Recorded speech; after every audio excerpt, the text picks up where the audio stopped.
The previous bottle of fertility potion had almost crippled the House of Malfoy's cash flow, and they wouldn't recover for years. If it happened again, the scale of their family's enterprises would shrink. Fortunately, hearing that this time potions could be exchanged for magic knowledge and intelligence, the Malfoys came without hesitation. Should we come back later for more? Lucius slowly walked, supporting a somewhat struggling Narcissa. Anyway, information on the Dark Lord is pretty useless, so it's good to exchange for a couple more bottles to store. Narcissa touched her belly. At least 2 children should have 1 bottle passed down each. Lucius nodded, and the 2 left Diagon Alley. By this time, the second customer had already entered the potion shop. Soon, a long line formed outside the secluded potion shop. Everyone wore hoods and didn't speak to each other, but the eyes beneath their hoods glowed green. In just one afternoon, more than 10 people entered the shop. However, not everyone got a potion. A few who tried to take advantage were directly thrown out the door. The method was simple, that chair was also a port key. The crowd outside the door was delighted by this. Until 6 in the evening, all 10 potions were exchanged, and the Dream Potion shop closed directly. Finally, a sign appeared at the door, open mid-month, limited potions, first come, first served, no latecomers.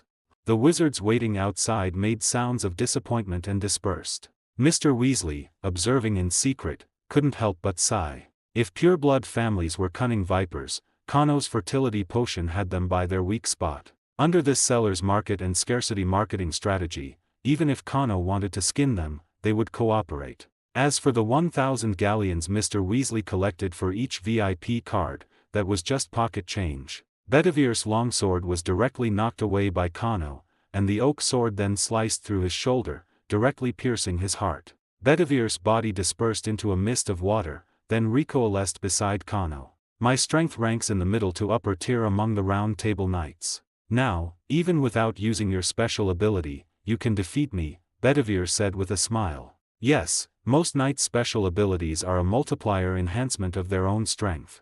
If I used my special ability, it would be too much of an unfair advantage. Kano's armor also disappeared. Little Unicorn snorted twice, nudging its head into Kano's arms, looking for acorns to eat. It was already the end of May, and this semester was about to conclude. Kano was originally worried that Little Unicorn wouldn't like charging into battle with him, so he hadn't planned for it to be his mount for a long time. But this little creature seemed to be an anomaly among unicorns. It loved to join in the fun, and would gallop over to watch whenever it heard the clang of weapons. There was no other way. Kano had now signed a contract with it. From now on, no matter where he was, as long as he activated the contract, Little Unicorn would come to his side. Are you always following me because you like to eat acorns, Kano rubbed Little Unicorn's horse-like face, and it unhappily butted him in the chest with its horn. I heard you're going traveling during the holidays. Bedivere asked curiously, and with a French girl. Ahem, you guys aren't going to assign me a mission, are you? Kano's expression was a bit unnatural. He suddenly really wanted to rest. To be fair, he had dealt with the basilisk this semester, and during the Christmas holidays, he had gone to cripple the immortality party in France. Surely he deserved a break during the summer holidays. Wait, how did you guys know about this? Kano suddenly realized. How did the Round Table Knights in Fairy know his holiday plans? Don't you know? Merlin has always been watching you, Bedivere said strangely. Lancelot even said. Lancelot? What did he say? He said French girls must be good. It wasn't surprising at all. Lancelot was the son of the King of France, a pure Frenchman. But coming from Lancelot, this flower of knights, with a basketful of romantic escapades, why did it always feel like it had a double meaning? A scene inexplicably popped into Kano's mind. A group of Round Table Knights, drinking wine, watching a live broadcast Merlin had set up for them, with Kano and Fleur as the main characters. These improper old geezers were watching with their eyes, discussing which girls were better, and even got into a fight over it. It was entirely possible. Merlin, you disrespectful old man. Tell Professor Merlin, thank him for his concern, but look, but don't touch. Kano angrily ended the ritual and left the Black Lake. Merlin and Fairy laughed until his stomach hurt, while Morgan on the side directly waved her wand. You know I can't see what he's doing at all. I just predicted the fate of that girl named Fleur. He misunderstood himself. Merlin explained while dodging Morgan's spell. I'm in a bad mood and want to beat you up, is that not allowed? Morgan said. You can't be so irritable just because your younger brother is getting married. Are you treating him as a brother or a son? Merlin, your mouth really needs to shut up for a while. Morgan, having her thoughts exposed, angrily continued to chase after Merlin. Kano also knew his own uniqueness. Apart from that ominous stone of destiny, no one could directly observe his fate's trajectory, but young people always have moments of impulsiveness. By the time he calmed down, he had already returned to Hogwarts Castle. Unusually, the Gryffindor students were up very early, because exams were tomorrow, and everyone wanted to study a bit more. Ron was muttering as he flipped through his book, his wand occasionally spitting out sparks, making people nervous. Harry's eyes drifted upwards, as if recalling something. Hermione walked and recited from Standard Book of Spells, Grade 2, sometimes nervously pulling at her hair. Neville was writing something, his face pale. His grades weren't bad, but his mental fortitude wasn't great. Kano usually studied very well and felt he didn't need to be so stressed. So he pulled out a newly bound book and hid his face behind the coverless book. This book was a compilation by Kreaker, containing all information about Lord Voldemort to date. Only 5 months had passed since the Dream Potion shop opened, and there had been 50 intelligence exchanges. Information related to Lord Voldemort, designated by Kano as change, had filled an entire book. Many pieces of news were absurd, but the providers had all signed magic contracts, guaranteeing the truthfulness of the information. Some female Death Eaters were initially attracted by the Dark Lord's handsome face, and in the early stages, they contributed money and effort to help the Dark Lord establish his power. But after the Dark Lord's face became increasingly terrifying, they seemed to have some unrest. Then, no one ever saw them again. Alas, Lord Voldemort could have relied on his looks, but he insisted on relying on dark arts. He disfigured himself and didn't even allow his female fans to unfan him, truly. Kano looked at the provider and almost burst out laughing. Lucius, wasn't one potion enough? The Dark Lord once took a large amount of magical materials used to create Inferi, but the number of Inferi that later appeared on the battlefield was significantly less. This was the information provided by Old Crab. Presumably, those unseen Inferi were all placed in the cave where the locket was stored, but Kano really couldn't remember where the cave was. He hoped Dumbledore would find out soon, as his biological father Regulus's body was still in the cave. It would be good to bring him out early and bury him under the tree his mother had transformed into. I once tried to remove the dark mark on my arm, but no method worked. Pure unicorn blood, sacred spring water from fairy, druid oak leaves, Nordic ash branches. None of it worked. In the end, I simply cut off that piece of skin. But the next day, the dark mark reappeared on my arm. I don't know why. If this mark is an external manifestation of the contract I signed with the Dark Lord, why is the contract still maintained now that he is dead? Perhaps the Dark Lord will return, but I really can't wait. I need an heir. Avery needs new life. This was the information provided by Avery, and Kano narrowed his eyes. The materials he used, some contained immense vitality and power to dispel evil, such as unicorn blood, oak leaves, and sacred spring water. And the Nordic ash tree was simply the raw material from which Odin created men in mythology, also containing powerful vitality. Vitality is also a type of positive energy. No matter how powerful the dark arts, its structure would be damaged under the of positive energy. But what exactly was this thing Lord Voldemort created? Invulnerable to blades and fire? Kano marked this piece of information as important and put away the nameless tome. The mysteries surrounding Lord Voldemort were only growing. Alright, Kano, use Expelliarmus. Dumbledore's blue eyes looked at Kano through his glasses. Kano calmly waved his wand, muttering softly, and cast a red spell that knocked the dummy's wand flying. The spell's power is good, and silent casting is very close to success. I wasn't this good at your age. Dumbledore clapped his hands in satisfaction. Your exam is over. Kano nodded, and Professor McGonagall, who was making notes nearby, showed a slight smile. Walking out of the practical exam room, Kano went to the Great Hall to wait for his friends. Neville came over first, his face pale, and he plopped down next to Kano. I think I'm going to be held back. Did you make some big mistake? Kano asked curiously. I successfully knocked the wand out of the dummy's hand, but the flying wand almost hit the principal's nose. Neville said, trembling. Luckily, the principal was quick and caught the wand. Otherwise, his nose, which had been broken 3 times, might have broken again. Kano thought of that scene and shook his head with a laugh. What are you thinking? The principal won't make you repeat a year for such a small thing.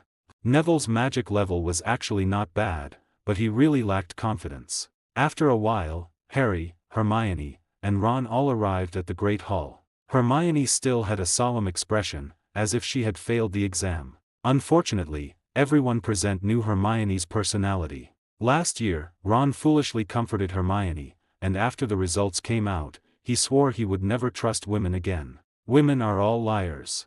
That night, Ron announced with indignation, holding a chicken leg as if raising a torch. I really didn't answer a few questions well.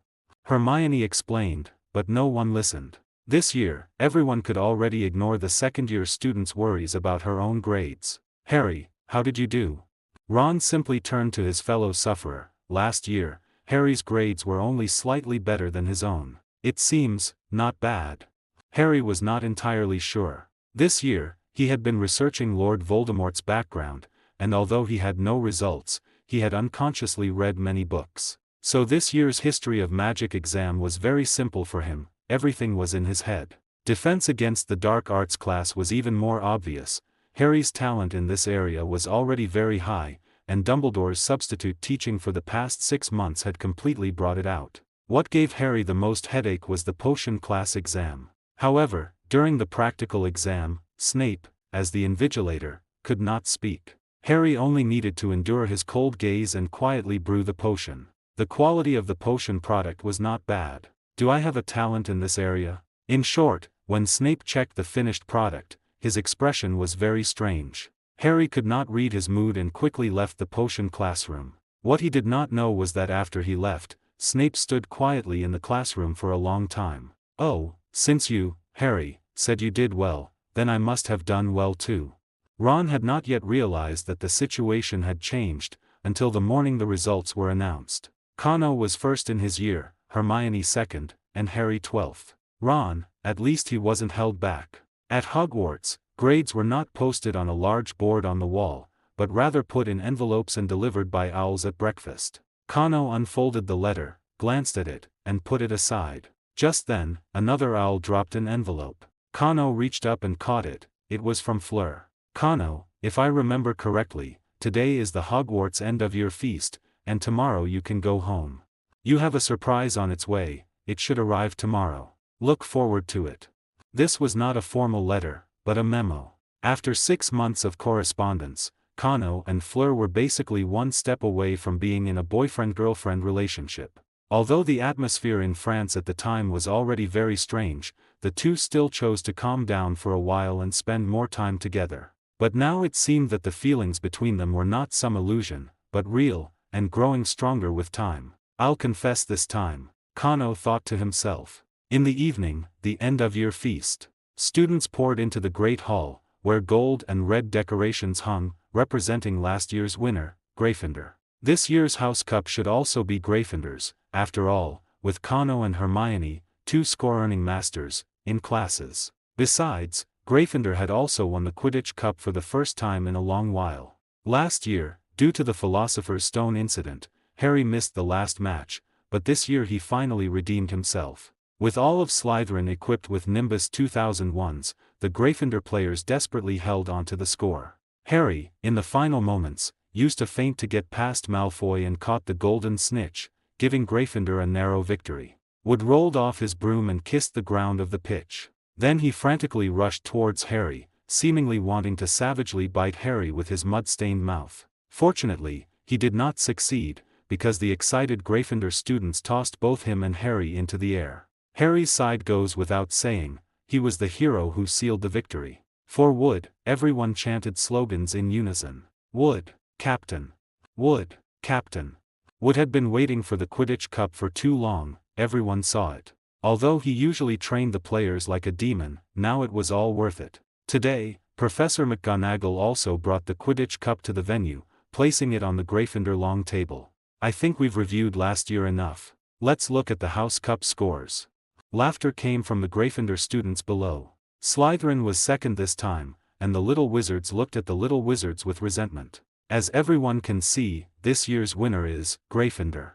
Dumbledore waved his wand, and the gold and red lions hanging in the Great Hall came to life on the banners, pacing and letting out roars. This was the honor of the defending house. For the next year, Gryffindor's lions would hang so vividly in the Great Hall. The next day, the little wizards boarded the Hogwarts Express and began their journey home. Kano was very much looking forward to the surprise Fleur mentioned, but he really couldn't guess what the surprise was. "Our family is planning a trip to Egypt during the summer to visit my eldest brother," Ron told Harry. "That's great. I still have to spend a summer with the Dursley family, but at least Kano's house isn't far," Harry said enviously. Kano heard this and scratched his head a little uncomfortably. Weasley's eldest son, Bill, was employed by Gringotts as a curse breaker in Egypt. In the original story, Bill and Fleur eventually got together. So when Kano heard Ron's words, he felt quite subtle. However, when he dragged his luggage and walked out of the station with his classmates, that subtle feeling disappeared. Fleur, wearing a wide-brimmed hat and a sky-blue dress, was waiting for him at the exit. Seeing him come out, Fleur waved and walked over. Her beauty was partly obscured by the hat, which prevented a commotion, but it was still enough to attract attention. "Well, is it surprising enough?" Fleur stood in front of Kano and asked with a smile. Both surprised and delighted. Kano opened his arms and gently hugged her. "Let's go, take me to see Britain." Fleur pulled Kano forward. "Can I say I'm not familiar with Britain either?" "No, you're the host. Take responsibility." The two laughed and walked away together, leaving a group of classmates stunned at the station. "Should I not go to his house during the holidays?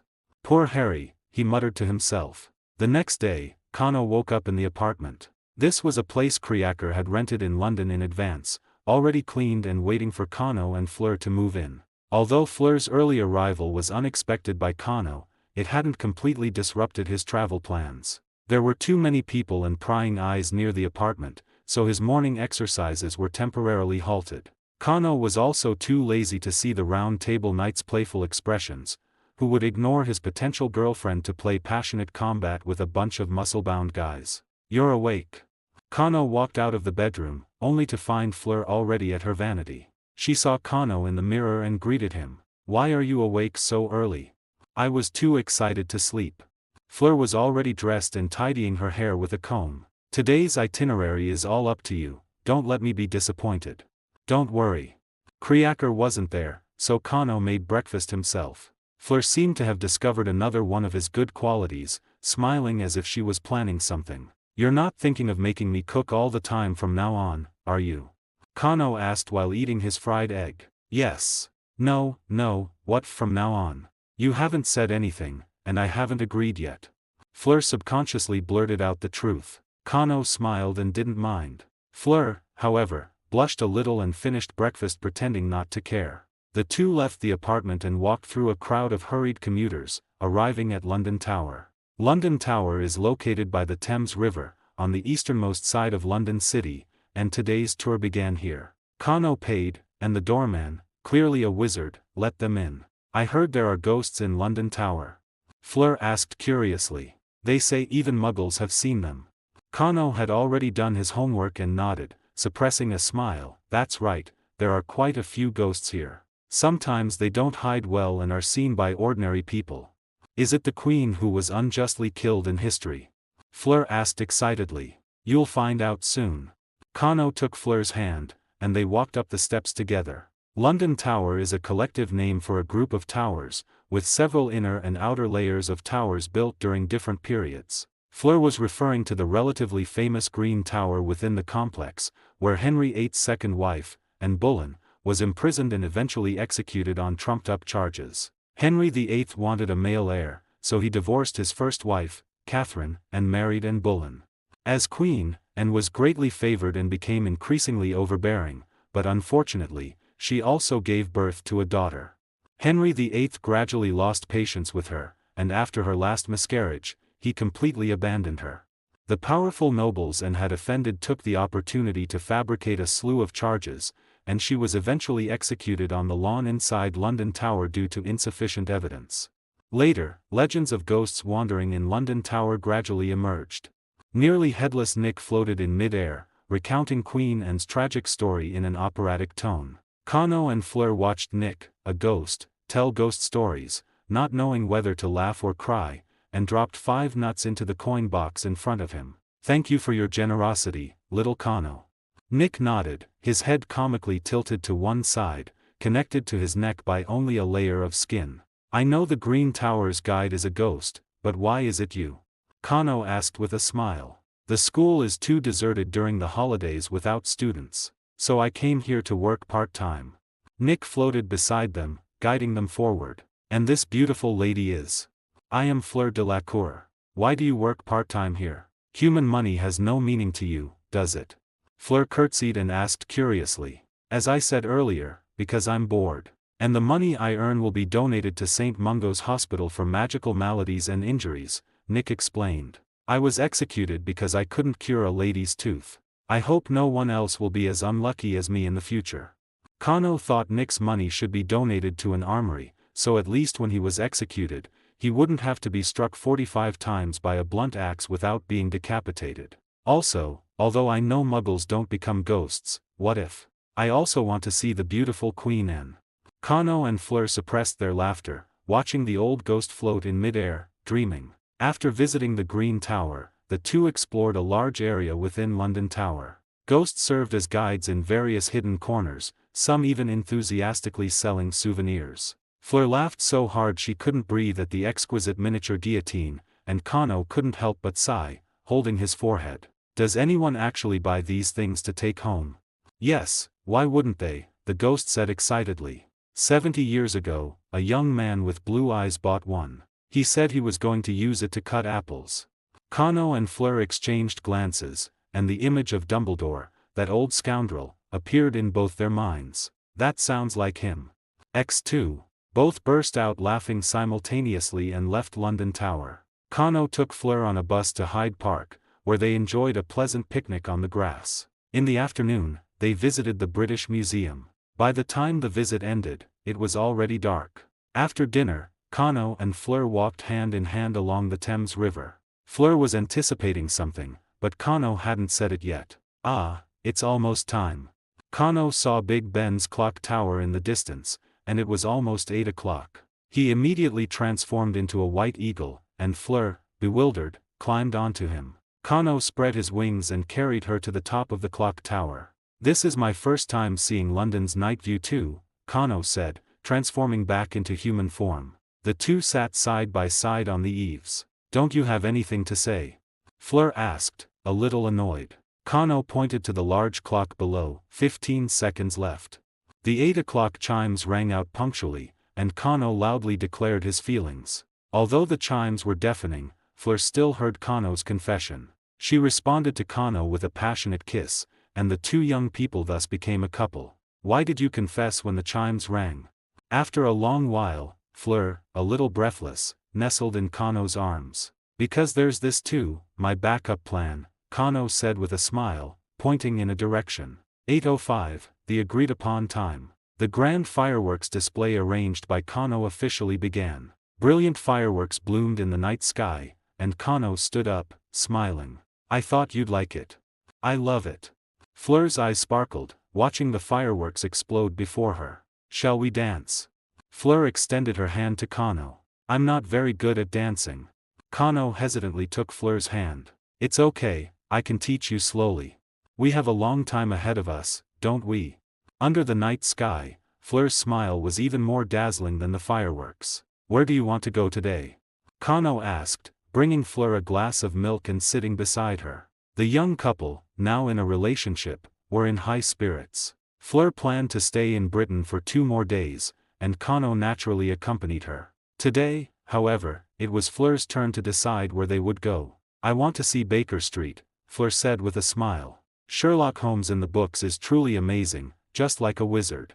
"But you are a wizard," Kano said, amused. "But he used Muggle methods to accomplish things that even a wizard might not be able to do," Fleur said, finishing her milk and kissing Kano on the cheek, leaving a milky imprint. "All right, let's go." The two tidied up, and Fleur pushed Kano out of the apartment. The image of the detective Sherlock Holmes, created by Sir Arthur Conan Doyle, is deeply ingrained worldwide, but 221B Baker Street in his books is a semi-fictional address. Baker Street exists, but it ended at number 85. It wasn't until the 1930s, when Baker Street was redeveloped and its house numbers reordered, that this classic address came into existence. Cano and Fleur took a bus to Baker Street Station and followed the prominent signs to the location of 221B Baker Street. This was the Abbey National Bank, with a sign outside that read, "Secretary to Sherlock Holmes." "Is the Sherlock Holmes Museum not here?" Fleur asked, looking confusedly at Cano, who pointed ahead. The Sherlock Holmes Museum was there, not at 221B, but between 237 and 241. They had arrived too early, the museum had just opened. They bought tickets and entered, and a somewhat dazed guide led them through the study, which frequently appeared in the books. It was filled with many documents, Sherlock Holmes's violin, his pipe, and a chemical experiment table in the corner. The third floor displayed classic props from Sherlock Holmes and wax figures of scenes. As a fan, Fleur looked at these wax figures with surprise, smiling happily. "Oh, right," Fleur suddenly remembered, "why isn't the museum at number 221? A staff member shrugged. "Abbey National Bank has been there for almost 60 years, and this museum only opened 2 years ago. The bank even set up a special position for a Sherlock Holmes secretary, who has been responsible for replying to letters from fans for so many years." "That's quite romantic," Cano remarked. "I thought the shredder was their only destination." However, the owner of this museum seems to want to acquire both the address and the right to reply to letters, and recently, there's been some unpleasantness with the bank, the staff member said, shaking his head helplessly. But this did not dampen their spirits. As they walked out, Cano bought a deerstalker hat at a nearby souvenir shop and placed it on Fleur's head. Fleur bought a black top hat and put it on Cano's head. A female Sherlock Holmes and her boyfriend, Watson. Cano adjusted his top hat, striking a pose as if his shoulder was injured and he couldn't lift his arm. "I think this setting would be popular," Fleur said with a giggle, picking up a pipe candy. The two laughed and joked as they returned the way they came. Just then, a postman walked briskly towards the Abbey National Bank. He took out a stack of letters addressed to Sherlock Holmes, placed them into a special mailbox nearby, and then turned and left. But he didn't notice that one letter had slipped from his hand and fallen to the ground. Cano and Fleur walked over, picked up the letter, and prepared to put it back in the mailbox. But Fleur's hand stopped. She hesitated, placing the letter in Cano's hand. "My English isn't very good yet, but this handwriting, it's so messy." Cano touched the envelope. "This kind of envelope is very expensive, and it's sealed with a wax stamp. This person's financial situation should be good, and their education level shouldn't be low. Could it be that he was very flustered when he wrote the letter? A real case?" Fleur frowned. The two exchanged glances, holding the letter, unsure what to do. "Isn't it bad to open someone else's mail?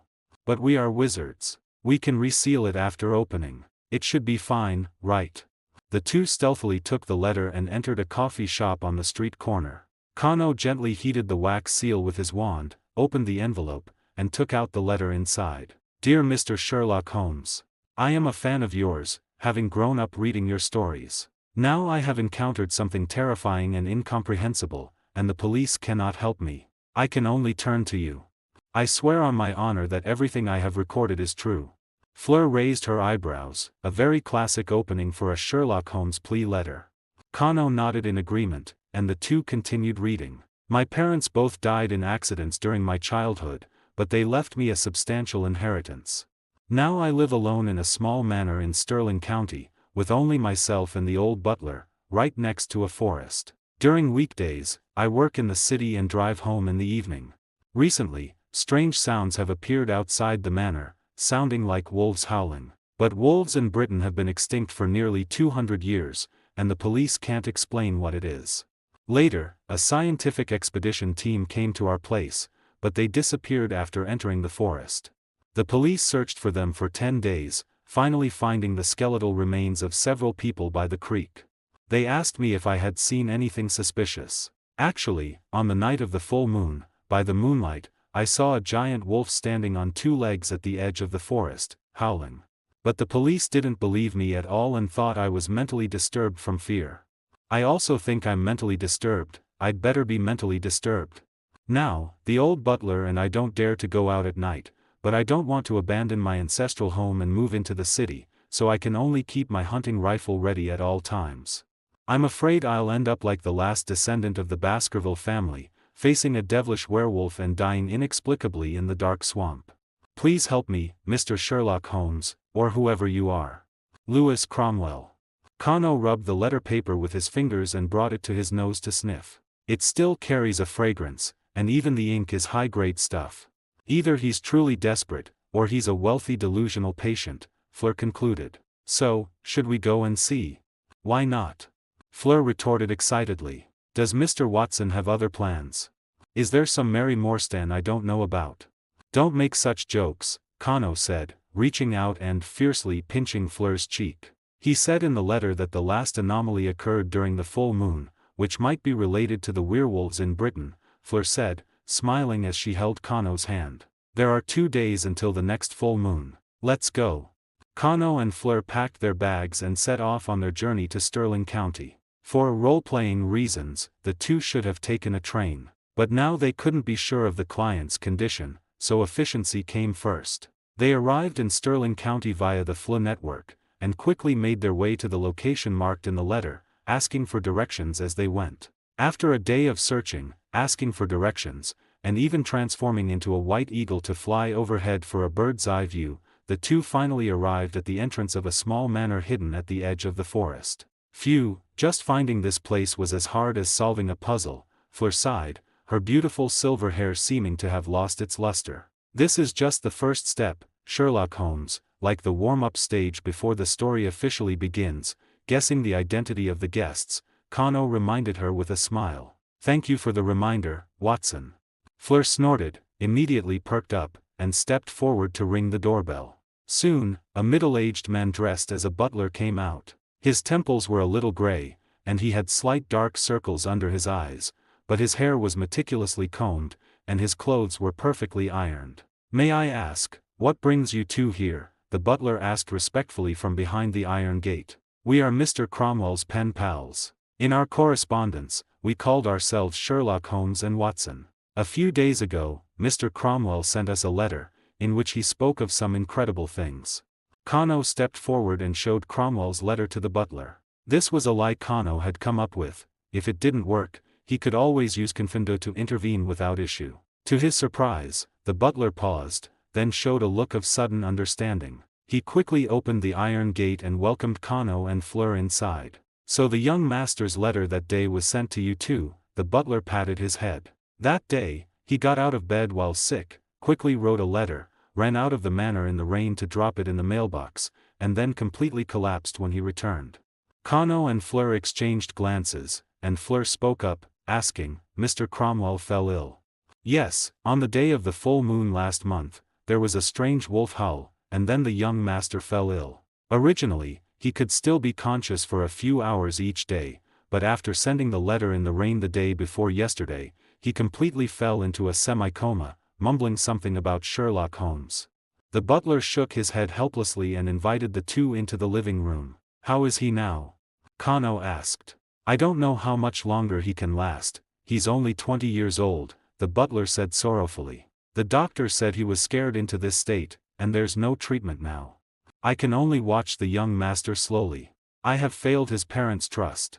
Fleur asked the butler about Cromwell's basic situation, while Kano scanned the furnishings in the living room. The living room was in typical British aristocratic style, with 2 hunting rifles hung horizontally above the fireplace, appearing to be frequently used. In the most prominent position was a black and white family photo, with a couple smiling on chairs, a black-haired little boy in overalls sitting on his mother's lap, and the young butler smiling and standing diagonally behind the master of the house. Are these Mr. Cromwell's parents? Fleur noticed Kano's gaze and asked the butler. The butler also looked at the family photo and nodded. That's the master and madam. Shortly after this photo was taken, their family was involved in a car accident. At that time, they went out for an excursion, and I stayed in the manor to prepare dinner. Later, I received notification that the master and madam had passed away, and only the frightened young master survived. The butler seemed to remember something and quickly stood up. It's getting dark, you two haven't had dinner yet, have you? I'll go prepare it now. Thank you for the trouble, anything simple is fine. Can we see Cromwell after dinner?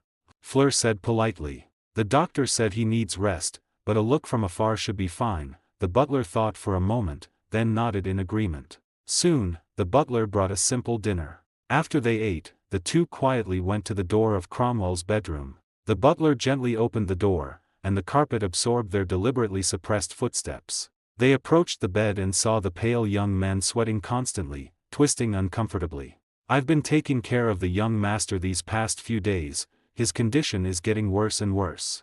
The butler pulled open Cromwell's collar and used the towel in his hand to wipe his face and neck, which temporarily calmed him down a bit. Kano noticed a small red scar on his collarbone, which must have been left by the car accident that year. It's okay, after all, he still calls me Sherlock Holmes, I will definitely help him, Fleur responded softly. To their surprise, the young man, hearing the name Sherlock Holmes, immediately sprang up from the bed.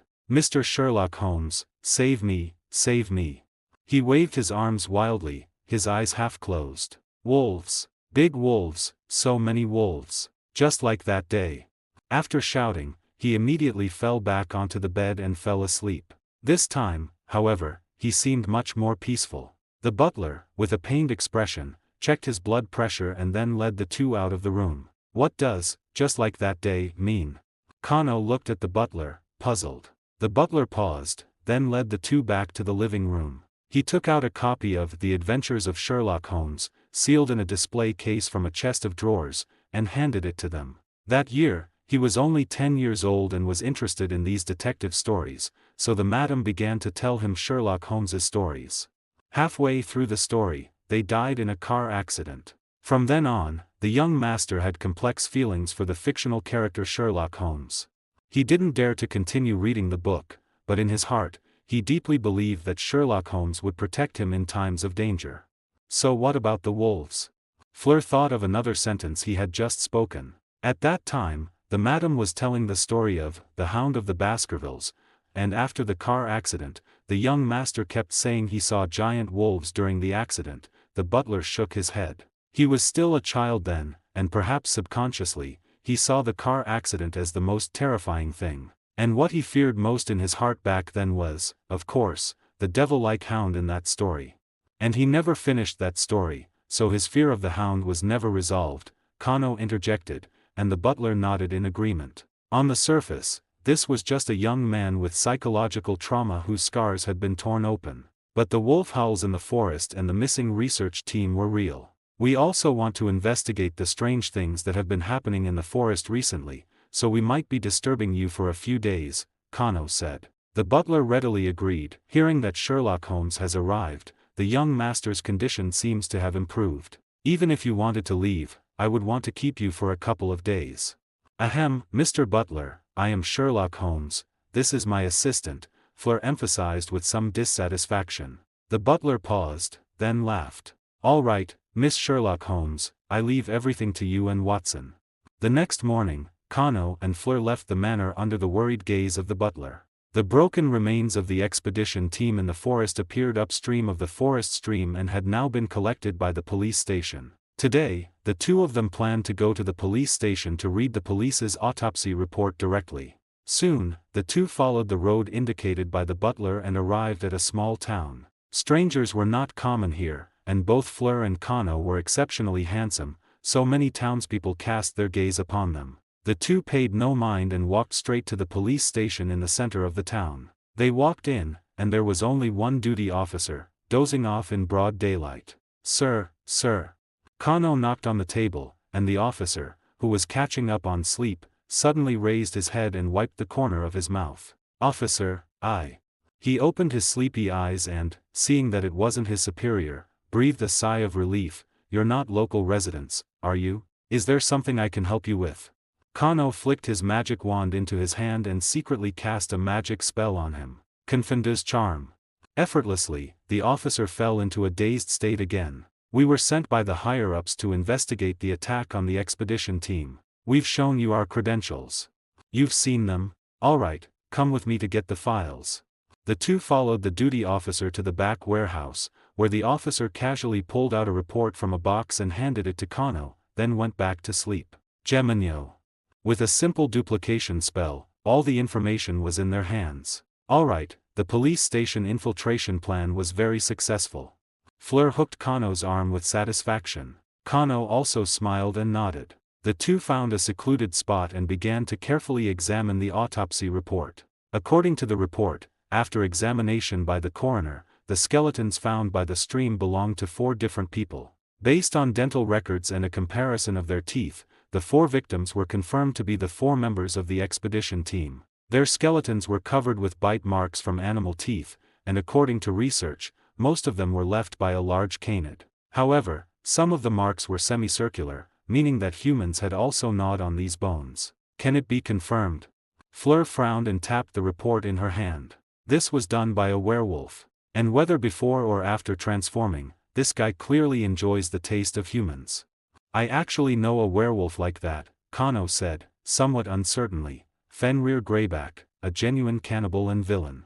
Whether in the past or in the original future, this filthy werewolf had a blood-soaked record.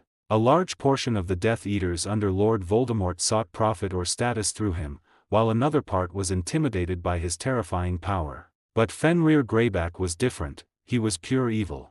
Greyback enjoyed eating people and considered creating more werewolves his life's work. Years ago, because Lupin's father offended Greyback, he snuck into Lupin's home in the middle of the night and bit Lupin, who was still a child, turning him into a werewolf. Could it be that we've found this bastard's lair? After hearing Kano's words, Fleur looked thoughtful. Very likely, because after the expedition team was attacked, Lewis still saw the giant wolf in the moonlight. This proves that he hasn't left here. So, the next step is to catch him. Fleur said, losing interest. There's no deduction process at all. What's wrong with that? Kano laughed. Once I catch Greyback, and then give Cromwell a potion, I guarantee he'll be cured. Let's go, we'll deal with him. Tonight is the full moon, so let's finish this quickly. Fleur brightened up. Kano transformed into a white eagle and carried her to the stream where the skeletons were found. According to the photos, it's here. Now we need to look for footprints with overly large strides. After so many days, it might. Kano hadn't finished speaking when he saw Fleur take out her magic wand and tap the ground. Track tracing. Bloodstains soaked into the mud were locked onto by the magic spell, and a dark red path appeared before them. A magic spell I haven't seen before, very useful, Kano praised. I found it in the library after the last incident, it's an obscure spell. Fleur pulled Kano along the path. But you're right, it's very useful, and that's enough. The two followed the trail through the forest. Kano saw many small trees that had been snapped, their broken ends no longer fresh. At least a month old, Kano said, gently patting a tree trunk and getting its feedback. The trail disappeared at the base of a rock wall. Kano simply picked up Fleur, jumped up, and landed lightly on the 7 or 8 meter high rock wall. Very good, Mr. Watson. Fleur tapped Kano's chest with satisfaction. Thank you for the compliment. The two finally arrived at a hidden cave emanating a foul odor. Kano opened his life vision and scanned the area, finding no traces of any living creatures. Near the mouth of the cave was a burnt-out campfire, but the butler had said it had rained the day before yesterday, so this campfire could only have been left yesterday or the night before. Inside the cave, there was a bed and several strips of dried meat hanging in a ventilated spot near the entrance. These wouldn't be. Fleur's face turned pale as if she was about to vomit. I think so, since not all the expedition team's remains were found. Kano suppressed his nausea and used his magic wand to make the dried meat float, then helped these poor souls rest in peace. Whether he's Greyback or not, he's dead. After setting up a grave for them, Kano, with a dark expression, began to set traps nearby. Fleur continued to explore inside the cave, where she discovered some unusual things. Kano heard Fleur's call and walked into the cave. What's wrong? Did you find anything? Look here. Fleur pointed to the innermost part of the cave. It seemed as though someone had expanded this area inwards with magic, and the craftsmanship was crude, with unnatural cutting marks left behind. These artificial marks are very old, completely unlike a recently built temporary hideout, Fleur analyzed.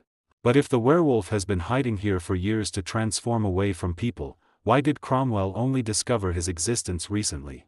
Kano also realized, werewolves are in great pain when they transform, so to keep it a secret, they use wide-ranging magic such as mufflieto before transforming to block out their howling. So he intentionally let Cromwell discover him. What was his purpose? The two exchanged glances, reaching a consensus. Cromwell must be unusual. It seems the deduction part isn't over yet. Kano raised an eyebrow. I think so, Fleur confirmed. Come on, it's lunchtime. I hope you enjoyed the steak I grilled. Cromwell's condition was much more stable, as if the stress had vanished after hearing Sherlock Holmes's name last night.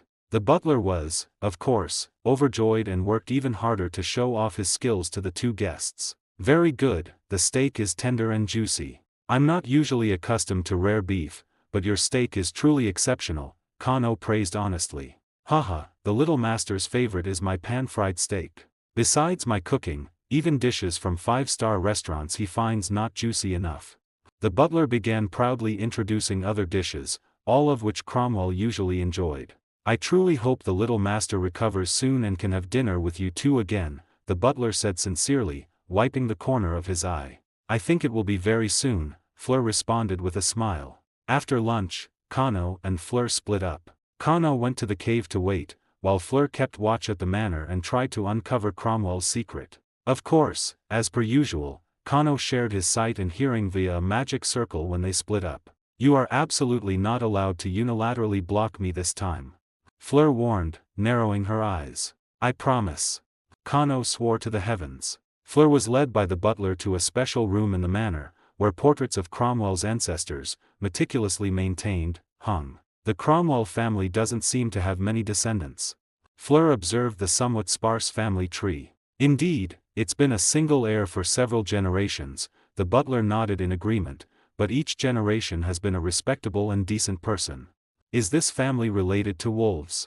Absolutely not. Even in the most outlandish legends, the Cromwell family has no connection to wolves, the butler thought for a moment, then firmly denied it. Fleur nodded thoughtfully. From the paternal side, there was no reason for Louis to be targeted by a werewolf. What about Louis's mother's side? You mean the lady? She married the lord in 1973, the butler calculated briefly. After they married, she became pregnant that year and gave birth to the little master the following year. Where was she from, and what was her job? The lady said she was from a small village in Scotland and worked for the government, the butler recalled. Every morning, the lord would drive her to town, where they would go to their respective jobs, and then return together in the evening. Everything sounded fine. Fleur returned to the living room and sat on the sofa, thinking. The butler went to check on Louis, and a while later brought a cup of black tea from the kitchen for Fleur. It's all right, Miss Sherlock Holmes. The little master's condition is much better, even if the matter of the wolf howl can't be clarified, I'll be content. The butler said with emotion, a few days ago, I was almost preparing an obituary for the little master, thankfully you two came. Upon hearing this, Fleur gazed distractedly at the family portrait hanging in the living room and suddenly noticed something. Louis's mother's right hand was curled in a grasping motion, tucked into her sleeve, as if holding something. Looking closely, there was a black dot inside her cuff. Who took this photo for you? Fleur quickly asked. Oh, I was supposed to take the photo. But the lady got an automatic camera that could take pictures by itself once the time was set. So we took this photo together, the butler said. Impossible, Kano grumbled through their mental link. Where would you find an autofocus camera that could take pictures by itself in 1980? This lady is probably a witch, she used a wand to control the camera to take a snapshot. Now they had found it, the connection between Cromwell and the magic world. Working for the government? What small government department in a town would need to hire someone? This witch went to town every day, probably using Fleur powder to go to the Ministry of Magic in London for work. So, could a witch die in a car accident? Of course not. According to the timeline, the car accident happened in 1980, during the most frenzied days of Lord Voldemort and his Death Eaters. If this witch had offended Greyback or some werewolf at work, then her death that year could be explained. That was not a car accident at all, but a deliberate act of revenge. Thinking this, Fleur immediately went with the butler to Cromwell's bedroom. Look at the scar on his collarbone again, Kano reminded. Give the butler some Dittany essence and see if it can remove that scar. Fleur immediately took out a small bottle and handed it to the butler, who, bewildered, took a bit and applied it to the old scar. A black smoke rose from the scar, accompanied by a sharp whistling sound like a boiling kettle, and Cromwell began to writhe again. But as the black smoke dissipated, the scar remained, still bright red. A werewolf bite cannot fully heal. If a magical victim is not treated quickly, they are very likely to become a werewolf. Muggles without magic, however, will die from continuous blood loss due to the unhealing wound, Fleur murmured, reciting knowledge from a book. But he has lived until now and hasn't become a werewolf. Perhaps he is a squib, Kano guessed. He has magic in his body, but it's very weak. His father is a muggle, and his mother is a witch, so the possibility of having a squib is not small. But his mother never seemed to show him magic when he was young, nor did she intend to bring him into the magic world. So for all these years, he has lived peacefully, completely unaware of the existence of magic. The butler was now somewhat flustered. Like his master, he was a devout believer. If he weren't worried about the little master's condition, he would have knelt down to pray by now. The little master, can he still be saved? Is he possessed by a demon? The butler said, trembling. Don't worry, he will be fine, Fleur reassured the butler. Now get your shotgun ready. I don't think this full moon night will be peaceful. Oh, and this scar, has anyone seen it in the last few months? The little master doesn't like this scar, so he usually buttons his shirt all the way up to cover it, the butler said, looking worriedly at his young master. The only time it was exposed in the last few months was probably when he went to town. It was raining heavily that day, and his scar showed through his soaked shirt. Did any strangers see it? Fleur pressed. There was one. This town usually doesn't have outsiders. That day, a very tall fellow in a black robe, smelling awful, brushed past us. It must be him, Kano transmitted. Years ago, he was the one who killed the Cromwell couple, bit Lewis, and wanted to turn this orphan into a werewolf. This accidental encounter, finding that he neither became a werewolf nor died early, piqued his interest.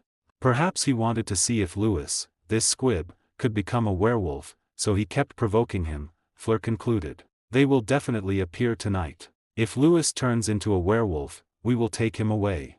Fleur no longer concealed her identity, pulling out her magic wand to transform the large bed and securely binding Cromwell in the center. Mr. Butler, as long as we get through tonight safely, all of this will be over. The butler looked at his young master, wrapped up like a dumpling, with a pained expression and shook his head helplessly. I'll do whatever you say, just please don't let the young master get hurt. Under Fleur's command, the butler began preparing for battle. He brought out 4 hunting shotguns and several boxes of ammunition, 2 loaded with buckshot and 2 with slugs. When the ancient manor was built, firing ports were left in the doors, windows, and walls. Fleur used magic to reopen these firing ports for the butler to shoot from. Miss Sherlock Holmes, what about visibility? The butler held his gun, feeling much more confident. Mr. Watson will help us with that, Fleur said calmly. Kano was still lurking near the cave. Hearing Fleur's words, he immediately put his hand to his mouth and let out several bird calls. Soon, an owl flew over. Kano propped it on his arm, chattered with it for a few moments, and finally fed it a few pieces of dried beef before it agreed to work for him. The owl flew under Kano's command to circle above the manor. Kano connected his vision to it, giving Fleur a wide, overhead view. Night fell, and with a crisp crack, several swirling figures appeared in the forest. Has anyone split? My arm is still here this time. Haha. Rough voices echoed in the forest. Kano saw about a dozen dirty, tall men feeling themselves all over. Alright, stop messing around. The leader was a bit shorter than the other werewolves, but seemed to have a lot of authority. I brought you out today without the chief knowing. He cleared his throat. Now I'll explain what we're doing today. Hurry up, Asta, we're all listening to you.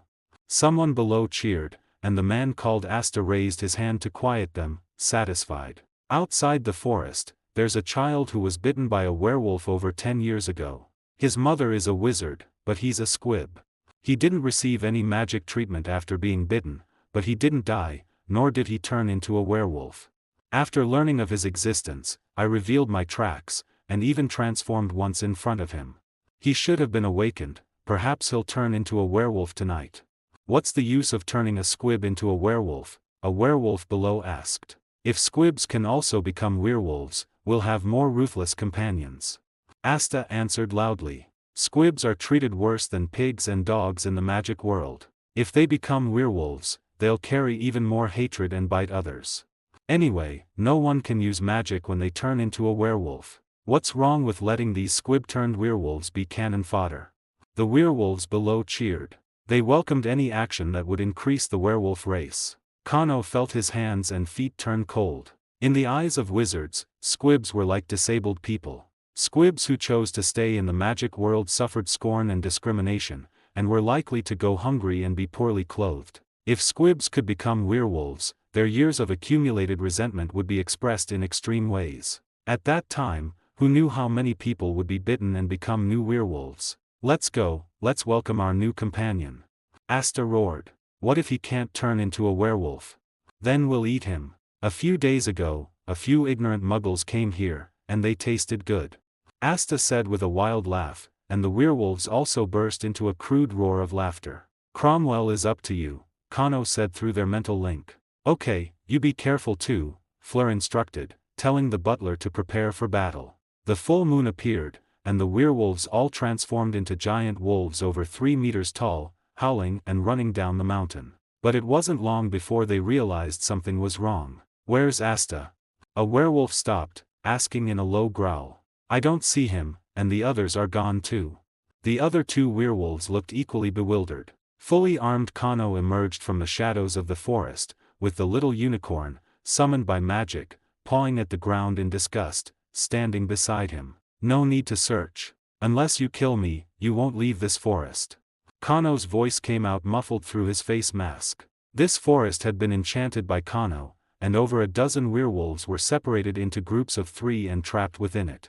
The 3 werewolves exchanged glances, then howled and lunged at Kano together. Kano swung onto the little unicorn, took out his bow, and fired 3 arrows in quick succession. 3 magic armor-piercing arrows successively embedded themselves in the left eye of the fastest werewolf. He only managed to let out one howl before the self-detonating arrows turned his brain into a pulp.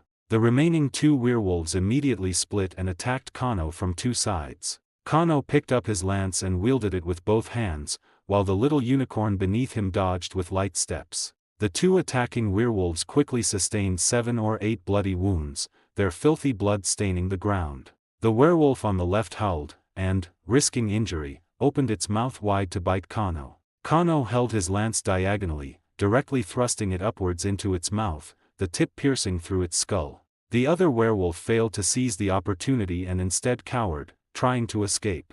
Kano directly swung his oak sword, unleashing a silver magic blade that cut it in half at the waist. All of Asta's companions suddenly vanished. He stood cautiously in the moonlight, observing his surroundings, but saw no enemy appear. He tried to escape, but couldn't get out. Waiting in place, he could only hear the sounds of hacking and dying wails. Asta, who prided himself on his wisdom, felt a chill creep into his heart. The moonlight brought him no comfort, instead, it felt even colder. Who is it? Come out and face me, he roared, searching for an opponent, and unexpectedly, a knight walked out. When the knight stepped into the moonlight, even the werewolf Asta couldn't help but gasp in fearful realization. Although he rode a unicorn, a symbol of purity, his body was covered in viscous blood, and behind his face mask were a pair of indifferent eyes. Being a werewolf isn't a sin, Asta. But when you ate people, did you ever consider that they were just like you? Heh heh, when wizards ostracized us, no one said we were the same. Asta bared his fangs hideously. As for eating people, we all do it. What's wrong with that? So you all must die. Now only you are left. The knight drew his sword. Truly incorrigible. In the distance, a wolf howl suddenly echoed. Asta and Kano paused simultaneously, and then the werewolf let out a self-deprecating laugh. I thought he hadn't noticed. Ha, it doesn't matter now. Even if I die here, that squib will be taken away. Kano didn't speak. Both Fleur and he had seen another group of werewolves emerge from the forest through the owl's vision. They roared from a distance, surrounding the manor, and neither magic nor firearms could reach them. Maps, are you sure that squib werewolf is here? A black-furred werewolf looked suspiciously at the leader of the small team. It was Asta and I who attacked his parents back then, said the gray-furred werewolf named Maps. That day, I told Asta about seeing this guy, and he actually tried to ditch me and go off on his own. Don't even think about it. I have my people under him too, and they already told me the address. It turned out that Maps was the werewolf who had seen Lewis's scar that day. He told Asta about it as a strange tale, but Asta ended up ditching him. Maps is stronger than me. Asta's wolf face showed a cruel smile. You won't have time to protect that guy. How won't I have time? Kano raised his oak sword and said coldly, if you die fast enough, there's nothing you won't have time for. Kano and Asta fought in a melee, while Fleur and the butler also began to battle the werewolves led by Maps. Let's go. If he hasn't transformed today, we'll eat him. Maps commanded loudly, and the werewolves ran towards the manor in a semicircle. The butler cursed under his breath, picked up a rifled shotgun loaded with slugs, and waited for the werewolves to come into range. Fleur quickly fired several stupefy spells, trying to hit the fast-running werewolves. Unfortunately, the werewolves' body structure allowed them to change direction quickly, making it difficult for magic to hit them. But Fleur's afternoon of preparation was not in vain. When all the werewolves entered the range of 150 to 100 meters, Fleur waved her wand, and the already set magic raised the ground, forming two thick circular walls. Jump! The werewolves instinctively jumped, landing between the two walls. When the werewolves jumped over one wall, they found the second wall was even higher than the first, impossible to jump over without a running start, and the distance between the two walls limited their running start. Watch the front left. Fleur gave the signal, waving her wand to lower a section of the wall on the front left, and a somewhat dazed werewolf head appeared above the wall. Received. The butler pulled the trigger, and a slug spat from the muzzle, flying 100 meters to hit the werewolf's head. The werewolf howled in pain, and the butler immediately fired another shot, but unfortunately, this one missed. Too far, not enough force. It's okay, there are still 7 or 8 walls. We can afford to wait, Fleur shouted loudly. Using the vision provided by the owls circling in midair, Fleur continuously raised and lowered several walls, allowing the butler to pick off the werewolves with slugs one by one. At the same time, she would also shoot these thick-skinned creatures with stupefy, but the werewolves who saw the magic instinctively dodged quickly. The struggle in the forest ended with Kano's complete victory. The cunning Asta's strength was indeed not outstanding. Kano used his oak sword to sever the tendons in his 2 legs, and his lance pierced through his sternum. Repent slowly. Kano spoke, but with a flick of his sword, Asta's wolf head, which was about to say something more, fell to the ground, kicked away with disgust by the little unicorn. Kano used magic to send the little unicorn back and immediately transformed into a white eagle, flying out of the forest to relieve the siege on the manor. Maps, by this time, had already broken through to 50 meters by digging tunnels and stacking wolf ladders. Here, the butler's slugs had already blown off the heads of 5 or 6 werewolves. But Fleur had less and less reaction time. Several times, she had just lowered a wall when a werewolf jumped over. Raise the inner walls. Kano instructed. Fleur saw the white eagle circling in the sky, a look of joy on her face, and immediately raised the last 3 walls, sealing the top. Haha, they don't dare show their heads now. Start digging the walls, let's see how long she can hold out. Maps commanded loudly, full of pride. Then he was crushed under a huge white wild boar that suddenly appeared in midair. A sound of breaking bones came, and a puddle of foul blood flowed onto the ground. This was, of course, Kano in his transformed state. The white wild boar paused, seemingly considering something, and then turned a vivid blood red under the moonlight. In Celtic tradition, creatures from fairy generally only have 2 colors. Red represents fresh blood, and white represents pale limbs after the blood has drained. In Kano's transformation, the white state had better stamina and physical strength, while the red state had greater power and speed. The blood-red giant wild boar charged towards the werewolves. Compared to the wild boar's size, the werewolves were too small. Even a glancing blow would break their bones and tear their tendons. Several werewolves opened their mouths and bit the wild boar's hind legs, but their teeth couldn't pierce the thick skin. The wild boar simply rolled twice on the ground, crushing the 4 or 5 werewolves who refused to let go into a paste of flesh and bone. With Maps dead, the remaining werewolves had no heart to fight. They looked at each other, preparing to escape in different directions. However, just then, Fleur raised the outermost wall, and the werewolves could only watch in despair as the wall rose higher and higher, until it blocked out the moonlight.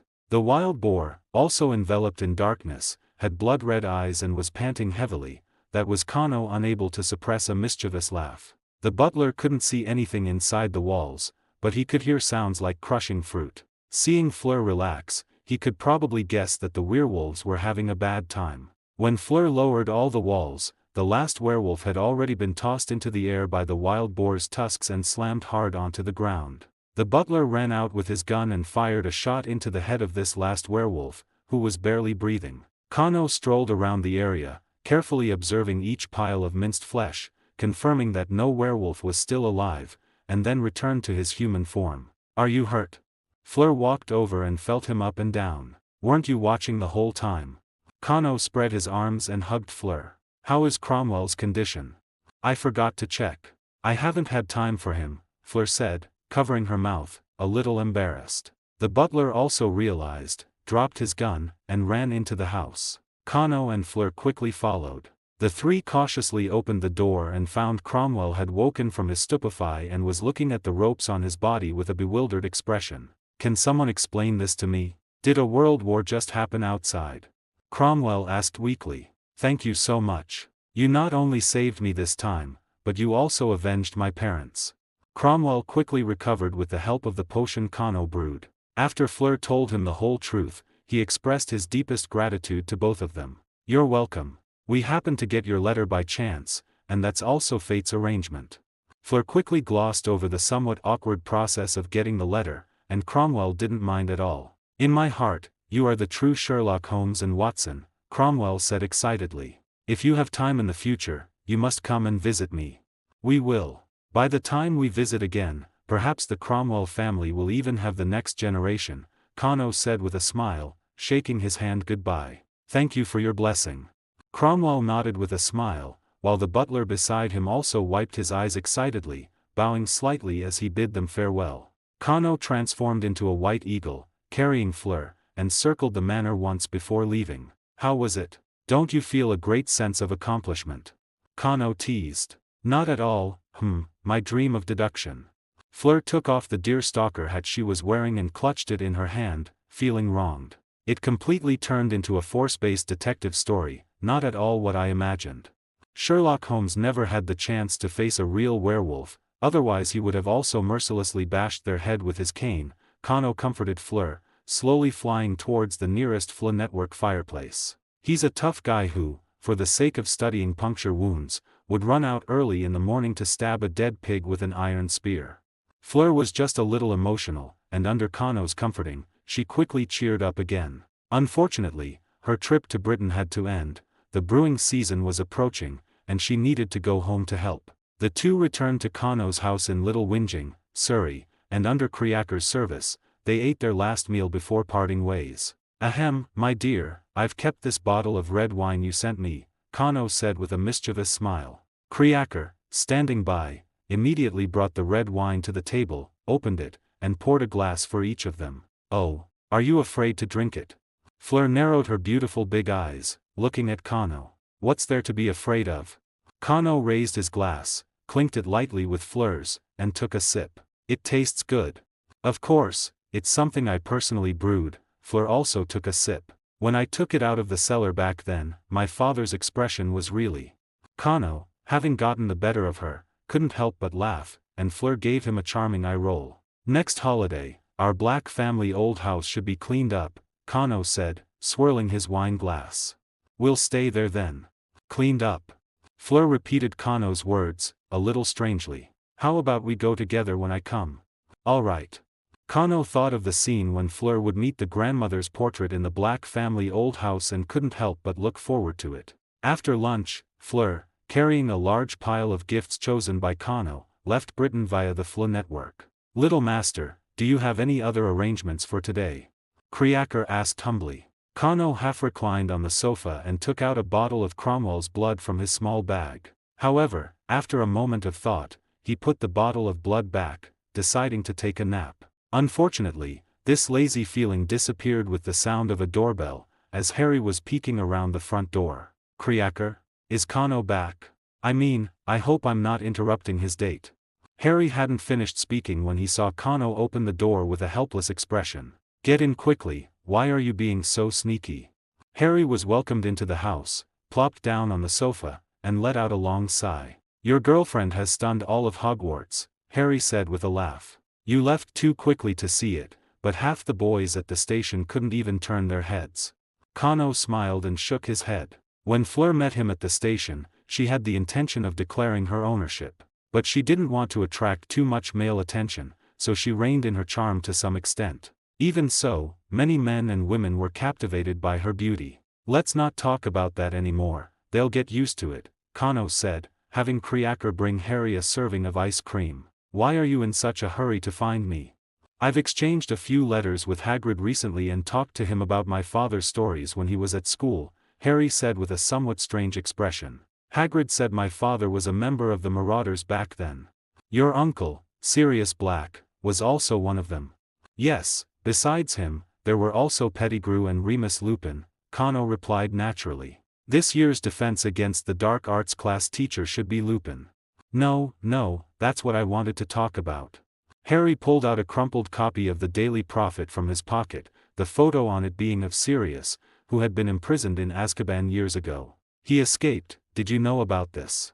Kano shook his head. He only knew that Sirius would escape this year, but not the exact time. Harry sighed heavily, his mood somber. "I checked, he wasn't tried back then, and he never confessed.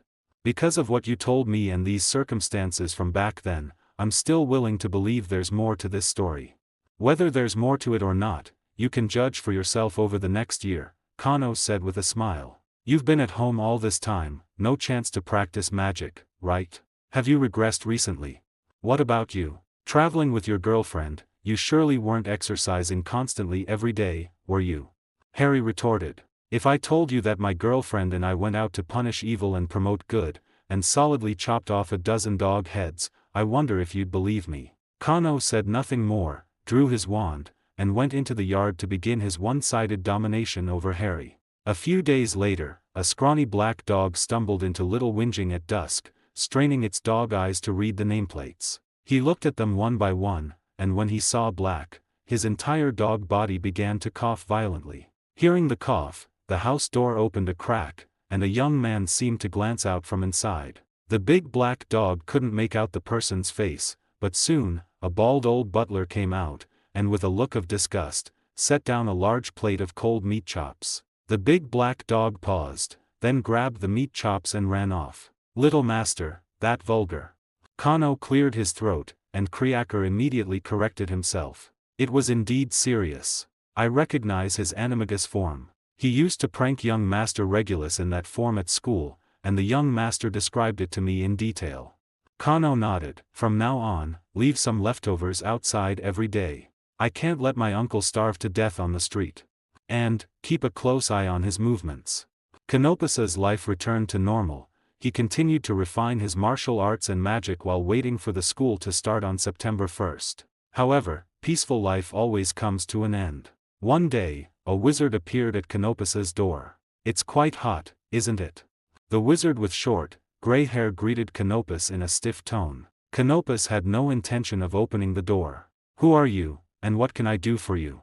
"I am Delis, an Auror from the Ministry of Magic." Delis straightened his back. "I am here on official business and request your cooperation for an inquiry." Canopus pouted. It was reasonable for the Ministry of Magic to focus on him after Sirius's escape. "Has Sirius Black contacted you since his escape?" Delis sat on the sofa, took out a piece of paper, and began his questions. "No. Where have you been and what have you done since the holidays?" "I went to Stirling County and chopped down over 30 man-eating werewolves." Canopus answered without reservation. Delis's eyebrows furrowed. "Please do not interfere with the inquiry with your fantasies." "How do you know it's a fantasy?" Canopus interrupted him, annoyed. "Because the trace on you has never reacted, which means you've never used magic. If you know so much, why bother asking me?" Canopus pointed outside. "The door is over there. You're not welcome. I must remind you, Mr. Canopus Black, your current situation is not optimistic." Delis's expression seemed to turn sinister. "I don't need your reminder. I did not help Sirius escape from Azkaban. If you still can't believe someone can leave Azkaban without help, and you absolutely need a scapegoat, I suggest you choose carefully. Canopus pointed to the door a second time. Get out. Fudge's dogs are not welcome here. If you insist, I must. Deli stood up, still wanting to say something. A flash of light appeared in the house, and Deli's was directly blasted out the door, tumbling several times on the ground in a sorry state. Canopus had just performed a targeted burst of magic, very basic, and the efficiency of magic utilization was very low. But the clever part was that the Ministry of Magic couldn't determine that the little wizards had done it intentionally, because it was too normal for little wizards to lose control of their magic. I, Kano, am just a helpless second-year little wizard. Smiles. I'm so sorry, are you all right? Canopus stood by the window, with no intention of coming out. Delis got up from the ground, glaring fiercely at Canopus. I suggest you ask Fudge if he can withstand the impeachment of a dozen pureblood families. If he thinks I can't do it, or that he's tough enough, then he's welcome to try. Get out. Canopus directly closed the window and, incidentally, activated the house's defensive magic. Azkaban is on an island in the North Sea, no one knows its exact location. It is full of dementors that can absorb people's happiness and souls. It can be said that escaping silently or invading the prison to rescue someone is almost impossible. Moreover, it seemed to everyone that Canopus had no reason to risk saving someone who had been expelled from the family tree more than 10 years ago. Fudge was also aware of these circumstances, but as a bureaucrat, he instinctively wanted to shirk responsibility for the Azkaban breakout. Everyone could attack anyone, just not him. So, he tentatively tried to pin the blame on Canopus. If Canopus had shown even a hint of backing down today, a charge of aiding an escape would have been hurled at him tomorrow. Then the Daily Prophet would begin to smear Canopus at Fudge's behest. Don't want to accept this charge? That's fine, there's no evidence anyway. But don't you have to pay some galleons to smooth things over? Didn't Lucius, in the original story, get tricked and conned out of a lot of money this way? Fudge, this man, acts like a brainless pig in everything he does, only turning into a vicious dog when it comes to maintaining his power and making money. From that day on, Delis began to appear in the nearby streets like a lingering ghost. He wouldn't disturb Canopus's life, just stared with wide eyes, and he didn't dare to go near Harry, probably having received instructions from Fudge. Canopus's response was simple and crude. As soon as Delis's gaze met his, he would send Kriaker to secretly cast a stupefy on him. Once Delis was unconscious, Kriaker would strip off his clothes, neatly fold them to the side, leaving only his underwear on him. As a house elf, Kriaker didn't need a wand to cast spells, and even a reverse charm couldn't find evidence afterward. Every time, Delis would black out and wake up in a police station's detention cell. After being arrested by the police several times, he finally learned to be submissive. There was nothing he could do. Who told him to be Fudge's dog and provoke Canopus? Too lazy to go out and provoke Fudge again, Canopus began to study the bottle of blood from Cromwell. Werewolves primarily reproduce by biting wizards. Their saliva and blood contain toxins. If a bitten wizard is not treated in time, he will turn into a werewolf. And werewolves transform uncontrollably during the full moon, frantically attacking nearby humans. This symptom is called lycanthropy. However, they do not attack animals in this state, so when the werewolf Lupin transformed back then, his friends would turn into their animagus forms to accompany him. Seen this way, lycanthropy is like an infectious disease, and Cromwell, who survived without treatment and never turned into a werewolf, is a miracle. Does the werewolf virus exist in his body? Yes, he still reacts to werewolf howls during the full moon and experiences various uncomfortable physical symptoms. Then why didn't he ultimately turn into a werewolf? Perhaps the faint magic in a squib's body is insufficient to sustain a werewolf transformation. This was Canopus's initial guess. But in fact, besides a preference for bloody beef, Cromwell showed no signs of lycanthropy, not even on the night of the full moon. Forget a tail, he didn't even grow an extra hair. Could it be that he is truly immune to the werewolf virus, and his blood contains antibodies? If so, Canopus might be able to use this to research a method to inhibit werewolf transformation. On one hand, it could bring good news to benevolent werewolves. On the other hand, for those who love to eat human flesh like Greyback, depriving them of their werewolf transformation ability would be the most terrifying punishment for them. Of course, a single blood sample from Cromwell is not enough for research. Canopus also needs the blood of a true werewolf to compare the two under moonlight. Isn't there a werewolf professor this year? Sirius's good friend, Remus Lupin. For the future of werewolves, it wouldn't be too much to ask him for a little blood, would it? Remus Lupin, shabbily dressed, shivered inexplicably on his hard bed. Harry's birthday was tomorrow, Hermione was on vacation in France, and Ron was in Egypt with his parents. However, their gifts had all been sent to Kano's house, where Kano held a small birthday party for him. Everything was wonderful, except for a dumbfounded, gray-haired man outside the window who kept staring in. Unfortunately, this good mood disappeared on his birthday. Marge is coming today, you can't go to Kano's house these next few days, Vernon roared at Harry. Marge was Vernon's sister, and Harry had no choice but to call her aunt. This woman raised 12 bulldogs, and Harry had once been chased up a tree by her dogs when he was little, with Marge only calling them back inside in the middle of the night. Harry didn't like her, no one treated like that would. So Harry was very confused as to why he couldn't just hide away. I don't even have the right to hide away. You can't expect me to be nice to her, Harry asked, puzzled. Perhaps it was living in Kano's shadow for the past few years that Vernon had also learned to reason with Harry. We told her you went to St. Brutus's secure center for incurably criminal boys. Vernon's large face leaned in. You have to stick to that story too. Will saying that bring honor to your face? Harry felt his blood rush to his head, wishing he could punch that big face hard. What else? In her mind, that's the kind of person you are, and you were learning some devilish tricks anyway. Dudley, next to him, nodded, another layer of chin squeezing out. Harry originally wanted to tell Vernon in the most sarcastic words that he was dreaming, but he suddenly remembered that starting in third year, Hogwarts students could go to Hogsmeade on weekends. However, the permission slip required a guardian's signature, which meant his aunt and uncle standing before him. So he swallowed his anger and went upstairs to get the permission slip. Sign it, otherwise it's off the table. Vernon's small eyes narrowed. As a salesman, he quickly read the paper. Oh, so you also have areas where you need to compromise. His arrogance seemed to have returned. Never again, I promise, Harry said with certainty. After a moment of silence, two disproportionate hands clasped together. Deal. Just past 11 o'clock, Uncle Vernon returned home with his sister, Marge. Marge had a purplish-red face, carrying a large suitcase, and an old bulldog tucked under her other arm. Where's my dear Dudley?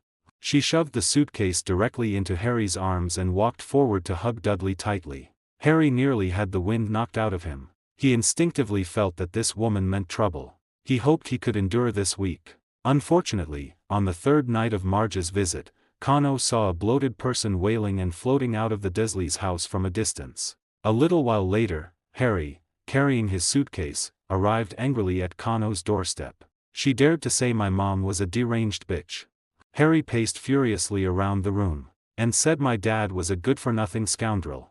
Kano calmly held his teacup, watching Harry vent his emotions. Marge should be glad Harry wasn't the juvenile delinquent she claimed he was, otherwise her body might not even be pieced back together now. Kano, can I stay with you for a while? After a long moment, Harry slowly calmed down. I'd be happy to, but some people's little hearts might not be able to take it. Kano shrugged and looked out the window.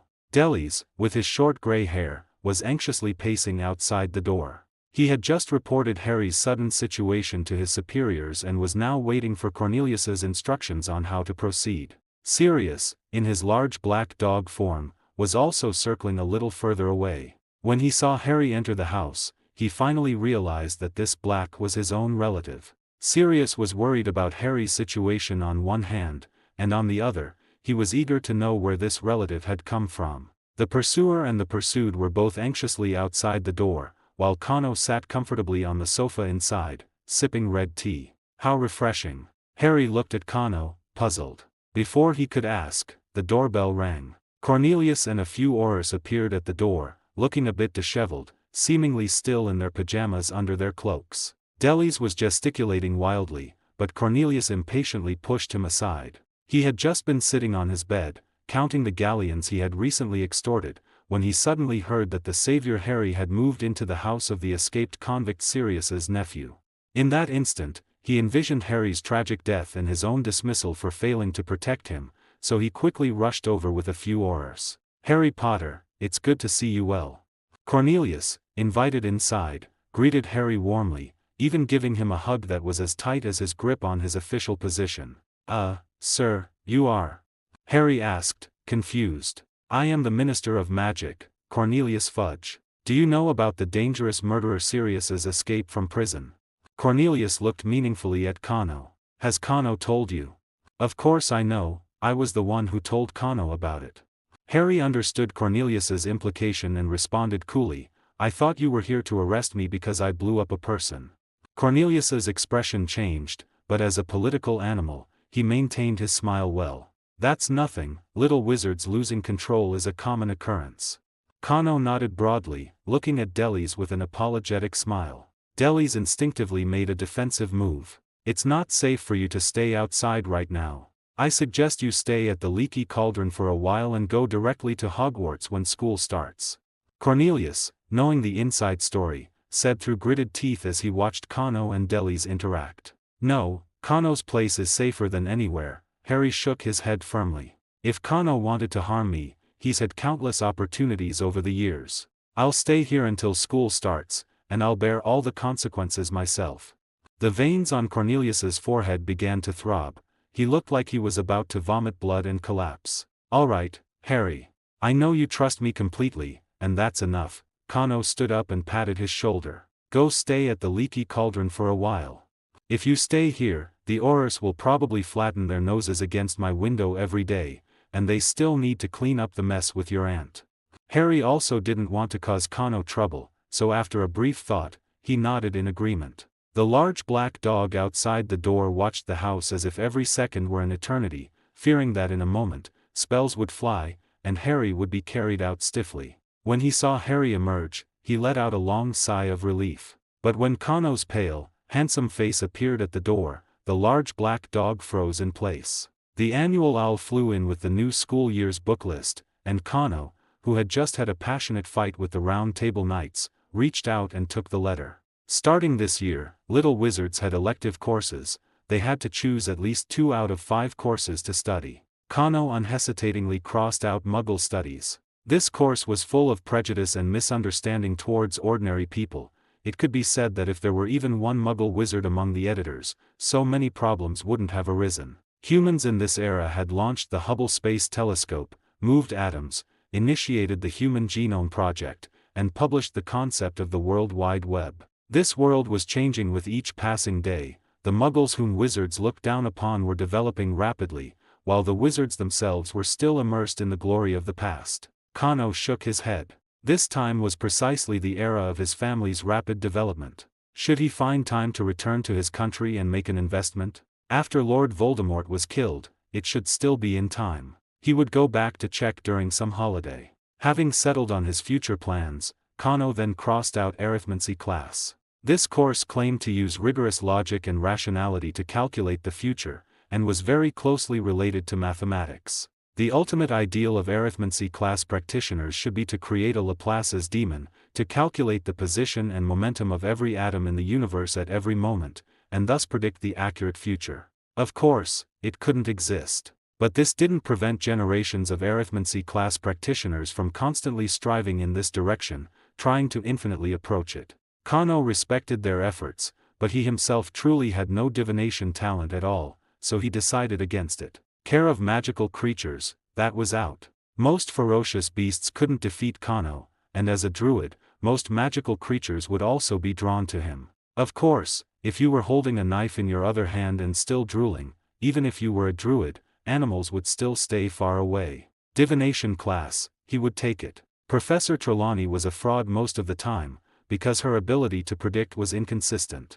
But when she got into a state, or spoke casually, her predictions were 100% accurate. If she hadn't made accurate predictions about Harry and Lord Voldemort's fates back then, Dumbledore would have driven her away long ago. Why would he have kept her all this time? Even Merlin couldn't predict Kano's own fate, but this didn't stop him from listening to his friend's fate predictions. He hoped Trelawney wouldn't use him as a stepping stone, constantly saying he was going to die, otherwise Kano would surely retort impolitely. The last subject, Ancient Runes. This course studied runic characters. They originated in Northern Europe and were equivalent in mystical level to Ogham runes. The operation of many spells and magic items relied on runic characters. Knowledge is power, this statement was the truth for wizards. So it had to be chosen. The start of the school year was approaching, and Hedwig brought Harry's invitation. Kano once again went to Diagon Alley to meet him. Kano and Harry met at the entrance of the Flying Broomstick shop, and Harry eagerly pulled Kano to squeeze into the center of the crowd. "Dude, you really shouldn't miss this," he excitedly held out his hand. Kano looked in the direction he pointed, and the firebolt, a flying broomstick that looked incredibly dreamy under the lights, came into view. Harry, like a crosstalk performer rattling off a menu, rattled off a string of data: maximum speed, minimum turning radius, magic, like stability, making Kano dizzy. He glanced around and saw that all the wizards who had squeezed to the front row looked just as fanatical, chattering endlessly to their interested or uninterested friends. "Harry, you could totally just buy one. With your wealth, buying 30 wouldn't be a problem." Kano couldn't help but find it a bit amusing. Harry's wealth was more than that of most wizards present. If one had to describe it, it was like a top-tier rich second generation standing with a group of working-class people, drooling over a new concept sports car on display. The working class would finish drooling and that would be it. The rich second generation would finish drooling and then just go buy the car. "Forget it, I have my Nimbus 2000, Harry swallowed and still shook his head in refusal. To this day, he still severely lacked a sense of security, and the inheritance his parents left in Gringotts was one of the few things that made him feel at ease. Kano sighed inwardly and went to Flourish and Blots with Harry. "Children, what books do you need? I chose Care of Magical Creatures and Divination class. What about you, Kano?" Harry turned to Kano and asked. "Divination class, and Ancient Runes." The salesperson showed a pained expression, as if he had eaten sour fizzing whiz-bees and burned his tongue. "Stand back, children." He picked up a wooden stick, put on thick gloves, and seemed to gain some courage. "Stand back, seriously." The more than 100 copies of The Monster Book of Monsters in the cage were baring their teeth and wildly tearing at everything nearby. One monster book was bitten on both sides by two others, tearing into pieces with a ripping sound. "Actually, I already have this book." Harry quickly stopped the clerk from acting. The clerk breathed a sigh of relief, preparing to get a few other books. "Wait." Kano reached out and patted the clerk's shoulder, waving his wand to conjure a few feathers. The feathers, manipulated by Kano, brushed over the spines of the monster books, making them quiet down. One somewhat tattered monster book was unwilling to be subdued like this, so Kano manipulated 5 or 6 feathers to give it a full body massage, finally making it soft all over and lying flat. "Thank you so much, young sir, I'll give you a 50% discount." The owner of Flourish and Blots walked over, wiping the sweat from his forehead, and vigorously shook Kano's hand. "If I find out who ordered this book as a textbook, I'll punch him in the nose." The clerk dropped the stick and let out a long breath. Harry looked at his height, seriously wondering if he could reach Hagrid's chest by jumping. "Please also get us 2 copies each of Intermediate Transfiguration, Standard Book of Spells, Grade 3, and Unfogging the Future, and an extra copy of Ancient Runes Made Easy, for me." That copy of Ancient Runes Made Easy was thicker than all the other books combined. The word easy embossed in gold on the cover seemed like a silent mockery from the editor to the students. "I've tried my best to simplify it. Whether you can learn it depends on your comprehension." Soon, the two left Flourish and Blots carrying a stack of books. "Oh, it looks like this year's coursework won't be too easy." Harry examined the heavy books in his hands. "Don't overthink it. Your magic talent is actually quite good." Kano noticed Harry's gaze drifting towards the firebolt display cabinet again and shook his head with amusement. Then Kano saw a guy with his hat brim pulled low at the street corner, watching him and Harry. "They've been watching me for over 10 days, Harry also rolled his eyes helplessly. "Perhaps in a few days, you'll miss the days of being tailed by Aurors," Kano said meaningfully. On the last day of summer vacation, Hermione was dropped off at Kano's house by her parents, and Ron also appeared from the fireplace. "How was your holiday, everyone?" Hermione asked cheerfully. She had gone to France during the summer, gotten quite tanned, and when she spoke, her bright white teeth appeared even more prominent. "Egypt is a nice place," Ron said, leaning back relaxed on the sofa. "It's just that Scabbers, my rat, didn't adapt well to the climate there." he's been very listless lately. Kano knew all about it. Pettigrew, disguised as Scabbers, had been lurking in the Weasley household for over a decade, and now he was terrified and beside himself after hearing the news of Sirius's escape.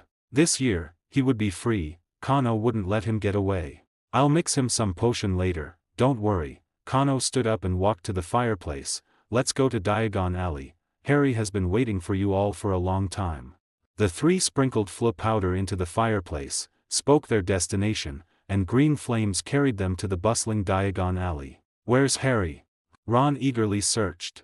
No need to guess, he's definitely gone to look at brooms. Kano led the two towards the firebolt display case. Harry emerged from some corner, and after a brief exchange, he grabbed Ron and Hermione, one in each hand, and pulled them off to see the firebolt. Kano mentally recited Harry's spiel about the firebolt's performance metrics, timing it with his pocket watch. When the timer finished, Ron and Harry, full of praise, reappeared before him with Hermione, who hadn't quite understood what all the excitement was about. Why are they so excited?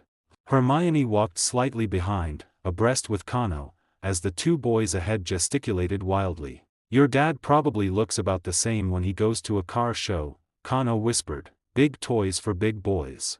Ron and Hermione went to buy this year's textbooks, and as remembered, Hermione chose all the elective courses. When school started, Professor McGonagall should give Hermione the time turner. Kano wasn't very interested in the time turner. Since the Ministry of Magic dared to lend it to third-year little wizards, how could it not have some restrictions? On one hand, users would certainly undergo strict vetting and training. On the other hand, the unspeakables from the Department of Mysteries would likely be constantly monitoring the user. Although Fudge was incompetent, it didn't mean that everyone in the colossal Ministry of Magic was incompetent. Hi, you're finally here. A red cloud drifted towards them. It was the prolific Weasley family. Percy had been elected head boy this year, and with a slight lift of his chin, he shook hands with Kano and the others like a leader on an inspection tour. Pleased to meet you, Kano. Hello, Percy. Kano secretly sized up Percy, thinking he was still missing a potbelly. Don't mind him, mate. Fred leaned in from the side, putting an arm around Kano's shoulder, pushing Percy aside. Percy frowned, then turned to inspect Harry. George put an arm around Kano's other shoulder. This guy's been talking officialese to us for weeks.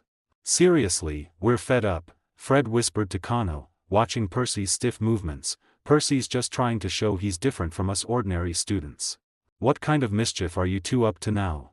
Kano saw the twins' mischievous smiles and silently lit a candle for Percy. Shallots from China and rat spleen juice, plus a touch of jumping toadstool spores, George sang in a clear voice. It will leave wonderful memories for anyone who walks with their head held high.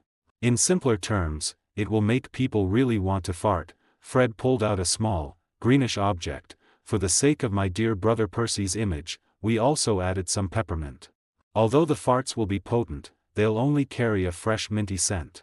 Where can you find such good brothers? Percy owes us a big award. George adjusted his collar as if about to give an acceptance speech. Kano silently put a little distance between himself and the twins, turning towards Harry. I'm a bit tired. I'm going to the Leaky Cauldron with Fred and George for a drink.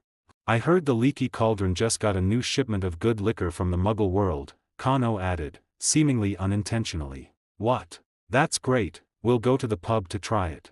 I mean, browse. Mr. Weasley immediately responded upon hearing this. I need to buy some owl treats for Hedwig, and Ron needs to take Scabbers for a thorough checkup. Harry nodded. Then we'll see you at the Leaky Cauldron later.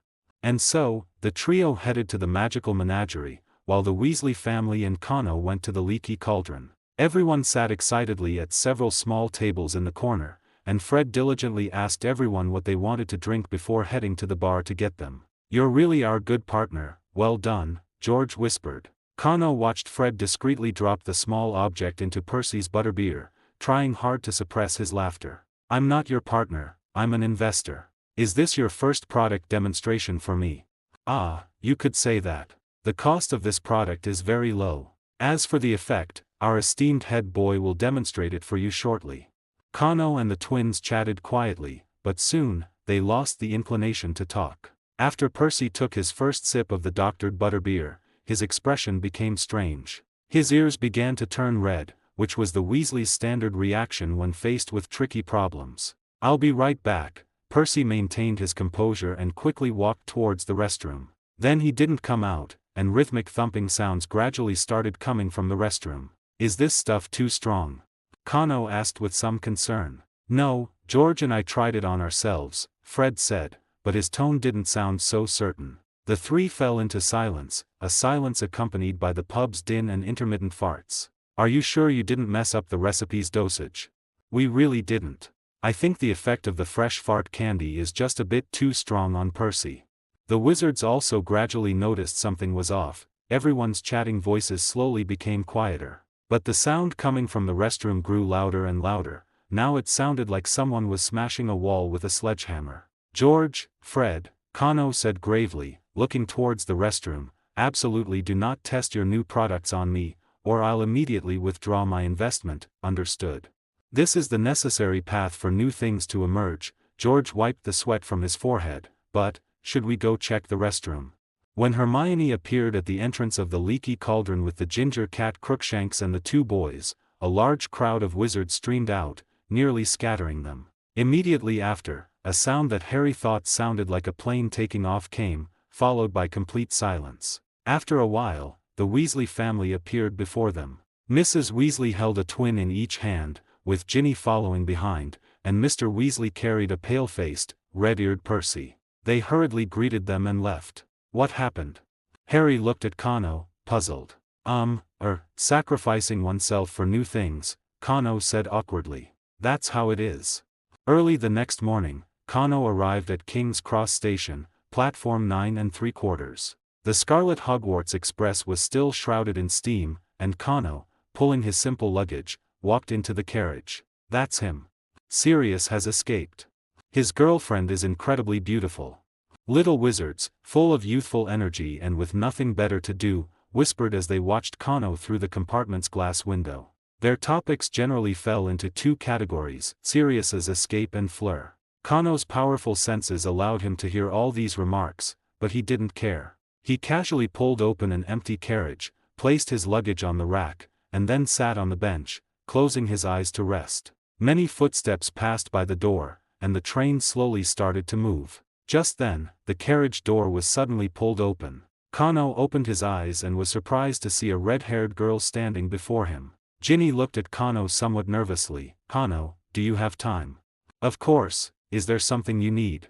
Before Kano finished speaking, another girl walked in. She had long, pale blonde hair, wore 2 carrot-shaped earrings, and had a necklace made of butterbeer corks around her neck. Ginny's words faltered, and the girl who walked in scanned the compartment with her silver-gray eyes. "Excuse me, others aren't very willing to share a carriage with me."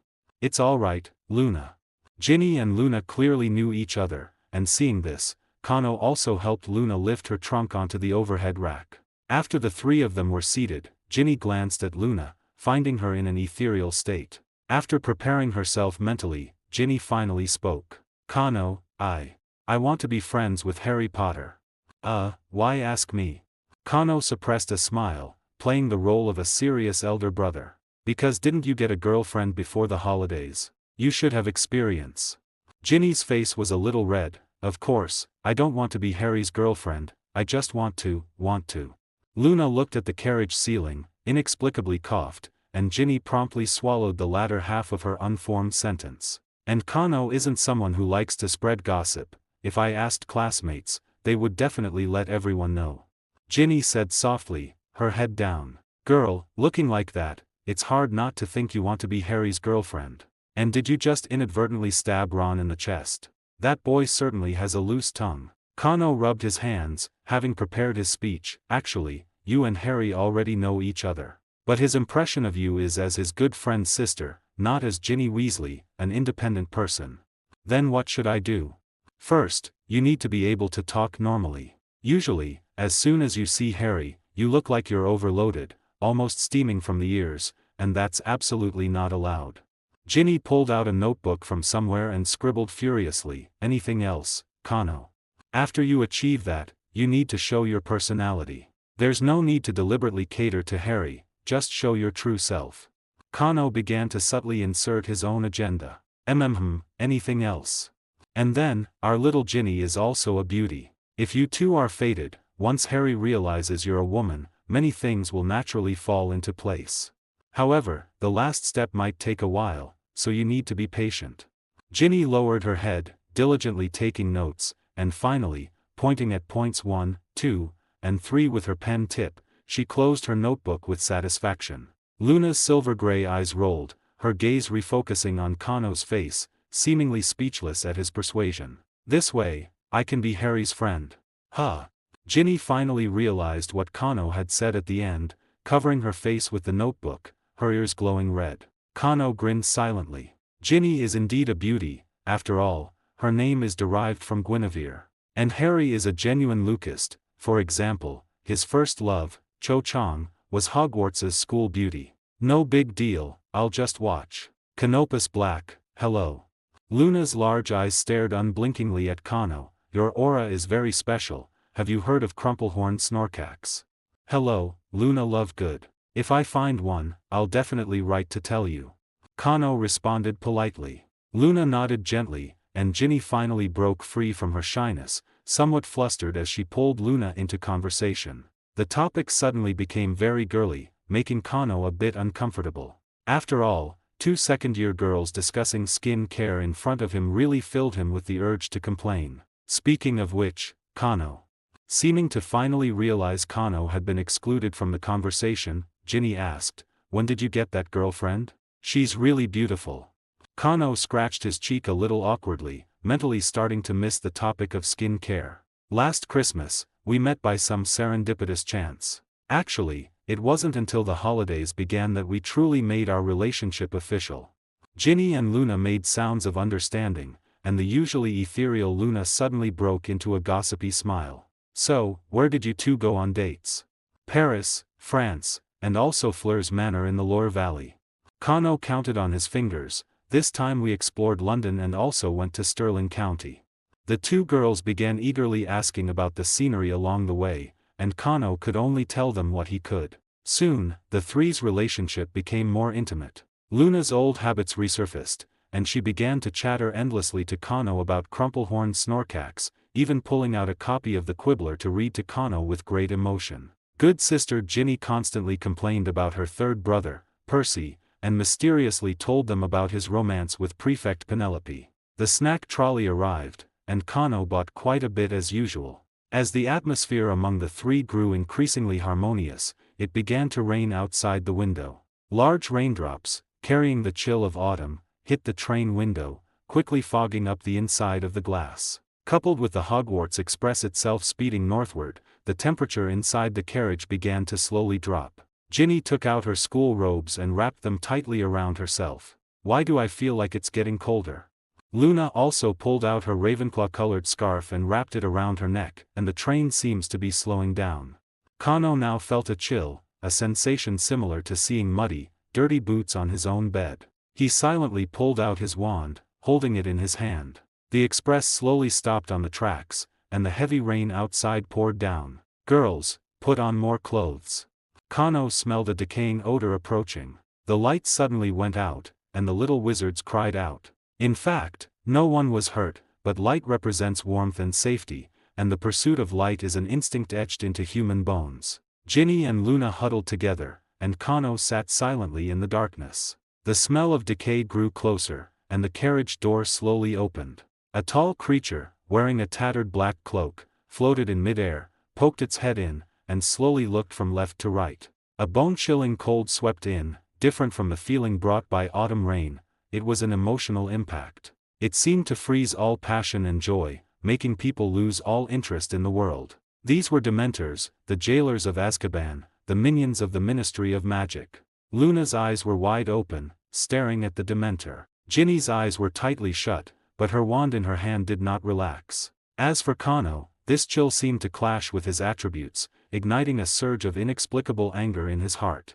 The Dementor seemed to have no intention of leaving. The happiness in the carriage just now made it want to take a few more sips. But it didn't notice that Kano was no longer willing to tolerate it. He suddenly stood up, raised his arm, and directly grabbed the Dementor's neck. The Dementor, which had been floating and seemingly incorporeal, was actually caught firmly. Where Kano's hand touched the Dementor, there was a hissing sound and a puff of white smoke. The Dementor struggled in pain. It opened its rotten mouth under its hood, trying to suck Kano's happiness and force him to let go. But a sunrise-like glow appeared in Kano's eyes, and the Dementor became even more pained, twisting to get away from Kano. Kano pinned the Dementor by its neck against the corridor wall. All the Dementors in the entire corridor, who were abusing their power to suck happiness, turned their heads and looked at him with their dark, empty hoods. Expecto Patronum. A silver light drove a Dementor out of the carriage, and a pale Professor Lupin followed, holding his wand. But what he saw was Kano standing at the end of the corridor, his left hand clutching a Dementor's neck and pinning it against the wall, his right hand holding his wand level. Expecto Patronum. A silver-gold shockwave spread out in a fan shape. All the Dementors, including the unlucky one in Kano's hand, were sent flying like bowling pins by the positive energy shockwave, colliding and swirling in the corridor, finally all moving away from the train, spinning and disappearing into the rain. Light and warmth returned to the express train simultaneously, and sounds of crying and comfort came from many carriages. Without bothering with pleasantries, Lupin walked back into the carriage to check on Harry's condition. Harry had fainted directly when he faced the Dementor just now. Kano also returned to the carriage, took out 2 roasted acorns, and watched the 2 girls eat them. His own emotions slowly calmed down. "You 2 rest for a bit. I'm going to check on Harry and the others," Kano said. "I'm coming too," Ginny said, her teeth chattering, as she struggled to stand up. Luna silently got up and supported Ginny, and the 3 walked together toward Harry's carriage. As a professor, Lupin now needed to check on every student and communicate with the driver. So when Kano pulled open the carriage door, he met Lupin, who was about to go out. "Canopus, that was a superb Patronus charm. If we weren't still on the train, I'd really give Gryffindor points," Professor Lupin said earnestly, patting Kano's shoulder, and walked past him. Kano nodded in acknowledgement and stepped into the carriage. In the carriage were Harry's trio and Neville, who had walked into the wrong door in the dark. Kano again distributed acorns, along with the chocolate Lupin had left, and everyone's faces regained their color. Just now, Kano, what you used to drive away the Dementors, was that the Patronus charm?" After listening to Ron's introduction to Dementors, Harry, whose teeth were still chattering, asked about the spell Kano and Professor Lupin had used. "You can learn from Professor Lupin after school starts, but you must think of happy things when casting the spell," Kano replied. Facing a Dementor, and thinking of happy things. Hermione shivered instinctively. Neville seemed to be thinking of his parents, who had been driven mad by Crucio. He hadn't recovered yet and seemed to have heard nothing. Harry, on the other hand, looked bewildered, racking his brains for happy thoughts. Finally, the train arrived at the station. The little wizards had never been so eager to rush out of the train, scrambling to get to the warm castle. Kano and Neville, Luna and Ginny got into a carriage pulled by Thestrals. This time, Kano clearly saw the true appearance of these black, bony creatures. They had no pupils, and their pale eyes showed no emotion, with large bat-like wings growing from their backs at the shoulders. Noticing Kano's gaze, Luna looked at him curiously. "You can see them?" "Yes, I can see them now," Kano nodded. Ginny and Neville were completely confused, but neither Luna nor Kano intended to explain. Luna's mother had exploded into a bloody mist in front of little Luna due to a spell error. And Kano, having traveled north and south and killed many scumbags over the years, now had a profound understanding of death. Entering the main gate and walking up the castle steps, Kano heard many people sighing in relief. Hogwarts, a warm home. Harry, Ron, Hermione, Kano. "Follow me." Professor McGonagall, dressed in green robes, called out from the crowd, and the 4 students obediently followed her to the school hospital. Harry, who had fainted, went for a checkup, Ron and Hermione went in to accompany him, and Professor McGonagall kept Kano outside. "Kano, you really cast a wonderful Patronus charm," Professor McGonagall said with relief, "but given your special status, try not to actively conflict with Dementors for the time being." "I understand, Professor. I plan to use my position as a current Board of Governors member to mobilize the Board of Governors' power to protest." But not even Dumbledore could prevent the Dementors from coming. This was a motion Fudge forced through, Professor McGonagall had to remind Kano. "I am aware of that. The Board of Governors will not be more powerful than Dumbledore," Kano nodded and said, I have my own ideas, no need to worry. Professor McGonagall was about to say something else, but Harry had already finished his checkup and walked out. The four little wizards returned to the Great Hall, where the sorting ceremony had already ended. Dumbledore, with his silver-white beard, stood up, preparing to deliver his speech for the new school year. Undoubtedly, the topic each year would revolve around the biggest security threat of that year, and this year's biggest threat was the Dementors. No trick, no disguise, no pretense will fool a Dementor, not even an invisibility cloak. And Dementors do not understand pleading or excuses. Therefore, I warn everyone present not to give them any reason to harm you. The little wizards, who had just witnessed the Dementor's power, listened in silence, more obedient than ever before. Let's turn to a more pleasant topic. Dumbledore put on a smile again. This year, 2 new teachers are joining our team. First, our new defense against the dark arts class professor, Remus Lupin. A sparse round of applause broke out below the stage, and Kano heard the older students whispering, "Another one? What was the last one's name again?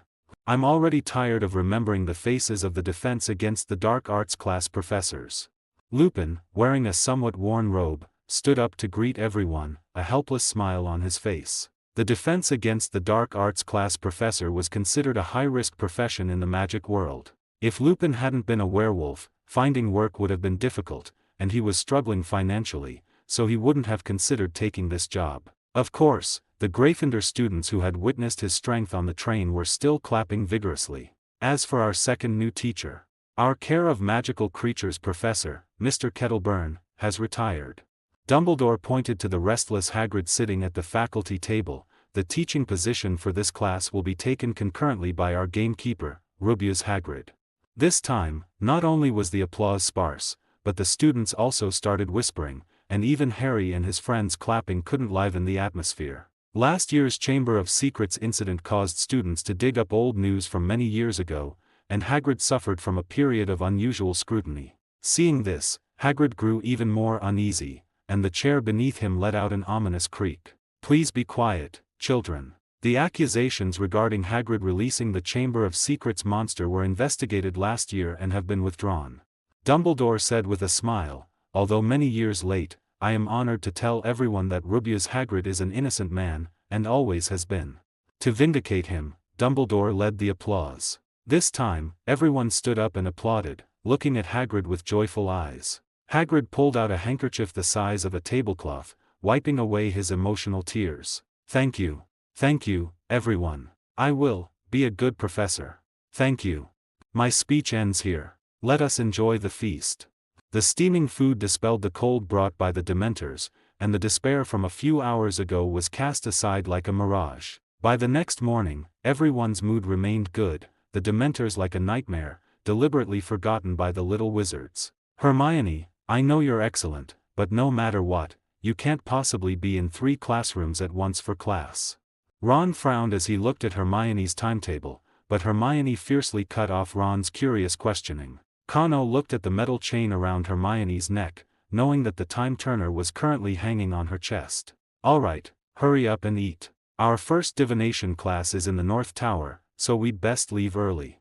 Kano interjected to mediate. Unfortunately, when Kano sat in the divination classroom, he began to regret choosing this class. 20 small round tables were arranged in the classroom, the curtains were tightly drawn even in broad daylight, and all the lamps were covered with red scarves, creating a hazy atmosphere. The fireplace was burning fiercely, and Kano could smell many types of herbs and spices added to it, all things that could aid in prophecy. But absolutely no one would throw all these things into the fire at once, it would be completely useless. Not to mention the strange mixed smell, which almost made the sensitive Kano gasp for breath. The environmental issues could be endured. Kano hadn't forgotten that he was here to leech prophecies. As a druid, Kano could see the aura on seers. When the aura glowed, their prophecies were naturally accurate. But now Kano found that Trelawney was too special. Even without speaking, her aura would flicker in Kano's eyes like a faulty light bulb, making it impossible for Kano to determine which of Trelawney's prophecies was accurate. The plan to leech prophecies fell through. "It is so good to see you in the material world." Sybil Trelawney spoke from her armchair, marking the beginning of the class. She was very frail and wore large spectacles. She was covered in glittering gems and jewelry, but the well-traveled Kano recognized at a glance that many of them were fakes. I must preface this by saying, if you lack insight, there is little I can do for you. In this field, books can only teach you so much. This was true. For example, Kano, the all-rounder in the druid field, really couldn't produce a single prophecy worth showing. Ron and Harry watched with interest as Hermione frowned deeply. She couldn't quite grasp Trelawney's meaning and felt like she was shirking responsibility. There was nothing to be done. Hermione had a completely scientific and engineering mindset, valuing logic and disliking intuition, so she shouldn't have taken this class. For the rest of the time, Kano witnessed a seasoned con artist's performance. She used sensational prophecies to awe more than half of the little wizards, then quietly established her authoritative image in their minds. To translate: Trelawney, gentlemen, I see a dark omen on your foreheads. There will surely be a bloody disaster recently. If left unchecked, at best you will lose money to avert disaster, at worst your family will be ruined, and you will lie dead in the streets. The wizard gentleman hastily asked, "Dare I ask, Master, how can this be resolved?" "It requires silver. Everyone, study divination class diligently, and the disaster will naturally resolve." During the subsequent tea leaf reading, Harry and Ron both had some of their worries spoken of, while Hermione's frown deepened. Kano couldn't distinguish the truth from falsehood in the other party's prophecies, and Trelawney glanced at his tea leaves but said nothing. After divination class ended, the little wizards, dazed, climbed down the ladder, discussing the ominous omens that everyone had received. Of course, Harry, as expected, received the omen of death. It wasn't until Transfiguration class that Professor McGonagall's words finally brought the little wizards out of their neurotic state. Sybil Trelawney predicts the death of a student every year in her first class. So far, none of them have died. Professor McGonagall pursed her lips, "If it weren't that I never speak ill of colleagues." In short, true seers are few and far between. Everyone relaxed, and Harry also let out a long sigh. "Kano, do you think Professor Trelawney is a fraud, or a true seer?" At lunchtime, Harry couldn't help but ask Kano. If anyone among his friends could foresee the future, it was only Kano. In fact, Professor Trelawney does have real ability. As soon as Kano spoke, he noticed Harry's face turn pale. However, prophecy is always another form of hindsight.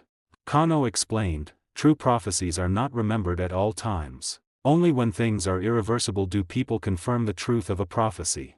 So, never hesitate because of a prophecy. Our fate is in our own hands, and no matter the outcome, it is our own choice. As long as it's the path we chose, we shouldn't regret it." Kano patted his shoulder, and Harry nodded thoughtfully. Care of magical creatures was held outdoors, and the trio left together. Kano had no classes this period and was free to act. He planned to go to the room of requirement to brew a potion for Peter Pettigrew. This time, the brewing work was different from usual. He couldn't operate openly in the common room. If Hermione saw the ingredients he was using, it might arouse suspicion. Oh, and the Horcrux diadem, he might as well take it too. Kano rummaged through his luggage for the oak box from last year, painted with Ogham runes, then stuffed the potion ingredients Kreaker had ordered for him into a small bag, and headed towards the 8th floor of Hogwarts. In truth, Kano couldn't remember exactly where this place was, but after 2 years of classes at the school, it was hard for anyone to miss that comical tapestry. A ballet teacher wanted to teach a troll to dance, but was brutally beaten with a big stick by the rude troll. In this corridor, Kano concentrated and made his request. "I need a place to hide things." After walking back and forth 3 times in the corridor, a smooth door appeared on the wall opposite the tapestry. Kano pushed open the door, and inside was exactly the large junk pile where students throughout the ages had hidden contraband. Thousands of pieces of contraband formed a high wall. Kano stared at this spectacular sight, a little dumbfounded, and began to doubt whether he still had time to concoct potions today. Because the Horcrux felt like a pool of cold, disgusting, and filthy sewage in Kano's perception, he slowly let go of his senses and walked towards the spot that made him most uncomfortable. Soon, Kano found 7 or 8 skulls with strange drawings, 2 bottles of spoiled powerful poison, and a can of specialty herbs from hell. Heaven knows where these destructive little brats got so many bizarre things. Just as Kano was about to decide to come back another day, another object appeared in his perception. Turning past the mountain of junk, Kano saw a shabby diadem, resting on the head of a dirty wizard's bust. "You're the one." Kano walked to the bust with some effort, took off the shabby diadem, and examined it carefully. This diadem belonged to Ravenclaw, one of the founders of Hogwarts, known for her wisdom. Legend has it that the diadem could increase the wearer's wisdom. When Ravenclaw was old, it was stolen by her daughter, Helena Ravenclaw. When Ravenclaw was gravely ill and dying, she wanted to see her daughter one last time, so she sent Helena's admirer, Baron, to find her. Unexpectedly, in the forests of Albania, Helena preferred death over returning. Finally, in a struggle, Baron accidentally killed her, and he himself committed suicide with the blood-stained sword. Both became ghosts, wandering Hogwarts day in and day out. Helena became the Grey Lady, and Baron became the Bloody Baron. Later, Tom Riddle, relying on his exquisite acting skills and handsome appearance, coaxed the location of the diadem out of Helena, and made it into his fifth Horcrux. What does this story tell us? Being sweet-tongued and handsome really allows one to do whatever they want. Heaven knows how Tom managed to win the favor of a female ghost who had lived for hundreds of years. I feel it's unfair to the Bloody Baron. JPG. Kano tapped the diadem, which was rich in story. It seemed to sense something and trembled slightly. A strange pull emanated from it, tempting Kano to wear it on his head. How could that be? Kano doesn't fall for illusions. What are you thinking? Oh, you don't have a brain either.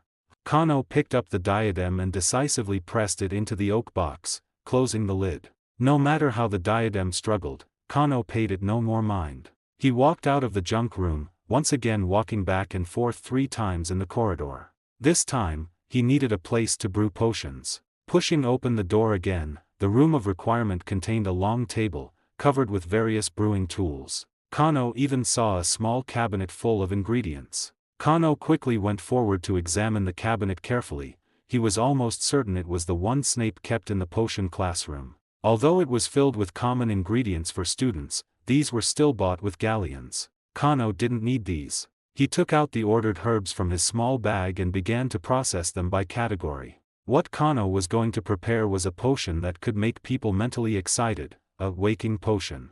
This potion could keep a person awake, but long-term use was strictly prohibited. Kano's goal was to slowly wear down Peter Pettigrew's willpower, making him suffer from long-term sleep deprivation, drowsy while still conscious. Why use this potion? Of course, it was to clear Sirius's name. Even if Sirius caught Peter, Peter would still be unlikely to receive the punishment he deserved, because he was a hero certified by the Ministry of Magic. Perhaps some would say this was the previous administration's problem, and had nothing to do with Fudge. But if Fudge criticized his predecessor's judgment, would his successor not criticize him? Did Fudge truly have the courage to right the wrongs? No, Fudge would only cover it up. As for Veritaserum, on one hand, the Ministry of Magic had strict restrictions on its use, only using it to add to already strong evidence. On the other hand, Veritaserum could actually be resisted. Therefore, testimony obtained solely through Veritaserum would not be accepted by the Wisengamot.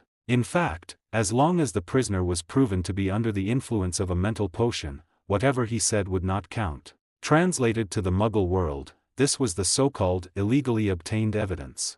The only way was to make Peter Pettigrew speak the truth himself, without the influence of mental potions. The waking potion was just the first step in a combined assault. There were other steps to follow. Kano ground the billywig stings, put them into a boiling cauldron, stirred 3 times, then added a spoonful of wolfsbane powder, boiled for 30 minutes, and then threw in a snake fang. Once the snake fang was completely dissolved, this bottle of waking potion was complete. Kano returned to the Gryffindor common room with the potion. Everyone was discussing Malfoy, whose arm had been broken by the hippogriff Buckbeak. He deserved it. Why wasn't Harry hurt by Buckbeak?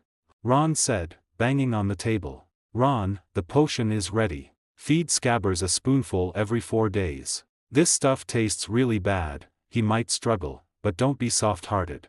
Kano interrupted Ron and handed over the potion. Ron took it with a smile, while Scabbers, oblivious, ate cheese crumbs nearby. 1 spoonful of the potion could keep him awake for 3 days. To prevent him from breaking down too quickly, Kano also left him a day to recover. Hagrid won't be fired because of Malfoy, will he? Harry looked worriedly at the small hut outside the window. Probably not. Madame Pomfrey's medical skills are excellent, Malfoy will be fine. And it was indeed his own fault for angering Buckbeak and getting injured, Hermione analyzed. Hagrid will be fine. Connor found a sofa and sat down. His fate depends on Dumbledore and the Board of Governors. Lucius really offended the Board of Governors badly last year. And don't forget, I'm also on the Board of Governors. That night, Connor arrived at the headmaster's office door with the diadem. The stone gargoyle, eager for sleep, opened the door directly. Connor entered the headmaster's office, where the headmasters in their portraits were chattering about Sirius Black. I think he wants to come and kill Harry Potter. Phineas Nigellus scratched his head. I don't know what he's thinking. He and the Potters had a good relationship. Connor is such a worry-free child. Why aren't the headmasters pretending to be asleep anymore? Connor sat opposite Dumbledore and pushed the box forward. It's not your first time here, why pretend to be asleep? Headmistress Delis replied. What is that, another Horcrux? I believe so. Dumbledore sealed the headmaster's office, opened the box, and took out the diadem inside. The headmasters immediately fell silent, and several headmasters from Ravenclaw even sobbed softly. Is that the diadem? Ravenclaw's diadem? Armando Dippet asked tremblingly. It is indeed Ravenclaw's diadem, but I must remind everyone that it has been made into a Horcrux by Lord Voldemort. Connor clapped his hands. We must destroy it. The process is the same as last time. Dumbledore put the diadem back in the box, isolating its continuous temptation, and sighed. Tom seems particularly fond of the relics of the four founders. Yes, this should also give Principal some hints. Connor spread his hands. I still have 2 Horcrux locations, one of which is Slytherin's locket, which I can get during the holidays. I'm also close to finding the location of another Horcrux. Dumbledore nodded. We'll go get it together during the holidays. The headmasters furiously denounced Lord Voldemort's atrocious behavior of destroying artifacts, and several old headmasters with Slytherin blood suffered undeserved misfortune. Look at your descendants, how much trouble they've caused us, a headmaster with a monocle shouted at them. How was I supposed to know such a thing would be born? A headmaster from Slytherin House waved his wand in dissatisfaction. How did Slytherin turn out like this? Connor left the headmaster's office, and the clamor of the old headmasters gradually faded. Next was to wait for the full moon to use ritual magic to remove the dark arts from the diadem. What part of Lord Voldemort's soul fragment was sealed in the diadem this time? Connor pondered as he walked back to the common room. Meanwhile, the large black dog, Sirius Black, jumped off a train. He stumbled, rolled, and opened his eyes wide to identify the station sign in front of him. Good, not far from Hogwarts. Because of his credulity, the Potters died at the hands of Lord Voldemort. Heartbroken, Sirius Black killed Peter Pettigrew and decided to atone for his sins in Azkaban for the rest of his life. But what did he see? That filthy rat had actually appeared in the newspaper. The Weasleys won the Daily Prophet Grand Prize and went to Egypt.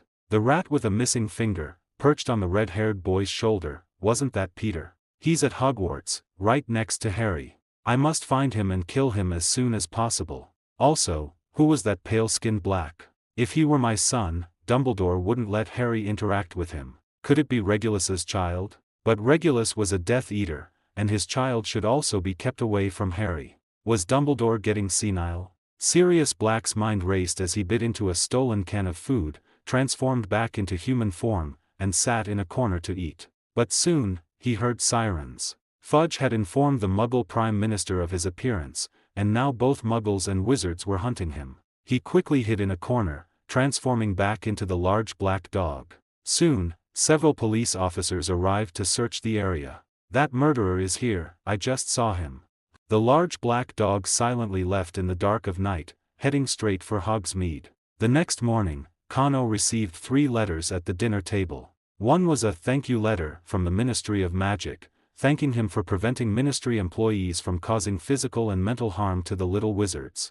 The wording was very official, but the implied meaning was to mind his own business. Another was a meeting notice from the Board of Governors, scheduled for a weekend in mid-October, at Hogwarts Castle. This was a meeting initiated by Kano, and now it was just to inform the attendees of the time and place. The third letter came from Kriaker, and the content of the letter was just one sentence. The black dog has reached Hogsmeade.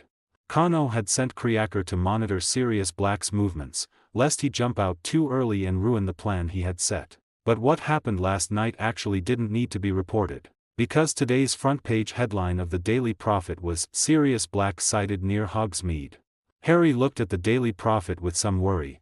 He really wanted to talk to Sirius Black face-to-face now. But his friends around him all had expressions of "don't go out, we're afraid you'll die," which made it impossible for him to speak. Malfoy appeared behind Harry with his arm in a sling, but everyone knew his broken bone had long been healed by Madame Pomfrey. "Potter, be very careful." He gleefully waved the newspaper, on which Black's wanted poster was very conspicuous. "If you get killed by Black, I'll be very sad." After he finished speaking, he burst into laughter, and Crabbe and Goyle beside him also laughed in cooperation. "Mind your own business, Malfoy," Harry said through gritted teeth. "Do you want to fight me, Potter?" Malfoy exaggeratedly clutched his arm. "Oh my bones are hurting again. I promise, that big oaf Hagrid will be fired." "You provoked Buckbeak first." Hermione couldn't help but say. "Shut up, you stinky."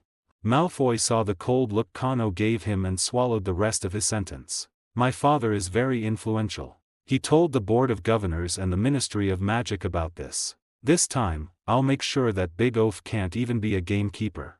Malfoy said proudly. "Is that the Board of Governors your father was kicked out of last year?"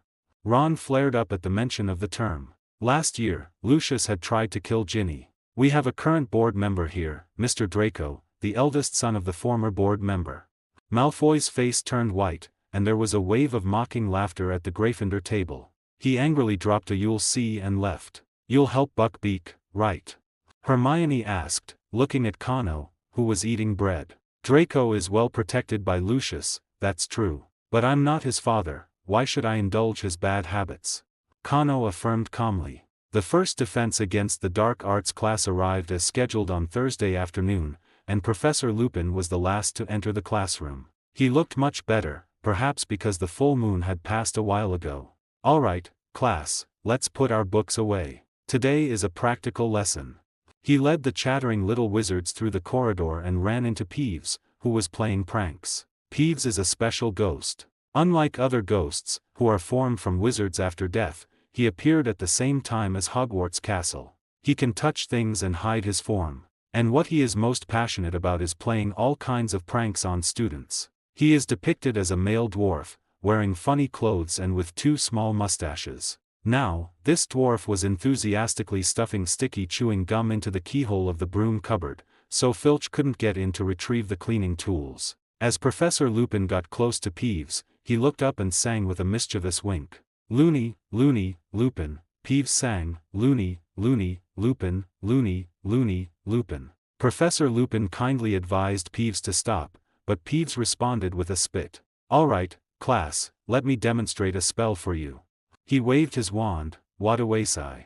This spell makes objects fly out quickly. Under Professor Lupin's operation, the chewing gum in the keyhole flew out like a bullet and hit Peeves in the nostril. Peeves cursed repeatedly and quickly left. The students burst into laughter, gaining more respect for Professor Lupin. Professor Lupin led everyone to the staff room. Snape was taunting the Gryffindor students, but Professor Lupin still politely asked him to leave. "Phew, let's begin." Professor Lupin locked the door and pushed out an old wardrobe. Something inside was banging against the cabinet door, but it seemed to be enchanted and was shut very tightly. "Don't worry, it's just a boggart inside," Professor Lupin said. "Who can tell me what a boggart is?" "A shape-shifting creature that can read people's deepest fears," Hermione answered, raising her hand. "They like dark corners and jump out from various places to scare people." "Very good," Professor Lupin snapped his fingers. 5 points to Gryffindor. "Wait, Professor, I still have a question." Kano also raised his hand. Professor Lupin looked at Kano's face, seemed to be in a daze for a moment, but still nodded with a smile. "Can their mind-reading penetrate a clemency?" "Of course not," Professor Lupin laughed. "A clemency can lock all of a person's thoughts and emotions. A boggart is powerless against such a wizard." Kano nodded, sighing with a bit of regret. Out of curiosity, he really wanted to know what he feared most, but he wasn't curious enough to drop his mental defenses and try the boggart's signature trick. Next came various famous scenes. Neville feared Snape the most, especially after potion class that morning, where Snape had used his toad, Trevor, to test a potion. Ridiculous.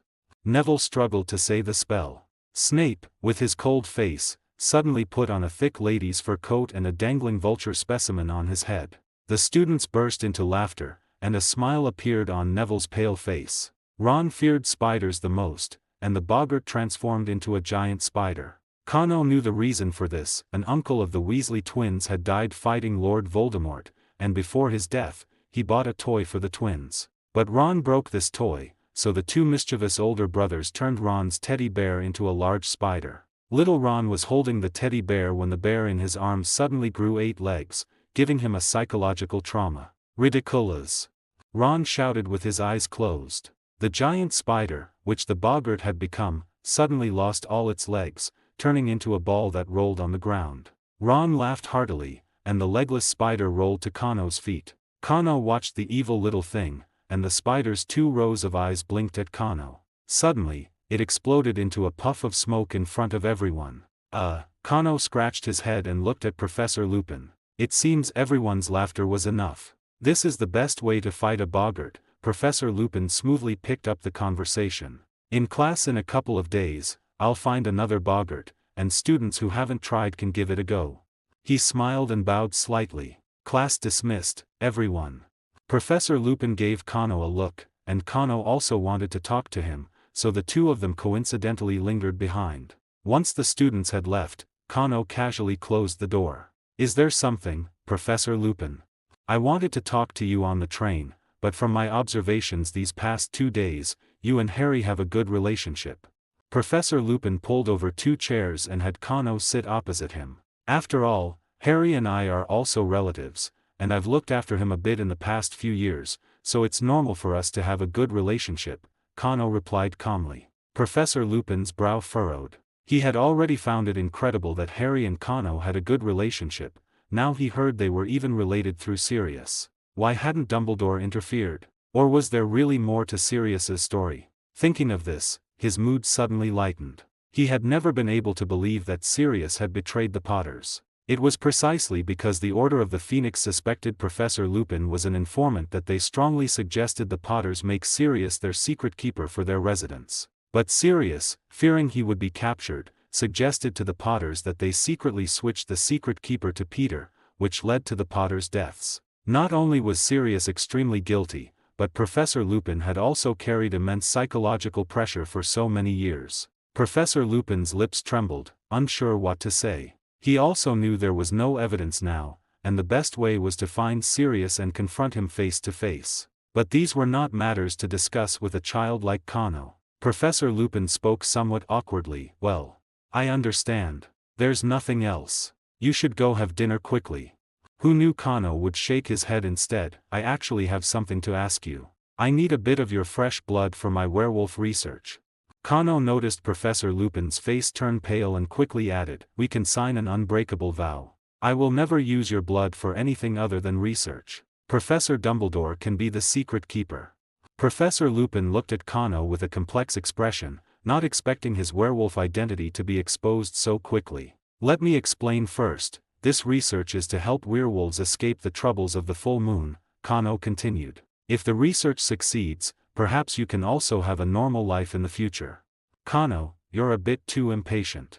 Professor Dumbledore's voice came from the doorway. He looked at the large glass jar in Connor's hand behind him with a wry smile. Also, even if Professor Lupin is a werewolf, he can't stand that much blood loss.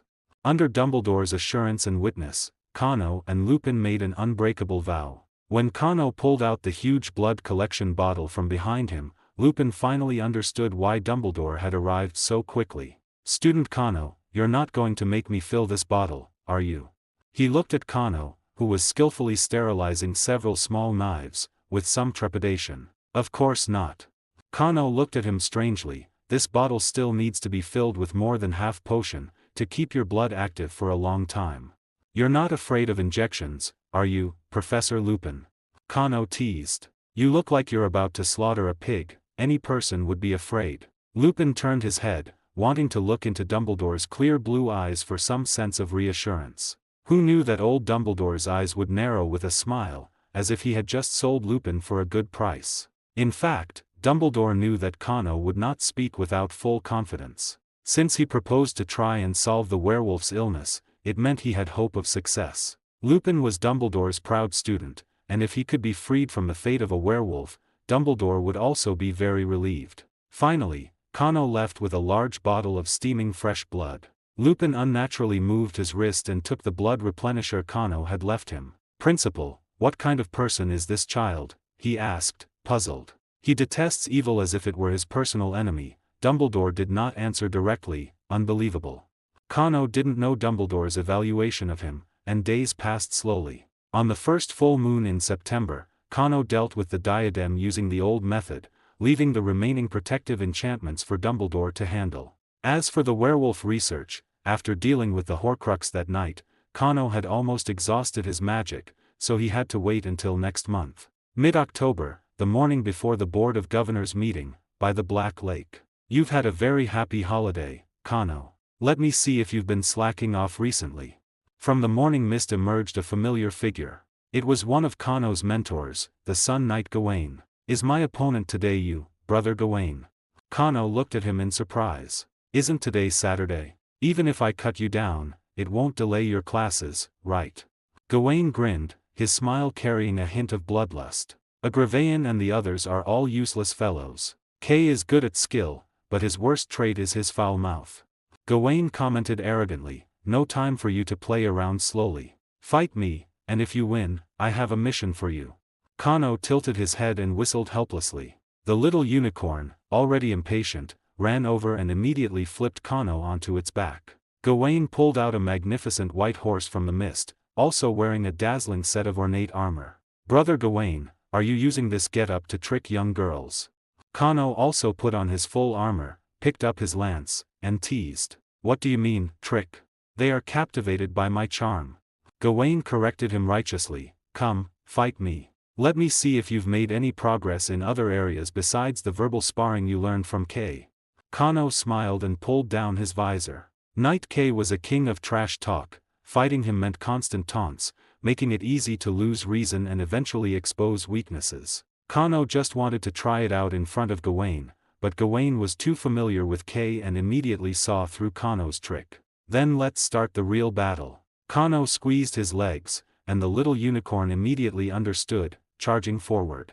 The lance, carrying the force of the impact, directly struck Gawain's defensive shield, pushing him and his horse back several steps sideways. "Good strength."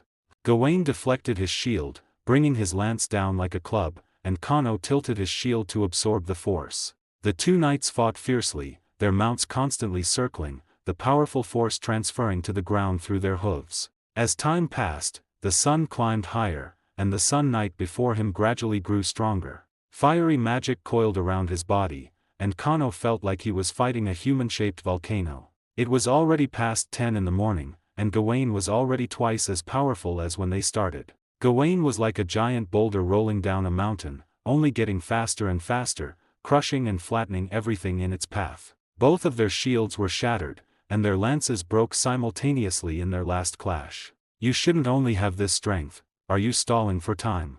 Gawain strangely drew his longsword. "Are you waiting for my strength to reach its peak?" "Of course." Kano also drew his oak sword, "and I don't plan to activate my special ability. If I'm going to defeat you, I naturally want to defeat you at your strongest." The little unicorn beneath him also let out a joyful whinny, seemingly agreeing with its comrade's declaration.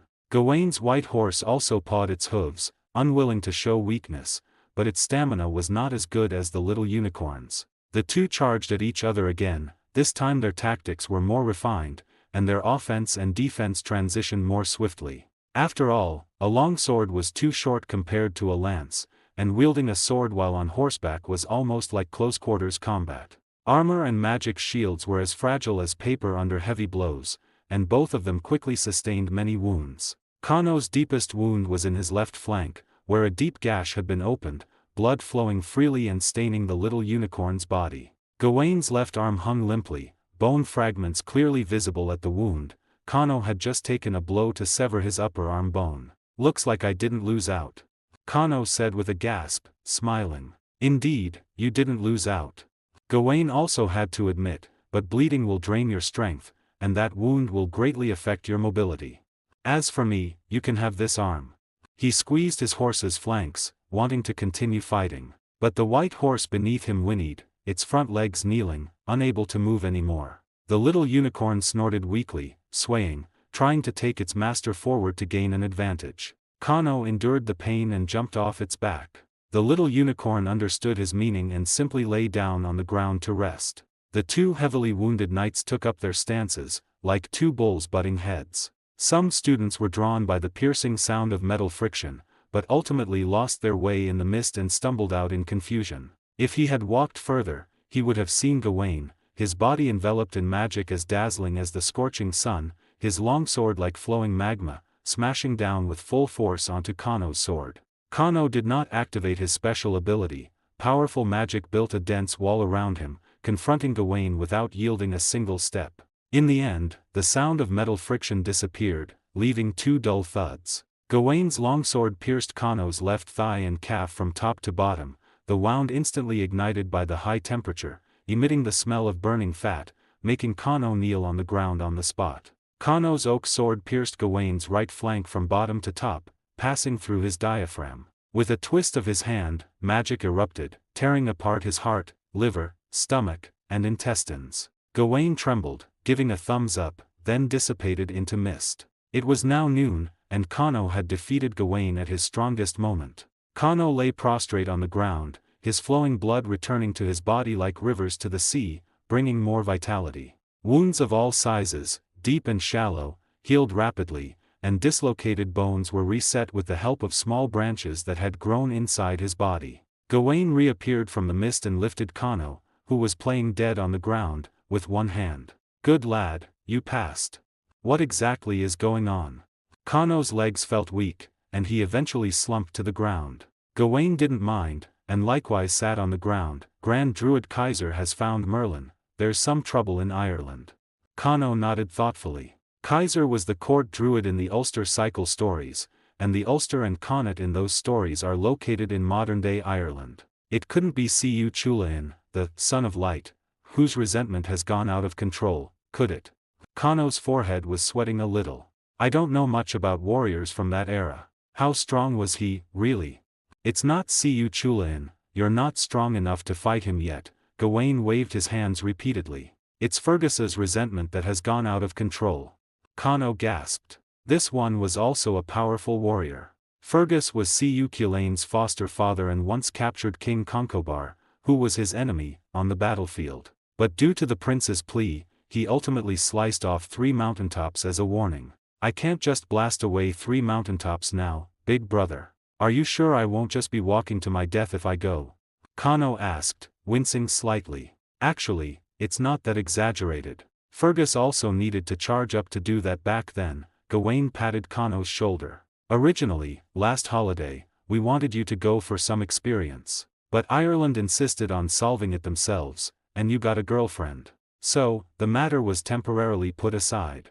After all, Fergus's resentment going out of control isn't the first time. It happens roughly once every 60 years. What about this time? Has something changed?" "All The knights in Ireland have disappeared after entering the fairy mound." Gawain's expression also looked grim. "This time, their family sent a plea for help, asking us to assist, out of consideration for being fellow Celtic descendants." "Is it urgent?" Kano scratched his head. "Can we go next year? I'm very busy here too. The mainstays of Ireland's knight families are all trapped in the fairy mound." "What do you mean, is it urgent?" Gawain snapped, hitting Kano. "Get ready, we'll set off in a few days." "So, just over a month after the start of term, you're taking leave?" Dumbledore asked, looking at Kano, who was still limping slightly as he approached him. "I don't want to, but I'll leave the Horcrux to you, Principal. Don't forget to wait for me to come back before taking the final step." Kano waved his hand. He had rested in bed for a day yesterday and still had to attend a meeting with the Board of Governors later. "All right, then. Do be careful." Dumbledore nodded helplessly. "I'll have the teachers prepare a lesson plan for you." However, Professor Babbling of Ancient Runes class is a strict person, Dumbledore reminded him. If you don't want her to cause you trouble in the coming years, it's better if you explain the situation to her yourself. Kano nodded and limped towards the Board of Governors meeting room. Kano pushed open the door, and 4 members of the Board of Governors were already seated. They all greeted Kano warmly, as he was a genuine treasure trove of talent. Soon, the remaining members of the Board of Governors also took their seats. Kano, presiding over the meeting, cleared his throat and pulled out 2 pieces of paper. There are 2 items on the agenda today. Kano picked up the first paper. First, regarding the handling of Professor Rubius Hagrid, the care of magical creatures professor. Due to a student being injured in care of magical creatures. I'll be direct, it was Lucius's son, Draco. Lucius has requested Hagrid's dismissal and the killing of the hippogriff, Buckbeak. Kano was well prepared. He distributed the information about Hagrid and the incident to everyone. This was provided by Dumbledore, who vouched for its authenticity. After reviewing the materials, everyone expressed that the Malfoy father and son were simply stirring up trouble. Just based on Dumbledore's guarantee, Hagrid could not possibly be dismissed. Just rejected. There's no need for discussion. The elderly member of the Board of Governors who disliked Lucius spoke angrily last time. But Lucius has put a lot of pressure on us, a young member of the Board of Governors said. Wouldn't it look bad if we did nothing? What pressure? Like last time, threatening to curse my family. The old member of the Board of Governors sarcastically swept his gaze across those present. Or has he spent another large sum of money? Several people were expressionless, but Kano knew they were the ones Lucius had bought off on the Board of Governors. Lucius also gave Fudge a lot of money, so even if we let this Hagrid go, the Ministry of Magic might still overrule us and impose a penalty, another member of the Board of Governors said. What kind of penalty? Kano asked with interest. They wouldn't make someone who was just vindicated and cleared of wrongdoing go back to Azkaban, would they? No, at most it would be a warning. But that beast might be in trouble, someone interjected. Then, I propose suspending Professor Rubius Hagrid's salary for 6 months to observe his future conduct. The young member of the Board of Governors thought for a moment and suggested a harmless punishment. That beast is school property. Unless the Ministry of Magic goes to great lengths to initiate a dangerous creature identification procedure, they have no right to overrule the Board of Governors and do anything to it. We'll talk about it then. The old member of the Board of Governors had once been an official in the Ministry of Magic and was very familiar with these procedures. Kano nodded. The Board of Governors had done everything they could. Now it remained to be seen whether Lucius would invest more resources to go after Buckbeak. Honestly, it was quite foolish. The members of the Board of Governors voted by show of hands, and it passed unanimously. Now, for the next item on the agenda, Kano tapped the table. The issue of defense against Dementors. Last time, Dementors searched the Hogwarts Express without notice. I personally saw them taking advantage of their position to drain the students' happiness, which is very harmful to their physical and mental health. But what do you mean by defense? A member of the Board of Governors asked. I mean, unlimited self-defense rights, Kano explained. If Dementors attack innocent students or professors, they can use any means to defend themselves, regardless of the extent of harm caused to the Dementors. But little wizards are basically unable to deal with Dementors, so does this have any meaning? The old member of the Board of Governors asked seriously. And if Dumbledore were to intervene, all the Dementors would instantly turn to dust. The Ministry of Magic would not agree. Regarding Dumbledore, let the Ministry of Magic discuss it with him personally, but students should at least have the right to protect themselves, Kano emphasized. What's important is the attitude. At least we need to show an attitude to the parents. If you ask me, these Dementors are not fit for patrol, not even as prison guards. Otherwise, how would Sirius have escaped?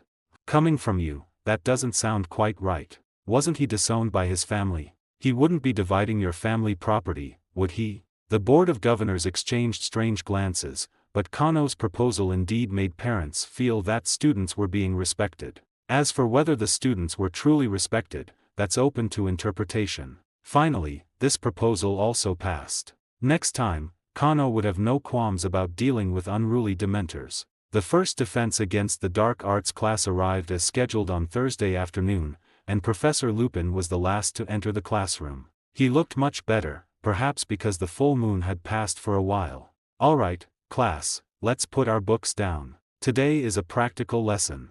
He led the chattering little wizards through the corridor, where they encountered Peeves, who was up to mischief. Peeves is a special ghost. Unlike other ghosts, who are formed from wizards after death, he appeared at the same time as Hogwarts Castle. He can touch things and hide his form. His greatest passion is playing all sorts of pranks on students. He appears as a male dwarf, dressed in funny clothes, with a small mustache. Currently, this dwarf was enthusiastically stuffing sticky chewing gum into the keyhole of the broom cupboard, preventing Filch from getting in to retrieve his cleaning tools. As Professor Lupin got close to Peeves, he looked up and sang with a wink. "Loony, Loony Lupin," Peeves sang, "Loony, Loony Lupin, Loony, Loony Lupin." Professor Lupin gently urged Peeves to stop, but Peeves responded with a gob of spit. "All right, class, let me demonstrate a spell for you."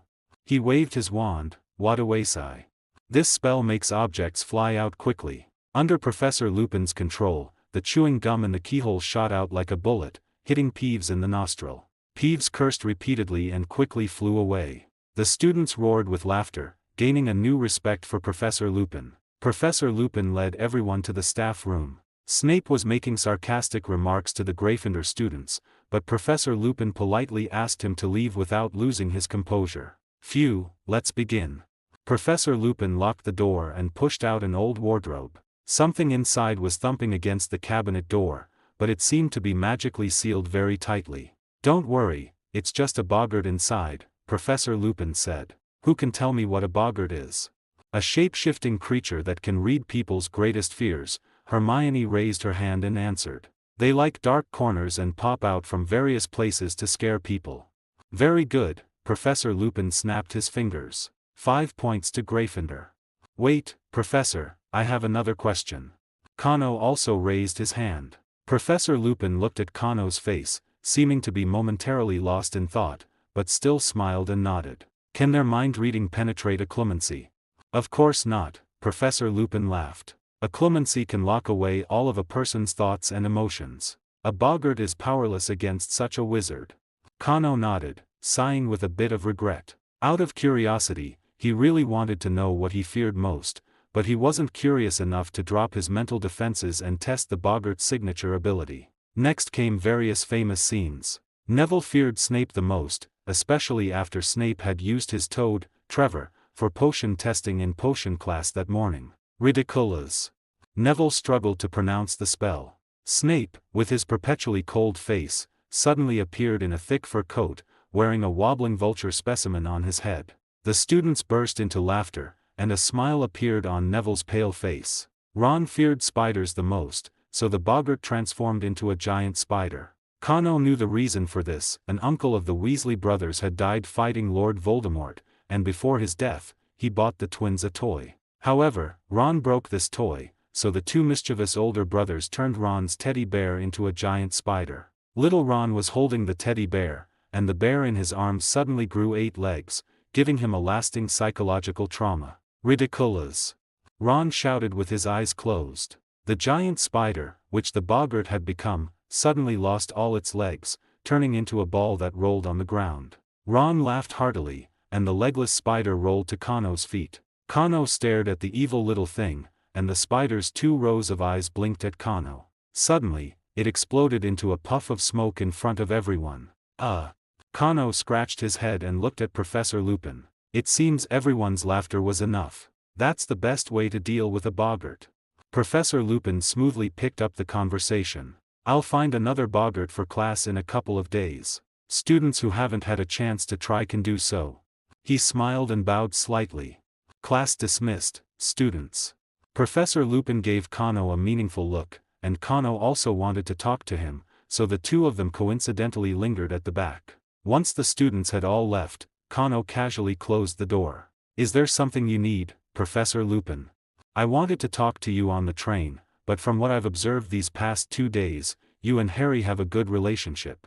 Professor Lupin pulled over 2 chairs and had Kano sit opposite him. "After all, Harry and I are relatives, and I've looked after him a bit over the past few years, so it's normal for us to have a good relationship," Kano replied calmly. Professor Lupin frowned. He had already found it quite incredible that Harry and Kano had a good relationship, and now he heard they were even related through Sirius. Why hadn't Dumbledore intervened? Or was there truly another hidden story behind Sirius's situation? Thinking of this, his mood instantly lightened. He had never been able to believe that Sirius had betrayed the Potters. It was precisely because the Order of the Phoenix suspected Professor Lupin was the traitor that they strongly advised the Potters to make Sirius their secret keeper for their residence. But Sirius, fearing he would be captured, suggested to the Potters that they secretly switch the secret keeper to Peter, which ultimately led to the Potters' deaths. Not only was Sirius deeply remorseful, but Professor Lupin had also carried immense psychological pressure for all these years.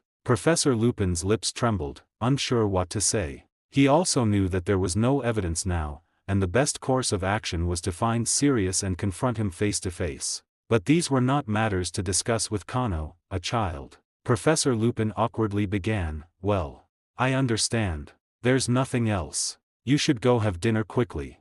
To his surprise, Kano shook his head instead. "I actually have something to ask you. I need a bit of your fresh blood for my werewolf research."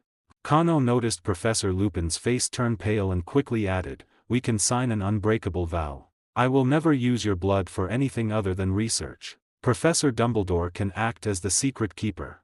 Professor Lupin looked at Kano with a complex expression, not expecting his werewolf identity to be exposed so quickly. "Let me explain first. This research is to help werewolves overcome the difficulties they face during the full moon," Kano continued. "If the research is successful, perhaps you too can have a normal life in the future." "Kano, you're a bit too impatient." Dumbledore's voice came from the doorway. He looked at the large glass jar Kano was holding behind his back, a wry smile on his face. "Also, even if Professor Lupin is a werewolf, he can't withstand that much bloodletting."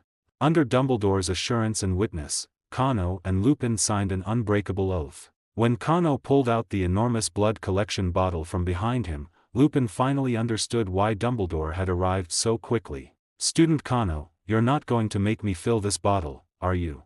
He looked at Kano with some trepidation as he skillfully took out several small knives and disinfected them. "Of course not." Kano looked at him strangely. "This bottle still needs to be filled with more than half potion to keep your blood active for a long time." "Are you afraid of needles, Professor Lupin?"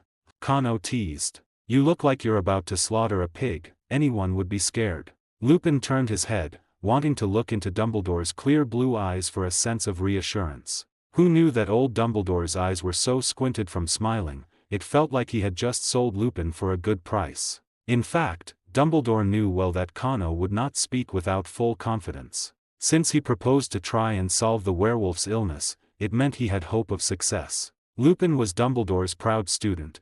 If he could be freed from the werewolf's fate, Dumbledore would also be greatly relieved. Finally, Kano left with a large bottle of steaming fresh blood. Lupin unnaturally moved his wrist and took the blood replenisher Kano had left for him. "Principal, what kind of person is this child exactly?" he asked doubtfully. "Hates evil like fire." Dumbledore didn't answer directly. "Incredible."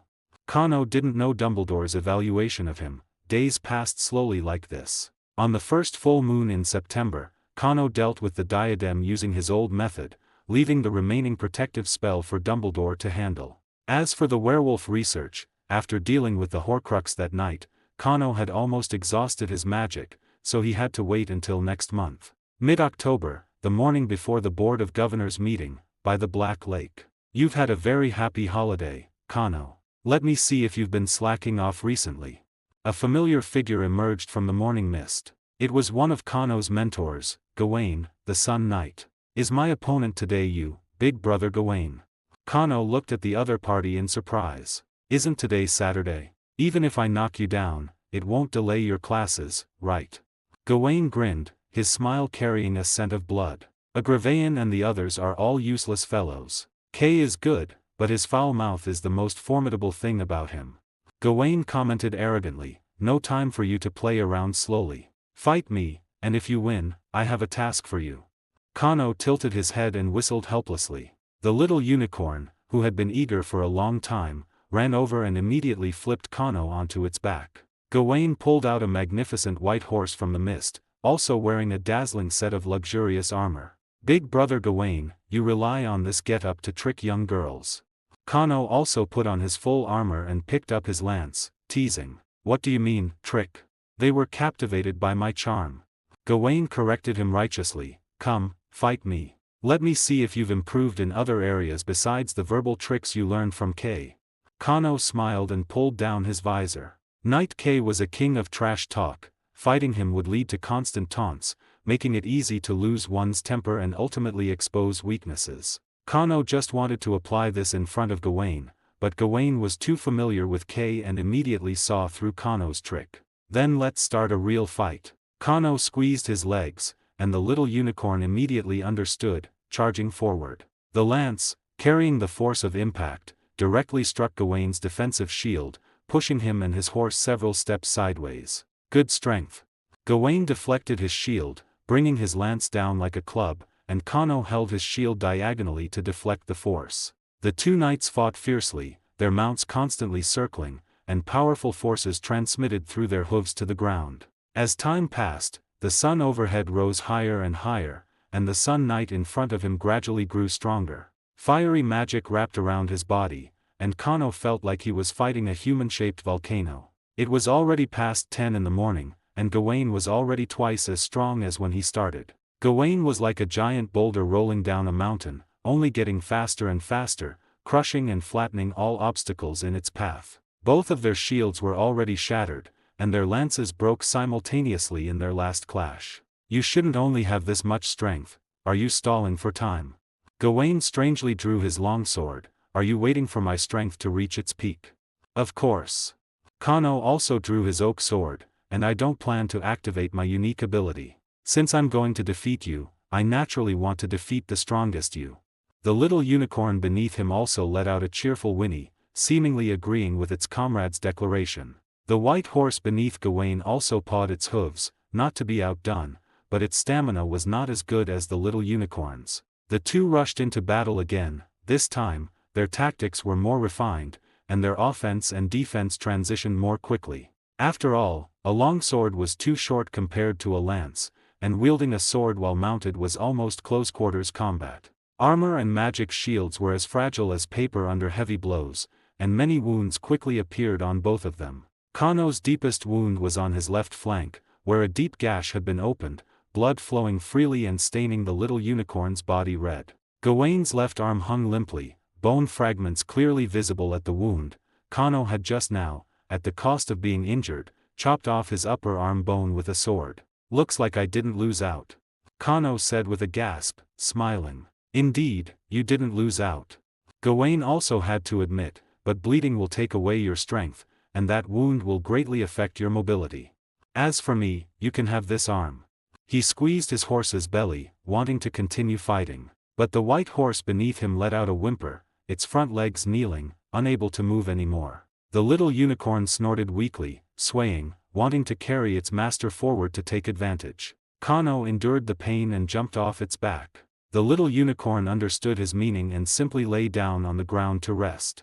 The two heavily wounded knights took their stances, like two bulls locking horns. Students were attracted by the jarring sound of metal friction, but eventually lost their way in the mist and stumbled out in confusion. If he had walked further, he would have seen Gawain, his body wrapped in magic as dazzling as the scorching sun, his longsword like flowing lava, fully slamming down on Kano's sword. Kano did not activate his unique ability. Powerful magic formed a dense wall around him, clashing with Gawain without giving an inch. In the end, the sound of metal friction disappeared, leaving two dull thuds. Gawain's longsword pierced Kano's left thigh and calf from top to bottom. The wound was instantly ignited by the high temperature, emitting a smell of burning fat, making Kano fall to his knees on the spot. Kano's oak sword pierced Gawain's right flank from bottom to top, passing through his diaphragm. With a twist of his hand, magic erupted, churning his heart, liver, stomach, and intestines. Gawain trembled, giving a thumbs up, and dissipated into mist.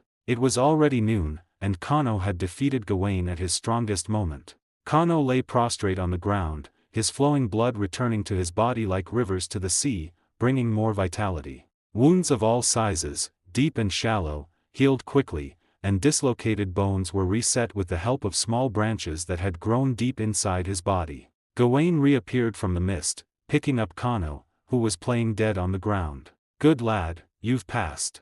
What exactly is going on? Kano's legs felt like jelly, and he eventually slumped onto the ground. Gawain didn't mind, also sitting on the ground. Grand Druid Kaiser found Merlin. There's some trouble in Ireland. Kano nodded thoughtfully. Kaiser was the court druid in the Ulster cycle stories, and the Ulster and Connaught in those stories are located in modern-day Ireland. It's not Cu Chulainn, the son of light, whose resentment has gone out of control, has it? Kano's forehead was a little sweaty. I don't know much about warriors from that era. How strong was he?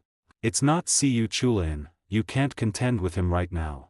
Gawain waved his hands repeatedly. It's Fergus's resentment that has gone out of control. Kano gasped, this one was also a powerful warrior. Fergus was Cu Chulain's foster father and once captured King Concobar, who was his enemy, on the battlefield. But due to the prince's plea, he ultimately sliced off 3 mountaintops as a warning. I can't blast 3 mountaintops away with a flick of my hand right now, big brother. Are you sure I wouldn't just be going to my death? Kano asked, wincing slightly. Actually, it's not that exaggerated. Fergus also had to build up his power to do that back then. Gawain patted Kano's shoulder. Originally, last holiday, we wanted you to gain some experience. But Ireland insisted on handling it themselves, and you also got a girlfriend. So the matter was temporarily put aside. After all, Fergus's resentment going out of control isn't the first time, it happens roughly once every 60 years. What about this time? Has something changed? Now, the knights stationed in Ireland have all disappeared after entering the Fairy Mound.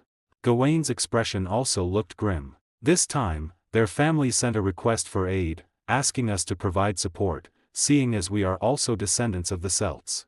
Is it urgent? Kano scratched his head. Can we go next year? I'm very busy here too. The mainstays of the Irish knight families are all trapped in the Fairy Mound. You tell me if it's urgent. Gawain snapped at Kano, hitting him. Get ready, we'll set off in a few days. So, you're asking for leave just over a month after school started? Dumbledore asked, looking at Kano, who was still limping, as he walked up to him. I don't want to either. I'll leave the Horcrux to you, Principal. Don't forget to wait for me to return before taking the final step. Kano waved his hand. He had rested in bed all day yesterday and would have a meeting with the Board of Governors later. All right then, please be careful. Dumbledore nodded helplessly. I'll have the teachers prepare a lesson plan for you. However, Professor Babbling of Ancient Runes class is a strict person. Dumbledore reminded him. If you don't want her to cause you trouble in the coming years, it's better for you to explain the situation yourself. Kano nodded and limped towards the meeting room of the Board of Governors. Kano pushed open the door, and 4 members of the Board of Governors were already seated. They all greeted Kano kindly, as he was a genuine treasure trove of talent. Soon, the remaining members of the Board of Governors also took their seats. Kano, who was chairing the meeting, cleared his throat and took out 2 pieces of paper. There are 2 topics on the agenda today. Kano picked up the first piece of paper. First, regarding the handling of Rubius Hagrid, the Professor of Care of Magical Creatures. Due to a student being injured in Care of Magical Creatures class. I'll be direct, it was Lucius's son, Draco. Lucius has requested that Hagrid be fired and that the hippogriff, Buckbeak, be killed. Kano was well prepared. He distributed the information about Hagrid and the incident to everyone. This was provided by Dumbledore, who vouched for its authenticity. After reviewing the materials, everyone expressed that the Malfoy father and son were simply stirring up trouble, and based solely on Dumbledore's guarantee, Hagrid could not be fired. Just reject it, there's no need for discussion. The elderly member of the Board of Governors who disliked Lucius last time spoke angrily. But Lucius has put a lot of pressure on us. A younger member of the Board of Governors said, wouldn't it be bad if we did nothing? What pressure? Like last time, threatening to curse my family. The old member of the Board of Governors sneered, sweeping his gaze across those present. Or did he spend another large sum of money? Several people had blank expressions, but Kano knew they were the ones Lucius had bribed on the Board of Governors. Lucius also bribed Fudge quite a bit, so even if we let this Hagrid off, the Ministry of Magic might still punish him over our heads. Another member of the Board of Governors said, what punishment?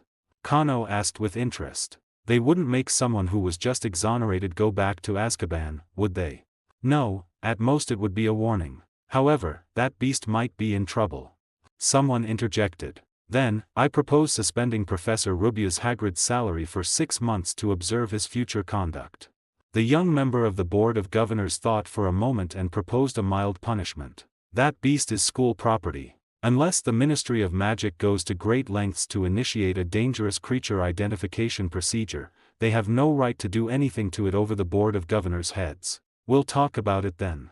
The old member of the Board of Governors had also been an official in the Ministry of Magic and was very familiar with these procedures. Kano nodded. The Board of Governors had done all they could. Now, it remained to be seen whether Lucius would invest more resources to go after Buckbeak. Honestly, it was quite foolish. The Board of Governors voted by show of hands, and it passed unanimously. Next item on the agenda. Kano tapped the table. The issue of defense against Dementors. Last time, Dementors searched the Hogwarts Express without notice. I personally saw them taking advantage of their position to drain the students' happiness, which is very harmful to their physical and mental well-being. But what do you mean by defense? A member of the Board of Governors asked. I mean, unlimited self-defense rights.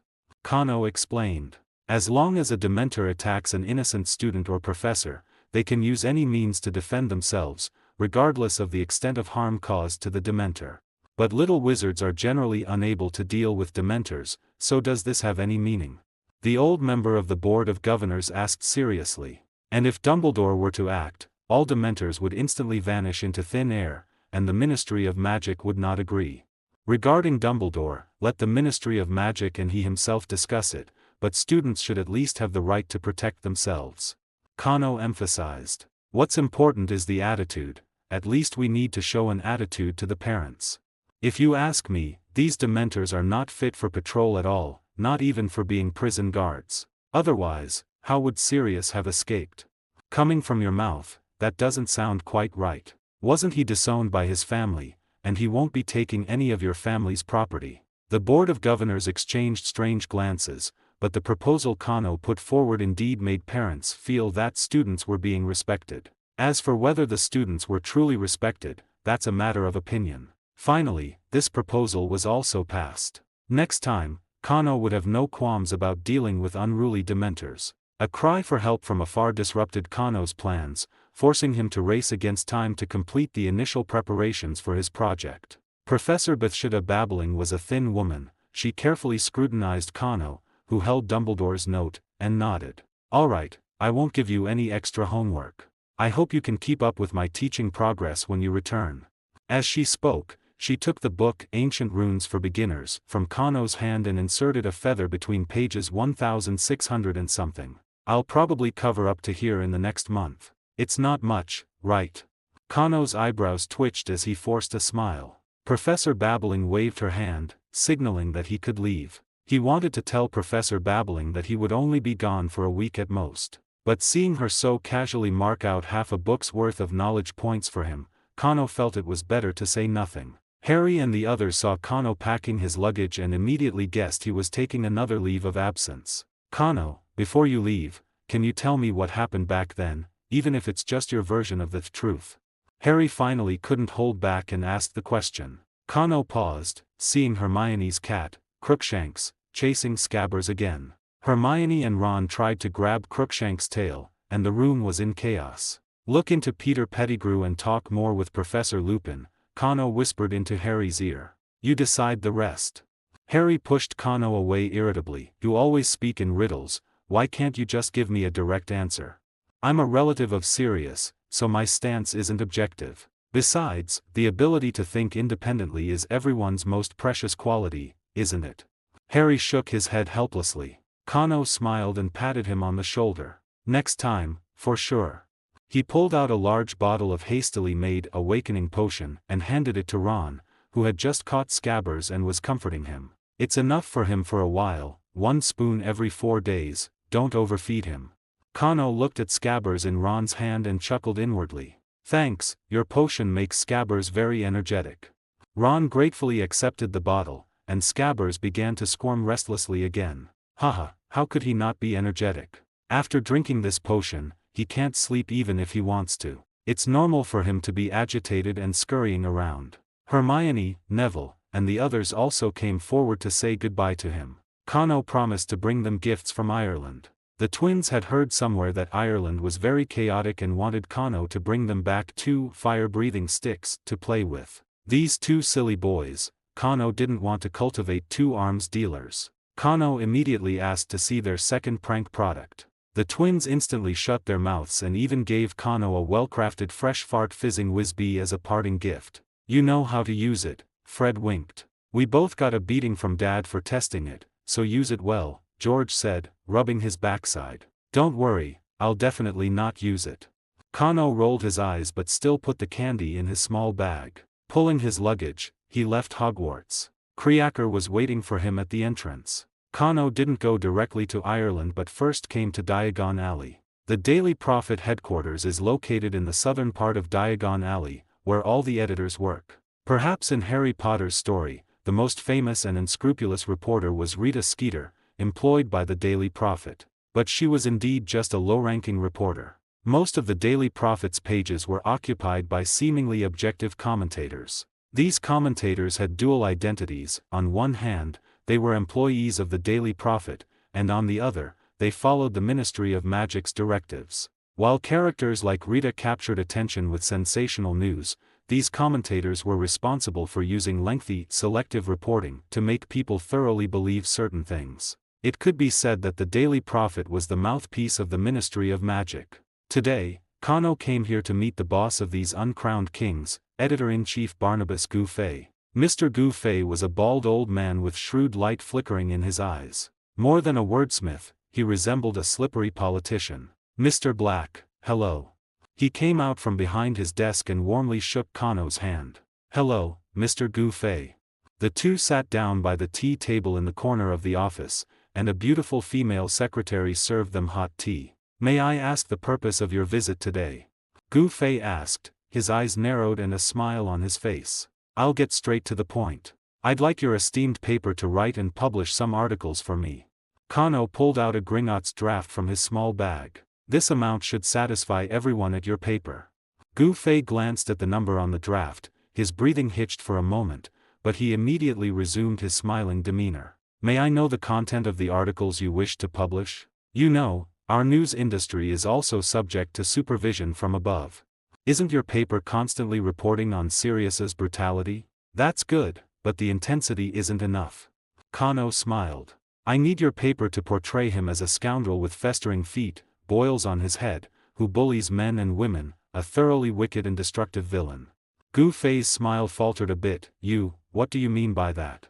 Nothing specific. Besides that, I also hope you can lead your editors and reporters to fully report on and glorify our hero, Peter Pettigrew, who received the Order of Merlin, First Class.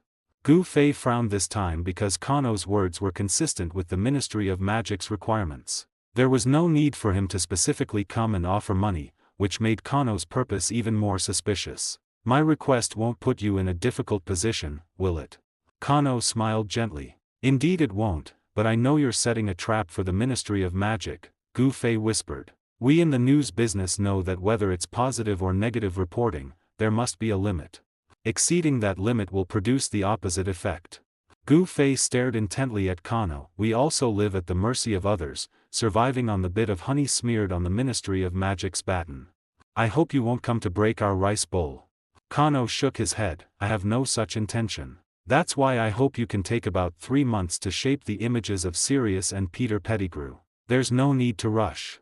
The Ministry of Magic won't notice anything. After all, the current Minister Fudge is someone who loves endless flattery, isn't he? Gouffet stroked his chin and finally picked up the draft from the table. Since you've considered our needs so thoroughly, I can't refuse any longer. Kano stood up and shook hands with Gouffet, who also had a smile on his face. Gouffet felt an envelope slipped into his hand. By the feel, it contained another draft. Kano's meaning was clear. This one was specifically for Gouffet. Perhaps there will be opportunities for future cooperation. I'll need your continued support then. You're too kind. If such an opportunity truly arises in the future, I will certainly not refuse. Gouffet's smile became even more sincere, and the two laughed together. Kano, come out and fight me. The red-haired youth, who had clearly grown quite a bit, was waving his suitcase and shouting at Kano's door, causing several neighbors to curiously peek out. An arrow shot out from the yard and was caught by Sean. Still holding a grudge, Kano. You brat, aren't you here to pick me up? Why do you look like you're here to challenge me? Kano, who was doing his morning exercises, opened the door and welcomed Sean in. Picking you up is the main mission, but don't forget, we still have a duel to fight. Kano smiled and nodded. Of course I haven't forgotten. Have you become a full-fledged knight now? Of course, my Eagle Eye ability can now be activated continuously. I'm not that 3-minute strongman anymore. Sean proudly crossed his arms. Kano clicked his tongue and wagged a finger at him. Let's talk about this duel after we get back from Ireland. I'll show you my current strength when we're there. Sean was a little unhappy. I really don't know what those guys are doing. Almost all the excellent knights in the country are trapped in that fairy mound. No matter how strong Fergus's resentment is, he shouldn't be undefeated after being besieged for so many days. Are they still alive? I don't want to go there to collect their corpses, Kano asked pessimistically. They're still alive. They all left their tokens before they left, and so far, none of these tokens have shown any abnormalities. Sean still gave some good news. The so-called tokens were a special kind of magic, passed down all over the world. A fairy tale tells of an elder brother who left home to find the fountain of youth, leaving behind a small knife. When he encountered misfortune outside, the knife immediately became rusty. The second brother left a string of pearl necklaces before leaving home. When he encountered misfortune, the pearl necklace immediately gathered together and could no longer be opened. Today's knights generally leave behind family crests. If a crest shatters, it means the knight has fallen in battle. It seems that things have not yet reached the worst-case scenario. Our family still has a few friends in Ireland. We'll be staying there this time. Sean picked up his luggage and stood in the fireplace with Kano. Friends in Ireland? Your family has wide connections, Kano remarked. Have you forgotten? Isolde was an Irish princess. Our ancestors set an example, and we, their descendants, naturally take pride in marrying Irish noblewomen. Over time, friends, in-laws, and so on, naturally increased. Sean winked, and Kano suddenly understood. The two no longer delayed. Sean loudly called out the place name and sprinkled fla powder. Green flames engulfed their figures, and Kriaker, who was staying at home, sighed helplessly. The two appeared at a Ministry of Magic Immigration and Customs Registration office at the border between Britain and Ireland, handing over their wands as identification to the staff for registration. Name: Canopus Black. Purpose of travel: tourism, visiting friends. Open your luggage, I need to inspect it. Kano opened his suitcase as instructed. The border inspector carefully scanned it with an alchemical detector, then closed the box and smiled at him. Very much in order. Please remember not to have too much contact with some local radicals in Ireland, whether they are muggles or wizards. It wasn't Kano's first time going abroad.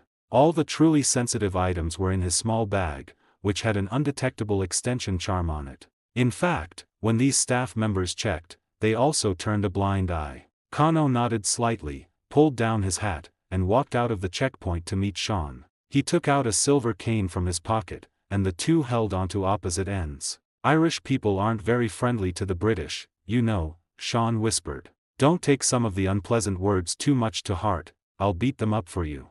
I was invited here to help, so shouldn't their attitude be a bit better? Kano raised an eyebrow. In the current situation, there are many people who think they are exceptionally strong and should participate in the rescue. As for the local knights who are not convinced by you, there are even more of them, Sean said, shaking his head. The silver cane trembled violently, the port key took effect, and the two vanished from where they stood. When his vision returned, Kano saw a spirited young woman dressed in hunting attire, standing before them with a dark expression. She had fiery red curly hair and was impatiently tapping her heel, arms crossed. Sean, what a rare guest. She spoke with displeasure. I waited and waited, but you didn't come. Now you've shown up uninvited. Sean was about to explain when the girl waved her hand, cutting him off. I've Plunkett. She extended her hand. Canopus Black, just call me Kano. Kano took her hand and gently shook it. Ife and I are childhood sweethearts, we have an engagement, Sean introduced. This time, her father is also trapped in the fairy abode. Yes, otherwise you wouldn't dare to come. I fiercely wrapped her arms around Sean's neck and kissed him. Kano quickly averted his eyes, whistling softly. By the time Sean patted Ife's back and somewhat awkwardly pulled his fiancée away, Kano's tune had already reached its second verse. Ahem, because Ife's father, my father-in-law, believes that the British environment makes people soft, he always wants to give me a good workout every time we meet. Sean awkwardly put his arm around his fiancée's waist. So I generally don't come over here, Ife always comes to me. Have you ever thought that if this continues, your father-in-law will feel even more that you stole his precious daughter, and he'll be even harsher when he trains you? Kano said, trying to suppress a laugh. Sean's expression froze, then he let out a pained wail. Quickly rescue my father-in-law. Sean blurted out, guessing a woman's thoughts is already complicated enough, and now my father-in-law is getting involved. Ife gave Sean a roll of her eyes, and Kano pretended not to see it. The three walked towards Dunsany Castle, where the Plunkett family resided. Ife held onto Sean's arm tightly, as if afraid he would run away. However, very soon, they were stopped by a large group of short knights on horseback, fully equipped. Kano placed his hand on his waist, but Sean and Ife sighed. The leading knight lifted his visor, revealing the face of a half-grown boy. Big sister. Brother-in-law. The knights shouted in unison, and Ife frowned. Why is it you? Where are your eldest brother, second brother, and third sister? The half-grown boy sniffled, his eyes red. Last night I couldn't stop them, they all went to the fairy mound. Now, each of our families only has the youngest child here. Kano looked at Sean in disbelief. Is the Irish folk custom so fierce? The whole family, old and young, goes together. At least, they left the youngest behind, Sean said awkwardly. The expected difficulties did not occur, because all the defiant knights had formed groups and rushed into the fairy abode. Even the knights guarding the entrance to the fairy mound followed them in, leaving only a group of young children, who, suppressing their tears, sought help from the universally acknowledged elder sister and brother-in-law. The half-grown boy who had just spoken had the nickname Oisin, which means, little dear, in Celtic. He believed it was a disgrace to seek aid from the British without his older siblings' consent, but the current situation did not allow him to maintain his pride. So, the boy came up with a compromise. He only gave his nickname and adamantly refused to tell Kano his surname. Kano sat in the guest of honor's seat, looking at the snot-nosed, gap-toothed little children of all sizes sitting around the long table, and felt a headache coming on. Let me be clear, I am a druid and also a knight. Even if I cannot resolve Fergus's resentment, I am capable of bringing your elders out. An unknown child sniffled, and immediately a chorus of sniffles echoed around the table. Kano turned to Ife helplessly. I will set off tonight. Now, tell me all the known information. This incident began at the border of County Cavan and County Leitrim. There is a fairy mound there, and 2 months ago, a large amount of black mist suddenly appeared. This isn't the first time. Previously, it was always Fergus's resentment inside, and its power wasn't particularly strong, Ife narrated, looking a bit pained. It wouldn't kill people, it would be satisfied and disappear after fighting with about 5 knights. We wanted to solve the problem ourselves, so 12 days ago, we dispatched the first batch of knights, a total of 30 people. Ife pushed over a list. They are all renowned knights, generally between 35 and 45 years old, and at the peak of their physical condition. But 2 days after they entered the fairy mound, the black mist became even denser, even showing signs of overflowing.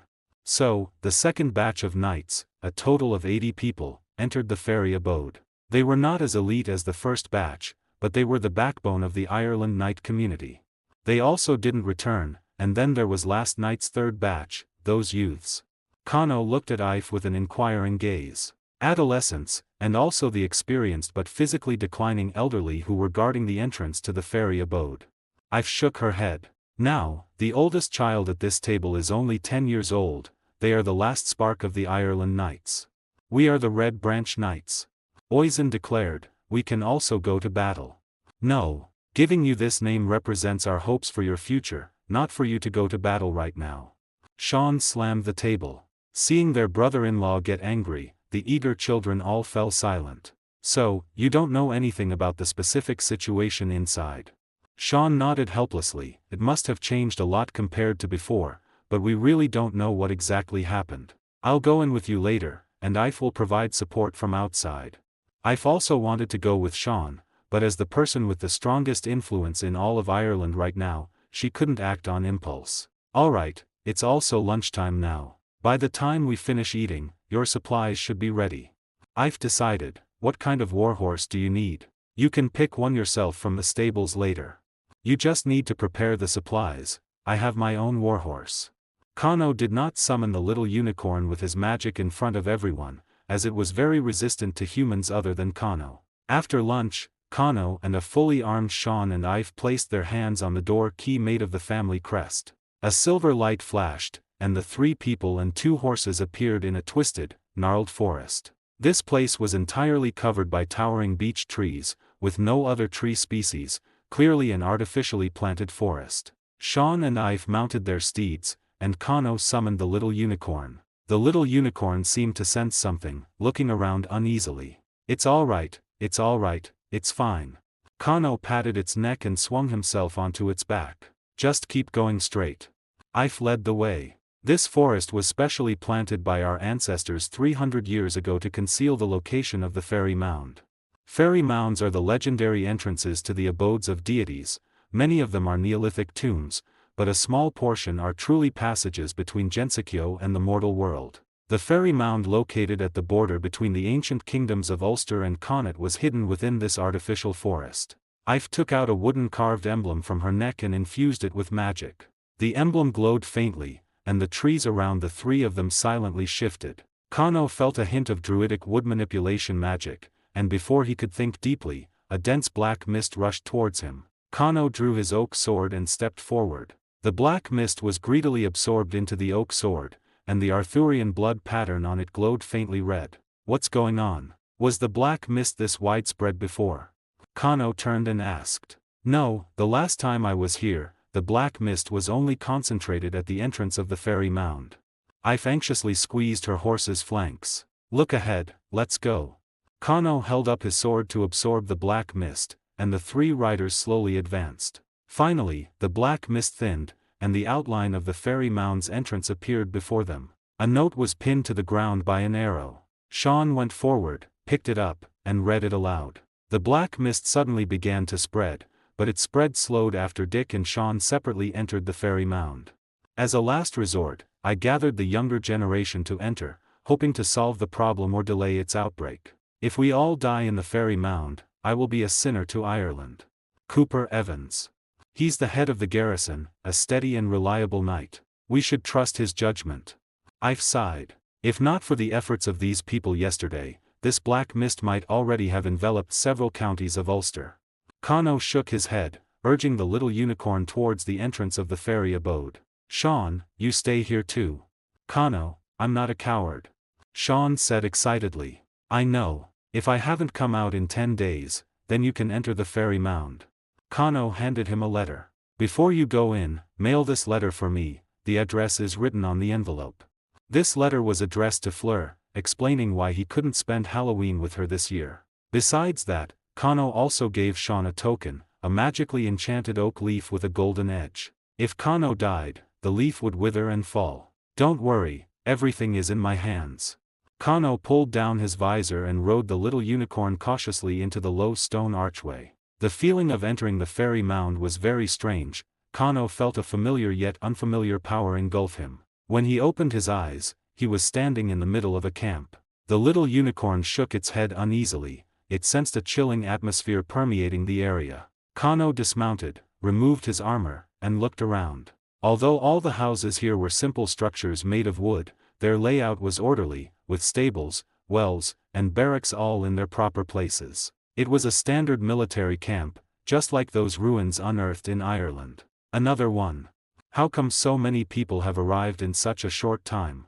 2 teenagers holding spears walked over, trying to communicate with Kano through gestures. Kano was extremely surprised. Typically, a small area related to a resentment entity's life would appear around them, serving as an arena for battle. But here, not only was there a vast military camp, but also 2 soldiers. Kano carefully sensed, finding that he couldn't discern the essence of the 2, as if a transparent curtain separated him from them. What was going on? Was this an illusion or reality? The teenagers spoke Old Irish, a form of ancient Celtic, whose written records in later generations were Ogham runes. So Kano interrupted their gestures and spoke directly. No need for gestures, I am a druid. What time is it now, and where is this place? Kano asked the teenagers in fluent Old Irish, and they instinctively straightened up. We are members of the Ulster Youth Corps, and this is the front line of the war between Ulster and Connacht. Is Ulster's commander C.U. Chulainn? And on the other side, Fergus. The teenager's face showed a conflicted expression, and he nodded. That's right. On the other side is our former king, a hero who once belonged to the Red Branch Knights. Kano realized with a start, it seemed this was the time of the cattle raid of Cooley. Fergus's elder brother was the High King of Ulster, and after his brother's death, he inherited the throne. To marry his widowed sister-in-law, Fergus agreed to her request that her son be king for 1 year. After this son was king for a year, the people found him far superior to Fergus and did not want Fergus to continue as king. Fergus didn't care and thus yielded the throne to him. This king was King Concobar. But later, King Concobar coveted a beautiful woman. To obtain her, King Concobar killed Fergus's son and brother, and Fergus consequently rebelled from Ulster and defected to Connacht. All of Fergus's kinsmen who remained in Ulster were killed, and he thus became a sworn enemy of King Concobar. However, Fergus was C.U. Chulainn's foster father, and they had agreed that if they ever met on the battlefield, they must have 1 victory, 1 defeat. The first time C.U. Chulainn retreated at the sight of him, and the second time Fergus could only flee, causing the soldiers to no longer trust him. He wondered how many times C.U. Chulainn and Fergus had met on the battlefield now. However, the immediate priority was to find the Irish knights trapped here. Have you seen a group of knights wearing fine armor? Kano asked. Most of them are adults, but they are not cursed. I am with them. Ulster had once been cursed by a goddess. All adult men would suffer 5 days of pain like a woman in childbirth when foreign enemies invaded. The curse lasted for 9 generations, and only C.U. Chulainn, who possessed divine blood, escaped this curse. That's why a group of teenagers was fighting here. The Irish knights were a valuable fighting force. Are you referring to those Munster men who just arrived? The teenagers nodded understandingly. They are negotiating with the commander. I'll take you to them. They said no more and quickly led Kano towards the center of the camp. The central tent was a large one made of animal hides, and a heroic young man could vaguely be seen sitting under a lamp, maintaining his red spear. It seemed the Irish knights had already finished their negotiations and left. Lord C.U. Chulainn, a druid has arrived, the 2 teenagers shouted from outside the tent. Let him in, I hope it's good news, came the reply from inside. This curse is truly too troublesome. The teenagers silently withdrew, and Kano lifted the curtain and entered the tent. Before him was a handsome, blue-haired young man. He had 7 fingers on each hand and 7 toes on each foot. When he looked up at Kano, his pupils suddenly transformed into 7 small pupils arranged in a row, then merged back into one, returning to normal. His appearance and weapon already indicated his identity, son of the god of light, Lug, the hound of Chulainn, C.U. Chulainn. A faint wisp of resentment clung to him, and Kano looked at his eyes with some wariness. Are you with those mumbling Munster men? C.U. Chulainn lowered his head again, polishing his crimson spear. Yes, I am a druid, and also a knight, Kano replied. Unexpectedly, C.U. Chulainn did not immediately start a fight like other resentment entities. Druids shouldn't be on the battlefield, but if you also consider yourself a warrior, then come out with us tomorrow, C.U. Chulainn said casually. Go find them, the guards will take you there. Kano could only nod and turn to leave. The guards led Kano to a camp area far from the center. He noticed several sentry posts nearby, facing this camp. Is anyone there? Kano called out in English, and a large group of weary knights poured out of their respective barracks, the half-long-haired middle-aged man at the forefront looking at Kano strangely. Are you the reinforcements sent by Archdruid Kaiser? Yes, I am Canopus Black. Kano extended his hand. I am Liam Plunkett. The middle-aged man shook Kano's hand. How come you didn't appear with us after you entered? What do you mean? Kano asked strangely. You should first tell me what you all experienced.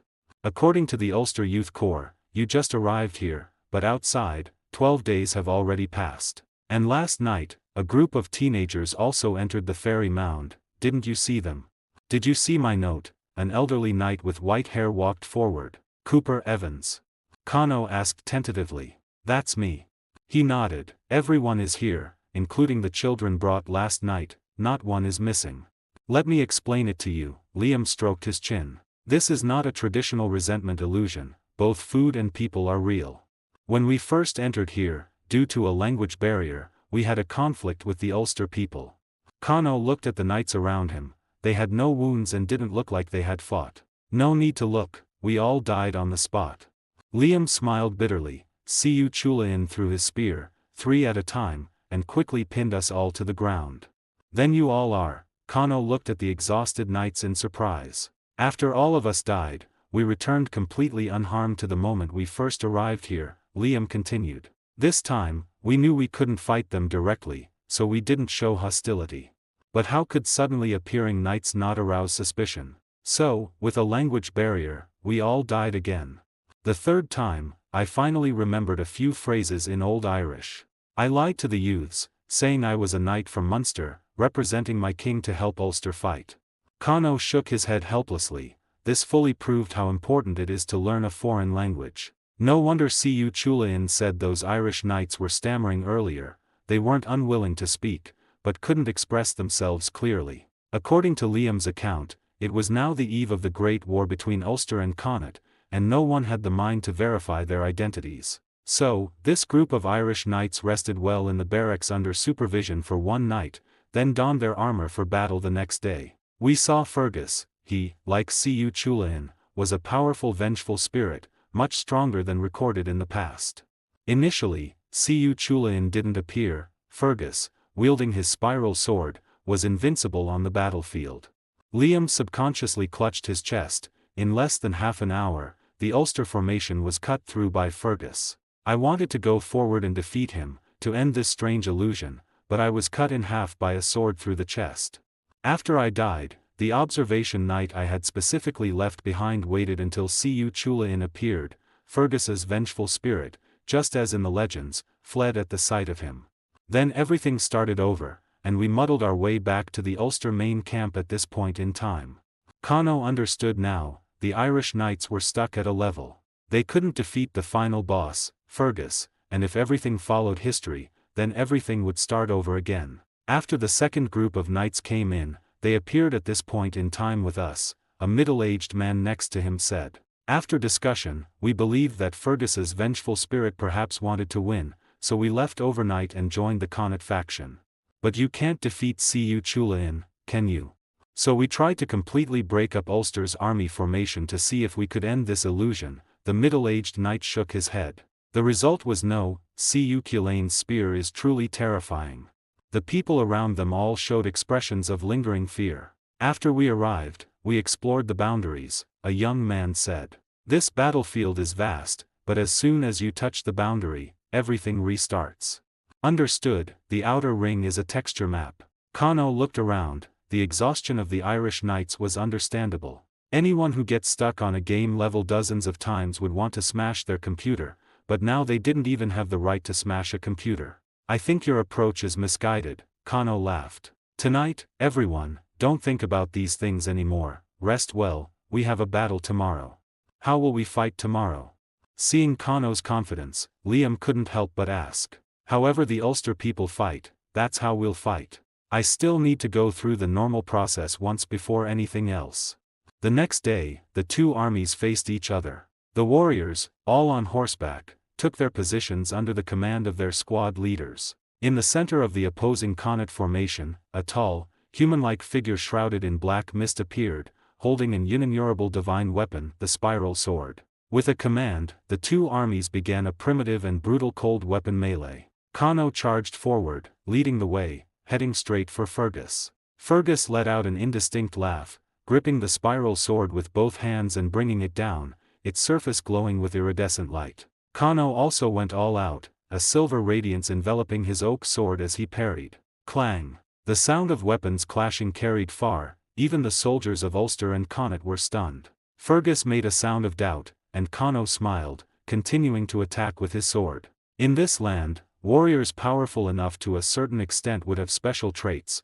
This was not exclusive to knights. According to Liam's description, Fergus's spiral sword could cut through anything, even magic shields, effortlessly, feeling like an edge that could increase a weapon's sharpness. Coupled with the powerful attributes of the spiral sword itself, this created such an exaggerated effect. And Kano, having activated Spellbreak, just happened to neutralize Fergus's edge. "Come on, let's have a good fight." Kano extended an invitation in a language Fergus could understand. Fergus seemed to cheer, and the spiral sword once again glowed with a hazy, rainbow-colored light. A storm brewed in the middle of the battlefield. Iridescent and silver magical energy blades flew everywhere, scarring the ground with cuts. Many were caught in the aftermath of their battle, pulverized without a sound. The Irish knights, who had already received Kano's instructions, observed from a distance. They could only see two blurry figures entangled, with waves of magical energy sweeping across the field. "Haha, what a powerful warrior." Fergus's vengeful spirit suddenly spoke, but his arms continued to wield the spiral sword, delivering fierce attacks. "Thank you for the compliment." Kano parried Fergus's attacks with some difficulty, but also managed to leave wounds on Fergus from time to time. The two weapons clashed thousands of times in their respective masters' hands. Now, no one else was fighting on the battlefield. They all stopped, quietly waiting for the two to decide the victor. Kano could feel Cu Culane's aura watching from afar. Silver and iridescent magic clashed again, and Kano's little unicorn lost its footing, retreating 2 steps. The aftermath grazed Kano's face, taking a piece of flesh with it. Fergus also retreated a few steps on his horse, temporarily ceasing his movements. "It's going to end," Fergus shouted, and a vast amount of magic began to condense on his spiral sword. "I admire you, lad. Life or death, it depends on whether you can block this one attack." Kano likewise condensed magic, silently raising his oak sword high. 2 highly concentrated magic blades were unleashed simultaneously. Horizontally flying iridescent light blades cut through countless limbs, and red blood splattered on the ground. Vertically flying silver light blades tore through the earth and sky, revealing black cracks, obliterating all obstacles in their path. Kano and Fergus, at the center of the collision, were still alive, and hadn't even sustained much injury, though their auras were much weaker. "I'm still alive, do you want to surrender?" "You're dreaming, I never surrender in my life." Then again. Kano laboriously raised his oak sword. Again.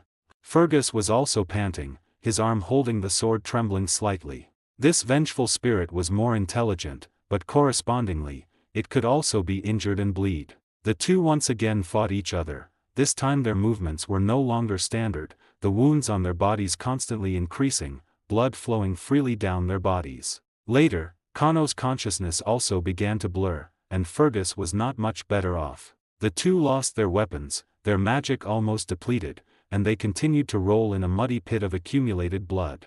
Fergus attacked Kano with his fists and teeth, and Kano, not to be outdone, attacked Fergus's vital points. Finally, Kano, reaching his limit, saw a flash of white light, and the power of time once again enveloped him. Canopus had expected that when he opened his eyes, he would either be back on the eve of battle due to failure, or would have already left the fairy mound due to victory. But when he opened his eyes, he saw Liam's unshaven face. "Did I win or lose?" Kano paused. "Is the cycle over?" Liam shook his head. "You should have won. I don't know if this cycle is considered over." Kano propped himself up and found himself on a soft bed covered with animal skins. "What do you mean?" "Just now, we saw you and Fergus fall at the same time, and then there was a flash of white light. It should be considered your win. But we are still in the illusion, and we are in Connacht's military camp," Liam replied. Hearing this, Kano quickly got up, pushed open the door, and walked out of this luxurious room that was out of place in the military camp. At the entrance, 2 young Ireland knights were standing guard. When they saw Kano come out, they looked at him with admiration. "What's going on? Have we become Connacht's honored guests?" Kano looked at the 2 young knights, asking in confusion. Not only the 2 young men beside him, but even the patrolling personnel passing by all cast reverent gazes at him, making Kano feel a bit overwhelmed. "Mr. Canopus," it seems Fergus spoke up this time, saying that you are a warrior equal to him. The young men quickly replied, "Thanks to you, all our companions have now received good rest. You guys are so carefree, you can still rest. Just standing here for a moment, I've already seen several Connacht soldiers who died in your attacks in the previous round." Kano also knew that these Ireland knights were too mentally stressed and indeed needed rest, so he suppressed his urge to complain and said nothing. "I'm going to see Fergus." Kano greeted Liam behind him, stopped a team of guards, and had them lead him towards the central tent. The style here was completely different from the Ulster military camp. Fergus's main tent was resplendent, with wafts of food and wine, accompanied by vulgar folk tunes sung in a hoarse voice. Kano lifted the curtain and was immediately handed a full, large drinking horn by the generals on both sides. "Drink, for tomorrow's victory." In the tent, everyone echoed the call, gulping down wine, the golden, turbid liquid flowing down their big beards. Kano couldn't possibly drink it, he was full of doubts right now. "All right, that's enough for today." The boisterous man sitting in the main seat waved his hand. "When we return victorious tomorrow, we'll drink here again." Everyone agreed in unison, raised their cups, drank them dry, and then left one after another, leaving only Kano and Fergus in the tent. "Come, sit down." Without the black mist obscuring him, Fergus was a rough and hearty man. He tore off a hind leg from the roasted pig in front of him and handed it to Kano. "You are definitely not an illusion, you are Fergus himself," Kano said, looking at the fragrant roasted pig leg in his hand. "Haha, I wasn't when I fought you just now, but I am now." Fergus wiped his mouth. "Tomorrow, you won't be fighting me. Your opponent is Siu Chulain. I understand your resentment, you long to wash away your history of fleeing without a fight." Kano asked in confusion. "So, does Siu Chulain have any unfinished business in this battle?" Fergus laughed heartily. "How simple. He also wants to have a real life and death struggle with me, with real swords and spears. We went to opposing sides for various reasons, but because of our camaraderie, we didn't want to turn our swords against each other. But as warriors, the desire to fight burns within us, and we want to determine who is superior. Not just us, but the warriors of Connaught and Ulster all want to know who is stronger." "So, you found a unit of measurement." Kano pointed at himself, displeased. "Don't overthink it, that's not the style of us Celtic warriors." Fergus interrupted the topic and once again held the drinking horn to Kano's chest. "Eat, drink, plunder the most treasures, pursue the most beautiful women." When Kano stood before the two armies on his little unicorn the next day, he still felt a lingering taste of roasted pig in his mouth. "Suddenly I feel like I don't even have the passion to fight," Kano murmured to himself. "How can that be? The blood of a warrior flows in your body, you will not flinch before a strong opponent." Fergus patted Kano. Go and contend with our strongest warrior." Kano rode out, and Siu Chulain, shrouded in black mist, appeared directly this time, his crimson spear pointing diagonally downwards, its bright red magic kicking up dust from the ground. As soon as they engaged, Kano felt immense pressure. Siu Chulain's spear technique was light and agile, primarily thrusting, like a nimble venomous snake, capable of attacking from all sorts of incredible angles. Moreover, a stream of magic would occasionally shoot out from his spearhead, making his long spear almost like a rudimentary laser cannon. Adding to that, the crimson spear, Gi Bulg, also had barbs, often snagging Kano's shield or oak sword, disrupting his defensive movements and creating openings for attack.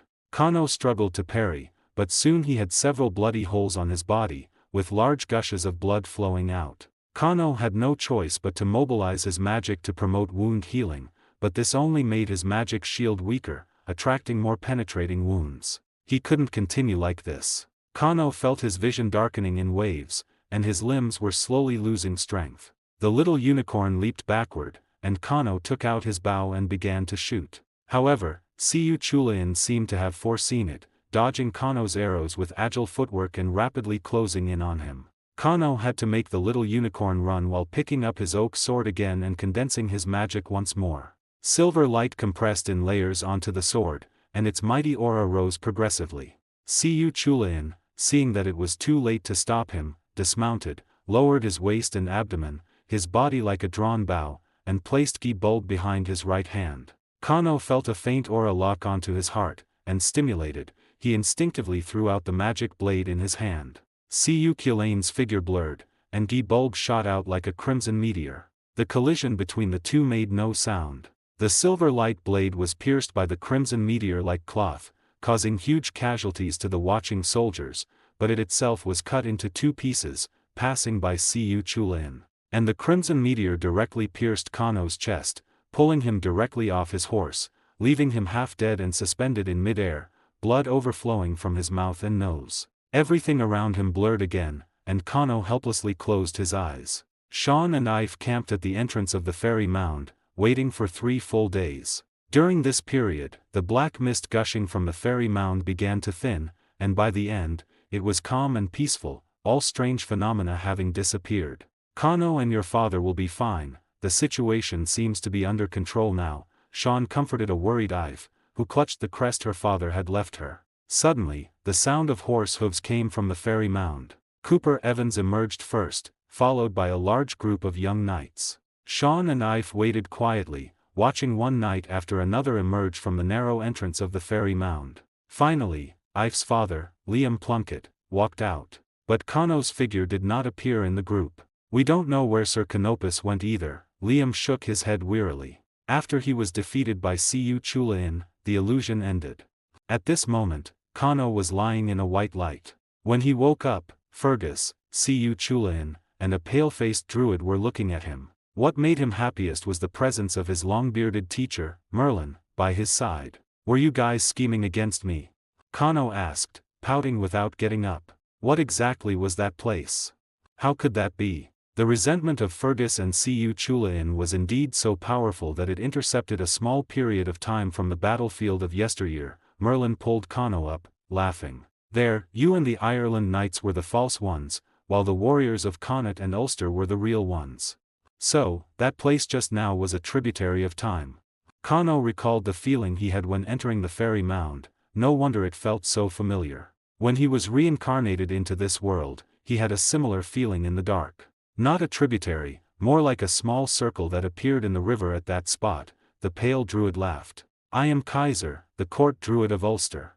Siu Chulain and I watched the progress of events in Gensikyo. If someone could satisfy my desire for battle, these resentments would naturally dissipate. It has been this way for thousands of years." Fergus shook his head. This time, Siu Chulain also joined in on a whim. Who knew? Who knew that the knights nowadays are so weak that you couldn't fight to your heart's content? Kano retorted. "Yes, indeed, each generation is worse than the last," Siu Chulain replied with a gloomy expression. "I think they've lived in peace for too long, one by one, they've forgotten the taste of fighting for their lives." Kano subconsciously clutched his chest, the pain from being pierced by Guy Bulg still lingered. Even someone like him, taught by a renowned master, exceptionally talented, and diligently practicing, wasn't he still defeated by Siu Chulain like chopping vegetables? Seemingly sensing Kano's unwillingness, Siu Chulain burst into laughter. "What are you thinking? How many people do you think can exchange a few blows with me? Back then, I alone made the Connaught army dare not advance. If not for the intervention of the goddess of death, I would not have failed at all." "You have every right to be proud, boy," Siu Chulain sneered, raising his spear. "When you get a bit stronger, I'll show you what I'm like when I go berserk." Kano shivered.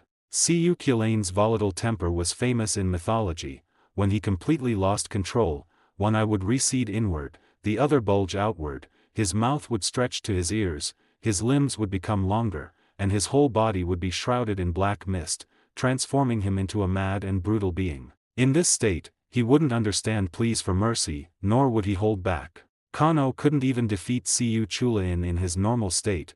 In his berserk state, he would probably be torn to shreds. "Teacher, since everything's fine for now, I'll head back. Someone is waiting for me in the mortal world." Kano quickly turned to Merlin and said. Merlin nodded. "Go on. Remember to bring your girlfriend to the gap between the two worlds during Halloween to let Morgan see her." Kano's figure slowly disappeared, and the smile on Kaiser's face also turned icy cold, which was his usual demeanor. "Merlin, I've been observing his combat, and your conjecture is correct." "Is that so? It's truly unimaginable." Merlin also frowned, looking worriedly at the spot where Kano had disappeared. "My spiral sword is a divine creation," Fergus interjected. "I also used my father's power to pierce that magical light blade." Siu Chulain also shook his head and said, "So, this pretty much confirms it. Will you change your attitude towards him?" "How could I? On the contrary, I feel more at ease." Merlin turned to Kaiser and said, "No matter who he is, Morgan and I, and the Round Table Knights, all hope he can overcome his destiny. After all, he is the child we watched grow up. Kano, oblivious to all this, returned to the mortal world, leading the somewhat listless little unicorn out of the low, small gate of the fairy mound. The Ireland knights had been waiting silently there, and when they saw Kano emerge unharmed, a great cheer erupted. Wait, not like this. Kano was grabbed by the young knights who rushed forward, tossed high into the air in the open space in front of the fairy mound. The middle-aged and elderly knights rhythmically struck their shields with their lances, expressing their inner joy in this manner. After a while, Kano was put down, and the young knights enthusiastically tidied his appearance. Liam solemnly stepped forward. Sir Canopus, I formally invite you to spend Samhain in Ireland. The hospitality here will not disappoint you. Kano looked around, everyone's gaze was incredibly eager, and Sean also winked at him from a distance. All right, I'd be delighted to accept your invitation, Kano nodded. Let's go, let's have a grand feast. Liam shouted, and all the knights responded in unison. That night, the Ireland knights gathered in the open space in front of Dunsany Castle. The pixies prepared an abundance of traditional Ireland delicacies, and Kano. A whole roasted pig was laid out before him. There was no choice. Wild boars were considered brave animals in Celtic culture, so pork was also a noble food. Even in the tombs of those with high status, whole pig legs would be placed as burial offerings. Therefore, at a feast, the stronger the warrior, the more roasted pork they would receive. This was known as the hero's portion. Kano, before Samhain, also invite your girlfriend to Ireland to celebrate with us, Ife, as the host, said to Kano. That's fine, but there's one thing I want to say first, Kano said with a wry smile. Next time, can we not eat roasted pig? Amidst laughter, Sean was called to the center of the clearing by his father-in-law, where he took out his harp and began to sing ancient ballads praising Fergus. Kano seemed to see that unrestrained man, raising his wine glass in the firelight, laughing heartily at him. Halloween was approaching, and Harry was in a terrible mood. Because he had fallen out with the Vernon family during the holidays and inflated Aunt Marge, his permission slip for Hogsmeade did not have his guardian's signature. Now he could only stay at Hogwarts, watching his friends happily go to Hogsmeade. Kano was also gone. He had been away for almost a week with no word. Unknown to Harry, Kano was currently traveling around Ireland with Fleur, who had come to join him, enjoying the increasingly festive atmosphere, truly an excellent example of prioritizing romance over friendship. Harry, you didn't go to Hogsmeade. Do you want to sit with us? Colin Creevey enthusiastically greeted Harry as he walked into the common room, and Harry offered a polite, refusing smile. Actually, I still have some homework, so I need to go to the library. You all enjoy yourselves. Harry really couldn't handle this fervent fan and decided to hide away for some peace. He stood outside the common room door, pinching the bridge of his nose, a bit of a headache. Before Kano left, he asked Harry to keep an eye on Peter Pettigrew, but Pettigrew was completely invisible. There were 4 marauders in total. Harry's father, James Potter, was an excellent seeker back in the day, who liked to make his hair messy, as if he had just gotten off his broom. Sirius, the mysterious escaped convict, was the dream man of more than half the girls at Hogwarts and a traitor to the House of Black. He was as close as a brother to James, and after running away from home at 16, he even lived directly at James's house. Both of them were troublemakers in the standard sense, sometimes playing rather nasty jokes on their classmates. Hagrid had described the jokes he had witnessed as groundskeeper, and rather nasty was Harry's own summary. Lupin, on the other hand, was a model good boy, almost never causing trouble, and had served as a prefect, having the best reputation among the 4 marauders. Peter Pettigrew, timid as a mouse, with mediocre grades and an ordinary appearance, his most famous deed in life was being blown up by Sirius Black, leaving only a stub of his little finger. What exactly did Kano want him to investigate? Harry heard footsteps, opened his eyes, and saw Snape, dressed in his perpetually black robes, walking by, holding a steaming, foul-smelling potion. Oh, Potter. He stopped, his eyes, behind his greasy hair, locking onto Harry. What are you doing here? You didn't go to Hogsmeade. Did Black scare you? I must say, hiding in the castle is a wise choice.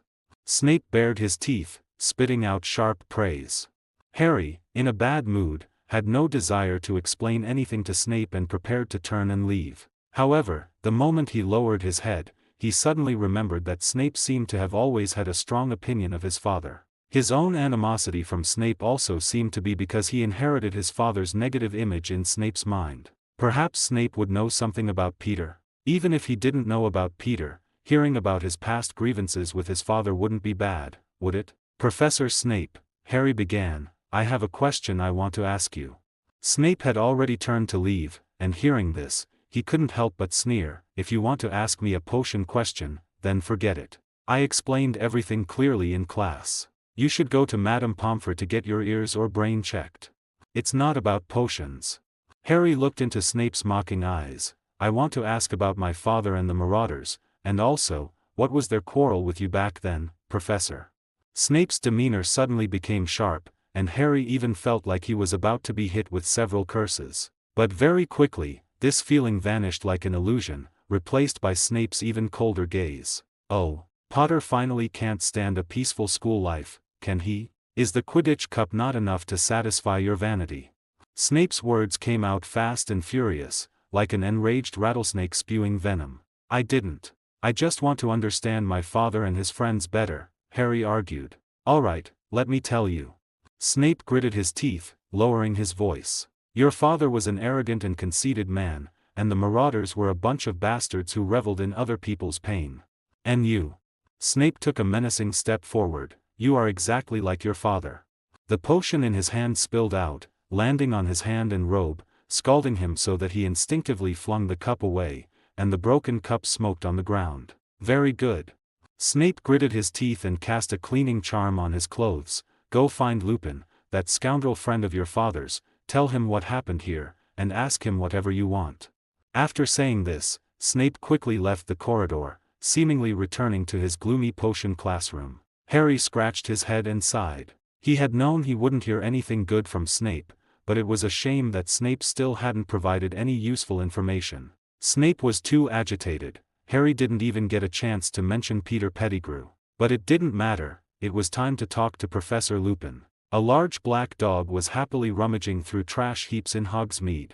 Thanks to the third-year little wizards visiting Hogsmeade for the first time, they had bought too much food with their pocket money, and many uneaten or disliked snacks were thrown away. All of these things benefited Sirius. Tonight, he would sneak into Hogwarts to catch that filthy traitor. After the large black dog had eaten its fill of scraps, it familiarly made its way to the Shrieking Shack. When Lupin first enrolled, Dumbledore had planted a whomping willow here and spread rumors that the Shrieking Shack was haunted so that Lupin could hide here when he transformed into a werewolf during the full moon. To be honest, Lupin's painful howls and scratching sounds during his transformation were far more effective than ghost rumors, as, after all, which little wizards hadn't seen a few ghosts? In short, everyone kept their distance from here, until today. And so, few people knew that beneath the Shrieking Shack, there was a secret passage directly to Hogwarts. Sirius ran lightly through the secret passage, feeling the pain of years in prison vanish, and a low laugh even escaped his throat. Soon, very soon, he carefully emerged from the secret passage, moving in the darkness. If he were discovered in his black dog form, he wouldn't be able to evade capture next time. So he risked transforming back into his human form, and relying on memories from years ago, he arrived at the entrance to the Gryffindor common room. "Let me in. No matter who you are, you can't without the password. Let me in quickly." Sirius pulled out a knife he had found in a trash heap and threatened fiercely. The fat lady in the portrait hole shrieked and ran away, startling all the portraits. Sirius angrily slashed at the portrait twice, then turned to leave. Harry happened to be coming up from downstairs and saw this dirty and volatile man. Sirius instinctively took 2 steps forward, then covered his face and fled in a panic. "Sirius, don't run, let's talk." The professors had sealed off Hogwarts, and all the students were gathered in the Great Hall. The Halloween atmosphere was gone, and Harry was asked to describe his encounter with Sirius over and over again. "He really ran when he saw me, I wasn't mistaken, and I wasn't lying." Could it be because he didn't have a wand, which is why he didn't attack Harry? Professor McGonagall said, her brows tightly furrowed. "We'll know everything once he's caught."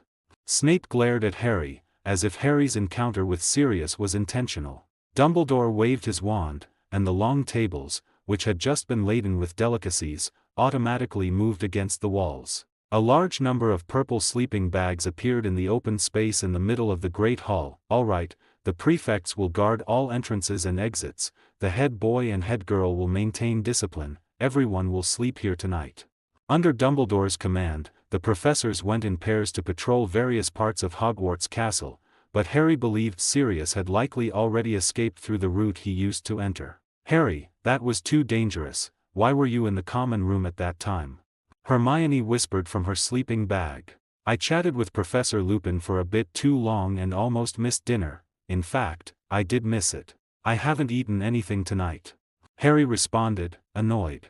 Just now, Harry had a good chat with Lupin about James's past and also mentioned Peter a few times. This guy didn't seem to be on the same page as the other three marauders, joining them only out of admiration for their powerful magic. Since all three were Gryffindor students in the same year, they accepted Peter as their companion. But everyone agreed that Peter was a timid fellow. Lupin had a strange smile on his face when he said this. However, later, Lupin's expression became somewhat grim. He said he wasn't feeling well and wouldn't attend dinner that night.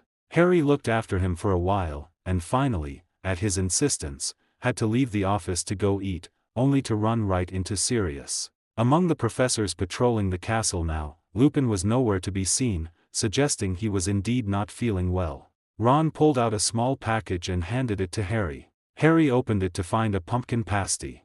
I saved it for you, it's still warm, eat it quickly. Thanks, mate. A famished Harry said sincerely. For the next few days, everyone kept guessing how Sirius had managed to get into the school. But Harry wasn't very interested in this topic. He no longer wanted Sirius to be caught. His behavior that night was too strange. He didn't at all resemble a madman trying to kill Harry to avenge Lord Voldemort.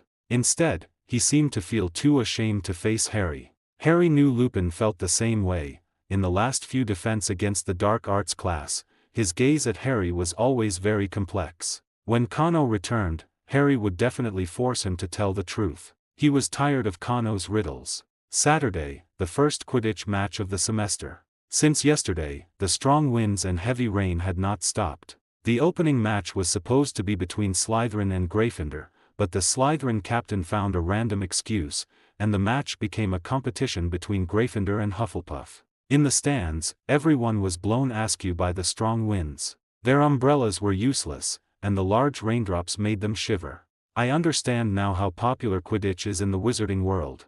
Hermione yelled to Ron, straining her voice. What? Ron was about to speak but got a mouthful of wind. Yeah, they should cancel the match in this weather, my camera is going to break. Colin Creevey, as a wizard from a Muggle background, understood Hermione's meaning well. Wizards are truly a bit too fanatical about this game. I'm even starting to miss that werewolf research essay Snape assigned. Ron also shouted out. They're coming out. Neville shrieked, seeing the Gryffindor players in bright red robes and Hufflepuff players in pale yellow robes emerge from the player tunnel in the distance. Then they were instantly drenched. They laboriously pulled their legs from the muddy ground, mounted their brooms, and flew up. The heavy rain obstructed Harry's vision, his glasses were completely blurred. He circled in the sky for a long time, seeing nothing. For the first time, he had a feeling that the match would go on indefinitely. After all, as long as the golden snitch wasn't caught, the match wouldn't end. Ron and Harry had once talked about the longest match, where both teams desperately searched for substitutes so the players on the field could take turns eating and sleeping. Stop, Harry. Wood's voice and Madame Hooch's whistle sounded faintly. Wood waved his hand, telling Harry to land. I called a timeout. The two came under the large umbrella, and Harry desperately shook his glasses. With these, I have no hope. I have a solution. Harry. Hermione appeared from nowhere, smiling as she took the glasses and tapped them with her wand, waterproof and anti-fog. Harry took the glasses, feeling like he had returned to the real world. And this. She distributed several acorns to the Gryffindor team, watching them eat them. The warmth immediately spread through them, and white steam rose from their ears. This thing, Kano is back? Harry asked happily. Hermione nodded vigorously. At this moment, Kano, who had just put down his luggage, arrived in the stands. He and Fleur had a joyful holiday in Ireland. Although Fleur was also very happy, she still had a serious talk with him. Next time before you go on an adventure, at least tell me." Fleur tried hard to keep a straight face. "I'm your girlfriend, you can't just go risking your life without a word." Fleur looked at Kano, who was grinning, and somewhat angrily pinched his face. "Did you hear me? I'm serious."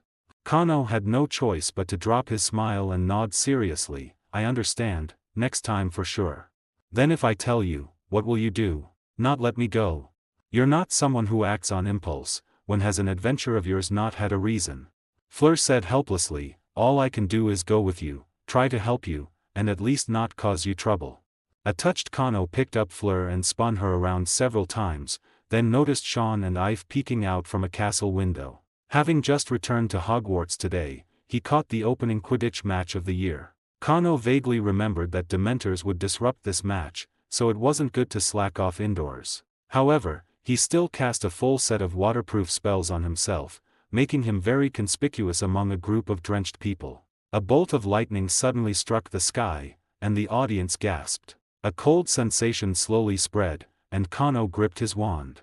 Harry searched for the golden snitch under the thundering night sky, Hermione's magically treated glasses kept the rain away, and Kano's acorn provided a constant supply of warmth to his body. Harry didn't know if this counted as cheating, but now flying felt like taking a hot bath instead of being scraped by 10,000 blades. Compared to the Hufflepuffs struggling miserably in the cold wind and rain, he felt incredibly comfortable. Indeed, happiness is built upon the suffering of others. A flash of lightning streaked across, and he seemed to see a shaggy black dog intently watching the game, but immediately after, he saw a golden gleam flickering in the rain. That must be the golden snitch, and Cedric, the Hufflepuff seeker, also rushed towards it. At this moment, a chilling atmosphere suddenly permeated the field, and everyone's cheers were put on pause. Wordless fear spread rapidly, and a large group of Dementors stood in the center of the Quidditch pitch, enjoying themselves as they sucked away the crowd's happiness. Harry's head became dizzy,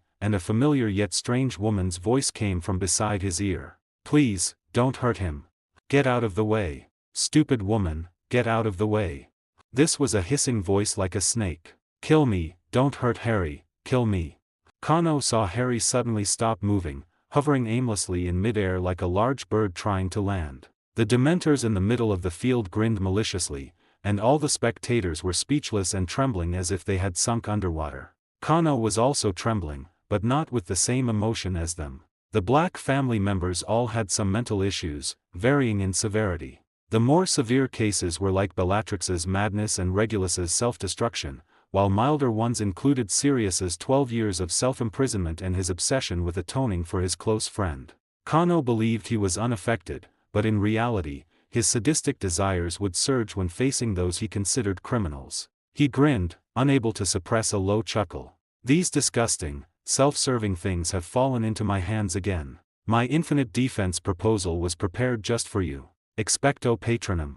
His wand tip spewed a thick, silvery light like mercury, rapidly spreading across the entire field. The cold was instantly dispelled, and Dumbledore's hand also stopped, watching Kano, who was pale and had a twisted smile, with great interest. The Quidditch players in the air, including Harry, all regained consciousness, but unable to land, they could only watch from above. The silver mist permeated rapidly from outside to inside, and the chill brought by the Dementors vanished into thin air. The silver mist enveloped the bewildered Dementors, and after a distortion, several tall Treants emerged from the mist. Kano's Patronus could actually transform, but facing these Dementors, using Treants was sufficient. They were robust, covered in knots, with thick branch-like arms, and radiated a warm, silvery glow. Of course, the Dementors wouldn't feel warmth, they only felt bone-deep terror. The kindly-faced Treants casually grabbed a Dementor and, with amiable smiles, began to knead them like dough. The Dementors let out sharp screams, and wisps of black mist were kneaded off them, their bodies shrinking smaller and smaller. After kneading their toy until it was half dead, the Treant threw it down and picked up another Dementor to tidy up, as naturally as a fishmonger in a market scooping a fish out of a tank to gut it. "Stop, stop, Canopus. If you continue, I'll charge you with obstructing justice."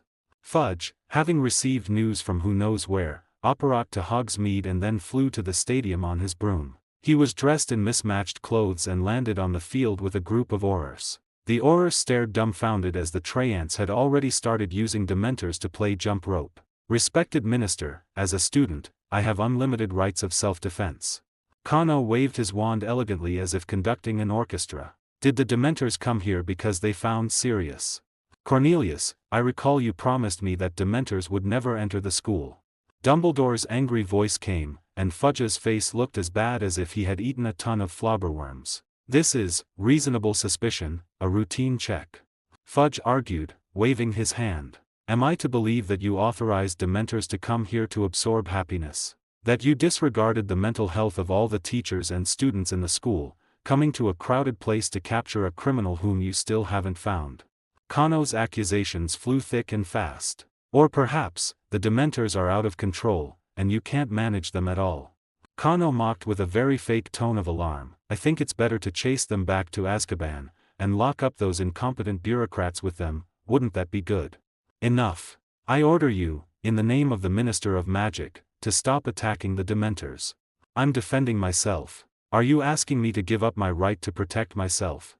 Fudge watched as one Dementor was held by the neck by a Treant, while another Treant slapped it left and right, feeling his own face burning. All right, Kano, that's enough.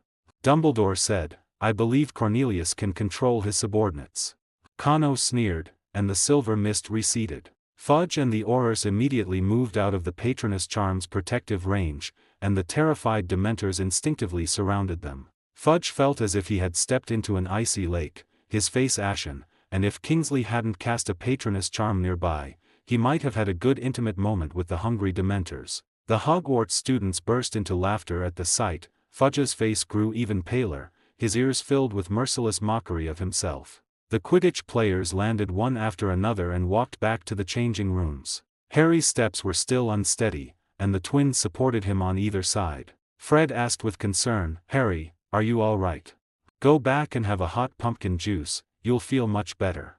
George squeezed Harry's shoulder. The twins' concern slowly brought Harry back to his senses, his face indistinguishable between rain and tears. Just now, I think I heard my mother's voice. Dementors make people recall bad memories. Angelina spoke from the side. Are you thinking of? You know who? Harry closed his eyes in pain. That green light already often appeared in his nightmares, and now it had become even clearer. And his mother's desperate plea. However, it sounded like Lord Voldemort wanted to kill him when he was still a baby, and he even wanted his mother to get out of the way. Harry gave a self-deprecating laugh. It must be an illusion. Lord Voldemort is not someone who pities the poor or cherishes the weak. Kano brandished the document for unlimited self-defense rights, which he had obtained after negotiations with the Board of Governors and the Ministry of Magic, thoroughly humiliating Fudge at the negotiating table. If Sirius had truly been captured, Fudge would have certainly accused Kano of aiding his escape. But now, the culprit hadn't been caught. The recruited thugs had snuck into the village, were beaten to the ground, and then tied to the old tree at the village entrance for the Ministry of Magic to collect. Fudge's reputation was completely ruined. Just during the meeting, a dozen owls sent by parents who had received the news came looking for him. Each owl clutched a bright red howler in its talons. Dumbledore thoughtfully cast a spell to temporarily quiet them. After the meeting ended and Dumbledore, Kano, and the board members had left, the dozen howlers, speaking in different accents, erupted all at once, as if a whole regiment of professional cursors were lambasting Fudge's ancestors. I heard my mom's voice. Ron burst into the common room, his face flushed with excitement. Cursing the Minister of Magic, I like that. Oh, the twins and Harry were both on the field. If anything had happened, she definitely wouldn't have been able to handle it. Hermione nodded knowingly. Harry, wrapped in a blanket, sat by the fireplace, warming himself. He held a hot cup of tea in his hands, unable to suppress a smile. Ginny sat beside Harry, a little flushed, and quietly handed him a piece of chocolate. Professor Lupin said this would help last time. Thanks, Ginny. Harry accepted the chocolate and nodded his appreciation. Ginny's face turned even redder, but luckily it wasn't too noticeable in the glow of the fireplace. Kano walked into the common room with a satisfied expression. The Gryffindors, ever eager for excitement, cheered at his arrival. What was that magic, Kano? Dementors aren't that scary after all. Are those Treants your corporeal patroness? The students' questions came one after another. Kano pulled out the gifts he had brought back from Ireland to silence them. Harry waved him over, and Kano also sat down by the fireplace. "Long time no see," Harry greeted him somewhat weakly. "It's only been 2 weeks," Kano patted Harry's shoulder. "It's probably because so much has happened," Hermione interjected. On Halloween night, Harry came face to face with Sirius. "You just got back," and then Dementors entered the Quidditch pitch. Ron cleared his throat. "Ginny, your older brothers and sister have something to discuss." Ginny glared at her youngest brother and huffily left. "Is that not very nice?" Harry looked at Ginny's retreating back, feeling a little embarrassed, especially since he was still chewing the chocolate she had just given him. "You wouldn't want to talk about Sirius in front of her, would you?" Hermione also supported Ron. "It's best not to discuss such things in front of young children, so as not to scare her."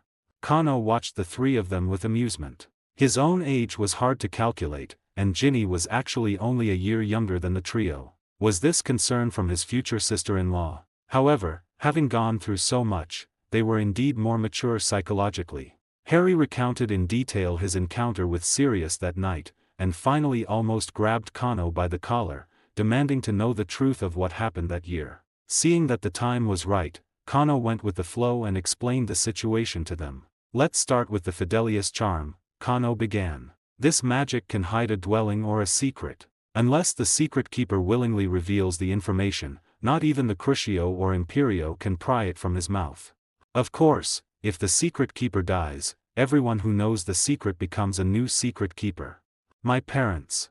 Harry pointed to himself, and Kano nodded in confirmation. "Yes, many people knew your family's address, so it had to be protected by the Fidelius charm. Everyone originally thought that Sirius was your family's secret keeper for the Fidelius charm, but he feared that if he were killed, your parents would be exposed. So he suggested that Peter secretly become the secret keeper." Harry smiled bitterly. Typical Marauder-style prank. Kano looked at him with some surprise. Harry had indeed found out quite a lot about what happened that year. And Peter Pettigrew was the traitor. That night, he betrayed my parents, leading to their deaths. Exactly. When Sirius learned the truth, he went directly for revenge and was ultimately mistaken for a murderer and imprisoned in Azkaban for 12 years. This was his atonement, Kano added. "Then why did he escape?" Ron asked curiously. Kano took out a rat cage and handed it to Ron. "Don't ask any questions, just go to the dormitory and put your scabbers in it." Ron, completely bewildered, did as he was told. When he returned, Kano told them that the rat was Peter. All the evidence made the 3 of them believe it. "See, I told you Crookshanks was a good cat," Hermione said excitedly. "He must have discovered something." Ron was disgusted by the fact that he had been sleeping in the same bed as a murderer and waved his hand as an apology. Harry's eyes were red, and he stood up, ready to strangle Peter. "Wait, I have a plan that can clear Sirius's name and ruin Peter's reputation," Kano quickly stopped them. "And also kill 2 birds with 1 stone by annoying Fudge. Why didn't you tell us the truth sooner?" Ron asked, perplexed. "We wouldn't have believed it. To be honest, if I hadn't seen Sirius's reaction that night, I would have been half skeptical myself," Harry said, rubbing his cheeks. "I want to see Sirius." Harry looked at Kano seriously, his green eyes incredibly resolute in the light of the fireplace fire. "You've been keeping an eye on him all along, haven't you?" Kano smiled and spread his hands, acknowledging it. "Next Hogsmeade weekend, just wear your invisibility cloak." If Sirius and Harry hadn't met beforehand, things wouldn't have gone so smoothly. But since things had come to this, Kano saw no need to obstruct them. "What about me?" Ron asked with a look of disgust. "I usually put him on my pillow. How am I supposed to treat him now?" "Oh my god, that's truly disgusting." Kano really wanted to say that sleeping with a pet rat on your pillow wasn't exactly normal to begin with. "Keep feeding him the potion I left for you, and keep him in the cage at all times," Kano instructed. "That cage won't break even if he transforms back. For the rest, you just need to cooperate with my performance." Hermione suddenly understood something. She ran back to the girls' dormitory, and when she reappeared, she had a large stack of the Daily Prophet under her arm. "I said, what's with all these flattering articles reeking of money? They're all you're doing, right?"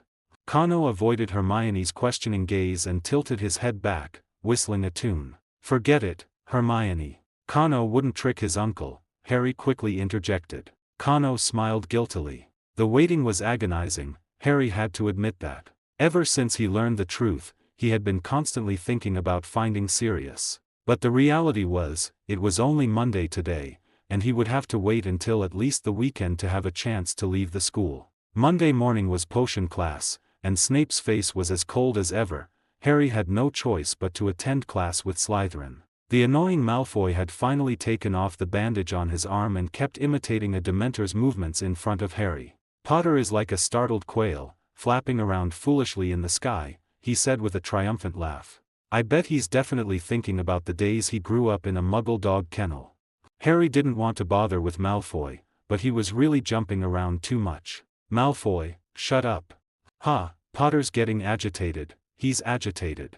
Finally, Ron threw a crocodile heart at Malfoy's face. Kano secretly sent a magic spell, causing the heart to explode into minced meat and cover Malfoy's mouth. Snape immediately deducted 50 points from Gryffindor. Kano and Hermione simultaneously waved at their classmates, meaning they would cover the points. The Gryffindor students nodded silently. It wasn't the first time Snape had shown favoritism. With two big point earners making a statement, they were happy to see Malfoy get his comeuppance. In the afternoon's defense against the dark arts class, Professor Lupin finally returned. His face was very pale, as if he had been seriously ill. Of course, this was the after effect of a werewolf transformation. Seeing Kano sitting in a chair, Lupin's eyes lit up. Kano nodded at him, and his spirits seemed to improve significantly. How is everyone doing lately? He asked, greeting the students with a smile. The students clamored, accusing Snape of his misdeeds. When Lupin heard that the previous class had been about werewolves, his face twitched slightly. He even gave us homework, Neville mumbled. Last class's essay was, How to Identify and Kill a Werewolf. Lupin seemed to choke a bit. He is not the assigned professor, so everyone can be excused from this assignment.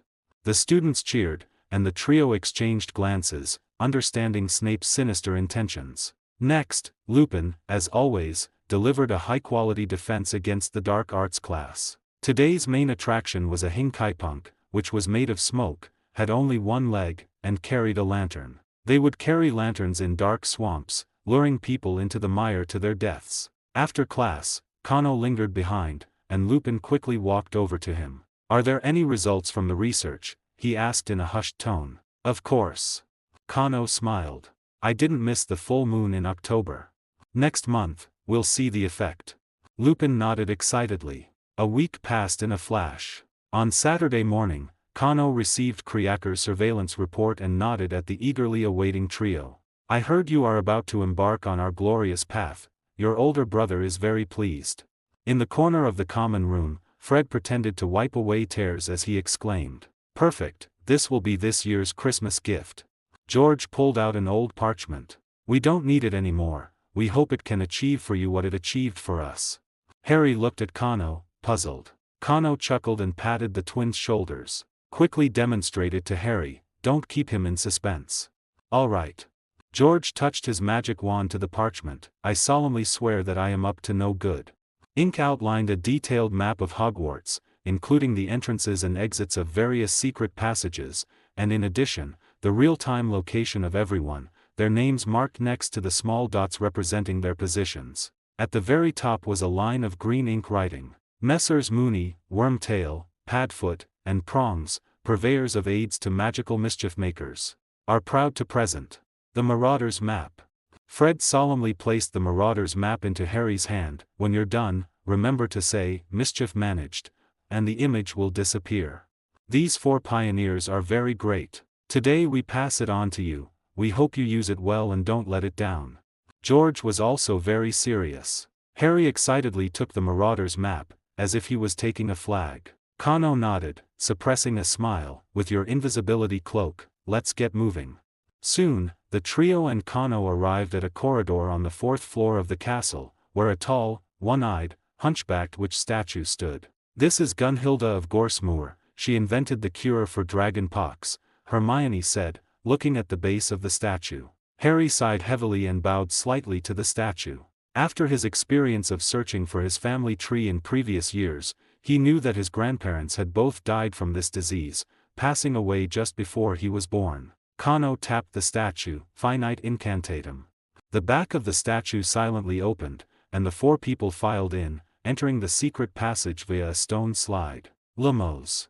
Harry lit his magic wand and cautiously moved forward at the front, with Kano bringing up the rear. First, there was a winding, low passage, then the path began to ascend, and a long staircase appeared before them. After about 10 minutes of walking, Harry pushed open a trapdoor above his head and found himself in the cellar of Honeyduke's sweet shop. "Will the owner of Honeyduke's find out we came out of here?" Hermione asked worriedly. "Honeyduke's only opened in the last 10 years or so. The owner might have walked this secret passage when he was a student," Ron reminded them. "The cellar doesn't store anything and isn't locked with magic spells. Isn't that clearly making things convenient for students?"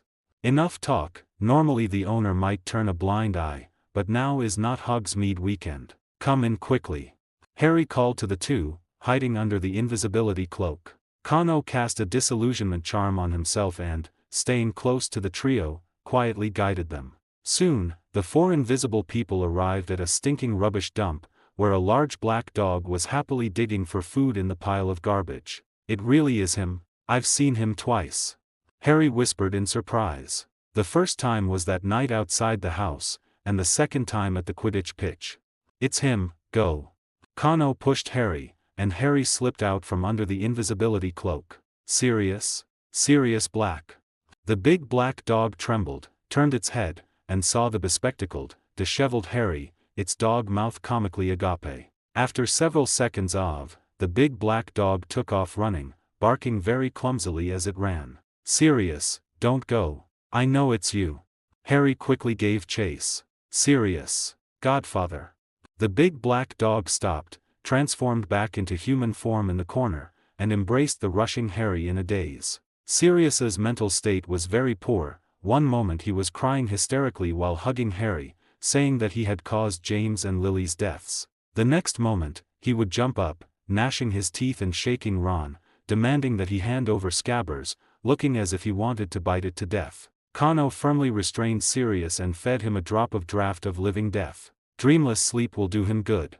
Kano gestured for them to put on their invisibility cloaks, while also casting a disillusionment charm on himself and Sirius. "Let's go. I also have a house in Hogsmeade." The group took several turns and arrived at the edge of Hogsmeade, where there was a clean but lifeless small villa. Pureblood families were truly wealthy, and Kano, having plundered pureblood families, was rolling in money. The best part was that, on the surface, this villa had no connection to the Black family. Creaker appeared in the living room with a pop, gnashing his teeth as he led Sirius into the bedroom. An hour later, Sirius woke up, with Harry sitting by his bed. "James, am I dead?" "I'm Harry, and you're very much alive." Under Harry's patient questioning, Sirius, in somewhat confused language, recounted what had happened that year, then immediately proposed going to Hogwarts to catch Peter. "Now is not the time," Kano interjected. "We need to stir things up a bit more, the timing isn't right yet." "Who exactly are you?" Sirius asked coldly. "Which side branch are you from? When did the Black family become so open-minded?" "I am Regulus's son, and now I am the only one left in the House of Black," Kano explained, "if you don't count you, who were disowned." Sirius was about to retort, but Harry quickly played peacemaker. Kano believed that Sirius was a good friend. After the Potters' deaths, he immediately sought revenge, and after that, he atoned in his own way. However, he was an unqualified godfather to Harry. Sirius trusted Dumbledore too much, resulting in Harry having a childhood full of hardships. Sirius, on the other hand, had no affection for any Black, especially since Regulus was a Death Eater. The two did not see eye to eye. "From today onwards, you will stay put in this villa, and I will handle the rest." Kano waved his hand dismissively, and Creaker entered the room carrying a rope and a whip. Kano slapped his forehead, though abusing him on the sly. "You have no right to imprison me," the still weak Sirius shouted, sticking out his neck. "I'm going to kill Peter, kill Peter." "How unreliable your methods are is known throughout Britain." Kano unceremoniously used magic to manipulate the rope, tying him up securely. "I don't think it's that bad," Harry quickly interjected. Hermione tugged Harry's sleeve. "His mind isn't quite right. Keeping him confined like this is good for everyone." Ron also chimed in, since Kano has a plan, we should trust him.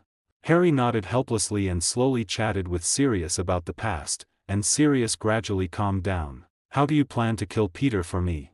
After a while, Sirius spoke. You don't need to worry about the specifics, Kano said, pulling out a large bottle of mud-like potion. You just need to contribute some hair. Is this polyjuice potion? Hermione asked, looking curiously at the liquid. Kano pulled out 2 of Sirius's long hairs, threw them in, and the polyjuice potion turned a vibrant color like fire whiskey. Creaker, drink it. Kano handed the bottle to the house elf. After a painful transformation, a Sirius wearing a small towel appeared. Hermione immediately turned her face away, and Kano made a tooting sound. Azkaban's food certainly isn't great. Kano helped up Creaker, who had transformed into Sirius, and examined his emaciated body. It was hell, Sirius said faintly. Starting today, show yourself in Hogsmeade once a day, and be seen by at least one person, Kano instructed. After a week, change it to twice a day. Before Christmas, I want the magic world in an uproar, frantically searching for Sirius. Creaker nodded, displaying a respectful expression with Sirius's face, which disgusted the real Sirius nearby. I'd rather go fight that rat, Peter. Sirius grumbled. This place is already protected by the Fidelius charm, no one can enter unless I bring them in. Kano stared at Sirius. Harry suffered a lot when he was young. If you don't consider yourself, at least fulfill your responsibility as a godfather. Responsibility, do you understand? Responsibility, not self-satisfying atonement. Sirius fell silent. All right, Kano turned to Harry. Stay with your godfather for a while, we'll wait for you in the living room. That evening, the 4 returned to the castle through a secret passage. After spending a day with Harry, Sirius decided to patiently await Kano's plan. Kano gave Creaker strict instructions, telling him not to torment Sirius, and Creaker trembled as he accepted the command.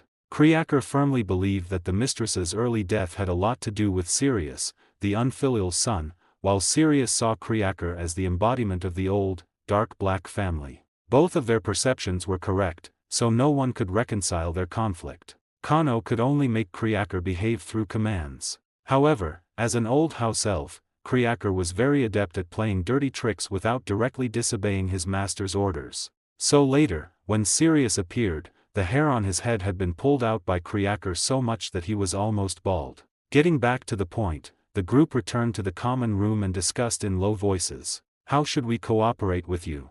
Harry asked, eager to see Sirius's name cleared. That's simple. Kano turned to Hermione. Those articles in the Daily Prophet that disparage Sirius and praise Peter and Fudge, you read them aloud in the common room every day. Hermione stuck out her tongue but still agreed. Don't forget to bring Peter's cage over so he can listen. Ron naturally agreed. Harry, your task is more important, Kano instructed. You need to show disgust and fear towards Sirius, while praising Peter, and intentionally or unintentionally showing reverence for him. Harry made a disgusted face and nodded. As for me, I'll report where Black has appeared every day. Before Christmas, I'll administer another strong dose. After all, a person who has been a rat for 12 years won't jump out on his own unless he's scared out of his wits. What happens after he jumps out? Harry asked. After that? Of course, it's a hero's return. Kano laughed maliciously. In the Great Hall that morning, Hermione took out today's The Daily Prophet and began reading it page by page. Honoring a hero, Minister of Magic Fudge gives speech, remembers hero Peter Pettigrew. Fugitive Sirius Black spotted in Hogsmeade for 6 consecutive days. Dementors propose school search, Dumbledore firmly objects. Sirius, master of escape or a figment of imagination. Ron interjected. Wait, what was that last one? Kano's eyes widened. It's an article from the Quibbler, written by Luna's father. He thinks Sirius never escaped, and everything now is just Barty Crouch's hype, hoping everyone will remove Fudge so he can become Minister of Magic. Ron shook the magazine in his hand. Alright, we'll skip the Quibbler, take the others and read them to Scabbers. Such a ridiculous magazine, Hermione shook her head mockingly. At that moment, Luna seemed to hear something and cast an inquiring gaze towards the Gryffindor table. Hermione quickly closed her mouth, and the few of them smiled awkwardly, saying nothing. The trio finished breakfast, tried to adjust their emotions, and walked together to the common room. Kano, meanwhile, went to the room of requirement and took out the blood Cromwell had contributed. On the night of the full moon in October, Kano was still in Ireland. He performed a ritual at midnight, injecting a large amount of magic into a test tube of Cromwell's blood. As a comparison, Lupin's blood boiled under the moonlight. Cromwell's blood also boiled for a while after the magic was injected, but after a moment, it returned to normal, as if nothing had happened. It seemed that during the long process of surviving with trace amounts of poison, Cromwell's body had indeed produced antibodies. And no matter how much magic the blood contained, these antibodies remained effective. The remaining work required no special skills, only the proficient use of two spells, the Severing Charm and the Doubling Charm. The incantation for the Severing Charm is Relatio, which can force someone to let go or cause repulsion within an object to separate it. Kano repeatedly used the Severing Charm to progressively separate Cromwell's blood, extracting a tiny bit of active antibody from it. Then, he used the Doubling Charm to mass-produce this precious antibody. Antibodies themselves contain no magic. As long as enough biomass is provided, they can be greatly multiplied using the Doubling Charm. In the evening, Kano arrived at the Shrieking Shack, where Dumbledore and Lupin were waiting for him. Today was Sunday, November 28, 1993, the day of the full moon. Lupin used his wand to carve the date into the floor of the Shrieking Shack, sighing softly. "Will it really work?" he couldn't help but ask. "I'm not sure," Kano said truthfully, "but even if the serum doesn't work and you transform into a werewolf, Dumbledore and I can completely control you." Lupin let out a long sigh and nodded reluctantly. His entire adolescence was spent painfully transforming here, accompanied by only 3 friends. But now, the marauders were either dead or on the run, leaving him to live in poverty and destitution. Sometimes he truly wished to end his miserable life like this, but the love and education from his father, friends, and teachers made him unwilling to leave so weakly. He wondered if Sirius's nephew could help him escape his suffering now. Gently touching the claw marks he had made during his transformations, a full moon slowly rose. This month he hadn't drunk the wolfsbane potion, so once he transformed, he would be aggressive towards humans, rather than weakly waiting for the transformation to end. Kano waved his wand, and thick vines suddenly bound Lupin's hands and feet, pulling him to lie on the ground, limbs spread apart. My apologies," Kano said, a little embarrassed. Lupin hit his head hard, looking a bit dazed as Kano took out a small syringe filled with clear liquid. "That little bit is enough." Dumbledore's voice came. "A little at a time. I want to see the minimum amount of serum needed to stop his lycanthropy."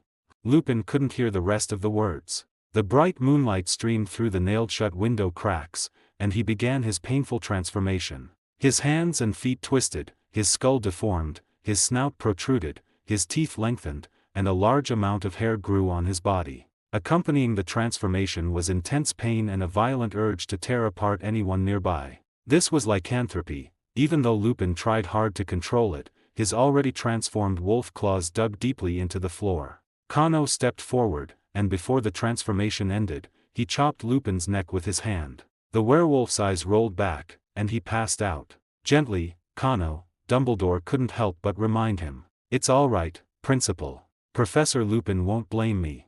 Kano casually plucked a tuft of wolf hair from Lupin's arm and gave him an injection into a vein under his skin. The lycanthropy slowed down, as if someone had pressed the slow-motion button. Kano took out another syringe and gave him another injection. One injection after another, the lycanthropy went from slowing down to stopping, and finally began to reverse. 10 minutes later, Professor Lupin, with a weathered face, lay on the ground in tattered robes. Aside from the rough injection marks Kano had left on his arm, he looked as peaceful as if he were sleeping. Dumbledore stepped forward to check him. Lupin's bones had all reset, and his breathing was steady. He quietly murmured "Renervate," and Lupin woke up, rubbing his neck. "Was I hit by a broomstick?" he asked groggily. "Wait, I'm in the Shrieking Shack.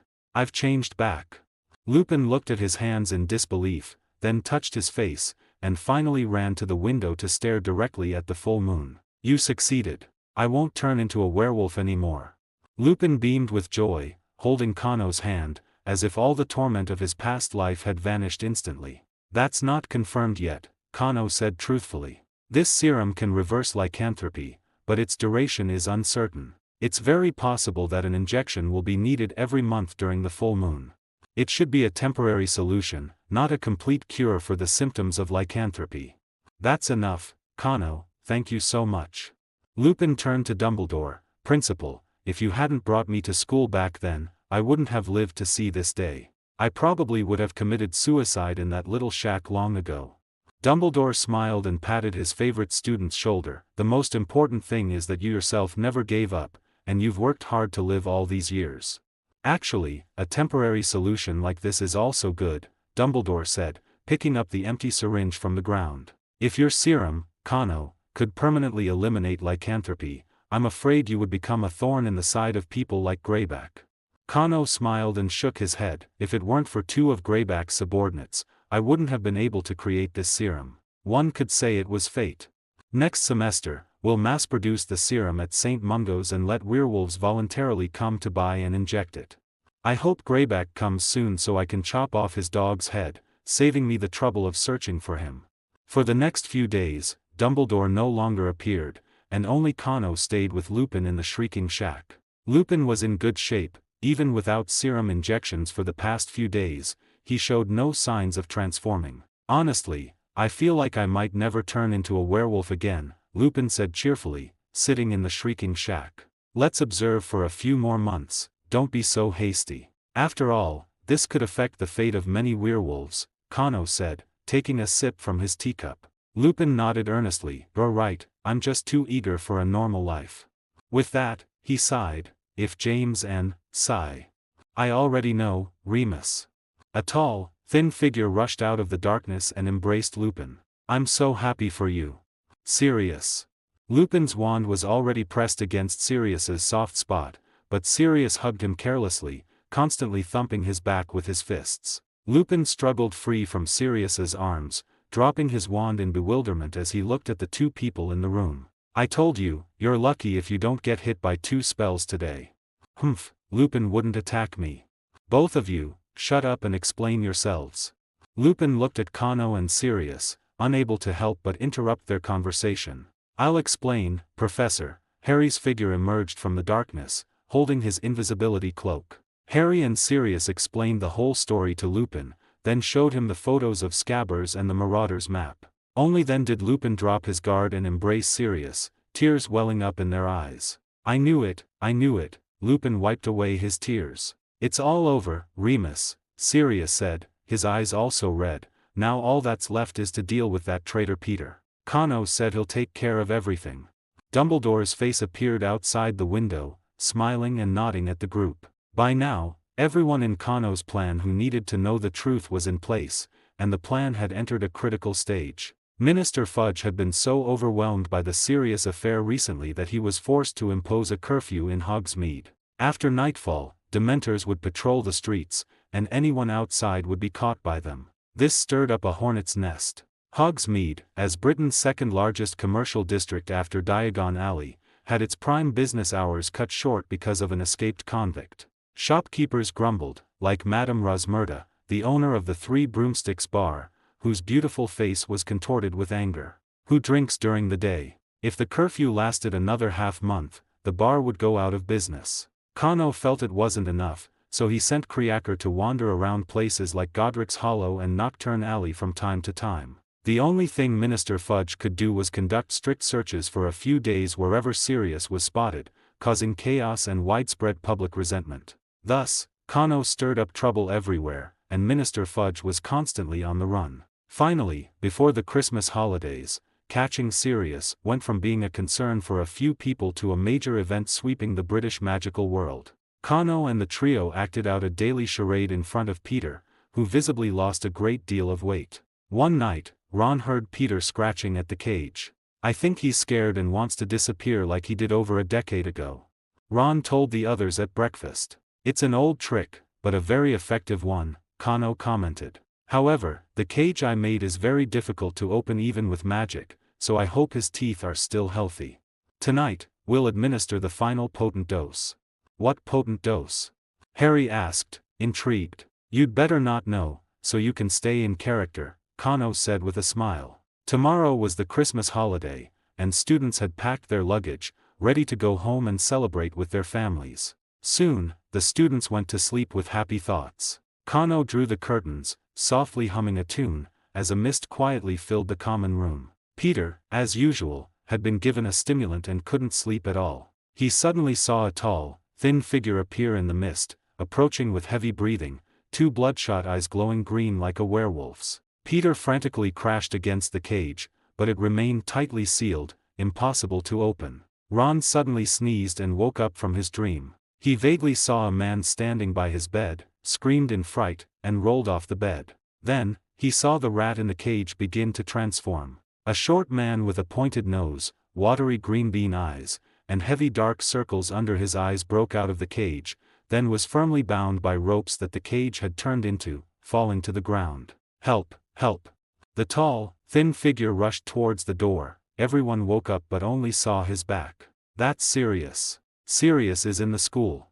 Peter shrieked at the top of his lungs, wriggling like a caterpillar to hide under the bed. Kano pulled back the curtains and gave a look to the startled Ron and Harry. Everything was as he expected. Peter realized he couldn't escape the cage, and even Hogwarts, the safest place in the magical world, couldn't keep Sirius out. The Daily Prophet, the most influential media in the magical world, praised him as a hero every day, and Minister Fudge would periodically use him as a topic for speeches. Under these circumstances, was there any need to say what choice he would make? "Quickly, call the principal. You are Peter, right?" Kano stepped forward to help him up, while patting Harry to hurry him out. The hatred in Harry's eyes was almost impossible to hide. Kano was afraid that if he stayed any longer, he would pounce on Peter and strangle him. Soon, Dumbledore arrived. He unbound Peter and offered gentle words of comfort. Minister Fudge, pulled from his bed, entered Hogwarts overjoyed. His inability to catch Sirius recently had severely damaged his political image. But finding the hero Peter this time could completely restore his reputation. "You've been personally protecting Harry all this time, haven't you? What an enduring hardship. I'm going to apply for another Order of Merlin, first class, for you." Minister Fudge affectionately embraced Peter, who was still trembling and didn't even notice what Minister Fudge said. "Peter, don't be afraid, Minister Fudge will protect your safety," Dumbledore interjected at the right moment. Minister Fudge immediately agreed wholeheartedly, and Peter also nodded frantically, accepting his protection. Another major search began. The entire Hogwarts was brightly lit. Students chattered excitedly about this astonishing news, and as they left for the holidays, Peter's story spread throughout the entire magical world. At noon the next day, Dumbledore announced that Peter would be invited as a special guest to the Christmas feast. At this moment, Kano sat in Snape's office, watching the dead frog in the glass jar with great interest. For the next few days, Dumbledore no longer appeared, and only Kano stayed with Lupin in the Shrieking Shack. Lupin was in good condition. Even though he hadn't received serum injections for several days, there were no signs of him transforming. "Honestly, I feel like I might never turn into a werewolf again," Lupin said cheerfully, sitting in the Shrieking Shack. "Let's observe for a few more months, don't be so hasty. After all, this could affect the fate of many werewolves," Kano said, taking a sip from his teacup. Lupin nodded earnestly. "You're right. I'm just too eager for a normal life." After he finished speaking, he sighed, "If James and, alas. I know, Remus." A tall, thin figure rushed out of the darkness and embraced Lupin. "I'm so happy for you. Sirius." Lupin's wand was already pressed against Sirius's soft spot, but Sirius hugged him without a care, continuously patting his back with his fists. Lupin struggled free from Sirius's arms, dropped his wand in confusion, and looked at the two people in the room. "I told you, you'd be lucky if you didn't get hit by 2 spells today." "Humph, Lupin wouldn't attack me." "Both of you, shut up and explain yourselves." Lupin looked at Kano and Sirius, unable to help but interrupt their conversation. "I'll explain, Professor." Harry's figure emerged from the darkness, an invisibility cloak in his hand. Harry and Sirius explained the whole story to Lupin, then showed him photos of Scabbers and the Marauders map. Only then did Lupin let down his guard and embrace Sirius with tears in his eyes. "I knew it, I knew it." Lupin wiped his tears. "It's all over, Remus." Sirius's eyes were also red. "Now all that's left is to deal with that traitor Peter," and Kano said he'd handle it. Dumbledore's face appeared from outside the window. smiling and nodding at the group. By now, everyone in Kano's plan who needed to know the truth was in place, and the plan had entered a critical stage. Minister Fudge had been so overwhelmed by the serious affair recently that he had to impose a curfew in Hogsmeade. After nightfall, Dementors would patrol the streets, and anyone outside would be captured by them. This stirred up a hornet's nest. Hogsmeade, as the second largest commercial district in Britain after Diagon Alley, had its prime operating hours cut off because of an escaped convict. Merchants were full of complaints, such as Madame Rosmerta, the owner of the Three Broomsticks bar, whose beautiful face was twisted with anger. Who drinks during the day? If the curfew lasted for another half a month, her bar would go out of business. Kano felt it wasn't enough, so he occasionally sent Kriaker to places like Godric's Hollow and Nocturne Alley to take a stroll. The only thing Minister Fudge could do was to conduct strict searches for a few days wherever Sirius was reportedly sighted, causing chaos and public outcry. Thus, Kano stirred up trouble everywhere, and Minister Fudge was constantly on the run. Finally, before the Christmas holidays, catching Sirius transformed from a concern of a few people into a major event sweeping the British magical world. Kano and the trio acted in front of Peter every day, and he visibly lost a lot of weight. One night, Ron heard Peter scratching at the cage. "I think he's scared and wants to disappear like he did more than 10 years ago." Ron told the others at breakfast. "It's an old trick, but it's very effective," Kano commented. "But the cage I made is very difficult to open even with magic. I hope his teeth are still healthy. Tonight, we'll administer the final strong medicine." "What strong medicine?" Harry asked curiously. "You'd best not know, so you don't break character," Kano said with a smile. Tomorrow was the Christmas holiday, and students had packed their luggage, ready to go home and celebrate with their families. Soon, the students went to sleep with happy hearts. Kano drew the curtains and hummed a tune softly. A mist had, at some point, filled the common room. Peter, as usual, had been given a stimulant and couldn't sleep at all. He suddenly saw a tall, thin figure appear in the mist, approaching with heavy breathing, two bloodshot eyes glowing green like a wolf's. Peter frantically crashed against the cage, but it remained tightly sealed and wouldn't open. Ron suddenly sneezed and woke up from his dream. He vaguely saw a man standing by his bed and screamed in fright, rolling off the bed. Then, he saw the rat in the cage begin to transform. A short man with a pointed nose, watery green bean eyes, and heavy dark circles broke out of the cage, then was tightly bound by the ropes the cage had turned into, falling to the floor. "Help, help me." The tall, thin figure rushed towards the door. Everyone woke up, but only saw his back. "That's Sirius. Sirius is in Hogwarts." Peter shrieked, wriggling like a caterpillar and burrowing under the bed. Kano pulled back the curtain and gave a look to the still-shaken Ron and Harry. Everything was as he expected. Peter realized he couldn't escape from the cage, and even Hogwarts, the safest place in the magical world, couldn't keep Sirius out. The most influential media in the magical world, the Daily Prophet, hailed him as a hero every day, and Minister Fudge would occasionally use him as a topic for speeches. Under these circumstances, was there any need to say what choice he would make? "Quickly, call the principal." "You're Peter, right?" Kano stepped forward to help him up, while patting Harry to hurry him out. The hatred in Harry's eyes was almost impossible to hide. Kano was afraid that if he stayed any longer, he would directly pounce on Peter and strangle him. Soon, Dumbledore arrived. He unbound Peter and offered gentle comfort. Minister Fudge, pulled out of bed, entered Hogwarts overjoyed. His inability to catch Sirius recently had severely damaged his political image. But finding the hero Peter this time could completely restore his reputation. "You've been personally protecting Harry all this time, right? What an admirable sacrifice. I'm going to apply for another Order of Merlin, first class for you." Minister Fudge affectionately put his arm around Peter, who was still trembling and didn't even notice what Minister Fudge said. "Peter, don't be afraid. Minister Fudge will ensure your safety," Dumbledore said at the opportune moment. Minister Fudge immediately agreed wholeheartedly, and Peter also nodded frantically, accepting his protection. Another massive search began, and the entire Hogwarts was brightly lit. Students chattered excitedly about this astonishing news. As they left for the holidays, the news of Peter spread throughout the entire magical world. At noon the next day, Dumbledore announced that Peter would be invited as a special guest at the Christmas feast. At this moment, Kano was sitting in Snape's office, watching the dead frog in the glass jar with keen interest. "Mr. Black, do you have something for me?" Snape's face was as foul as ever. He stopped the scalpel in his hand and looked at Kano through his greasy hair. "Good afternoon, Professor Snape. Headmaster Dumbledore should have informed you that I would be coming."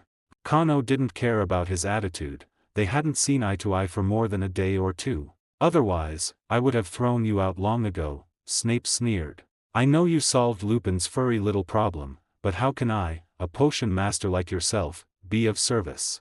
Snape had been brewing Wolfsbane potion for Lupin all year, and although he deliberately made the potion taste disgusting, its effectiveness was not compromised. Naturally, he was among the first to learn of Kano's experiment and that Lupin's lycanthropy had been cured. "I didn't use potion, nor do I deserve the title of potion master," Kano waved his hand. "I came to you today because I want you to help me concoct a potion that can cause a burning sensation."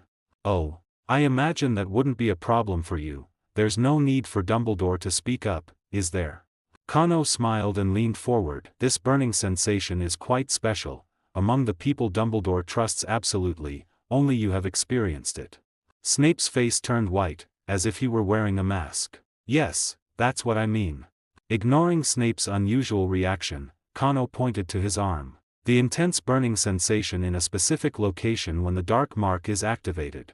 The underground office was silent. Snape seemed to be trying to discern something through Kano's smile. "Who are you trying to deal with?" "You don't need to know that." "What if I refuse?" "No harm done." Kano stood up calmly. "However, this opportunity to avenge Lily Evans will be lost. I had good intentions, but no one appreciates it." "What do you know?" Snape viciously stabbed the dead frog with his knife. "Heh, although Dumbledore never said anything, I know everything." Looking at Kano's unchanging smile, Snape's face twitched. Get out. Then I'll pick up the goods tomorrow night. Goodbye, Professor Snape."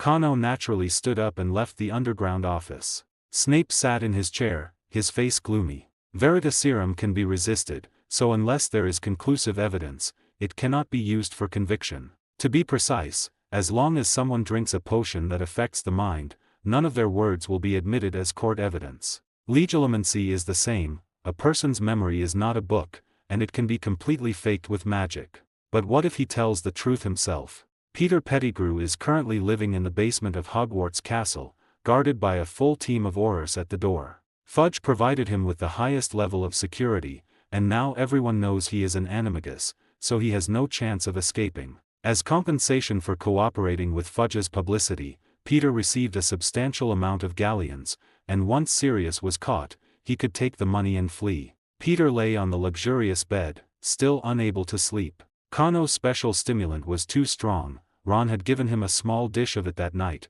and now even the highest dose of draught of living death couldn't make him fall asleep. Long-term sleep deprivation, coupled with the psychological pressure brought by Sirius's appearance, had pushed Peter's mind to the brink of collapse. His mind is too tense. If it goes on any longer, his body might break down.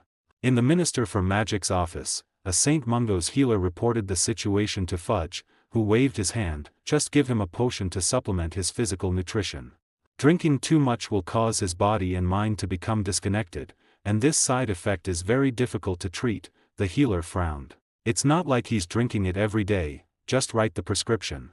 The healer reluctantly left the prescription, and Fudge immediately sent someone to brew the potion. He didn't care what lingering illness Peter would develop. Once his political show was over, this wretched old wizard would become a worthless dirty rag to him. Who cared if he lived or died? It would be even better if he died, saving a sum of money. "Minister, are you free?" A voice sounded from outside the door, and after receiving permission, the owner of the voice walked in. Dolores Umbridge, dressed in very pink attire and resembling a toad, walked in with affected steps. Fudge was clearly taken by her, smiling and inviting her to sit down. "Dolores, what can I do for you?" "Minister, the Hogwarts Board of Governors is the organizer of this hero's return banquet. They would like to invite the Minister for Magic of the French Ministry of Magic and others to attend. I wonder if you approve." Fudge took the application from Umbridge's hand, scanned it briefly, and nodded. "That's good. It's a chance to show our faces to our European counterparts. lest those French people vote against us again at the International Confederation of Wizards. There's one more thing. Umbridge didn't produce a second document. It's a verbal inquiry. The Board of Governors wants to stage a magic play, with Peter's heroic experience as the theme. Peter's heroic experience? Ha ha ha. Fudge laughed so hard he couldn't breathe. A mouse's heroic experience? It's truly remarkable that he hasn't been eaten by a cat for over a decade. Ha ha ha ha. Umbridge also let out a fake laugh. Fudge laughed enough, wiping away the tears that came from his eyes. Alright, let them perform it. This proves our propaganda is effective, doesn't it? They said the part about you is excellent. After all, you found Peter, this hero. Once you capture Sirius, the script will add another scene and go on a national tour. Fudge nodded with satisfaction. If they really go on a national tour, I can approve their travel expenses. Then let them premiere it at the banquet. I can also check the quality. After all, it wouldn't be good if I were portrayed too excessively. The two exchanged knowing smiles again. Kano, who was weaving a conspiracy behind their backs, also couldn't help but smile after getting permission. Soon, Snape's potion was also ready. This potion only works on those who have been branded with the dark mark. Just one drop can reproduce that burning sensation. Snape subconsciously pinched his arm. Last night, he personally tested the potion, and a few times he didn't control the dosage well, writhing on the ground in pain. Speaking of which, do you know what the dark mark actually is? Kano picked up the cloudy yellow potion and asked curiously. Snape shook his head. I don't know. It's not difficult to activate it. You just need to input magic in a specific way, and every Death Eater knows how. But no one has successfully removed it to this day, otherwise, those who escaped would have long since become innocent people again. Kano nodded, preparing to leave. Black, will every sinner be punished? Snape murmured. At least I'm sure you've already been punished. Kano sighed and closed the basement door. At noon on Christmas Day, wave after wave of distinguished guests arrived at Hogwarts, most of whom were prominent figures in the British magical world. For example, Dumbledore's good friends Elphias Doge, Griselda Marchbanks, and others, all renowned members of the Wizengamot. Fudge himself brought the entire leadership of the Ministry of Magic, but most of them did not give Fudge a good look, instead conversing happily with Dumbledore. Umbridge stood firmly behind Fudge, and Kano saw Fudge's face twitching repeatedly. When people's hearts are scattered, it's hard to lead the team. Besides this, Mad-Eye Moody also arrived at the castle, as experienced retired Aurors to guide the Aurors' defensive work. In the evening, Dominique, the Minister for Magic of the French Ministry of Magic, arrived at the Hogsmeade station with several officials aboard the Hogwarts Express. Long time no see, my little friend. Dominique enthusiastically embraced Kano, who had come to meet him, and Kano smiled, patting his back. Long time no see, Dominique, let's head to the castle quickly. The group walked through the woods to the Thistledrawn carriages, and Kano noticed that almost all the French people glanced at the carriages, seemingly able to see them. You've certainly brought a good group of people, Kano said with a smile, opening the carriage door. Kano, give me the truth. Dominique climbed into the carriage first, then quietly asked Kano as he entered, is there a show to watch today? Why would you think that? Today is just a simple international exchange, Kano said innocently. I am an honest man. Pottergel has been tormented by you, wishing for death but unable to find it. Now he begs us daily for a quick end. I believe you are an upright person, but honest. You're not even close, Dominique chuckled. Alright, Kano raised his hands and nodded. There is indeed a good show. How did you figure it out? Because this time the invitation was issued by the Hogwarts Board of Governors, but the invitee was not Madame Maxime, the principal of Beauxbatons, but me, the Minister for Magic. For a school's governing body to invite a political figure is inherently unusual. Normally, the invitation should come from the Department of International Magical Cooperation of the British Ministry of Magic. I know you are one of the governors, and now the Board of Governors is practically your one-man show, isn't it? In any case, you wouldn't call me here for no reason. Kano gave a thumbs up. Dominique was indeed a keen politician. The people I've brought this time are all seasoned veterans who have seen blood. You could even wipe out all the British Ministry of Magic officials if you wanted, Dominique joked. Kano smiled and shook his head. Oh thanks, I don't want to usurp power. Tonight, You just need to bring your eyes and ears, and then tell jokes when you return home. British jokes. I like them. You really are a good son-in-law to us French people. The castle was bustling with activity, and Peter in the basement was also preparing for his appearance. Although his small green eyes, dark circles, short stature, and shifty demeanor meant he wouldn't look much better no matter how much he cleaned up, the Ministry of Magic staff still tried their best to make him look like a decent person. Your new clothes are ready, please change into them as soon as possible. The staff left the basement, and Peter picked up the new clothes, quickly changing. Looking at the shifty-looking middle-aged man in the mirror, Peter also sighed in frustration. He didn't think there was anything wrong with attaching himself to the strong. Betraying members of the Order of the Phoenix was merely a token of allegiance for him to join Lord Voldemort's faction. Even if James and Lily died because of his betrayal, Peter felt little remorse. Well, maybe a tiny bit deep down, but definitely not much. Who knew Lord Voldemort would fail so suddenly, defeated by a child? Many of the loyal Death Eaters currently imprisoned in Azkaban knew about his informing back then. He had to run far, far away, otherwise, he would eventually be found and killed by these people. Thinking of the gruesome deaths of those who betrayed Lord Voldemort, Peter shivered. Mr. Peter, are you ready? Yes. The Auror outside the door brought in a schedule. The event would open with Fudge's passionate speech. Peter only needed to appear on stage at the very end, serving as a human billboard, and then there would be a banquet. Wait, there's also a play in the middle. These officials really have nothing better to do. Peter thought this to himself but dared not say anything, merely indicating to the Auror that he understood. Soon, night fell. The castle was decorated with gold and red streamers, and a full 12 lush green Christmas trees, with numerous little wizards fluttering in mid-air, their transparent wings scattering gold and silver dust, tracing paths. The students who stayed at school entered first, chattering excitedly, craning their necks curiously towards the small round tables in the front rows. First to enter were the hosts, the Board of Governors members, Dumbledore, and the professors. They dispersed and sat around various round tables. Kano also appeared as a governor, causing a stir among the students. Kano was not usually high-profile, so they had no idea that a classmate had become a governor. Lupin's expression seemed natural, but his occasional glances towards Kano betrayed that his mood was not so calm. Next to enter were the Ministry of Magic officials, and Fudge, feeling quite pleased with himself,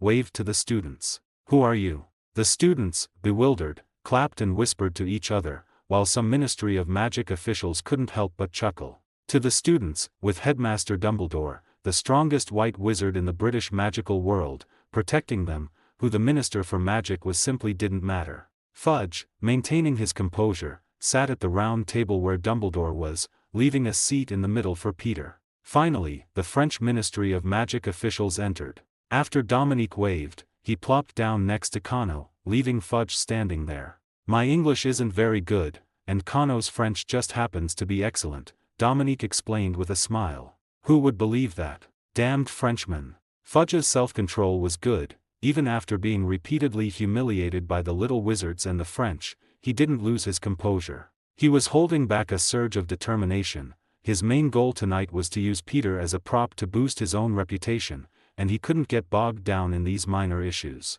Under the leadership of the Ministry of Magic, we chased Sirius until he was scrambling in fear. Harry, sitting in the front row, watched Fudge brag with an exasperated look. He used some method to infiltrate Hogwarts, attempting to kill Harry Potter and avenge his master, you-know-who. Lupin glanced at Kano again, then raised his hand to cover his mouth. Of course, we have mastered this method. Now, with the Ministry of Magic's protection, Hogwarts will never be invaded again. The twins were practically rolling their eyes to the heavens. And our hero, Peter Pettigrew, endured humiliation for over a decade, and on that night, he once again protected Harry Potter. Let us applaud his courage. Ron and Percy, Scabbers' former owner, were so disgusted they stuck out their tongues. The shifty-looking Peter was brought onto the stage, and Fudge held him by the arm. The flashes from cameras below merged into a continuous stream. Kano silently grinned. Fudge's righteous speech ended, and the play was about to begin. Performing today was a group of professional actors from the magical world, all of whom had previously studied at the British National Theatre while concealing their identities. However, today's performance was a bit special. the actors only needed to do voiceovers and narrate, with all visuals presented by magic. The first act of the play was the very night Lord Voldemort killed the Potters. A thick fog permeated the Great Hall, and everyone saw a terrifying figure in a black robe slowly approaching the Potter family home. Through the window, the Potters could be seen playing with Harry. They didn't yet know the Fidelius charm had been broken and were completely unsuspecting. Peter Pettigrew squirmed uneasily in his chair. When he saw the phantom of Lord Voldemort walk past him, his heart nearly stopped, and he quickly picked up the nearby wine glass and took a sip. How could this be so real? What is the Ministry of Magic up to? All of this was, of course, Kano's masterpiece. He directly pulled up movie footage from his previous life and corrected the characters' faces based on old photographs. Kano had already shown these scenes to Harry and Lupin in advance. After playing them more than a dozen times, they were finally able to watch everything with relative calm. It's worth noting that the first time they saw it, Harry and Lupin rushed directly in front of the virtual Lord Voldemort and fought him desperately. Now, they were full of tears, but just crying a little more quietly. Ron and Hermione, beside Harry, both put their arms around his shoulders, helping him to calm down a little. Lupin tightly covered his own mouth and, as an afterthought, cast a silencing charm on Hagrid next to him, cutting off his thunderous wailing. Besides the trembling of fear and quiet sobs in the Great Hall, there was only the snake-like slithering sound of Lord Voldemort's advance. Lord Voldemort finally stood at the door and rang the doorbell. James, without even grabbing his wand, said something to Lily and ran out to open the door. The smile froze on his face, a green light flashed, and he flew directly backward, falling lifelessly to the ground. Even Dominique had his hands clasped, knuckles white, let alone the people of the British magical world. Lily spread her arms, blocking Lord Voldemort, and continuously pleaded for something. Lord Voldemort impatiently waved his wand for her to move aside, and finally, he lost his patience. Another green light flashed, and Lily fell in front of the crib. Snape painfully closed his eyes, as if he himself had been hit by the death curse. It's all because I told Lord Voldemort that prophecy, it's all because of me. He tried his best to control his emotions, his entire body stiff as if under the Petrificus totalis. When Lord Voldemort returned, he would still need to act as a spy,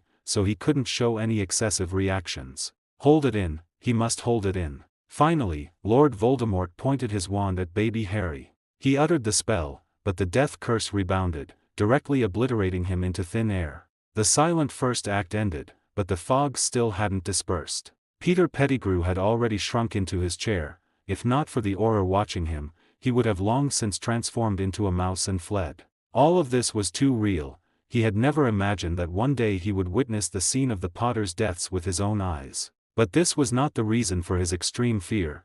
What he truly feared was the moment of Lord Voldemort's death. He trembled, biting his hand, trying his best to curl into a ball. But would Kano let him off? Lord Voldemort, like a wisp of fog, his half-dead spirit reappeared on the stage, then began to furiously accuse the person who had informed him. Fool, he made me lose my body.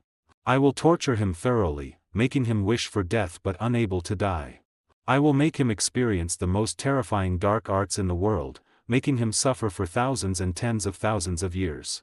The cold and angry tone, voiced by professional actors, sent shivers down everyone's spines. The audience had long forgotten this was a performance and carefully dared not make a sound, fearing they would be targeted by Lord Voldemort. They believed Lord Voldemort was condemning Sirius, but Peter felt every single one of those sentences was directed at him. His mind, due to the long-term effects of various drugs, was already very fragile. Peter, completely drawn into the rhythm, felt the Lord Voldemort in front of him staring at him ferociously. Those slender, snake-like eyes were so terrifying, and the hand under the black robe seemed about to cast a spell on him at any second. In fact, the images Kano showed him were different from others, with higher resolution, truly VIP treatment. Just then, a sharp burning pain suddenly shot through the dark mark on his arm. This directly shattered his tattered psychological defenses, making him dizzily succumb to instinct. He plopped to his knees on the ground, kowtowing like pounding garlic,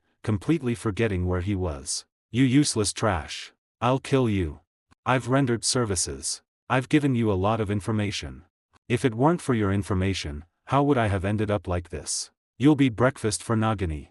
No, master, I'll make amends. Don't kill me, master, they still trust me, I can still bring the Potter boy.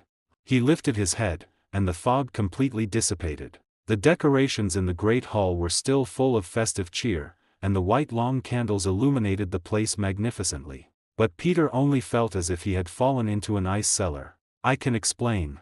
Lupin angrily stepped forward and slapped him, then tore open his sleeve, revealing the dark mark. Everyone look. This traitor. He's a traitor. I'm not. I was under a spell. You're simply scared out of your wits. No one cast a spell on you. I saw it clearly. Mad-Eye Moody clanked and clanked as he walked over and said, "No one can hide anything from these eyes of mine."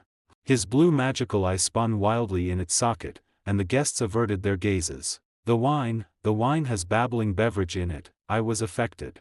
Kano stepped forward, directly took a sip from Peter's cup, and then spoke clearly, word for word. Fudge is useless. People looked at Fudge, who had just been chatting idly with Peter, and found this statement to be very true. Babbling beverage only makes people babble nonsense. Minister, I was affected by a potion, this evidence doesn't count, it doesn't count.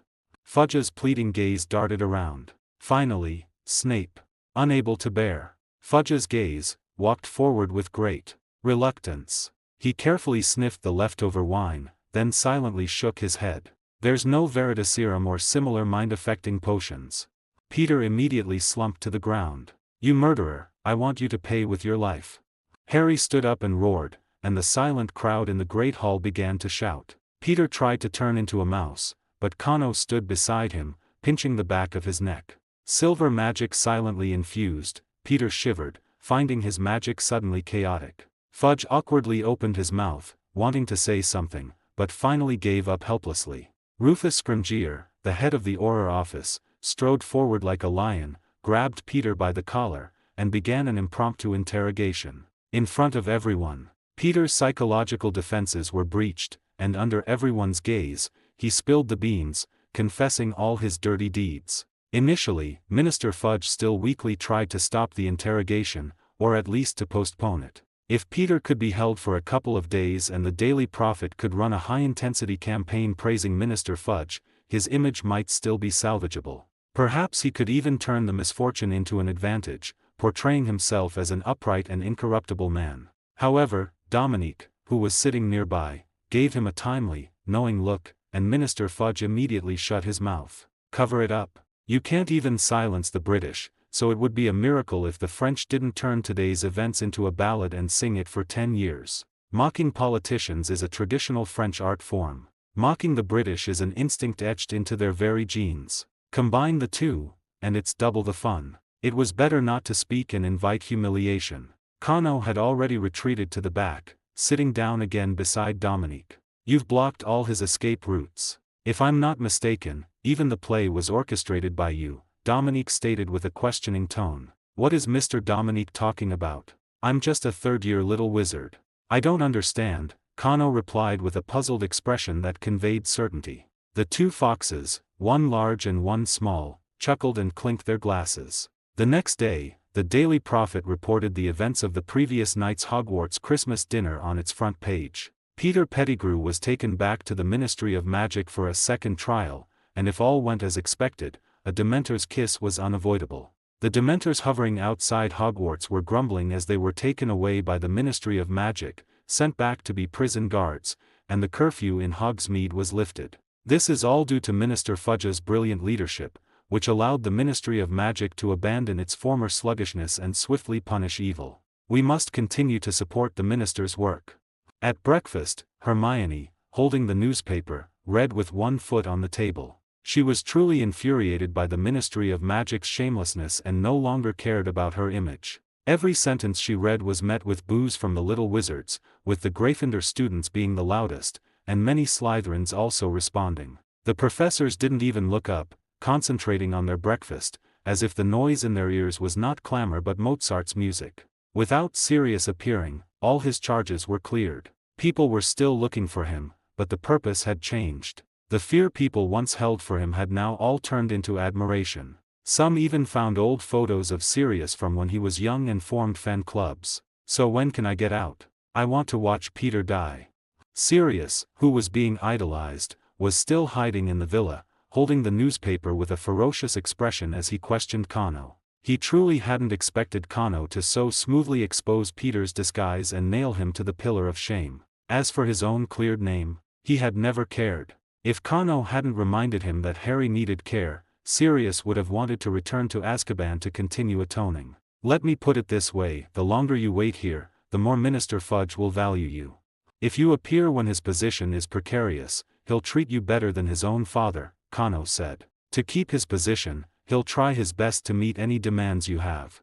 This is what is known as a politician, and an incompetent politician is the most unprincipled kind. I'm not interested in blackmail, I just want to see Peter die soon. Sirius waved his hand. Even within the House of Black, you're probably one of the most cunning. I'm too lazy to think anymore, just tell me the earliest I can get out. 2 days before the Christmas holidays end, Kano replied. Why? Hermione, who was beside them, raised her hand obediently to ask, just like in class. She seemed very interested in these matters. Do you have further plans? Actually, I need to go to France for a trip, I want a holiday too. Kano said with a smile. How did I become such a cunning old fox in your eyes? Do I look like one? The trio in the villa, Lupin and Sirius, nodded in unison. Kreaker poked his head out from the kitchen and shrieked, this is an excellent black family tradition. Little Master just needs to keep it up. Everyone burst into laughter. By the way, won't Minister Fudge target you later for humiliating him like this? Lupin asked, a little worried. As a werewolf, he knew firsthand the horror of being targeted by those in power. Haha, Minister Fudge doesn't have the time to bother me right now, Kano said, waving his hand. He'll only be able to deal with me after he's sorted out his internal challengers. But does he really have that ability? The answer was no. During the second trial at the Ministry of Magic, Peter, that coward, even revealed his private dealings with Minister Fudge. If the Wizengamot trial hadn't been closed to the public, Minister Fudge would have been ousted immediately. It was pretty much the same now. Many people had become active, such as Rufus Scrimgeour, who had acted decisively last night. Several supporters had subtly appeared around him. I noticed a long time ago that those articles praising Minister Fudge and Peter weren't normal. I didn't expect them to be that child's work. In an office at the Daily Prophet headquarters in Diagon Alley, Scrimgeour and Editor-in-Chief Gu Fei sat opposite each other. Child? No, Director, if you are truly ambitious about that position, it's best not to treat him as a child, Gu Fei reminded with a smile. I do have that idea. Scrimgeour, who resembled a majestic lion, did not hide his ambition. If I didn't have an idea, you wouldn't be gravitating towards me, would you? You wouldn't tell me these things at all. Gu Fei nodded naturally. I understand now why Canopus's contract with me only required me to keep secrets from Minister Fudge and his supporters. He outmaneuvered Minister Fudge, making him so embarrassed. As his challenger, you owe him a favor. Scrimgeour laughed heartily. Alright, I owe him this favor. Perhaps I'll need his help in the future. Canopus, interesting, truly interesting. The next day, London, Ministry of Magic Underground Courtroom. After deliberation and a vote by the Wizengamot, the prisoner Peter Pettigrew is found guilty as charged and will receive the Dementor's kiss as punishment. Minister Fudge gritted his teeth and brought down the gavel. Trial concluded. Execution to be scheduled. Peter, looking distraught, was escorted out of the underground courtroom by Aurors, through a dedicated side passage, to a dilapidated fireplace. It's been many years since anyone suffered this punishment, the guard muttered. These past few years, they've been saying to kill less and be cautious, but how many Death Eaters have they actually executed? The Auror on the left complained. Alright, let's go. We'll take him to Azkaban for a few days first. The Auror on the right, the dark-skinned Kingsley, interrupted his colleagues' complaints. The two Aurors, with Peter between them, stepped into the fireplace. Green flames engulfed their figures. Just then, Peter suddenly felt his dark mark explode with a fierce burning pain again. Sirius finally couldn't hold his patience and appeared in Hogsmeade on the third day after Kano left. Harry and Lupin didn't stop him, because the Daily Prophet had published the news of Peter Pettigrew's execution, which made them all restless. Fudge was extremely polite to the suddenly appearing Sirius, almost kneeling to lick his shoes. But when Sirius suggested he wanted to see Peter's body, Fudge changed the subject. It's already been handled. Let's talk about the Ministry of Magic's compensation, shall we? I just want to see his body. How about double the compensation? Sirius was adamant, but Fudge would rather pay several times the amount than agree. In the end, Dumbledore sent a message to Sirius, making him inexplicably accept a huge sum of compensation. What exactly happened, Dumbledore? One evening after the start of the school year, Sirius and Kano were in the headmaster's office, and Sirius, puzzled, questioned the old principal. Because Peter isn't dead, he escaped, Dumbledore said, shaking his head. Let the person involved tell you about this. A flash of golden-red fire, and the Phoenix Fox arrived in the headmaster's office with Kingsley Shacklebolt. He was a secret member of the Order of the Phoenix, constantly reporting the Auror office's operational information to Dumbledore. There were actually many such people, spread across all levels of the British magical world. It was a good thing Dumbledore wasn't planning a rebellion, otherwise Britain might have been able to compete with France in terms of surrender speed. Ahem, sorry. Although Kingsley was black, he still looked very haggard. Kano stepped forward and pressed on his shoulder, his magic sweeping over him, and he frowned. What's wrong? Have you been in contact with anything strange recently? Are you talking about that black mist? Kingsley's face was full of confusion, while Dumbledore had an "I knew it" expression. Kano slapped Kingsley's chest, injecting magic with a law-breaking property directly into him. Kingsley suddenly spat out a mouthful of black mist, which Kano immediately crushed in his hand. Although the black mist quickly dissipated, Kano still determined its essence. Hellish aura. You've worked hard. Tell me the details of what happened. Kingsley let out a sigh of relief and began to recount the story in detail. Fudge originally intended to keep Peter, and only execute him after Sirius was found. This would both appease Sirius and give the public an explanation. Kingsley and another Auror set off with Peter through the only FLA network in Britain that led directly to Azkaban, but something went wrong on the way. Wait, did I hear that wrong? Sirius asked in confusion. There's no "on the way" with FLA network travel, isn't it instant? Kingsley gave a wry smile. The Ministry of Magic didn't understand it either. I only saw a black mist spread, and then the three of us were ejected from the chimney of an abandoned shack. But that route is protected by ancient magic, it should only lead to Azkaban. In any case, when Kingsley opened his eyes, all three were lying on the ground groaning. Peter was even the one who fell the worst. But the black mist spreading from his arm seemed to directly control his body. Kingsley watched Peter's beady green eyes widen, and he sprang up like a spring. Peter, with a bloody head, kept begging for something. Finally, the black mist dissipated, and he shakily took the other Auror's wand, transformed into a rat, and disappeared into the dense forest. Wait, are you sure he turned into a rat? Kano couldn't help but ask, and Kingsley nodded. Yes, didn't you know he was an animagus? Kano waved his hand without answering. That wasn't what he was concerned about. The magic with the law-breaking property he had poured into Peter's body a few days ago was not so easy to dispel. Logically, Peter shouldn't have been able to transform or cast spells for at least a month. How interesting. That black mist also came from the Dark Mark, didn't it? Kano asked, biting his lip. Judging from the source of the black mist, yes, Kingsley confirmed. Seeing Kano deep in thought, Dumbledore first sent Kingsley back. Sirius declared that he would chase Peter to the ends of the earth, and Dumbledore gently comforted him, telling him to leave for now. So, Lord Voldemort made a move. I think so. He's finally transformed from a village thug in children's literature into a truly evil villain. It's truly gratifying, Kano said with a joke, but his expression was very solemn. Dumbledore also knew Kano was feigning lightness, although his overall vision cannot be compared with Grindelwald's. In terms of sheer power, the two are not far apart. I miscalculated this time. I still underestimated him. Kano frankly admitted his mistake. To publicly break through his psychological defenses, I had Snape brew a potion that could activate the Dark Mark.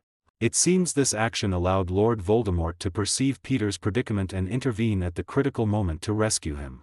Thinking carefully, in the original book, Peter found Lord Voldemort in the forests of Albania by inquiring around. It was like American planes circling overhead every day, just wanting to catch Bin Laden from his cave. Peter just casually went over. Hello, Uncle, which cave is Bin Laden hiding in, watching Naruto? Oh, it's Peter. Your boss is in the third hole after turning right ahead. Don't go around spreading rumors.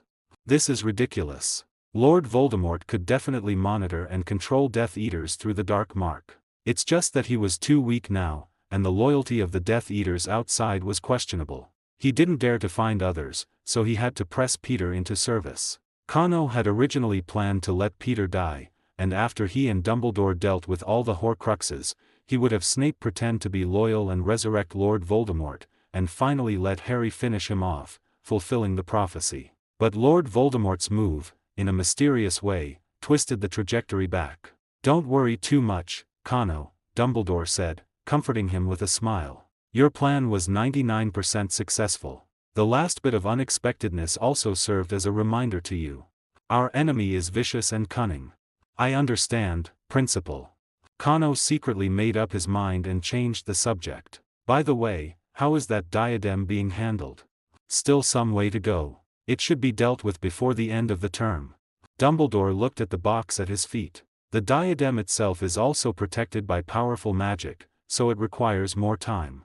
"Alright, then I'll wait a bit longer. Lord Voldemort is remote controlling, is he? This summer, I'll send people to stake out Mad Eye's doorstep. If Crouch dares to come, I'll make him fall flat on his face right there." The next semester began amidst the excited discussions of the students. The drama at the Christmas feast was simply too spectacular. The students who stayed at Hogwarts tirelessly recounted and exaggerated it from multiple angles, and the children who had gone home, after hearing it, then relayed and embellished it to their parents. However, for the few individuals directly involved, the matter was already in the past. Sirius's second uncle, Alphard Black, had no heirs, and he had always been very fond of his eldest nephew, so upon his death, he left all his property to Sirius. Coupled with the large sum of galleons Fudge gave him, Sirius had no need to worry about survival. He was rolling in wealth. Now, what he needed to do was re-engage with society and slowly integrate into this era. This was what is known as social reintegration for ex-convicts. Without assistance, Sirius clumsily bought a house in Hogsmeade. Every day, besides reading books and newspapers, he would go to the Three Broomsticks bar to chat and joke with people. Because he was Harry's legal guardian, Harry finally received permission to visit Hogsmeade. Harry could now openly visit him in Hogsmeade on open days. The two would often sit on the balcony, sunbathing and telling stories, holding old photos collected from various places, and stay there for an entire afternoon. Harry found warmth from this man, just as he did from the Weasleys. Hermione earnestly told him that this was kinship. Ron, on the other hand, scratched his head and began to calculate with Harry who was the elder brother. Ginny, blushing, pretended to walk by and heard Ron say, "My things are your things, but you can't have my sister."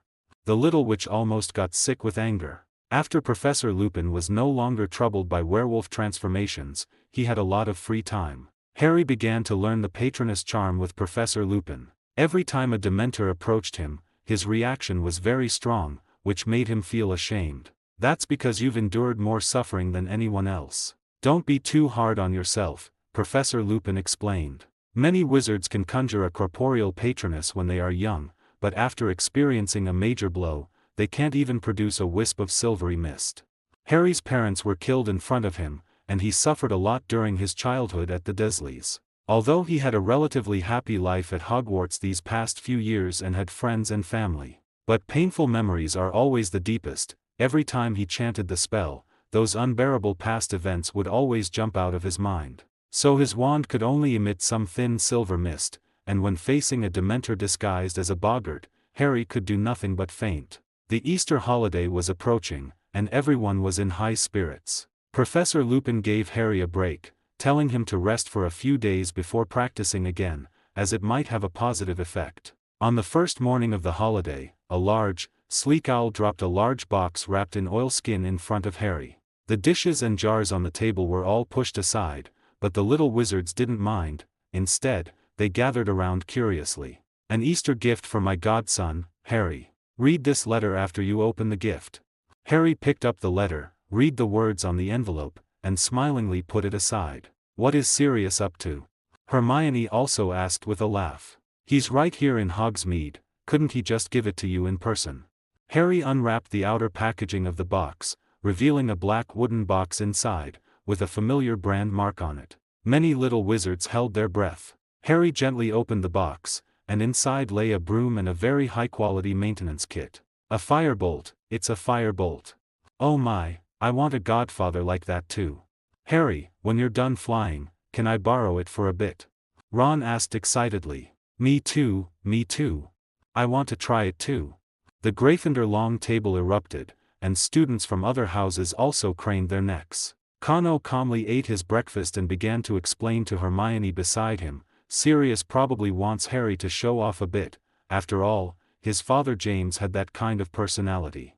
At this point, he looked up at Snape. The fellow's face was grim, as if he had thought of something, and he mechanically spooned oatmeal into his mouth. The excited Harry finally waited for everyone to calm down and opened Sirius's letter. Do you like this gift? You won the Quidditch Cup last year, and I'm proud of you. But Ron said Slytherin's broom is better than yours, and that won't do. There aren't many wizards richer than me in the magic world right now, so I bought you this gift. Professor Lupin said your Patronus charm practice isn't going too smoothly. I hope this happy experience can help you. Don't look for me, I'll be traveling recently. Go, Harry, fly.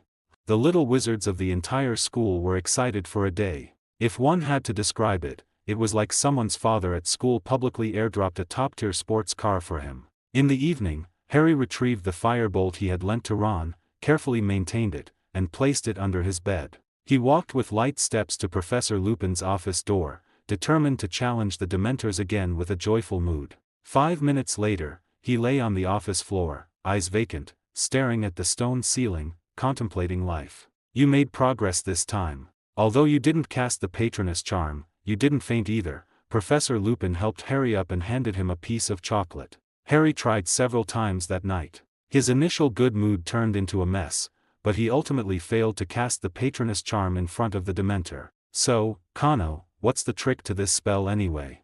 Lying in bed, Harry couldn't help but ask. Professor Lupin teaches very well, you just don't have enough happy memories, Kano pointed out. Temporary happiness isn't enough to resist a Dementor. What you need to recall are beautiful things that won't fade, no matter how many years pass, no matter what kind of setbacks and pain you experience. What do you think about when you use the Patronus charm? Harry subconsciously asked, then he realized it was a private matter. I'm sorry, It's okay. Kano said with a smile, what I recall are my parents and relatives. My mother, who sacrificed herself to save me, and my father, who walks the same path as me. And his sister Morgan, who raised him, his teacher Merlin, who taught him knowledge, and his elder brother Gawain, who helped him temper his will and physique. They are not by my side, but I can feel they will always accompanying me forward. That is a warm feeling of being embraced, which is what is called love. When I want to spread this feeling, I can conjure a corporeal patroness.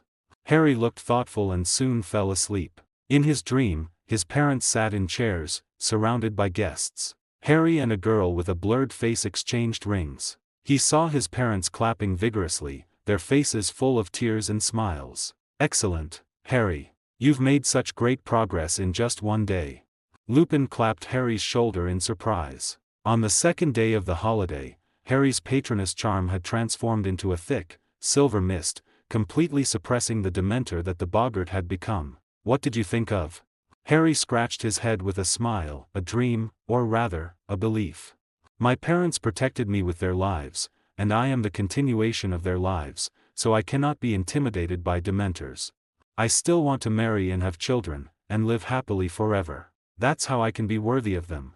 Lupin wiped the corner of his eye. It was love and sacrifice that gave you the courage to fight the Dementor, wasn't it? Harry smiled and nodded. From that day on, something seemed to change in Harry, though no one could pinpoint exactly what it was, everyone felt it distinctly. For most students, this year's school life finally settled down. But Kano was still a busy bee. In mid-April, Hagrid burst into the library, grabbed Kano, and started to leave. What? Let's talk outside. Madame Pants had her wand raised, ready to make the two of them magically shut up at any moment. They're going to kill Buckbeak. The trial is at the end of the month. Kano was full of questions. What time was it? Was Fudge really that idle? Is there an official notice? Buckbeak is school property. Never mind if he's a hippogriff, even if he's just a mangy dog, the Ministry of Magic can't just kill him whenever they want. Yes, Harry and the others told me the same thing. Among the Board of Governors, I only know you, so that's why I came to you. Hagrid's face was covered in sweat from anxiety, and Kano had to cast a spell to cool down his large head. Phew, thanks, that's much better. Hagrid patted the ice chips from his beard. The execution is scheduled for early June, only 2 months left. I'm entrusting the Board of Governors to you. I need to go back and find a solution now, even if it's just helping Hermione flip through books. Kano felt that Hagrid not causing trouble would be a big help. Hermione was probably frantically sifting through existing precedents right now. After all, the British Ministry of Magic also used case law. If the basic circumstances of a case were similar to an existing precedent, then the judgment must follow the outcome of the precedent. However, Hermione's perspective was still a bit rigid. Kano turned things over in his mind and roughly understood the cause of this matter. Don't worry about the trial. Buckbeak will definitely be convicted, but he doesn't have to die. Kano explained to the trio and Hagrid in Hagrid's cabin. What do you mean? Hermione, who had thrown down her book, held her head in her hands. You've confused me. First, who wants to kill Buckbeak? Lucius pushed for this, Harry replied, last semester. Yes, last semester, when this matter was at its peak, the Board of Governors pushed back. Why is it being brought up again now? Kano prompted. I get it. Ron's eyes lit up. It's Fudge. He wants to curry favor with Lucius. Kano gave a thumbs up. You always understand these twists and turns the fastest. Fudge needs money right now, and even more, he needs political allies. So, killing Buckbeak is just Fudge's way of showing Lucius where he stands. For you, I'm willing to go head-to-head with the Hogwarts Board of Governors. I am your loyal friend. Actually, no one truly cares about Buckbeak's life or death. Hermione also understood, while Harry was still a bit bewildered. Then I'll release him now. Hagrid immediately stood up, excitedly heading for the door. Not now. Kano amusedly stopped Hagrid. You at least need to let the executioner sent by the Ministry of Magic see him, otherwise, the Ministry of Magic will lose face. You can easily sneak Buckbeak away before the execution, no one will seriously look for him. Kano said, Lucius and Fudge will save face, and naturally, everything will calm down.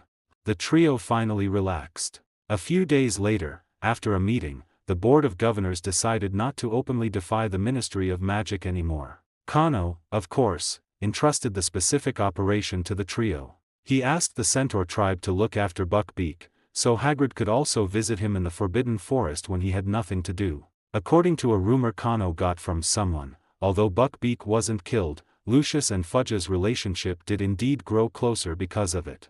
No sooner had he dealt with this matter than Dumbledore asked him to come over that evening. The Horcrux diadem had been taken care of. It was still the same container, still one old and one young. Dumbledore opened the silver box, and a mysterious blue mist surged out. Several former Ravenclaw principals whose portraits hung on the wall leaned in to look, then let out a wail. After being infused with a large amount of magic, the Ravenclaw diadem had regained its former dazzling appearance. But the dense network of cracks on it still reminded everyone that it was a Horcrux on the verge of destruction. With Dumbledore's final action, the diadem emitted a fine cracking sound, and fragments rustled down to the bottom of the box. A soul fragment, encased in a ball of light, appeared before their eyes. The surface of the light ball still bore ancient Egyptian hieroglyphs, and inside, the soul fragment was Lord Voldemort's coiled intestines. It's like this again. The diary contained a brain, and the diadem contained intestines. Completely against common sense. Kano rubbed his brow, a little headache-inducing. I feel like I've thought of something, but I can't quite put it into words. By the way, what are these hieroglyphs here for? Kano asked Dumbledore, looking at him. I don't know. Perhaps they serve the same purpose as the runes in the diary, both used to control the basilisk. Dumbledore speculated. Egyptian hieroglyphs are a dead language now. Because of years of war there, too much information has been lost. Wizards' research on it is even worse than Muggles. Dumbledore stroked his beard helplessly. I can only make a guess. Kano always felt something was off. Don't worry too much about it. We've destroyed another Horcrux, we should be happy. Dumbledore patted Kano's shoulder. We'll go to the gaunt old residence together during the holiday. Another of Lord Voldemort's Horcruxes should be hidden there. Wait. Kano quickly stopped him. If Lord Voldemort's Horcrux and its location hadn't changed this time, then what was stored in the gaunt old residence was the ring embedded with the Resurrection Stone. This item was too devastating for elderly people filled with regret, and Kano wasn't confident he could stop an emotionally distraught Dumbledore. If he insisted on wearing the ring, wouldn't he die 2 years early? I've already found another Horcrux. I'll bring it to you in a couple of days. Before it's dealt with, absolutely do not go to the gaunt old residence. Dumbledore looked at Kano doubtfully, but remembering Merlin's comments and Kano's performance over the past 2 years, he still nodded in agreement. All right, if you insist. Class, this is our last lesson of the semester. Professor Lupin stood at the podium in his somewhat worn but clean robes, facing the reluctant little wizards below. Professor, you can come back next year to teach us Defense Against the Dark Arts class, a student shouted. We've never had a teacher as good as you. That's right, you've taught for a full year, hasn't the curse worn off? Professor Lupin smiled and quieted everyone. I have more important things to do, so I have to leave school. Actually, I'm also reluctant to leave you all. Harry watched Professor Lupin's farewell, unsure what was happening. Kano, what's going on? He whispered. Didn't we solve that problem? Just watch, I couldn't stop him either, Kano said helplessly. This lesson, we're going to talk about werewolves. Professor Lupin smiled as he opened his Defense Against the Dark Arts textbook and began the lesson he had always avoided. As Professor Lupin explained and asked questions, the atmosphere in the classroom slowly grew strange. When Professor Lupin described the various characteristics of werewolves, and the features of their snouts, some students began to realize something was wrong. When he spoke of lycanthropy, he vividly described the painful feeling of transformation and the strong desire to attack humanoid creatures. The students squirmed uncomfortably in their seats, their faces pale with fright. Finally, he discussed some notorious werewolf criminals of the present day. Professor Lupin earnestly recounted each of their crimes, cautioning everyone to be wary of them. Some of you may have already realized, I am a werewolf. Finally, Professor Lupin said these words with a bitter smile, and the classroom fell silent for a moment. When I was very young, because my father offended Fenrir Greyback, I was bitten by him and became a werewolf. My father always stayed with me, locking me in the house every full moon so I couldn't go out and hurt anyone. If Dumbledore hadn't found me and let me attend school, I might have hidden in that small room my whole life. The students were touched by his sadness and seemed less afraid. Fortunately, at school, I met many good friends. They didn't care about my werewolf identity, and to accompany me during my transformations, they even learned to become animagi. At this point, Professor Lupin looked at Harry's face, his heart filled with pain. Later, everything changed. I worked odd jobs everywhere, not daring to stay in one place for too long, afraid of exposing my werewolf identity, and I've drifted aimlessly until now. That's not your fault, Professor. Neville suddenly stood up. Greyback committed a crime against you, you are a victim, you are not at fault. Neville's parents were driven mad by Bellatrix and others, remaining in a dazed state, a situation quite similar to Professor Lupin's. Many students also voiced their agreement, and Harry looked at them with a mix of surprise and happiness. Yes, I am not at fault. I have never tried to infect anyone, and even in my most desperate times, I never thought of seeking revenge, Professor Lupin said with a relieved smile. This is what my father taught me, and what Hogwarts taught me. I am proud of this persistence. Then why are you leaving, Professor? Why can't you continue to hide your identity? Hannah asked, puzzled. We can pretend we don't know. George immediately said. That's right, I didn't hear anything today. Fred chimed in. No, I want you all to tell everyone that I am a werewolf, Professor Lupin said, shaking his head and pointing to himself. I have been trying a medicine that can prevent werewolves from transforming during the full moon, and its effects are excellent. You must have noticed that I haven't taken any leave these past few months. Professor Lupin smiled at the students. I want all the good-hearted werewolves in the wizarding world to know that such a medicine exists. I must reveal my werewolf identity so that more werewolves will believe in the effectiveness of this medicine. Next year, I will join St. Mungo's Hospital for Magical Maladies and Injuries, and work with the healers to help cure more people. This is the last lesson. Class dismissed. The students stood and applauded, and Professor Lupin, with tears in his eyes, bowed to them. I always thought he wasn't like a Gryffindor, but today I realized I was wrong. During lunch, Hermione was still caught up in her emotions. Aside from those infamous werewolf criminals, no werewolf will be more famous than Professor Lupin. No matter where he goes from now on, he will be shunned and guarded against. Ron stated the inevitable reality of Professor Lupin's later life. He knows all this, but to help more kind and innocent werewolves, he still chose this path.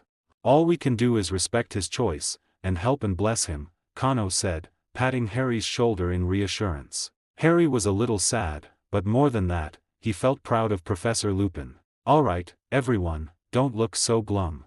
Fred appeared from somewhere and thrust a small clay jar into Kano's hand. Isn't this one of those jars from Egypt? Ron examined the small clay jar with a wolf's head in Kano's palm. No, we spent a long time modifying it. It's not as lethal as the original. George waved his hands repeatedly, and Ron, startled, quickly pulled his friends away from Kano. Lethal? How lethal? Kano asked with a smile. After we modified it, it just became a toy. Why don't you open it and try? Seeing the twins' mischievous smiles, Kano chuckled and opened the lid of the small jar. A puff of black smoke wafted out, and Kano inhaled it with enjoyment. It makes you feel very hungry. A small prank item. Fred, unconvinced, put 3 more small jars into Kano's hand, one with a human head, one with a falcon's head, and one with a baboon's head. Kano opened them one by one. The curses made people emotional, want to go to the toilet, and breathe rapidly, respectively. Seeing that Kano was completely unaffected, the twins sighed in disappointment. Interesting little gadgets. What are these called? These are called canopus jars in Egypt, used to store internal organs when making mummies, Fred explained. The lungs, liver, stomach, and intestines of those mummies would be removed, dried, and then placed in the jars for burial. If they were the original jars, they would rip out the corresponding internal organs of grave robbers. George continued, these things share the same origin as your name, that's why we bought them to play with. You have quite a connection with them, boss. Kano smiled and returned the small jars to them. This isn't original, it's just an improvement. It doesn't count. The twins had only brought them out to lighten the mood, not intending to use them to make up numbers, so they laughed it off and left. How did I get involved with mummies? Now I want to go see Egypt.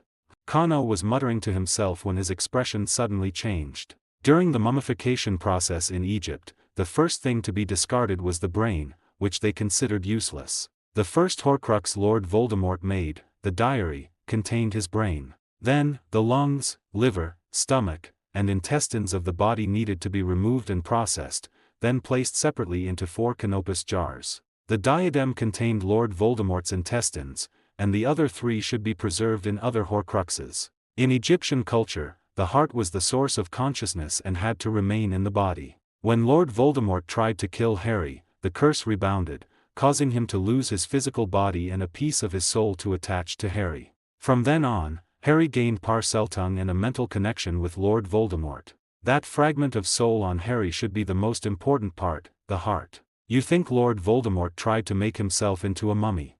In the principal's office, an elder and a youth were rapidly flipping through a large pile of magic books about mummies. It's very possible. Otherwise, there's no way to explain how he broke the restriction of not damaging soul organs when making Horcruxes, Kano said, flipping through a book. And other dark wizards haven't made multiple Horcruxes. How did Lord Voldemort do it?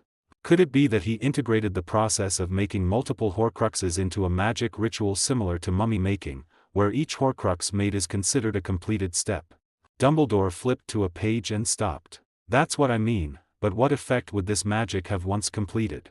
Dumbledore silently pushed a large, dark book in front of Kano. Pharaoh's God Sealing Technique, a magic passed down from ancient Egypt. The specific incantations and steps are no longer traceable, but it is said to enhance the wizard's life essence, making their souls immortal. It is speculated that the ancient Egyptian tradition of mummification was largely influenced by this magic. So, Lord Voldemort got his hands on the long-lost Pharaoh's God Sealing Technique and then fused it with Horcrux magic.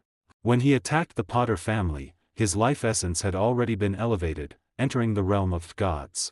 That's why he was able to survive for so many years without a physical body. The current situation has deviated from the so-called plot. If Lord Voldemort could truly live even after losing his soul's heart, then it proves this ritual was successful. Even if all Horcruxes were destroyed, Harry might not be able to kill him completely. Or, even in the original book, did Lord Voldemort truly die? Would he reappear after 100 or 200 years? There's still a question. When he made the diary, he was still a student. If the knowledge of Horcruxes came from the restricted section, how did he know the specific incantations for the Pharaoh's God-sealing technique?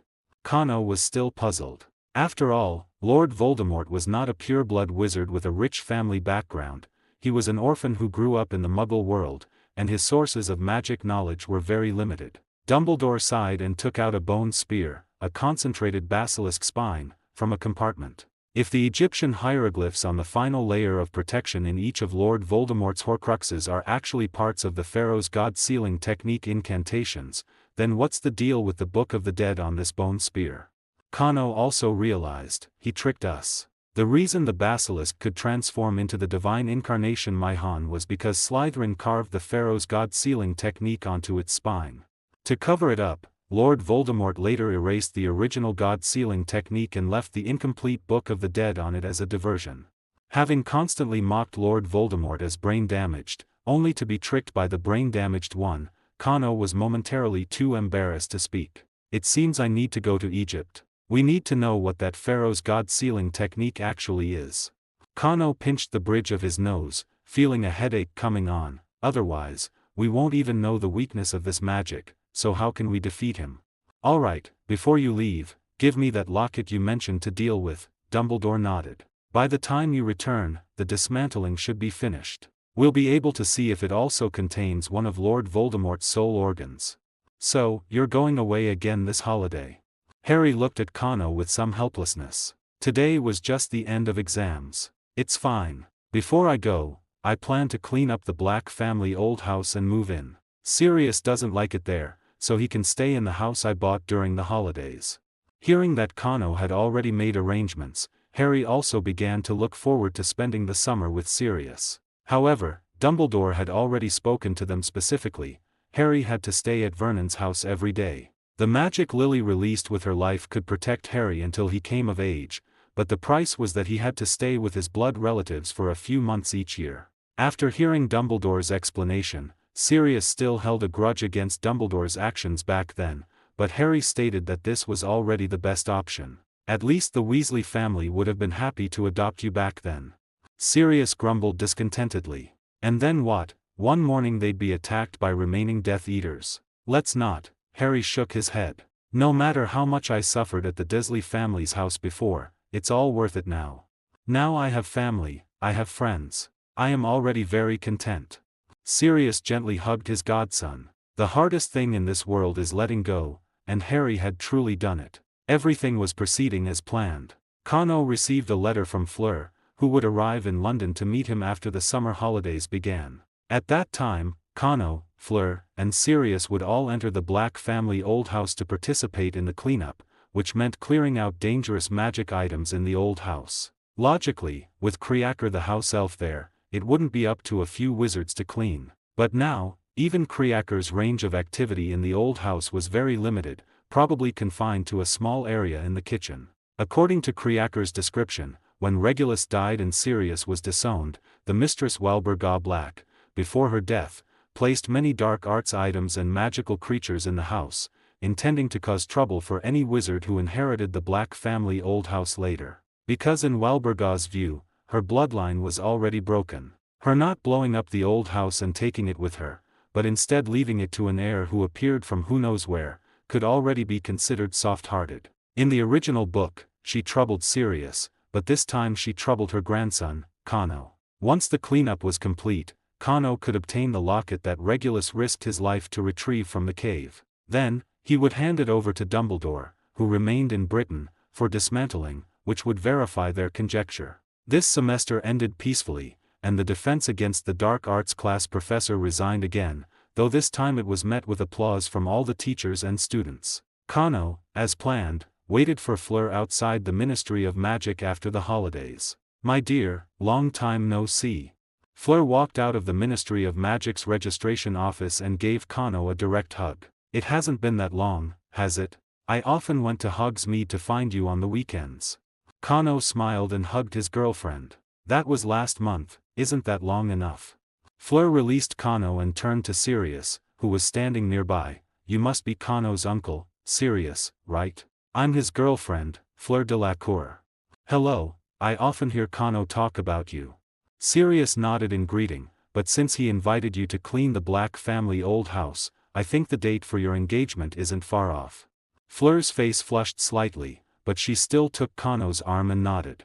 Grimmauld Place, number 12 is only a 20-minute walk from King's Cross Station, a truly subway-accessible, luxurious area. The Black family old house is located at Grimmauld Place, number 12. Kano's grandfather, Orion Black, applied all known protective magic to it after acquiring the house. Now it is invisible to everyone except Kano. But Kano hadn't yet obtained the magical deed to the house. The deceased Mrs. Black could still restrict Kriaker's movements within the house. They really went all out. Sirius sneered, I couldn't see this house after I was disowned either. It's fine, I'll just give you permission.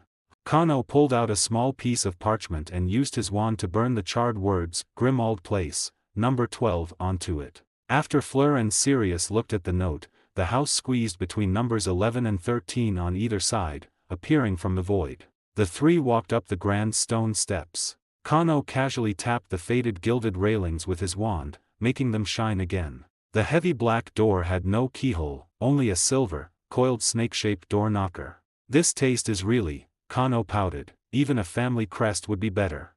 Sirius shrugged indifferently, a nest of Slytherins, what else would they use if not snakes?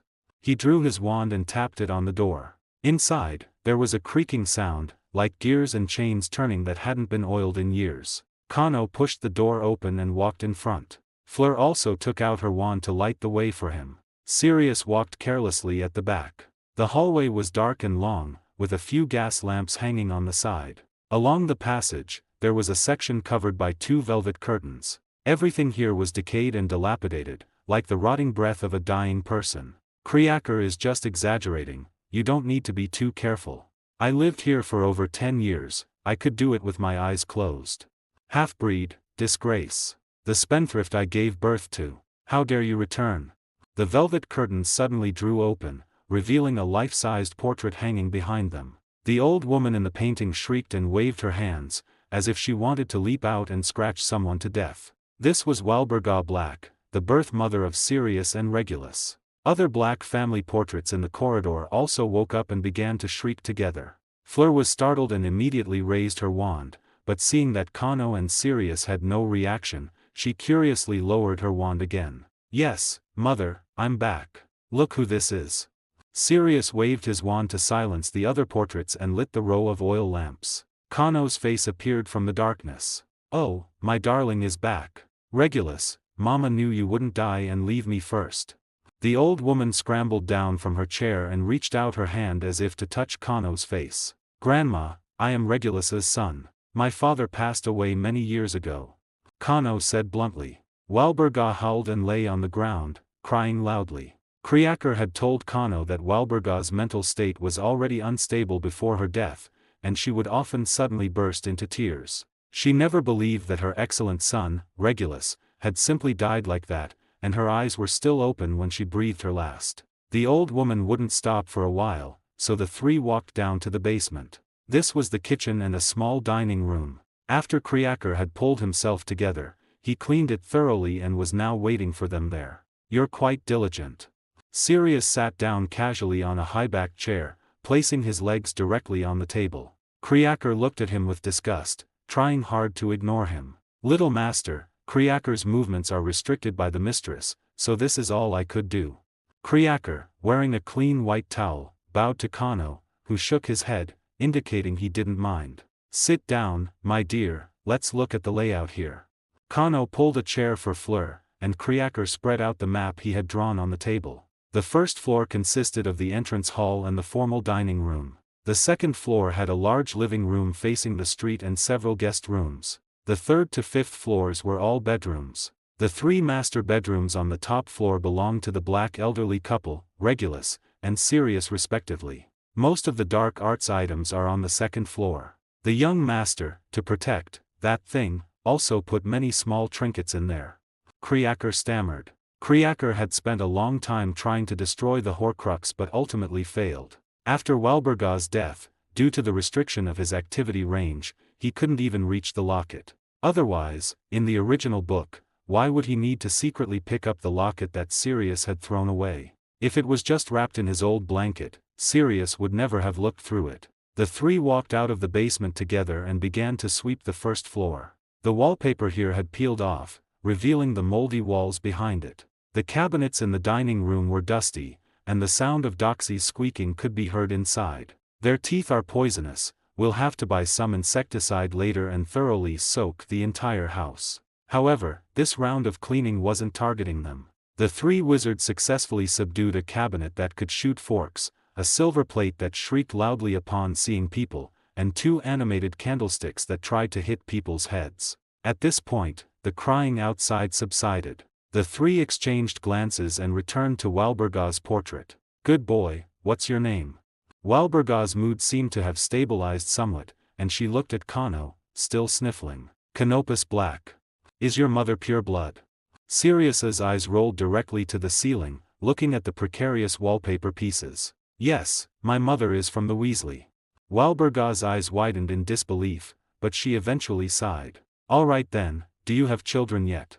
Fleur stepped out from behind Kano, somewhat nervously curtsying to the portrait. "I am Fleur de la Cour, French, and Kano's girlfriend." "French? French is good." Walburga examined Fleur with satisfaction. "Our black family are nobles from France. Our family motto is even written in French." "Wait, are you pure blood?" Nigellus Black pricked his ears in his portrait frame, listening to the commotion downstairs. His portrait hung in a bedroom on the third floor, and today, hearing that Kano and Sirius were returning to the old house, he specifically came back to wait. As expected, Walburga wailed for a while, but the other portraits in the room were long used to it. Then, a blur of conversation drifted up from downstairs, and it seemed everything was proceeding normally. Unexpectedly, Walburga suddenly wailed again, and Nigellus instinctively covered his ears within the portrait frame. To put it this way, he recalled the air raid sirens that blared when the Germans bombed London with airships during World War I. "Are you trying to kill me with anger? A magical creature hybrid? Absolutely not. Absolutely not." Fleur had just composed herself and told Walburga that while she was a pure-blood wizard, she was also a Veela's hybrid. For the more open-minded wizard families in Britain, this was not an issue. In France, being able to marry a Veela's was even a symbol of a man's charm. But for a family like the House of Black, which clung stubbornly to tradition, even expelling Muggle sympathizers from their family tree, for the last heir of the family to marry a Veela's hybrid and have children was an absolute catastrophe. But Kano wasn't there to ask for permission. "You've been dead for many years, Grandma. Today, I'm just here to inform you, the rest is a matter for the living." Kano's calm voice came from downstairs. "Oh, Merlin. What sins have I committed? My eldest son is a scoundrel, and my youngest son died too soon. My only grandson even wants to marry a... I forgot to mention, I'm also from Gryffindor." Kano held up two fingers, the second in the history of the Black family. Walburga, furious, collapsed to the ground in her portrait frame, and the moth-eaten velvet curtains were yanked shut with a whoosh. It seemed she didn't want to see anyone for a while. "Don't go, Grandma." Kano forcefully tugged at the curtains. "My father died fighting Lord Voldemort." Sirius's eyebrow twitched, but he still said nothing. "My mother was forced to her death by Bellatrix, and I'll chop her up sooner or later. The Malfoy family got pretty badly screwed by me, and the Weasley family and I are on great terms now. Lord Voldemort doesn't have many years left to live. I'll chop off his head and use it as a stool sooner or later." "Grandma, are you going to say something? Why aren't you speaking?" The curtains were tightly shut, and Walburga seemed to have started escaping reality. Sirius, standing by, tried hard to minimize his presence, laughing so hard his body convulsed. It was the first time he had seen his stubborn and domineering mother so utterly speechless. Kano no longer argued with the self-isolating Walburga and led Fleur by the hand back to the basement. "Don't mind her, I expected this." Kano comforted the downcast Fleur. "My grandmother here is a staunch supporter of Lord Voldemort. Indeed, as your uncle, I approve of this marriage," Sirius said, smiling as he patted Kano's shoulder. there aren't many good people in the Black family. The number of holes in the tapestry on the second floor is the number of good people. Fleur sat on a chair, and Kano touched her face, only to find her trembling slightly. He curiously cupped Fleur's face to look, and discovered the girl's face was full of smiles. What are you smiling about? I did my homework before I came. Fleur gently hugged Kano, resting her face on his chest. I was already mentally prepared before I revealed my Vila's hybrid identity. Your elders would definitely not agree, but I didn't know your reaction. Now you know. Kano ruffled her silver hair irritably, satisfied. Extremely satisfied. Fleur buried her face in Kano's chest, letting out a silly giggle, and Kano harshly pulled her cheeks twice in retaliation. I never met my father, but I admire his choices. So I am willing to call him father, acknowledge the Black surname, and propagate this family in the future. Kano paused. Therefore, I am also willing to respect Walburga. But respect is one thing, no matter what she says, I will not let it become the oppressive, psychiatric breeding ground it once was again. Sirius leaned against the wall and spoke with great approval. You're absolutely right, I felt like I couldn't even breathe freely in this house. Fleur stood up. What this house becomes in the future is your and my task. Let's finish our work first. Kano smiled and took Fleur's hand, and Sirius let out a dry cough. So, should I leave? As the current head of the family, I think you should find a wife. Kano said to Sirius. Wasn't I disowned? Please don't try to control me. Besides, what's a woman compared to brothers? At this, Sirius's expression darkened again, and the three walked silently up to the second floor. The corridor wall leading to the second floor was lined with a row of house elf heads. This was a tradition of the Black family. House elves who couldn't even carry a plate would have their heads chopped off and affixed to the wall, and the house elves considered this the highest honor. Kriaker had mentioned it to Kano several times, and Kano found this tradition utterly disgusting, feeling it was like Americans collecting Native American scalps. However, Kano had also learned from experience that one couldn't be tough with Kriaker. Kriaker, after you die, I will bury you with my parents.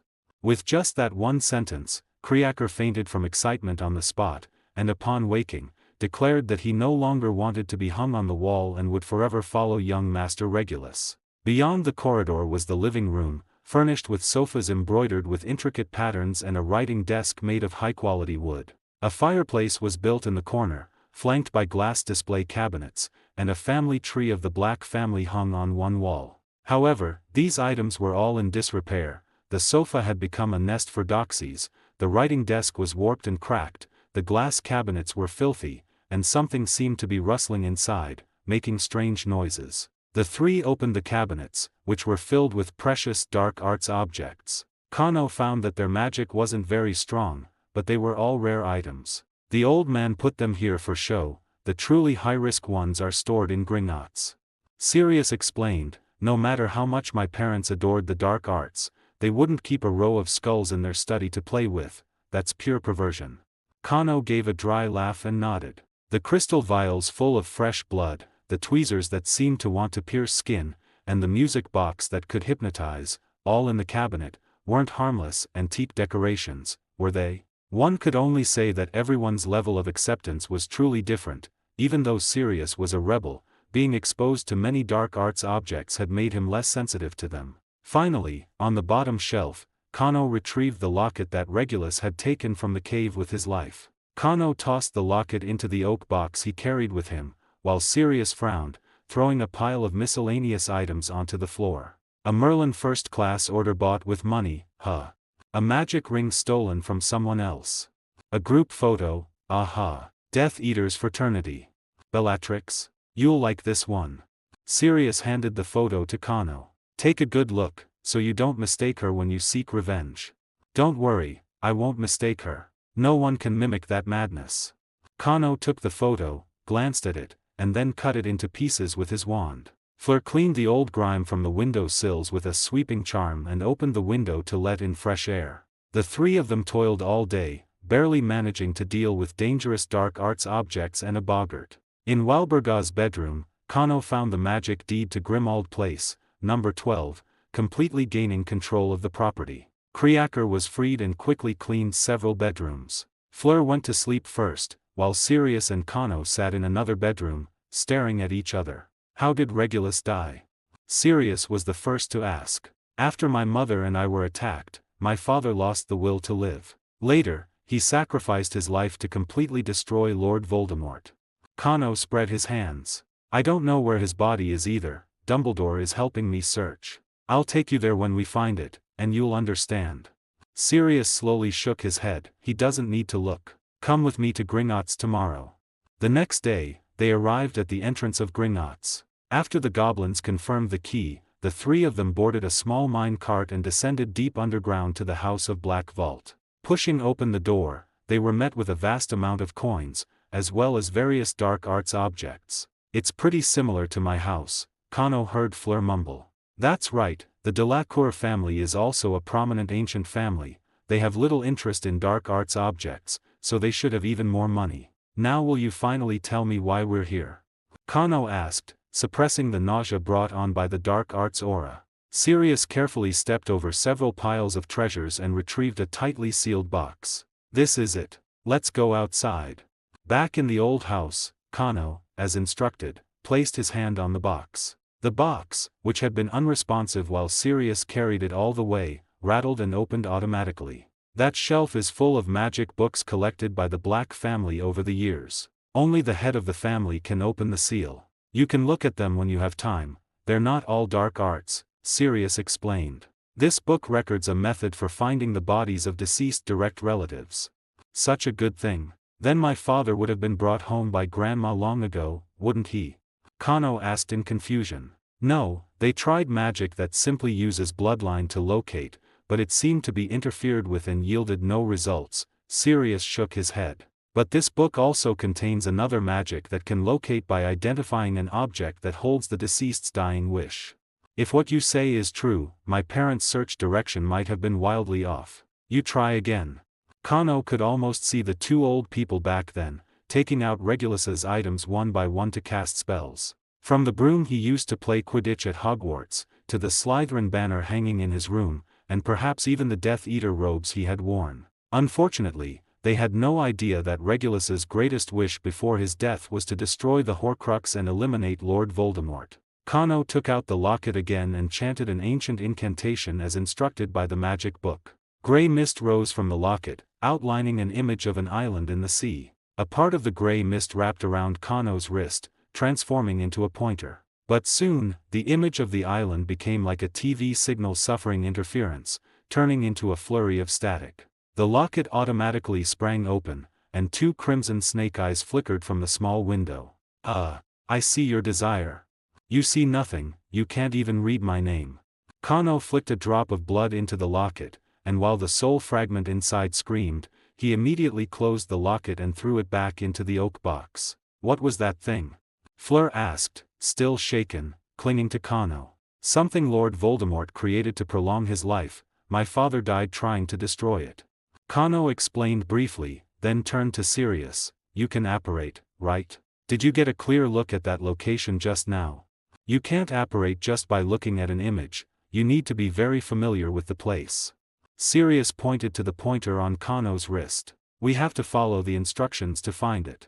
Kano, as always, left a sensory connection rune for Fleur, asking her to wait at Grimmauld Place, number 12. Kano and Sirius used the Fleur network to reach Diagon Alley, bought a firebolt each, paid, and left quickly. After a day of flying, the two finally found the location of the cave, the Cliffs of Moher on the west coast of Ireland. Kano sent a signal to Fleur. Soon, Dumbledore, notified by Fleur, arrived there with Harry and Fleur via the Phoenix Fox. So it was here. Tom truly is a nostalgic person.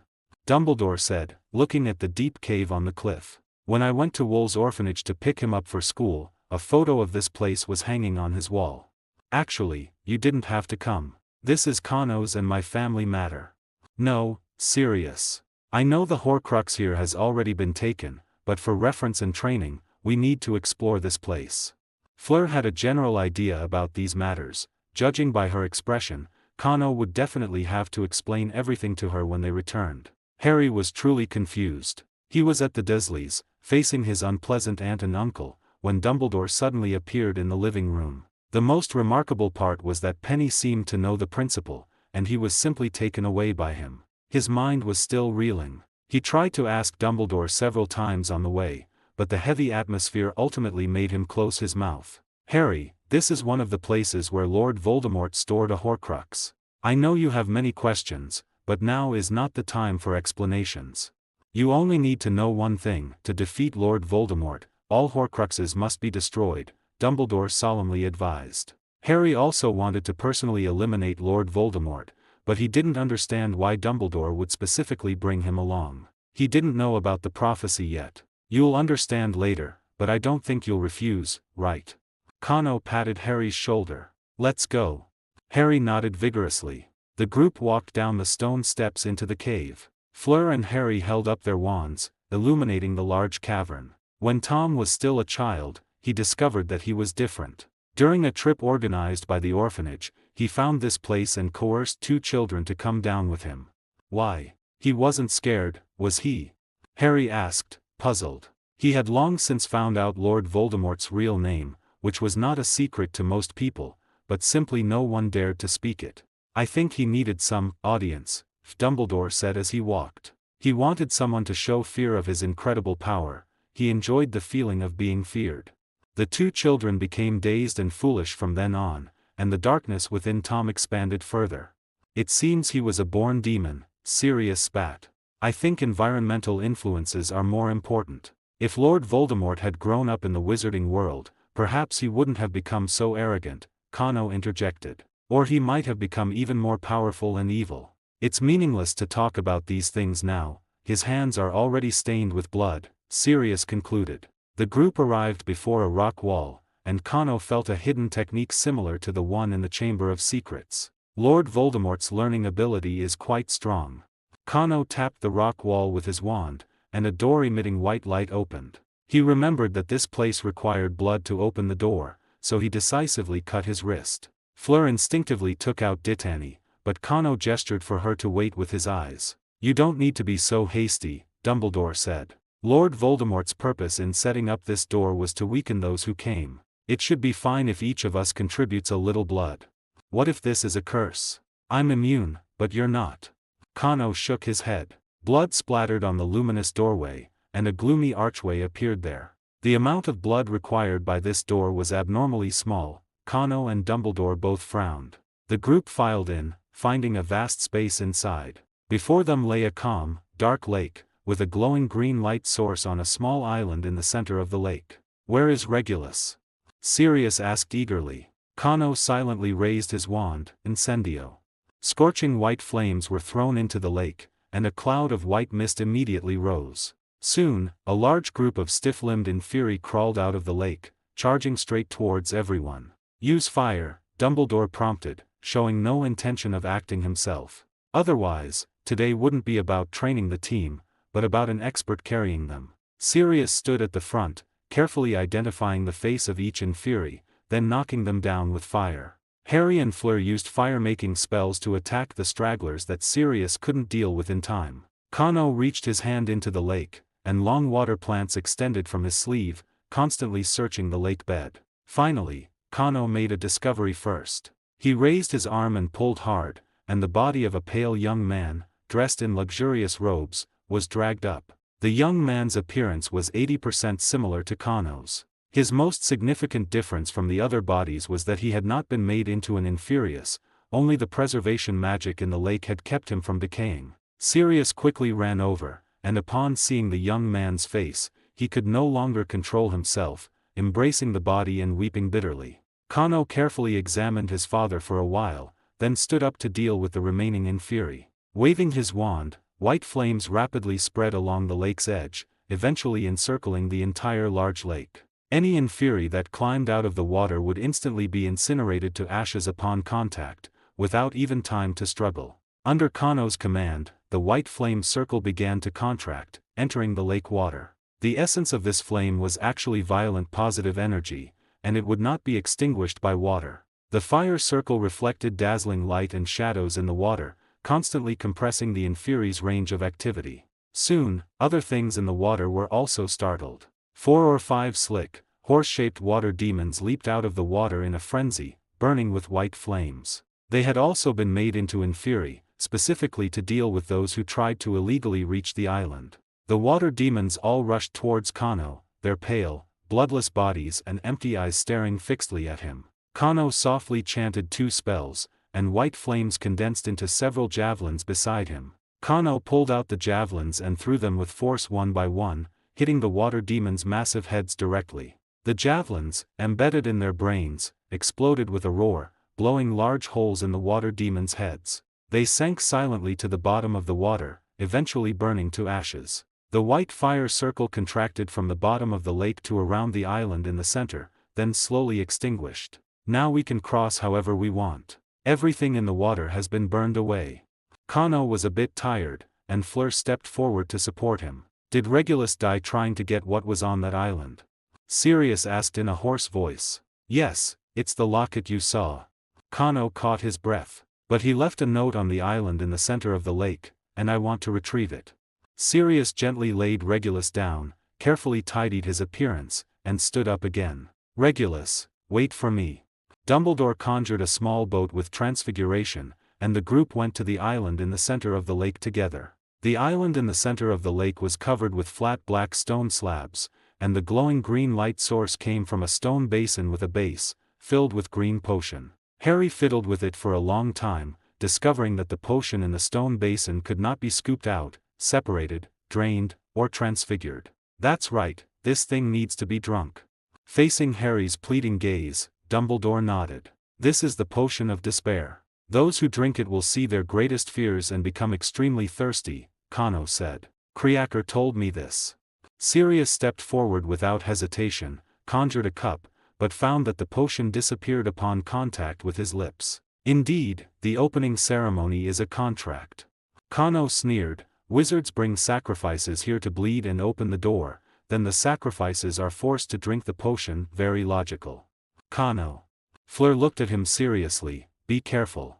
Kano nodded, scooped a cup of potion from the stone basin, and gulped it down. The darkness and despair of drowning in his previous life, the rainy night of his mother's death, the feeling of slowly losing life as Cu Culane's spear pierced him, such countless painful memories flooded his mind. It seems this potion, once ingested, cannot be immune to. The second cup, the third cup, the fourth cup. Kano clenched his teeth tightly, half kneeling before the stone basin, his face contorted in agony as he swallowed cup after cup of potion. Fleur tried to hold his hand, but he dodged it. Soon, Fleur saw the black stone slab on the ground being crushed into fine powder in Kano's hand. Stop, take a break. Harry couldn't help but advise, but no one, including Fleur, supported him. Kano's head slammed against the ground, an inarticulate roar escaping his throat, but his mind was clear. Regulus must have been heartbroken back then, perhaps these pains were already meaningless to him. When he was dragged into the water by the inferi, did he wear a smile of relief? After drinking the 10th cup of potion, another locket appeared at the bottom of the basin. Kano struggled to his feet, trying to open his bloodshot eyes, and opened it. To the Dark Lord. I know that by the time you read this letter, I will already be dead, but I want you to know, I discovered your secret, and I have taken the real Horcrux and will destroy it as soon as possible. I willingly face death, so that when you meet your fated opponent, you will be merely a mortal of flesh and blood. Everyone had left the underground cave, and at Kano's request, Dumbledore took them to the oak tree that Vivian had transformed into. Kano read Regulus's last letter in a hoarse voice. The small note was passed around by trembling hands and finally returned to Kano's. Regulus leaned against the oak tree, eyes closed, a slight smile on his face, as if he had fallen asleep during an afternoon story time. I'm proud of him. If only he had discussed it with me. Sirius's face was streaked with tears. He never told anyone about his change, probably fearing Lord Voldemort would harm his parents, Kano whispered. Fleur nodded. In those days, Lord Voldemort's terror was even heard of in France. All right, please excuse yourselves for a moment. I have something to say to them. Upon hearing Kano's words, everyone exchanged glances. He gave Fleur a reassuring look, and only then did she and the others move away from the oak tree. From a distance, they saw Kano talking to Regulus as if in a casual conversation, often smiling and gesturing with his hands. After a while, Kano waved Fleur over. I've become quite verbose over the years. This is my girlfriend, and in the future, she should be your daughter-in-law. Kano introduced, holding Fleur's hand. Don't worry, I will live a happy life. A gust of wind blew, and the oak tree swayed its branches, emitting a green glow. The oak tree slowly shrank, finally transforming into a female's remains before the two of them. This is my mother, Vivian, Kano explained to a surprised Fleur. The two bodies lay side by side on the ground, their hands tightly clasped together. A wooden pendant with 3 swirls was wrapped around their wrists. Kano smiled, unfastened it, and hung it around Fleur's neck. Keep it, consider it a good luck charm. The others, who had been waiting in the distance, gathered around in surprise. Kano carried Vivian on his back, and Sirius carried Regulus. Everyone returned to number 12 Grimald Place. Walburga in the portrait finally opened her curtains again, looking at Regulus's remains in despair. Why didn't you tell me? Both of you are like this, why didn't you tell me? Because he was a good boy, always your pride. He didn't want to disappoint you. It was all that pureblood nonsense you taught him that ultimately drove him to his death. Sirius looked at his mother with resentment. Walburga silently pulled the curtains shut, and heart-wrenching sobs could be heard from behind them again. Under Kriaker's arrangements, a simple funeral was held in the Black family graveyard. Besides the few who were already present, Mr. and Mrs. Weasley, Lupin, Moody, and other members of the Order of the Phoenix all arrived. They all knew Regulus and his wife, but in most people's minds, Regulus was a Death Eater, and Vivian was a missing person whose whereabouts had been unknown for a long time. Before the burial, Dumbledore, on behalf of a distraught Sirius and a still weak Kano, spoke a few brief words, subtly conveying Regulus's final choice to everyone. Everyone expressed their shock and respect. Of course, not many were truly heartbroken. Arthur, who was crying so hard he could barely stand, was definitely one of them. Soon, the funeral ended, and Harry guided everyone away. Regulus and his wife's coffins were lowered into the ground. Kano and Sirius, shovels in hand, steadily filled the grave with earth. What should I do? Sirius asked, shoveling dirt. Listen to Dumbledore. Kano continued working. Be less impulsive. After so many years in Azkaban, you should have grown up by now. I mean, what can I do for Regulus? You just need to fight against Lord Voldemort's forces under Dumbledore. I will fulfill Father's last wish. Kano patted the fake locket on his chest. Lord Voldemort is no longer a mortal, what I need to do is bring him down. He filled the last shovel of dirt. 2 generations, father and son, against one Lord Voldemort. That's enough. With that, Kano waved his wand, and a circle of white flowers bloomed around the grave. Several small trees also sprouted from the earth, standing on either side of the tombstone. These years, I've always been repairing graves and building tombs for people, experiencing too many partings. Kano sighed. I know your souls are long gone, all I can do is fulfill your wishes for you. Let's go. Kano pulled up Sirius, who was still kneeling beside him, and they left together. After walking some distance, Kriaker's sharp sobs intermittently reached them from behind. Sirius sighed with a complex expression. Kano, are you all right? A few days later, Fleur still looked after Kano as if he were critically ill. I'm fine now. The effects of the despair potion wore off long ago. Kano gestured helplessly twice, indicating he was okay. No, I mean, has your mood improved at all? Kano looked at Fleur's worried expression and felt it was time to tell her about his origins. He held Fleur's hand and began recounting from his death in his previous life, to his mother Vivian's death protecting him, then to his life in Gensokyo, and finally to the prophecy of his destiny. Of course, he didn't mention the part about his lover hanging by a thread. Such things were unavoidable, and Kano could only carefully look after Fleur. Fleur went from initial shock to even greater shock, finally revealing an expression of moved/touched.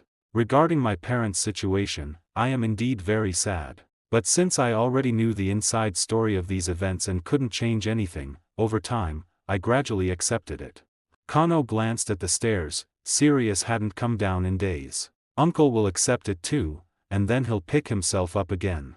Gryffindor will never lack the courage to face life. Actually, you didn't have to tell me everything. Some things are too significant, Fleur said. I was going to tell you everything anyway, I just hadn't found the right opportunity, Kano said, shaking his head dismissively. Between us, it's best to be as honest as possible. Fleur smiled and nodded. I'm leaving for Egypt the day after tomorrow, Kano said. Tomorrow, I'll take you back to France. I've been too busy lately and haven't been able to take you anywhere. It's alright, I'm already very content. Fleur pulled the three-swirl wooden pendant from her neckline and held it in her palm. This is the best gift I've ever received. Before leaving, Fleur mysteriously said that they would see each other many more times this year. Kano, playing along with Fleur's desire to surprise him, pretended not to know about the Triwizard tournament and asked many questions with feigned astonishment. After seeing Fleur off, Kano took the subway to the vicinity of London Port. To his surprise, not only was Kriaker waiting for him there with luggage, but Sirius had also packed and was standing there. Little master, I bought 2 tickets.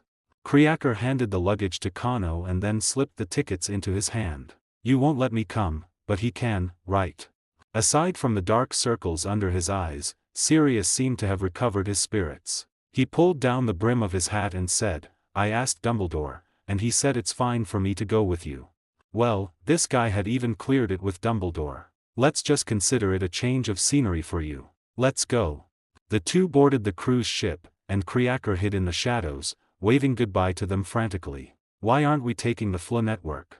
2 days later, Sirius was hugging the toilet, retching violently. His once slightly weathered handsome face was haggard beyond belief, his cheeks sunken in. After escaping Azkaban, I swam desperately for several days before reaching shore. Now, being on a boat is worse than being in the water, at least I wouldn't, ugh. Going from London to Egypt via the Fla network would mean crossing too many countries. Just getting the permits would take until the end of summer. You're afraid to fly, and who knew you also got seasick? Kano helplessly extinguished the flame and handed the prepared potion to Sirius. Sirius drank the tonic, mixed with draught of living death, in one gulp, then climbed into bed and fell into a deep, drowsy sleep. Kano walked onto the deck, gazing at the azure sea, his mind still on the Pharaoh's god-sealing technique. This magic had been lost for a long time, and the only 2 known users were Slytherin and Lord Voldemort. To find its original form, he needed to know where Slytherin had obtained this magic. But the Pharaoh's god-sealing technique was likely something he acquired during his travels abroad.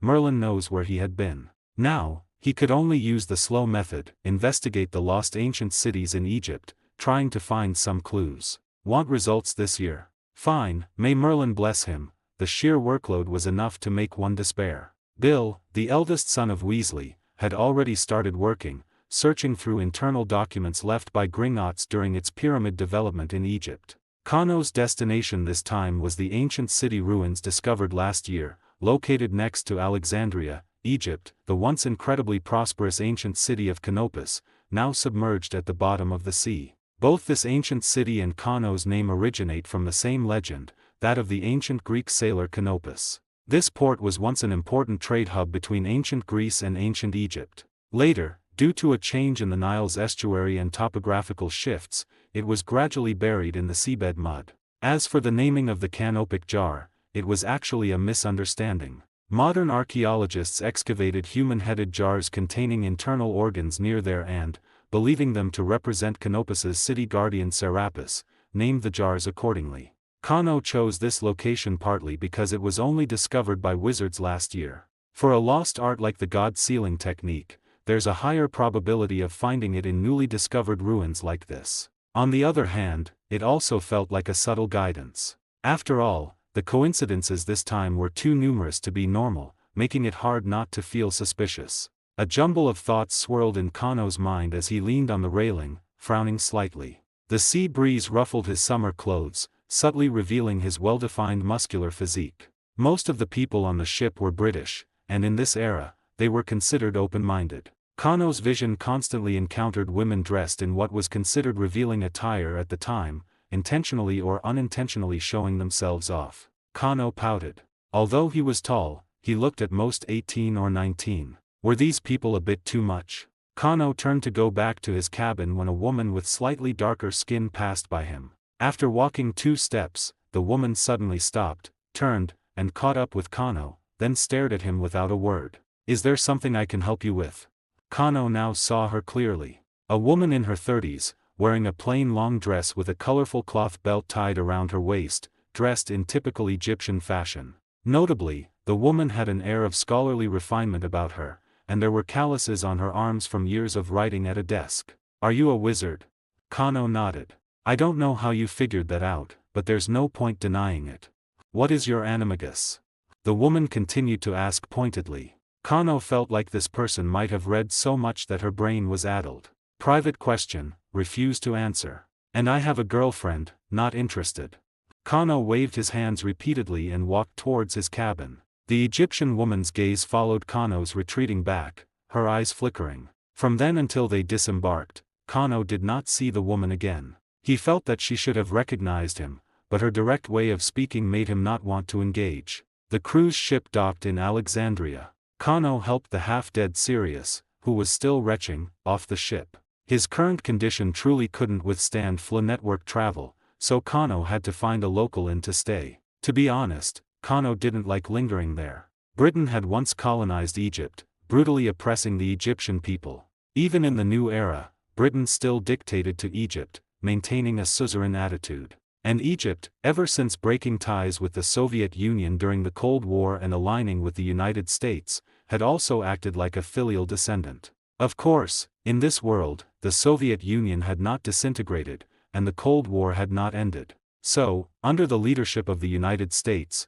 the entire Western world was still quite good to Egypt. The problem was that Kano was just wearing a white skin, inside, he was still red. Walking down the street and seeing Egyptians give him a somewhat fawning smile made him feel disgusted and uncomfortable all over. Sometimes, he even wished these people would try to stab him, just to make him feel better. Avoiding their gazes, Kano turned into an alley. "You don't like this attitude?"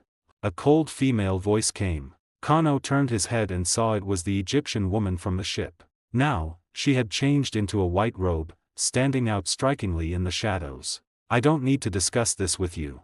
Kano frowned in annoyance. "Why not resist? Why not strengthen yourselves?" The woman's tone became ethereal. "Ignite the torch of resistance, sharpen the blades in your hands. The dark night is about to end, the dawn is just ahead." More people in white robes emerged from the darkness, murmuring in unison, "Come with me, Canopus." The woman did not hold a wand, she simply stood directly in front of Kano. "Let me take you there." Sirius was carried out of Alexandria in his sleep and thrown onto a camel's back. Men and women in white robes led a large group of camels, traveling through the desert. Kano was among them. No one tried to restrict his movements or take his wand, so he didn't feel kidnapped at all. "Where are we?"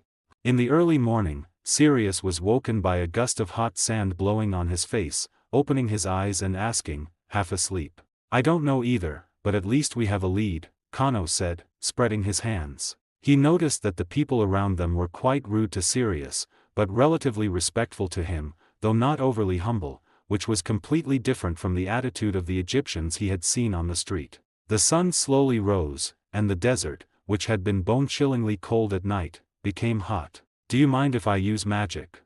Kano asked the woman next to him. "No problem, I'm Nita Chris, you can call me Nito," the woman nodded in the shadow of her hood. "Aguamenti." Kano's wand shot out a torrent of water, circling each person in the caravan and significantly lowering the temperature around them. Kano felt the gaze of many people in the group sweep over him for a moment before retracting. The caravan continued westward in this manner, and finally, before nightfall, a small town appeared on the horizon. "We'll rest there tonight.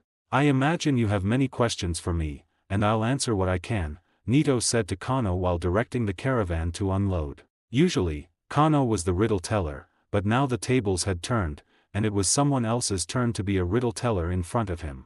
"Are these people really okay? Or should we sneak out tonight?" Sirius whispered, leaning closer. "You can't apparate, but I can. I can also turn into an eagle and fly away, black dog." Kano rolled his eyes at him. "Listen to me, just rest easy." Sirius scratched his head, feeling sand on his hand, and reluctantly followed the people unloading goods and Kano into the town. The town had people of all ages, and many little wizards ran forward, chatting with the men and women carrying supplies in a language Kano didn't understand. Their adoring expressions clearly showed they were their children. They all seemed to know Nito, but when they saw Kano, their expressions were strangely peculiar. This was odd. Kano had originally thought that the information he needed would be secretly passed by Merlin, that old scoundrel, to the old-timers in Reed's Field here, and that's why they sent someone to pick him up through a prophecy. Reed's Field was the Egyptian version of Gensikyo. They were on the same plane, both eternal resting places for souls. Reed's Field was said to be inhabited by former pharaohs. But surely they wouldn't have informed even the children, would they? How is it that everyone seems to know me? Soon after Kano and Sirius settled in, a precocious gap-toothed girl came in and led Kano out of the room. Kano was led to an ordinary room, and after a while, Nito also walked in. "Who are you people, and how do you know who I am?" Kano asked the two most crucial questions first. However, Nito shook her head, not answering at all. "You're not showing much sincerity for a conversation then. You're looking for an original form of magic, aren't you?" "I know where it is," Nito said calmly. "You know. What you're looking for is the deification ritual, which is the original spell behind the tradition of mummification. It's currently submerged in the ruins of Canopus, and you'll see it tomorrow." Kano nodded with interest, saying, "You really do know. Did the people of Reed's Field tell you?" Nito still shook her head. "The gods have long departed, and we have no interest in the affairs of the upper world. We only care about the happiness of the mortal world." After that, she paused. "Moreover, we abandoned our former beliefs many years ago, and even the lingering pharaoh souls in Reed's Field have long since lost contact with us." This surprised Kano. "You're so knowledgeable about the situation, it seems you're a priestess." "A priestess who doesn't believe in gods," she retorted with a smile. "By the way, how's your memory?" "Very good. Why?" "Learn our language before dawn." Nito waved her hand dismissively, and several young girls waiting outside brought in a large stack of books. "Master all aspects of listening, speaking, reading, and writing, otherwise, seeing the original tomorrow will be useless." The next day, when Sirius finally broke free from his seasickness after effects and got up to look for Kano, he found the fellow playing eagle-catching chicks with a group of local children, holding a flatbread. He kept spouting strange, gibberish-like words, and the children responded to him in a lively chorus. "How long have I been asleep?" Sirius took the flatbread from Kano's hand and put it in his mouth. "Only a few hours. Don't look at me like that, I'm just practicing speaking with them because I just learned New Egyptian," Kano explained helplessly. "I almost thought you were in cahoots with them, ready to sell me off." "You're actually right. Later, Nito and I will be going underwater and might not be back for a day. You need to help them guard the settlement." After Kano learned the language yesterday, he found out that this settlement had over 300 people in total, with only 23 wizards, and more than half of them were little wizards. Today, to take Kano underwater, 5 people familiar with underwater conditions, including Nito, needed to be drawn away. This would leave only 4 effective extraordinary combatants in the settlement. Kano didn't need protection, so he would let Sirius handle it here. "You at least have to tell me who the enemy is." "It might be the Egyptian Ministry of Magic." Sirius wasn't afraid. He was an old wanted criminal, an excellent graduate of Azkaban, and the British Aurors couldn't catch him in the end. But now he had become a guardian, which was very different from being on the run. He couldn't retreat a single step. If he retreated, he might be fine, but the people behind him would surely bleed out. How did these people get into trouble with the Ministry of Magic? "They go around teaching people, imparting knowledge while spreading ideas of independence and self-reliance," Kano said helplessly. "The Egyptian Ministry of Magic feels they're practically writing rebellion on their faces. So they made up an excuse about violating the International Statute of Secrecy and have been causing them trouble." Sirius curiously took the English flyer from Kano's hand, reading it and exclaiming in approval. "You take your time, I'm off." Nito and the others were ready. Kano took the broomsticks they handed him, and the 6 of them flew towards the sea. An hour later, the blurry yellow color was finally gone from their eyes, and a blue horizon appeared in the distance. "Bubblehead charm, you're fine with that, right?" Kano nodded, cast the spell on himself, and jumped directly into the seawater. Guided by Nito's gestures, a magnificent but dilapidated ruin appeared before them. The group swam leisurely in the water, their bubblehead charms greatly extending their time underwater. Nito led the way, navigating and identifying landmarks. The ancient city of Canopus was vast, but most of it was buried under silt. They walked above the silt, eventually arriving at a stone slab. "Relatio." Nito drew her wand and struck the slab. A jet of hot water shot from the tip, and the slab opened directly, revealing the entrance to a cave below. Nito herself jumped down without hesitation, and Kano quickly followed. Below the entrance was a downward passage, completely devoid of water. Waterproofing magic still working after all these years? Kano asked after drying himself. Yes, this is the lookout post of the Serapis Temple. Going down from here will take you into the interior of the temple. You Egyptians, you'd set up waterproofing magic in a passage at the highest point of a temple. The more Kano thought about it, the more something felt off, but Nito ignored him. Soon, the other few also entered the passage, looking as if it wasn't their first time. They followed the passage, which had endured thousands of years of wind and frost, all the way down to the temple's plaza. This place was still protected by magic, tens of thousands of tons of silt and seawater hung above, yet they hadn't crushed the protective barrier. Kano really wanted to ask where the temple's magic got its energy from, but he figured the other party wouldn't tell him. At the front of the plaza were two sphinxes, and on either side were numerous coffins inlaid with jewels. Based on the carvings, Kano knew the coffins contained mummified bulls, as one of Serapis's avatars was a bull. Temples would raise a bull until its death, mummify it, and bury it with great solemnity, then select another bull with the same markings to continue the tradition. Nito, without glancing left or right, led Kano forward. The main hall of the temple was underground, as Serapis held the identity of an underworld god. In the main hall was a wrapped statue of a god. Nito went straight past the statue and entered the back hall through a hidden passage. Kano followed them through many twists and turns, finally arriving in a small room. The stone slab is right here. Nito lit her wand and stood aside. Kano carefully waved his wand, using wind to blow off the dust, revealing the obsidian slab carved with hieroglyphs underneath. He instinctively reached out and placed his hand on the slab. At that moment, Nito, behind him, also placed her hand on his shoulder. In an instant, a flash of strong light appeared. Nito withdrew her hand, the space in front of her was already empty. Kano was swept away by a powerful force, inexplicably feeling the power of time once again. As soon as his feet touched the ground, he quickly opened his eyes. But all he saw was yellow sand, there was no trace of the underwater ruins anywhere. Where is this?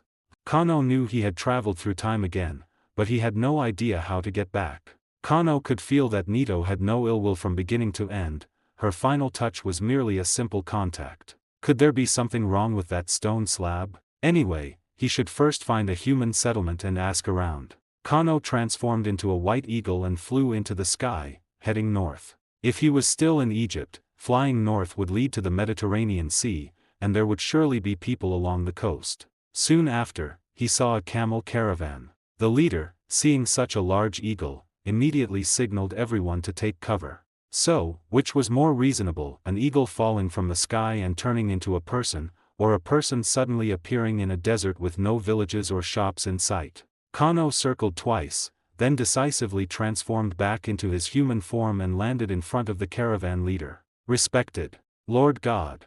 The leader immediately knelt on the ground, stammering, and the men, women, and children behind him also knelt down in a scattered heap. Fortunately, the language was quite similar to what Kano had learned last night, so he could barely understand it. I am not a god. Where are you going?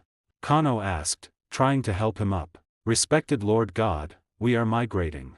The leader had intended to stand up, but seeing Kano's face, his legs gave out, and he knelt down again. This person's appearance was incredibly handsome, and his demeanor was mysterious and noble. How could he not be a deity? Don't kneel. Kano simply waved his wand, and a gust of wind pulled them all up. No one could kneel anymore. I told you I am not a god. Who is the pharaoh now? It is Pharaoh Smendes.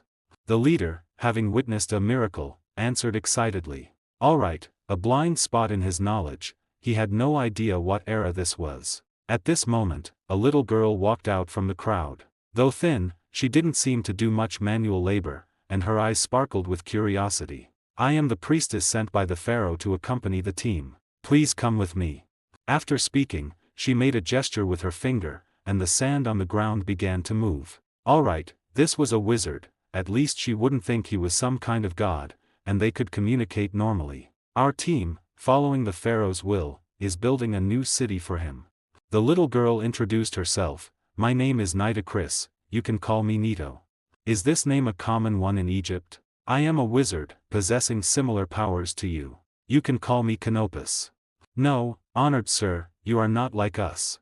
Nito seemed a bit stubborn. I can tell you don't believe in gods. In my perception, you are closer to a god yourself. And your power is much stronger than mine. Alright, think what you will. Kano raised his hands in surrender. He carried the aura of Gensikyo, so being mistaken was understandable. And wizards of this era didn't use wands, so he and a wizard of Dumbledore's level could probably have a good back-and-forth fight. Do you know where your destination is? Kano asked. I know you Egyptian priests have all studied mathematics and have a good understanding of agriculture. Have you already surveyed the conditions of the new settlement?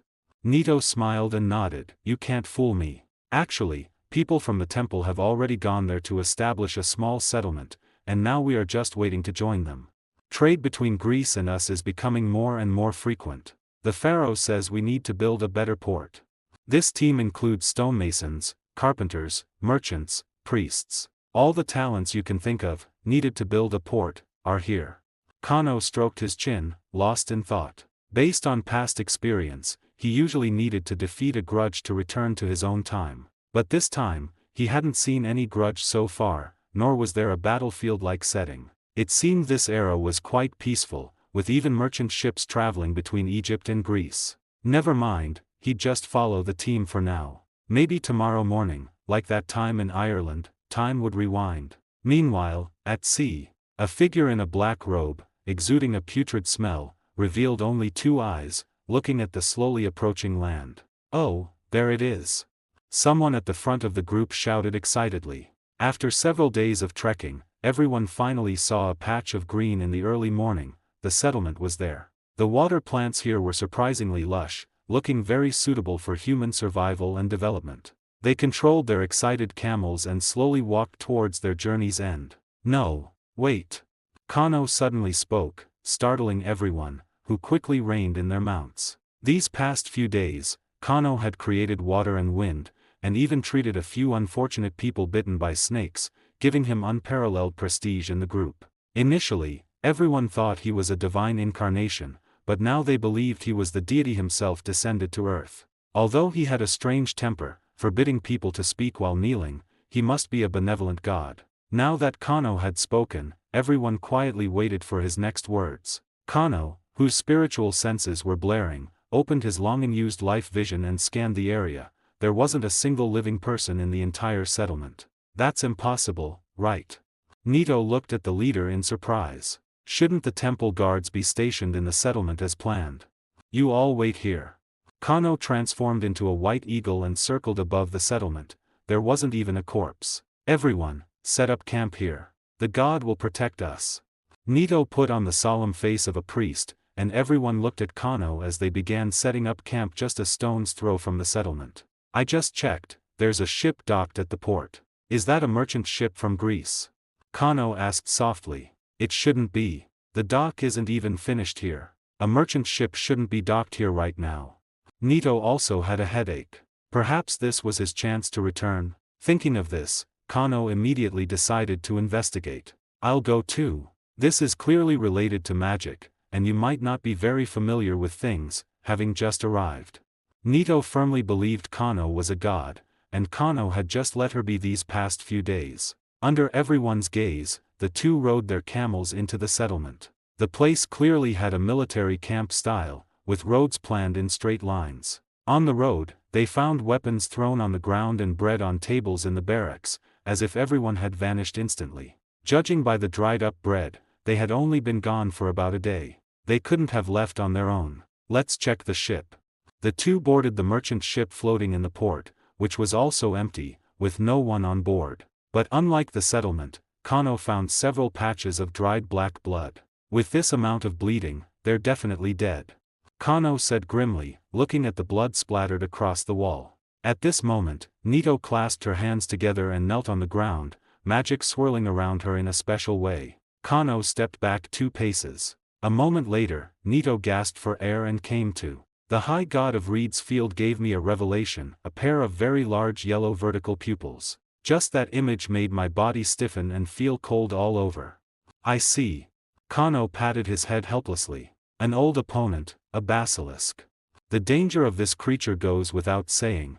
It is a large-scale weapon of mass destruction in the magical world, and it is indiscriminate, extremely difficult to control. If this ship carried an uncontrolled basilisk, then within a few hours, there would be no living person left on board. But a ship without anyone operating it couldn't possibly dock itself at the port, so behind this basilisk must be a dark wizard who can speak Parseltongue. This fellow killed a few crew members to make an example, then forced the rest to sail the ship here, and finally had the basilisk finish them all off. And then everyone in the settlement was captured by the dark wizard? Nito, can you also ask where the captured people went?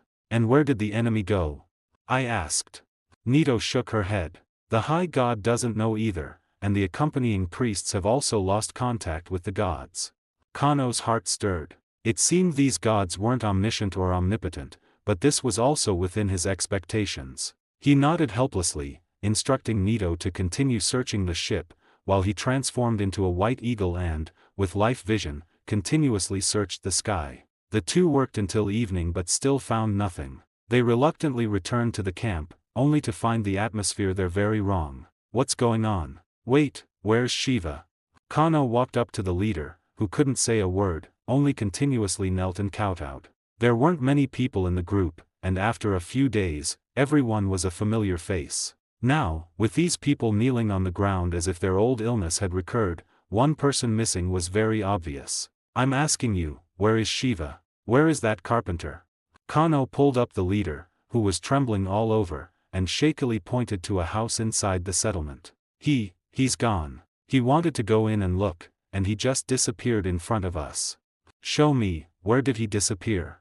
Kano walked step by step towards the house the leader pointed to, but after entering and exiting 3 times, nothing happened. There was no magical aura inside, and no cracks in the ground where a person could disappear into thin air, yet this person was simply gone. Another strange disappearance, this time in front of the entire group. With Kano and Nito's return, everyone's mood eased slightly. Finally, everyone went to rest under Nito's comfort, leaving only her and Kano to ponder deeply. The only difference between us and Shiva should be whether we have magic on us.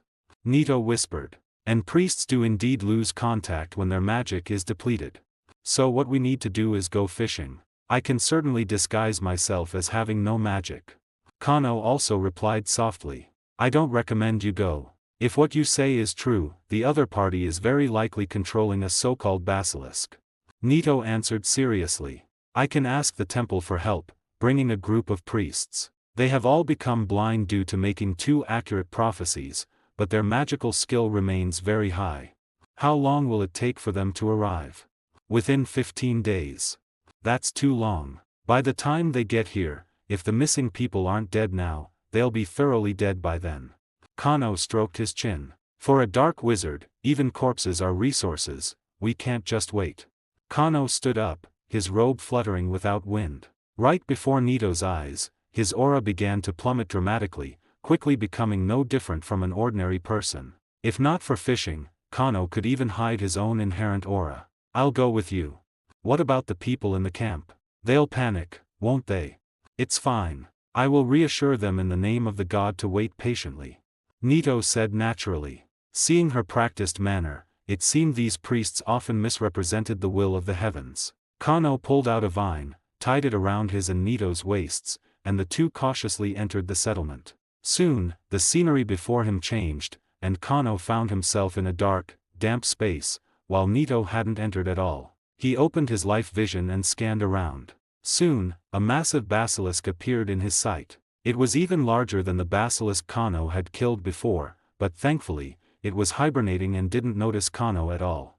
The basilisk had several deep wounds on its body, and its breathing wasn't smooth, as if it had suffered very serious injuries. Kano silently circled the space and found many leftover human bones and corpses drained of blood. Other than that, there was nothing else in this space. It seemed that both Shiva and the temple guards were now in the basilisk's belly. This place was like an automatic pet feeder specially made with an undetectable extension charm, where people without magic would automatically be thrown in as food for the basilisk. But the undetectable extension charm hadn't been developed in this era, had it? And where was the person who created this evil feeding box? Kano slightly released his magic, intending to kill the basilisk directly while it was still asleep.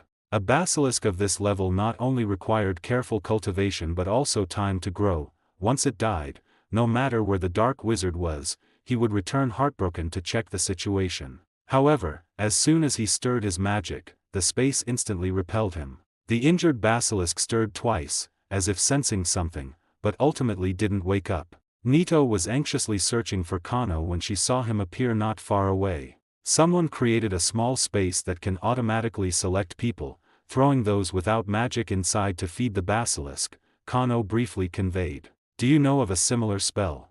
Nito frowned and thought for a moment. I know a similar one, called Shu's Embrace, which can automatically select entrants based on conditions. It's usually used inside temples to store secret information.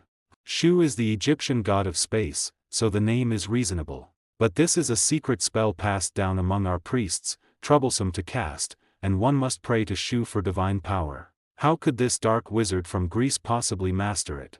Could it be the missing priest? Impossible. There aren't enough sacrifices or spell components here, and to complete this spell would take at least a month, with daily prayers on time. Based on your description of the space's size and his selection criteria, it might not even succeed in half a year. Nito flatly denied Kano's guess. Kano frowned and said, never mind that for now. We'd best not face both the basilisk and the dark wizard at the same time, but in that space, I get ejected as soon as I use magic. I can only pull it out and kill it. Do you have any ideas? This spell requires a beacon in the real world. Once the beacon is destroyed, the space will return to the real world, Nito mused. So now we need to find this beacon first.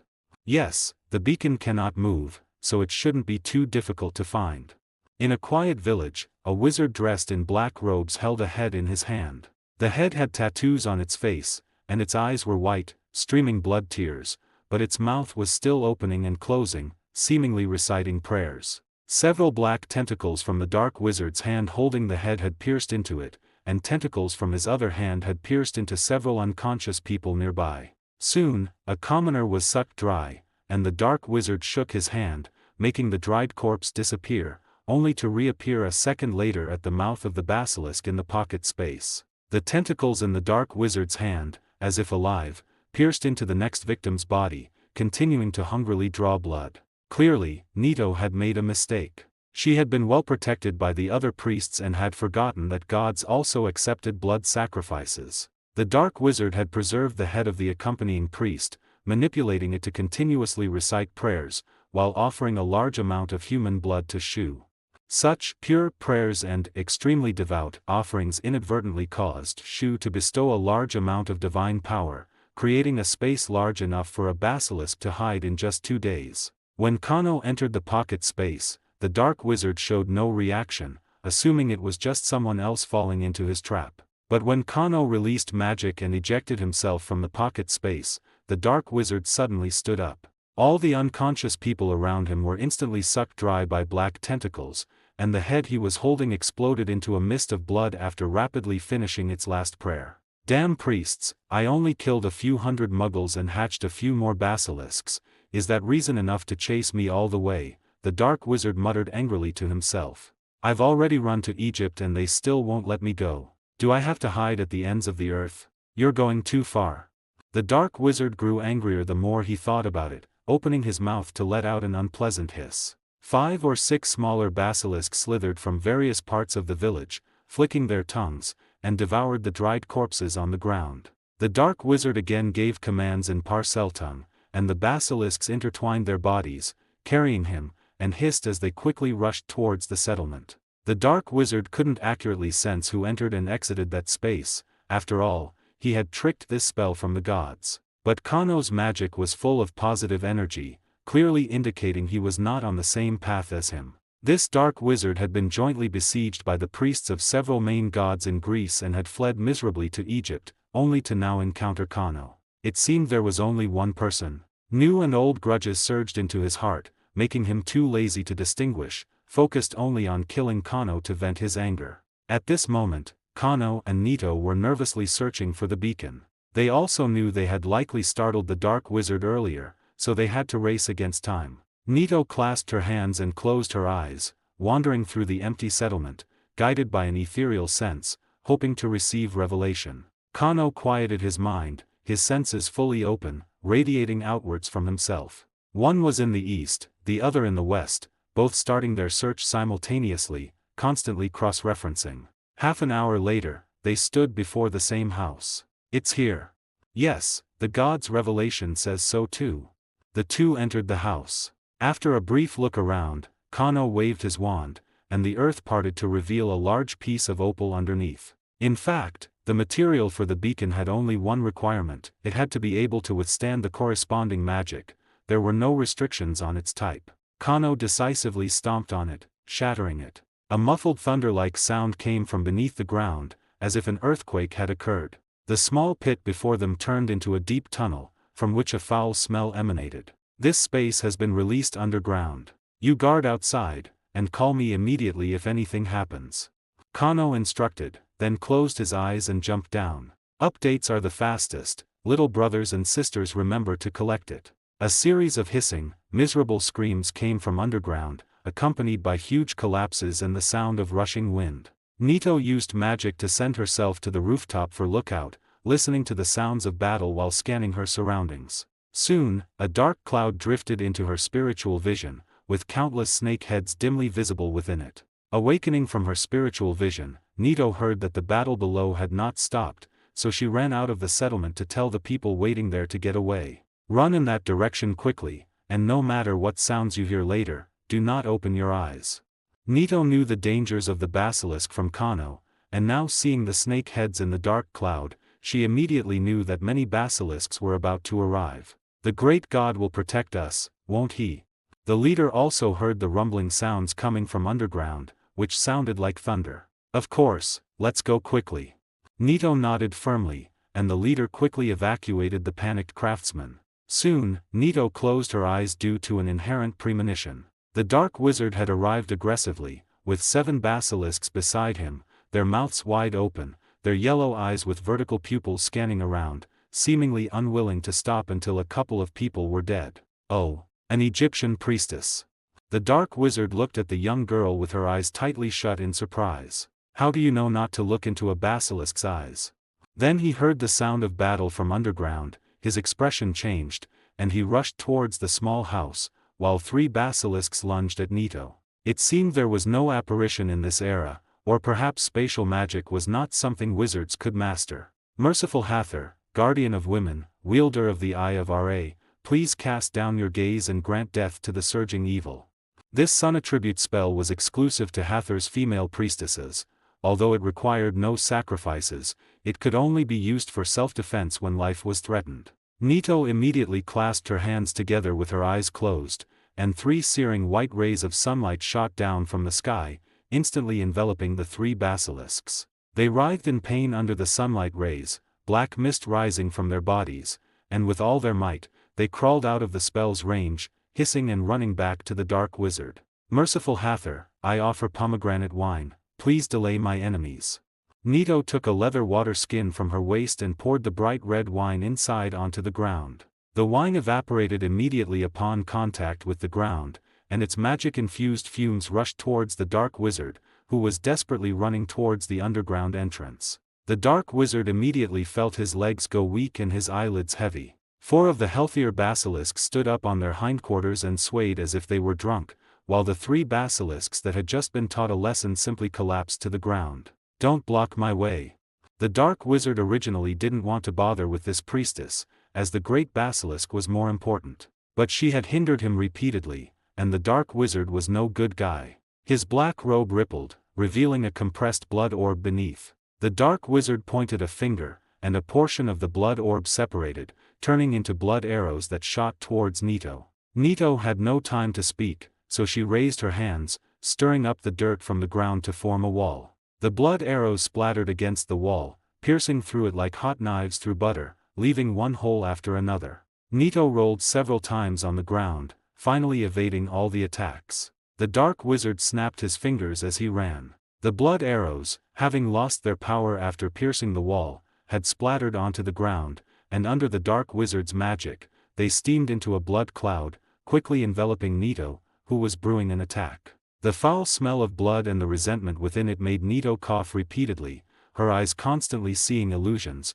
her spiritual vision polluted, unable to see anything clearly, completely losing her combat ability. Just then, a roar came, and Nito felt a surge of magic, smelling of sunshine, pass through, dispelling the nauseating, stale blood smell. Kano had just killed the basilisk, and with his life vision, he cleaved a sword strike from underground, opening a direct passage to Nito. How is it? Has the effect disappeared?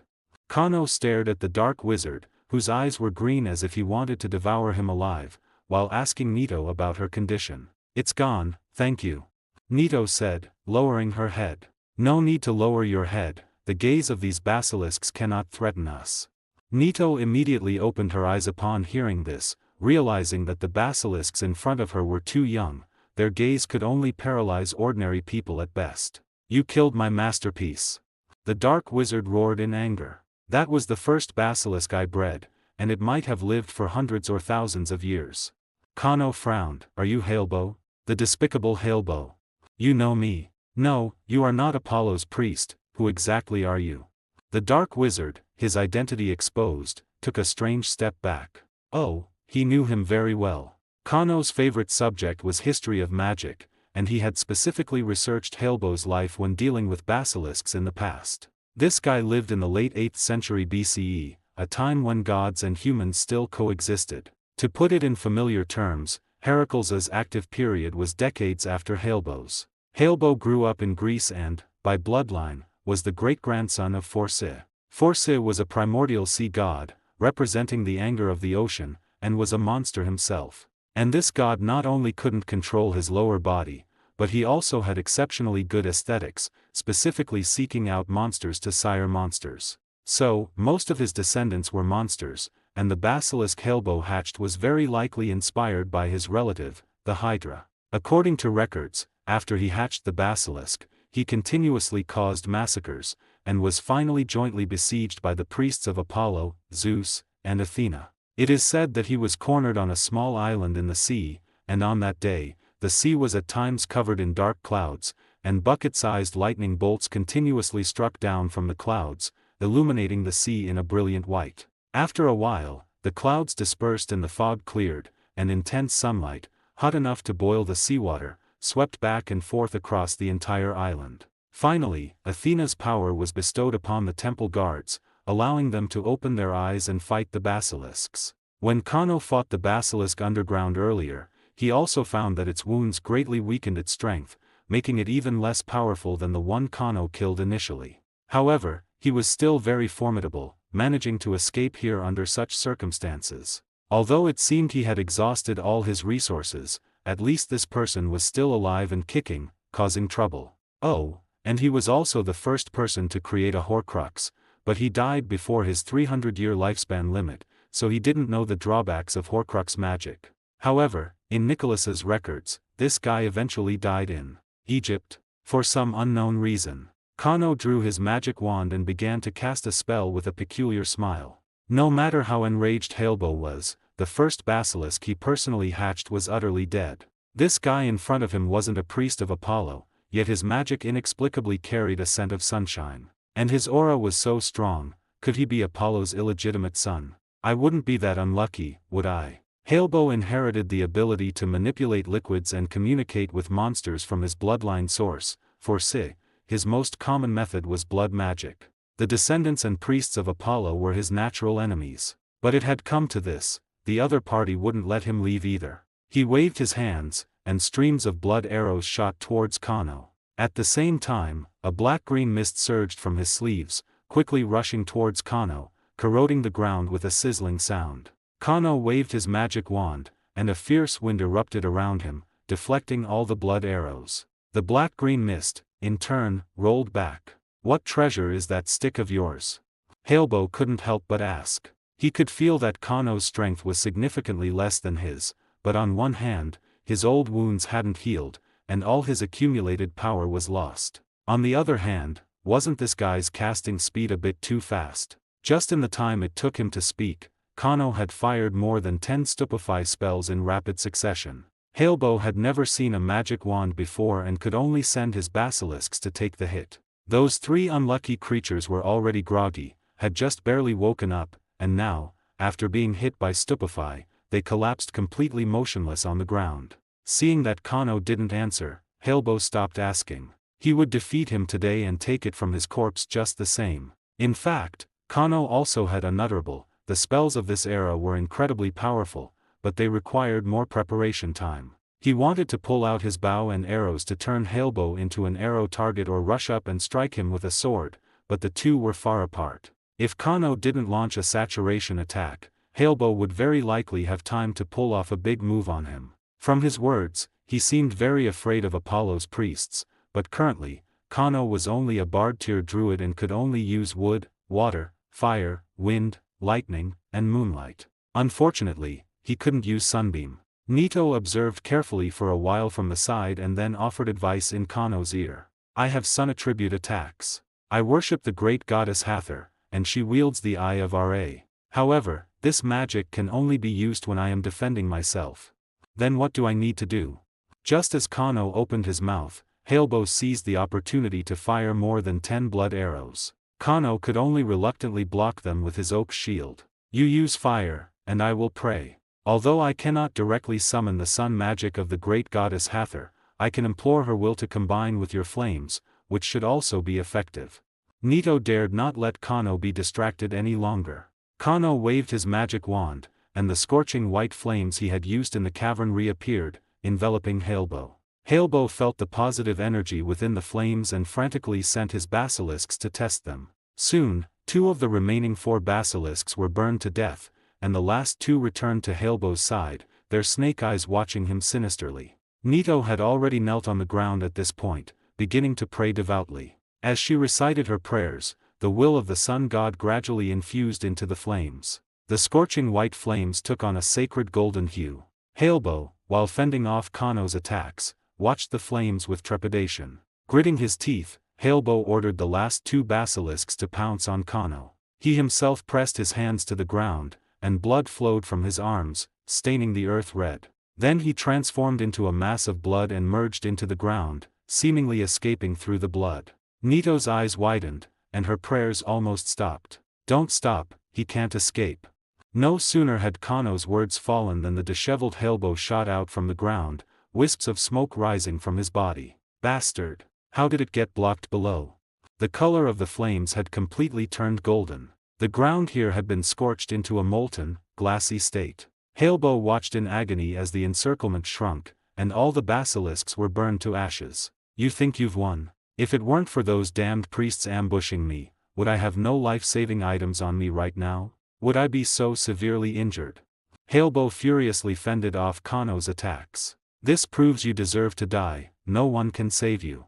Kano's hands didn't stop, and he mocked him with his mouth. Ha, I won't die, I can't die. Let me tell you, I invented a magic that can make me immortal, living as long as the gods. Hailbow shouted madly, even if my body is gone, my soul will not perish, not for thousands of years. You can't defeat me. Horcrux magic has flaws, do you know that? Kano finally couldn't help but speak. Hailbow's shouting abruptly ceased, like a rooster whose neck had been wrung. Seizing the opportunity while he was shaken, Kano fiercely waved his magic wand, and the flames, imbued with the power of the sun god, engulfed Hailbow. The human figure within the flames screamed in agony, then turned to dust. But Kano's expression became solemn. Haha, I succeeded. I succeeded.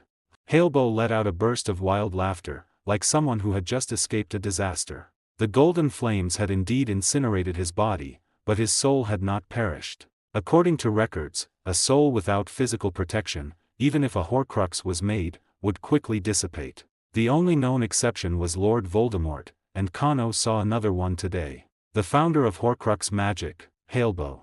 His soul was enveloped by black, flowing magic, protecting it. Not to mention natural dissipation, even now, trapped by flames containing the power of the sun god and unable to move, he showed no signs of dissipating. Nito, what is that thing?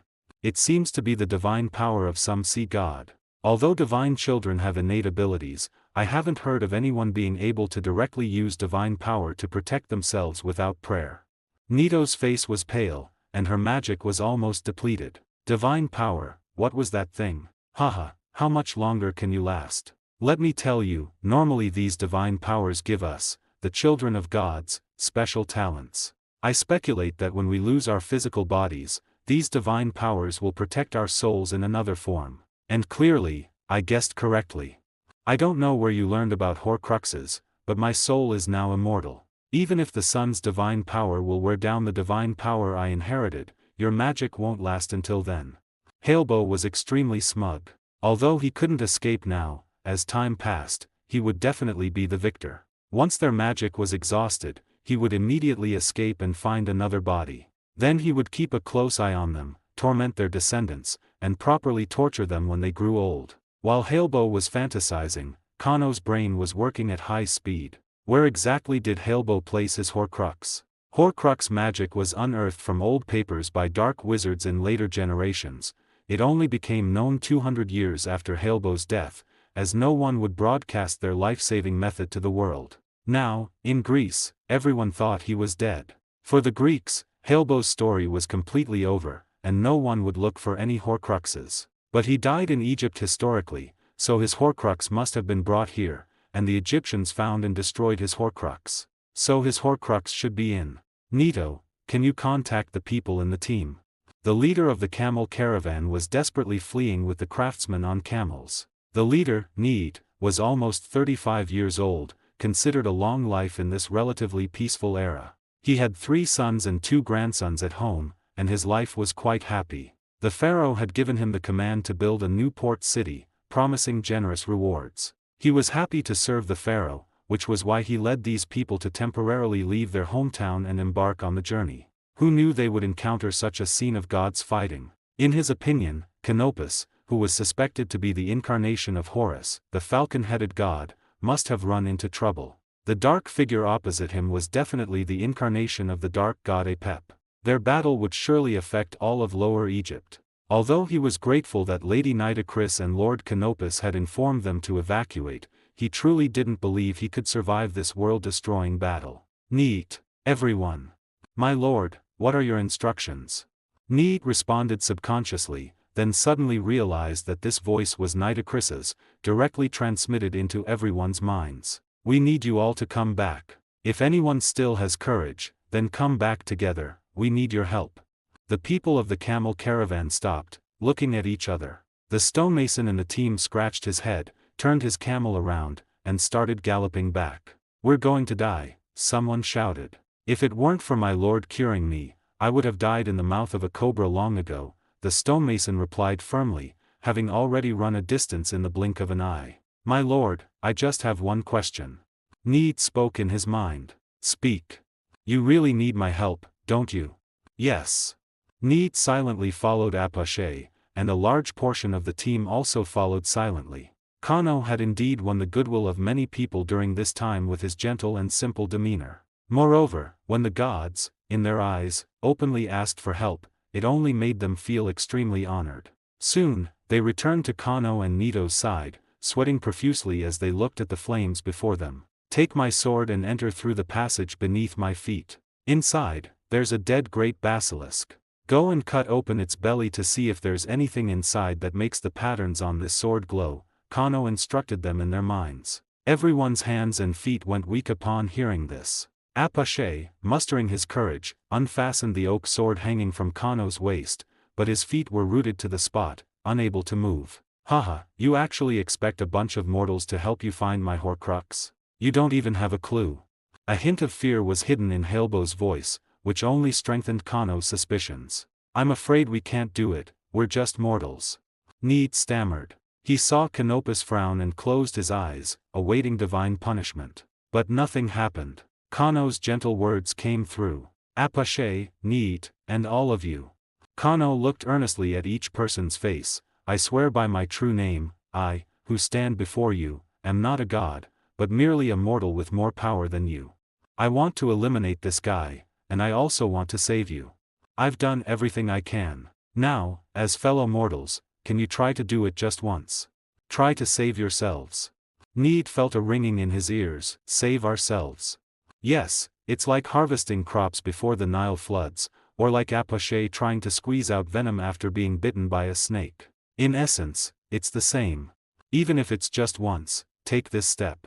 Kano looked at them with encouraging eyes. But we have no power, I'm afraid we can't do it.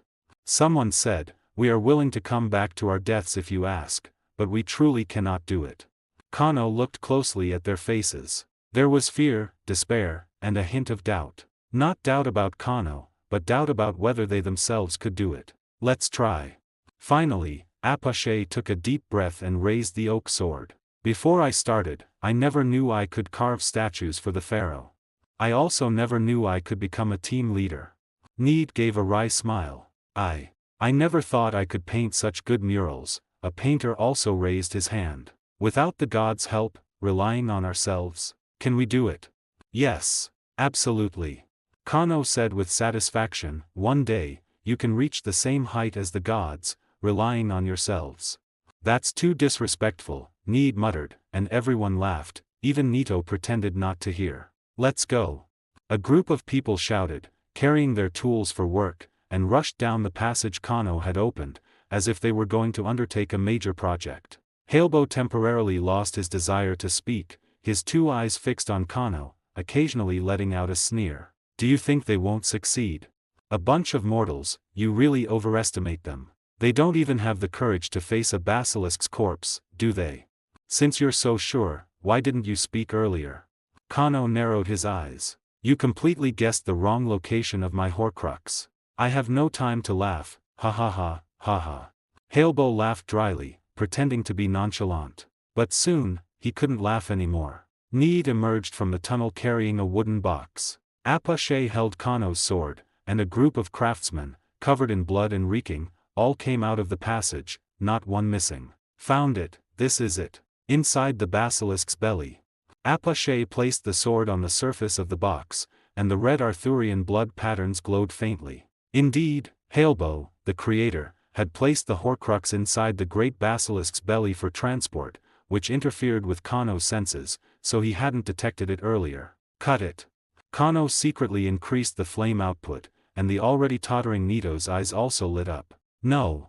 Apache swung the sword without hesitation, and the wooden box was split in two. A long, mournful scream came from the box, and Halebo's main soul also wailed, his divine power in disarray. The golden flame seized the opportunity and incinerated him completely. A gust of wind blew, and a light rain began to fall from the sky. The bloodstains on the craftsmen were washed clean by the rain. Nito lay on the ground ungracefully, and Kano also propped himself up with his hands, unable to stand. We did it, haha, we really did it. Thanks to the blessings of the gods, thanks to the high priest, thanks to Lord Canopus.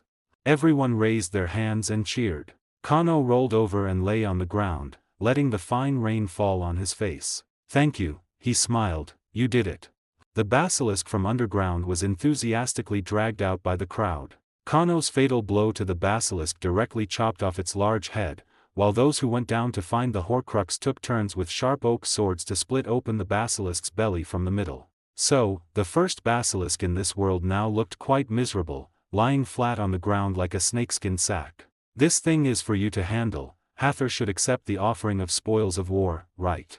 Kano propped himself up and looked at Nito, who was still dispirited from overexerting her magic. Of course I will accept. When I hold the Eye of Ra, I am the warrior goddess of Upper Egypt, the lioness goddess Sekhmet. At the same time, the warrior goddess of Lower Egypt, the cat goddess Batet, is also me. A vast will descended upon Nito beside Kano, and time stopped at this moment. Nito's body glowed with a hazy radiance, and her eyes shimmered with light. Goddess Hathor. It is I, hello, visitor from tomorrow. If my priestess hadn't implored me to look here, I wouldn't have discovered you. Hathor communicated with Kano through Nito's body. You are very interesting. I cannot see through your past or future, it seems you only exist in this second. Wait, isn't this a time branch? Kano stood up, somewhat surprised. Thinking carefully, in the time branch in Ireland last time, time would loop constantly, and although Fergus and Cu Chulainn both possessed divine blood, the gods themselves never appeared. This time, the Egyptian god gave revelations in the reed's field, then Nito cast spells through her, and now she's even performing a divine descent to chat with Kano. Hee, I think you've misunderstood. This is the normal river of time, your time is what's problematic, Nito replied with a maternal smile on her face. I changed, created history. Kano looked at his hands. You created the present, Hathor corrected. Kano fell into confusion for a moment, looking at his hands and muttering, if I hadn't eliminated Halebo just now, everything would be different. There are no ifs. You did very well. Even the gods in Greece are full of praise for you. Hathor revealed a somewhat mischievous smile. After all, this dark wizard was a problem caused by their gods. As a reward, I can answer any questions you have in your heart. Kano thought for a while and decided to ask about the pharaoh's god-sealing technique first. In my era, there is an evil dark wizard who stole the pharaoh's god-sealing technique. I want to know what the so-called pharaoh's god-sealing technique actually is, and how I can break it. Nito, possessed by Hathor, chuckled, you are very bold to ask a god such a question. Anyway, I'm going back. In my era, the gods have long departed, so knowing such a secret doesn't matter, right? Yes, if it weren't for an era where the gods have departed, how could your attitude towards a god be so relaxed? Hathor paused for a moment, organizing her words. To become a god, one must ignite the divine flame, acquire a divine position, and use the divine position to convert faith into divine power.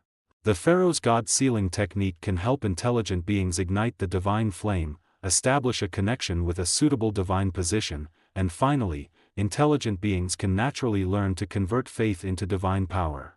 To ignite the divine flame, many people must spread his name. Whether it's a curse or praise, it doesn't matter, these only affect the nature of the divine position acquired. And divine positions can be shared. Gods from different regions may share the same divine position, and even different gods within the same pantheon can have the same divine position. Why are pharaohs said to be the incarnations of gods on earth? Because after their deaths, their bodies, processed through the god-sealing technique, would allow them to ignite the divine flame, be affiliated with a corresponding great god, acquire a portion of divine power, and thus live forever in the reeds field. Kano nodded, meaning that the god-sealing technique would allow pharaohs to become subordinate gods of the great Egyptian gods after death, thereby gaining eternal life. He also thought of the pharaoh's many names. The pharaoh's true names were not commonly used, what was truly important were several divine names, which would be extensively carved in the tombs. Lord Voldemort was like them, hiding his true name, Tom Riddle, and using the name Lord Voldemort to spread fear. So, as long as there are believers, divine power will flow endlessly. Exactly. That's why merging images is also very popular among gods. Hathor chuckled, my 3 aspects originally didn't have many followers. After merging the images, my influence greatly increased, and the total number of followers also grew. What's not to like? Understood. This is like 3 companies in the same industry merging, going public, and issuing more shares. Do you have a plan now? Roughly, Kano said, stroking his chin. To fight a god, I need to reduce his followers and consume his divine power, thereby weakening his strength. Hathor nodded with a smile. By the way, if the heart part of the god-sealing technique disappears, what will happen to him? Hathor frowned, the heart is the core of the god-sealing technique.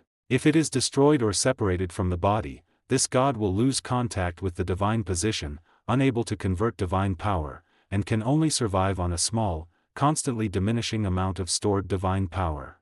Kano suddenly understood. Lord Voldemort, relying on the pharaoh's god-sealing technique, ignited his divine flame during the First Wizarding War and accumulated a large amount of divine power by spreading fear. The Death Eaters were his followers, and the Dark Mark was the imprint he left on his followers, similar in nature to the stigmata of Christianity. After failing to kill Harry, losing his physical body, and his heart being destroyed, he lost contact with the divine position. His soul, protected by accumulated divine power, did not dissipate and has been barely clinging to life. Halebo had already confirmed this to Kano, divine power could indeed achieve that. His last risky move to save Peter Pettigrew must have consumed a large amount of his residual divine power. This year, he should be very eager to regain a physical body and attempt to reconnect with the divine position. Will he still make the last Horcrux then? The pharaoh's god-sealing technique has already failed, but he still has so many Horcruxes sustaining his life,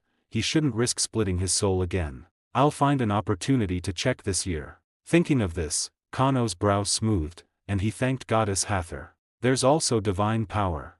Alright, I must leave. This child can no longer bear my divine descent. Whatever you wish to do, I wish you success. The goddess interrupted Kano's question and bid him farewell with a smile. The vast will instantly vanished. Everyone continued to celebrate, unaware, except for Nitocris, who incredulously pinched her own face. It's not an illusion, Kano reminded her. It's really not. Nito excitedly jumped up, like a fangirl who had met her idol. Kano also smiled. Nitocris had been a great help today, but aside from her priestly status, she was just a teenager. The craftsmen sang and danced. Kano looked at the bonfire, his eyes flickering. Kano now knew that he had truly traveled through time. So, to return to his own era, he should complete the tasks he should have done in history. But what should I do? I have no idea. Hathor could not see through the past and future, and Kano hadn't had time to ask. While Kano was racking his brain, the others offered the basilisk's corpse to Hathor and were happily singing and dancing around the bonfire. Apache and Need walked over and sat down beside Kano, somewhat reservedly. What's wrong? Do you need something from me?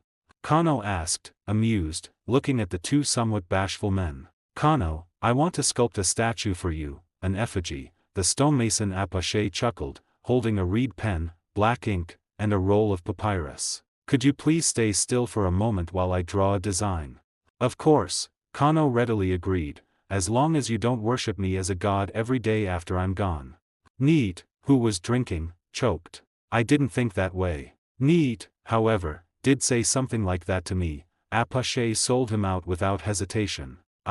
If I may speak disrespectfully, pharaohs only became incarnations of gods after their ascension. Even if you are not a god now, there's nothing wrong with us worshipping you as one, Need quickly explained. With Nito not nearby, his courage had grown considerably. How should I explain it to you? Kano stroked his chin. I heard Apache say that today you found the Horcrux in the basilisk's belly. How did it feel? Need scratched his head. Very special, just like how I felt when I built 2 new rooms for my home. That's called a sense of accomplishment, Kano prompted. It was Hathor, Priestess Nito, me as a human, and all of you together who defeated the Dark Wizard. Don't erase your own contributions. Don't attribute every achievement to the gods. This achievement belongs to humanity, it belongs to you. In the distant future, gods will leave this world and no longer be able to wield divine power. At that time, people will only be able to live by their own hands. Kano couldn't help but sigh with emotion. They will live better, fly higher. Need seemed to understand something and nodded heavily. Then, as free friends, we will spread your story. Is that all right? Of course, and I will always remember you brave people, and your deeds. Kano smiled genuinely. A strong pull suddenly came from all around him. Kano was startled, then waved goodbye with a sense of relief. The reveling crowd all stopped, watching Kano transform into a beam of light that shot into the sky and disappeared. For our friend, our hero, Kano. Need raised his cup, and everyone responded in unison. To commemorate him, our new port city will be named Canopus. Nitocris declared in her capacity as a priestess, and the matter was settled. Apache's hand never stopped. The image of a handsome young man, with a wooden sword at his waist, a magic wand in his hand, and a smile on his face, appeared on the paper. Kano blinked and found himself back in the underwater chamber of secrets. He carefully looked at the stone slab in front of him and realized that it wasn't the pharaoh's god sealing technique at all, but an ancient story. Please do not worship me as you would a god. What I can do, humans can also do with their own hands. He softly read the last passage and turned to the side. Well summarized, Nitocris. Thank you, sir. We have all been called by this name for generations. The 30-something priestess's descendant smiled and nodded. By the way, how exactly did the real pharaoh's god-sealing technique get out?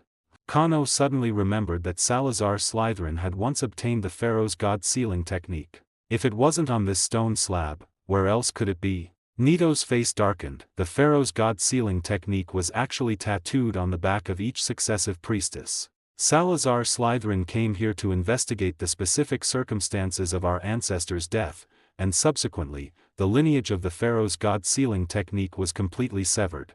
Kano nodded helplessly and walked towards the main hall. He unwrapped the linen covering the statue, and the face beneath was Kano himself. "We are all descendants of those people from back then. We have never forgotten your teachings," Nito said. "This was personally carved by our ancestor Apache and preserved by magic all this time." Kano looked at the lifelike statue and smiled. "Apache's craftsmanship is as good as he said. The craftsman you saved built the city of Canopus around that underground cavern. That underground cavern was transformed into the temple of Serapis." "Yes, tell me about this temple. Didn't you say you weren't worshipping me as a god?" Kano asked, puzzled. "Many things are beyond our control. Your deeds were eventually integrated into the mythology of Serapis, and a temple was built. Only we know the true history," Nito said with a wry smile. "Serapis was originally a syncretic god, a fusion of three figures, Serapis, Hathor, and Horus. Your victory over the basilisk underground merged with the underworld aspect of Serapis. Your ability to transform into a hawk merged with the hawk-headed image of Horus, plus the help of Hathor. Thus, the Trinity of Serapis was born." Kano sighed with emotion. Historical development still did not shift according to human will. It was already quite remarkable that the idea of self-reliance could still influence such a small tribe 1,000 years later. Kano took out his oak sword and hung it at his waist, then walked out of the temple. The people waiting outside all showed excited smiles. Of course, a few people's legs went weak, and they were about to kneel, but Kano pulled them up. "You haven't knelt for so many years, isn't this good? Stand firm." "Yes, sir." Just as Kano and the others were about to leave the underwater temple, a flash of silver light appeared, and several children and old people were brought in by a portkey. "The Ministry of Magic, the Ministry of Magic is here." By this time, the village was in chaos. Sirius was dodging incoming red lights behind the broken walls and ruins, occasionally popping up to counterattack. "How many are still here?" he asked loudly. "Over 100 people." "Hold on a little longer," a burly man shouted, fighting back with his magic wand. "Azire went to operate the port key, we need to push harder and hold them off." If it weren't for the anti-apparition charm set up in the village, the Egyptian Ministry of Magic would have already struck from within. These people were shouting in English, urging them to surrender, which Sirius found very ironic. "You have violated the International Statute of Secrecy. Stop resisting, accept your punishment, and hand over the muggles for memory modification. We won't kill anyone. You've used every dark curse imaginable except the killing curse. If we're disarmed, how you punish us will be entirely up to you, won't it? How many muggles are brainwashed into idiocy by the Ministry of Magic every year? Don't you know? Are you pretending to be ignorant?" Sirius was indeed a Briton, but seeing Egyptians speaking English persecuting a large group of mostly defenseless Egyptian elderly, women, and children, a surge of anger welled up in his heart. Suddenly, someone tapped him on the shoulder from behind. "I'm back." "Wait, who is that?" As the Egyptian Ministry of Magic advanced, bombarding the village, a figure suddenly emerged from the smoke. The ordinary people in the village had all left, leaving only a few wizards watching the developments from behind. Kano, alone, walked towards the Horus of the Egyptian Ministry of Magic. "I am Canopus Black, the current head of the House of Black in Britain. Who are you, and why are you attacking here?" Kano's opening statement was a grand accusation, leaving the Horus disoriented. "Is there anyone from the Department of International Magical Cooperation? Does Britain have this family?" The head of the Egyptian Auror office cursed under his breath, asking his subordinates behind him. "Sir, I remember there is, but we can't verify his identity now." "What if he's an imposter?" said a subordinate who had transferred from another department. It must be mentioned that Egyptians come in all skin colors and races. Humans have merged and evolved in this Euro-African border region for thousands of years, so the Horus couldn't judge the truth of Kano's words based on his appearance. "What if he's not an imposter, and you offend him? Can you bear the consequences?" The head of the Auror office cursed, then turned to Kano with a beaming smile. "Mr. Black, you are not aware of the reasons behind this. The people in this place have violated the International Statute of Secrecy and need to be brought back for punishment." Kano looked at his fawning smile, feeling disgusted. "The International Statute of Secrecy is to restrain wizards from using magic in front of muggles, but your actions just now look like you were going to flatten this village? Because we encountered fierce resistance." "Just those few. Fierce resistance?" Kano pointed behind him, and several wizards emerged from cover, with Nito and Sirius standing at the forefront. Even the dullest Aurors knew they were on the same side. The Aurors immediately displayed their tactical prowess, quickly retreating behind cover and firing spells at the group. But Kano swung his wand horizontally, and a whirlwind of sand created a wall of sandstorm, blocking their vision, causing almost all spells to miss. The wizards behind Kano used the shield charm, blocking the scattered spells. Not only that, this sandstorm wall advanced slowly with an oppressive presence, quickly engulfing the Aurors. The high-speed winds, carrying sand particles wrapped in silver magic, struck the Aurors. No matter what kind of protective shield they used, it couldn't withstand the assault and would be quickly worn through and shattered. If someone used transfiguration to erect walls, silver wind blades would appear in the wind, slicing through them directly before dissipating, just before they could cut a person in half. Since they didn't directly use the killing curse, Kano also wasn't planning a massacre, only to give them a little taste of trouble.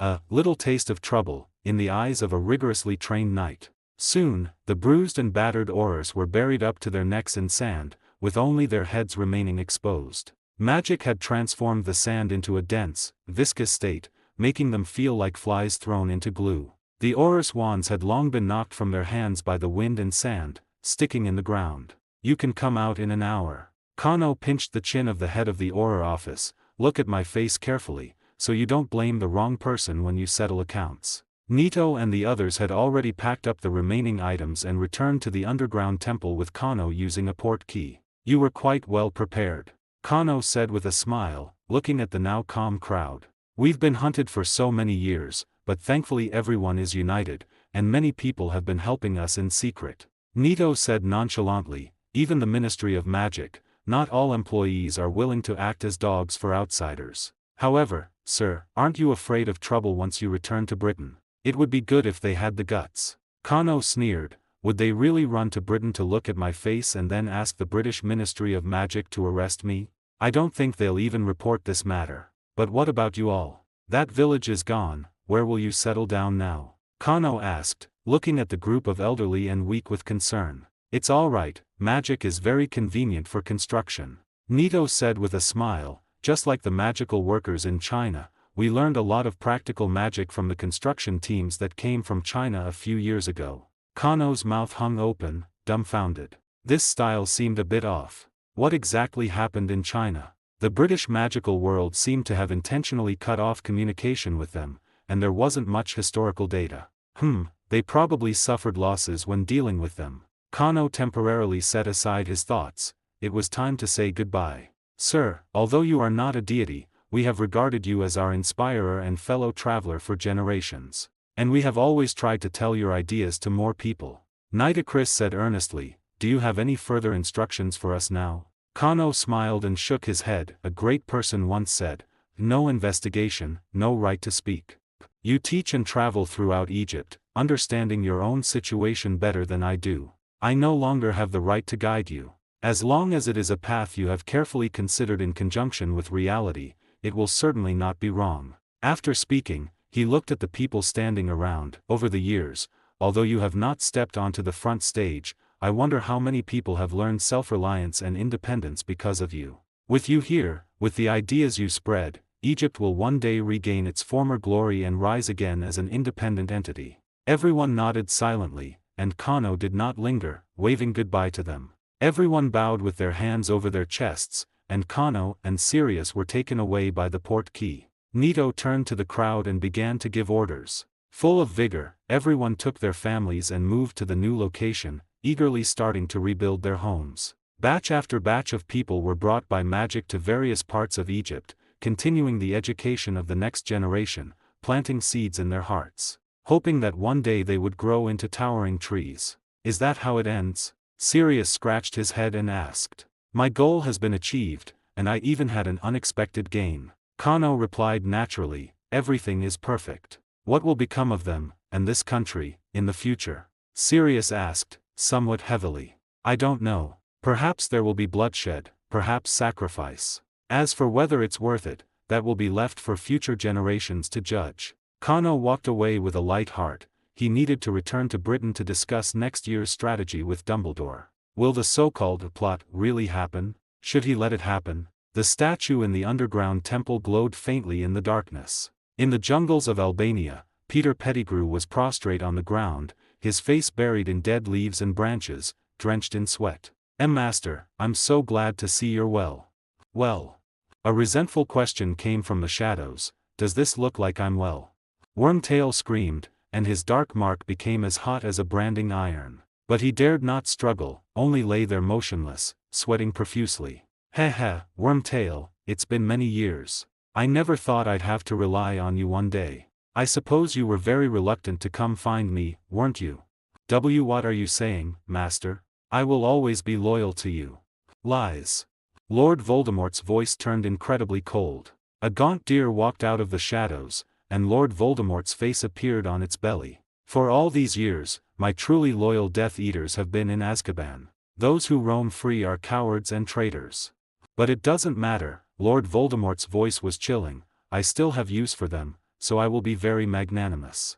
The same goes for you, Wormtail. Peter just kept kowtowing on the ground. Master, whatever you need me to do, I will do it immediately. I only beg for your mercy. I want Potter's blood. Can you get it? Peter felt a wave of dizziness. He didn't know what Lord Voldemort was thinking, but Potter had always been heavily protected, and he couldn't possibly get near him in his current state. Master, must it be Potter's blood? Are you questioning my decision? Lord Voldemort retorted coldly. No, I just afraid of death, as cowardly as ever. Lord Voldemort sneered, forget it, this will take time and planning. Wormtail, first go find these things for me. Be quick. Following Lord Voldemort's command, a list of ingredients for a potion appeared in Peter's mind. Peter promised he would return as soon as possible and scrambled away. This potion was called the Regenerative Potion, which could help a wizard acquire a weak physical body. After all, Lord Voldemort could only possess animals now, and the possessed animals would quickly lose vitality, just like Quirrell back then. To travel long distances, he needed a more reliable body. The destination was Britain. Bertha Hawkins didn't go to Albania, did she? She's still as gossipy, and her memory has always been good. Kano, upon returning to Britain, immediately received Kreaker's surveillance report and felt that things had changed once again. The events of the next school year were all orchestrated by Crouch. He was originally imprisoned in Azkaban, but his dying mother drank Polyjuice potion, transformed into him, and died in Azkaban, thus freeing him. His father, Old Crouch, was a strong contender for Minister for Magic back then, but was demoted to a sidelined position as head of the Department of International Magical Cooperation. After Old Crouch rescued his son, he kept him under the Imperio, cared for by the house elf Winky. But one day, his subordinate Hawkins stumbled upon this secret at his house and was subjected to a powerful memory charm by Old Crouch, after which she always forgot things. Later, Old Crouch gave her a vacation, and she unluckily went to Albania and was captured by Lord Voldemort. Lord Voldemort extracted all the information from her mind, only then realizing he had such a loyal follower. Later, Crouch broke free from the Imperio during the Quidditch World Cup and released the dark mark in the sky while escaping, which is how Lord Voldemort contacted him. But Hawkins encountering Crouch was an accident, and the subsequent events were a series of coincidences. It seemed Kano, this butterfly, had inadvertently changed her fate. Moreover, it was now known that Lord Voldemort could directly contact Death Eaters through the dark mark. So he might not even need the information in Hawkins' mind to contact Crouch. If they had already made contact, then Crouch would not have released the dark mark at the World Cup. Such an act would only bring Lord Voldemort and the existence of the Death Eaters back into public view, which would actually be quite detrimental to Lord Voldemort's resurrection. After some time, Kano planned to go to the Quidditch World Cup with the Delacour family, and then this matter would naturally be revealed. In all fairness, Kano hoped Lord Voldemort would still act like a volatile imbecile, as he did in the original story. But several consecutive accidents had already proven that Lord Voldemort was a truly sinister viper, and underestimating him would lead to great losses. Anyone who still considered him a fool was the real fool. What Kano needed to do now was carefully consider the direction of his actions for the next school year. First, could Kano directly eliminate Lord Voldemort? The answer was definitely no, he couldn't. Currently, Lord Voldemort might still have 3 Horcruxes left. Slytherin's ring was in the gaunt old residence. If not for concerns about Dumbledore losing control, it would have been acquired long ago. Hufflepuff's cup was in the Lestrange family vault at Gringotts. It wasn't impossible to get it, but it would cause a huge commotion and immediately alert Lord Voldemort. In Kano's plan, it should be the second to last to be dealt with. But the last Horcrux, the Great Snake Nagini, would it still become a Horcrux? Where was its current location? All unknown. If he could observe Lord Voldemort's resurrection ritual this year, Kano could determine if he had made the last Horcrux based on the state of his soul's damage. With 3 potential Horcruxes, one temporarily unobtainable, one whose existence was uncertain, plus Lord Voldemort's divine protection, even without considering the prophecy about Harry and Lord Voldemort's fate, directly killing Lord Voldemort was unrealistic. Secondly, could Kano prevent Lord Voldemort's resurrection? Still no, and there was no need to. Without being able to guarantee the destruction of all Horcruxes, Lord Voldemort's resurrection was unstoppable, as there were actually many magic spells that could restore a physical body. For example, Aztec clay, Nordic ash trees.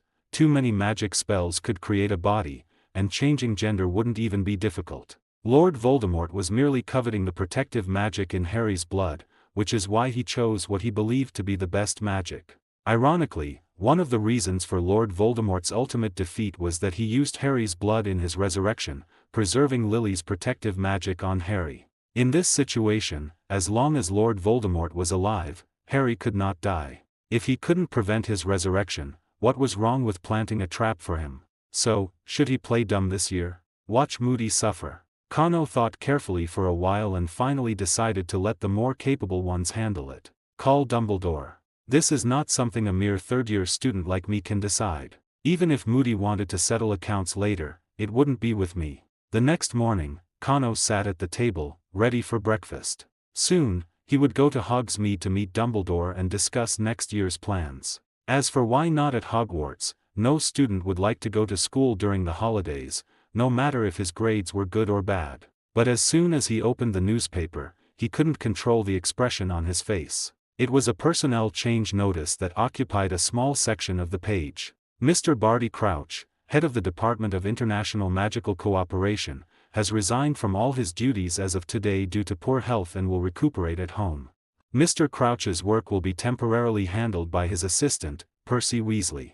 This wasn't right. Old Crouch was an incorruptible workaholic. The only time he bent the rules in his life was to save his son at his wife's behest. After that, he used the Imperio to keep his son in a daze for over 10 years, while he himself threw himself into his work with a martyr-like passion. It could be said that as long as he had a breath left, he would not retire. Not because he coveted power, but because he had nothing left but his work. Could he have been controlled by his unfilial son with the Imperio? What exactly did young Crouch do, and what was he planning? Percy's situation also seemed off. He only graduated last year and, after joining the Ministry of Magic, was placed in a cold bench department. This time, he suddenly, as a newcomer, took over the work of the entire department, and this department was about to host the Triwizard Tournament, which was an opportunity to shine. Why was he chosen? Things were a mess, and Kano felt he needed to talk to someone inside the Ministry of Magic. Who was outside the Ministry of Magic system yet well informed?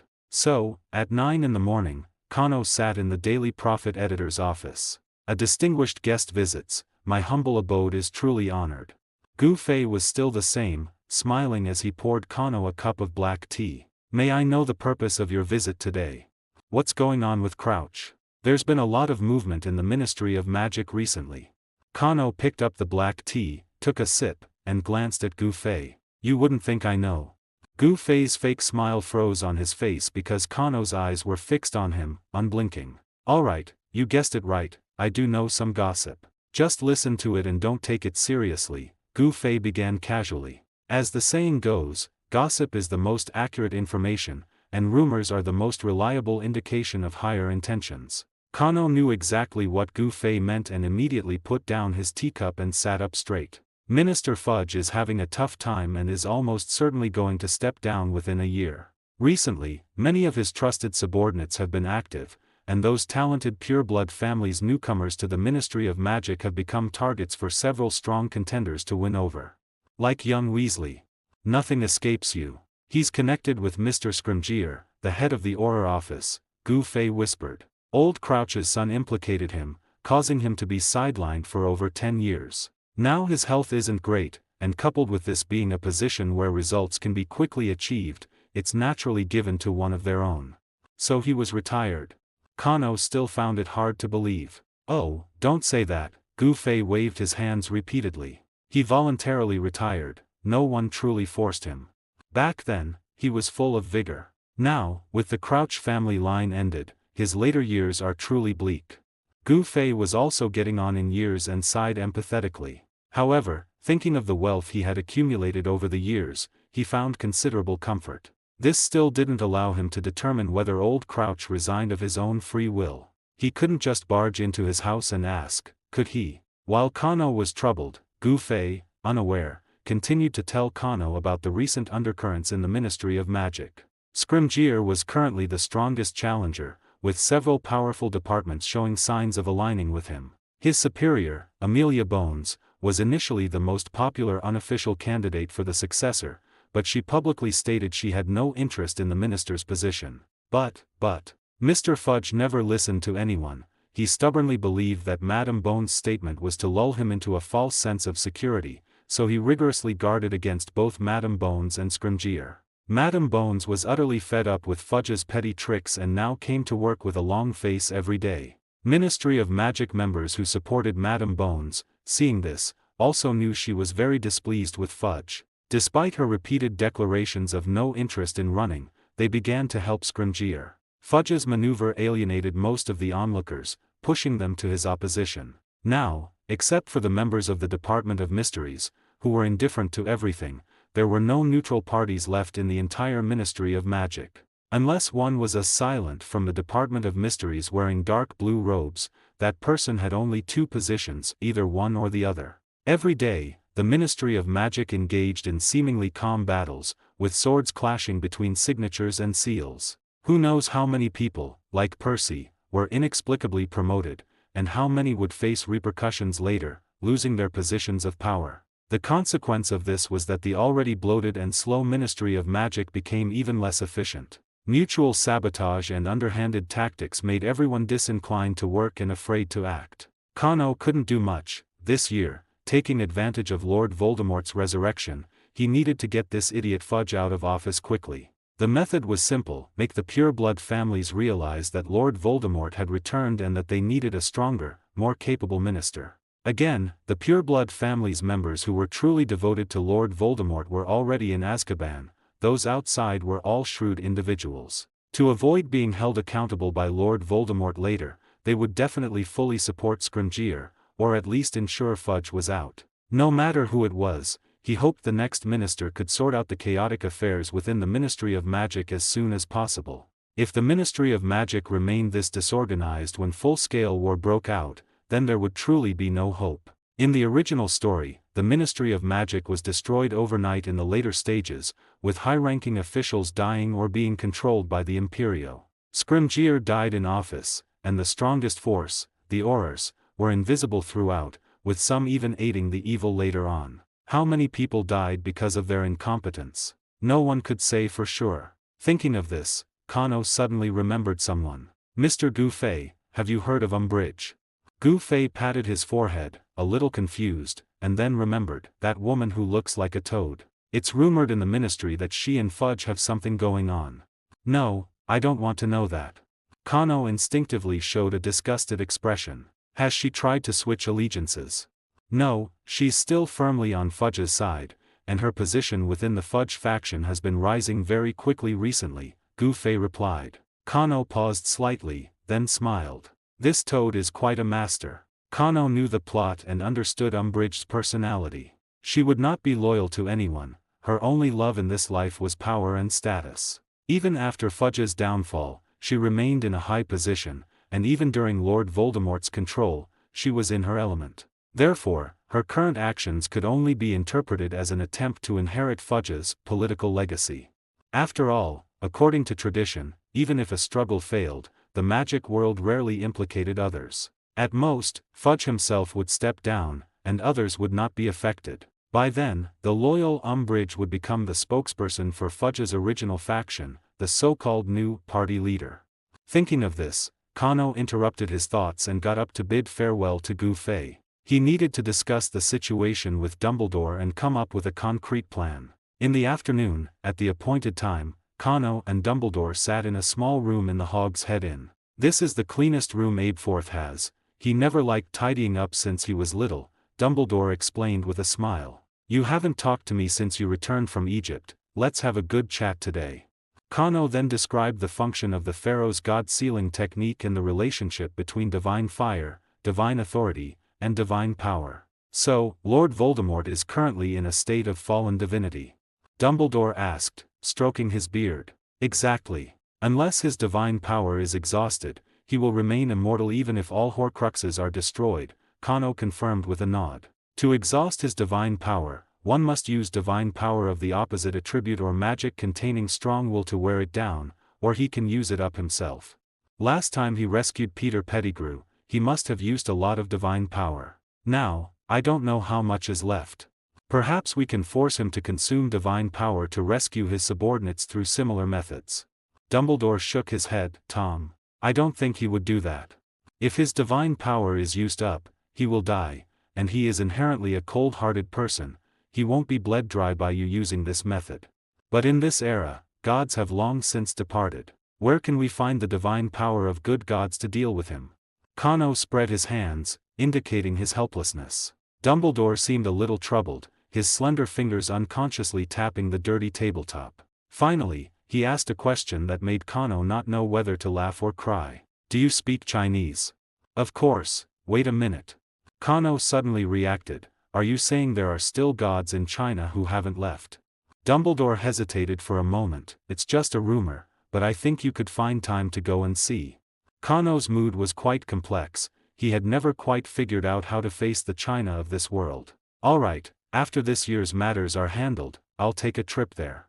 Kano finally made up his mind. Besides that, there's also Crouch's matter.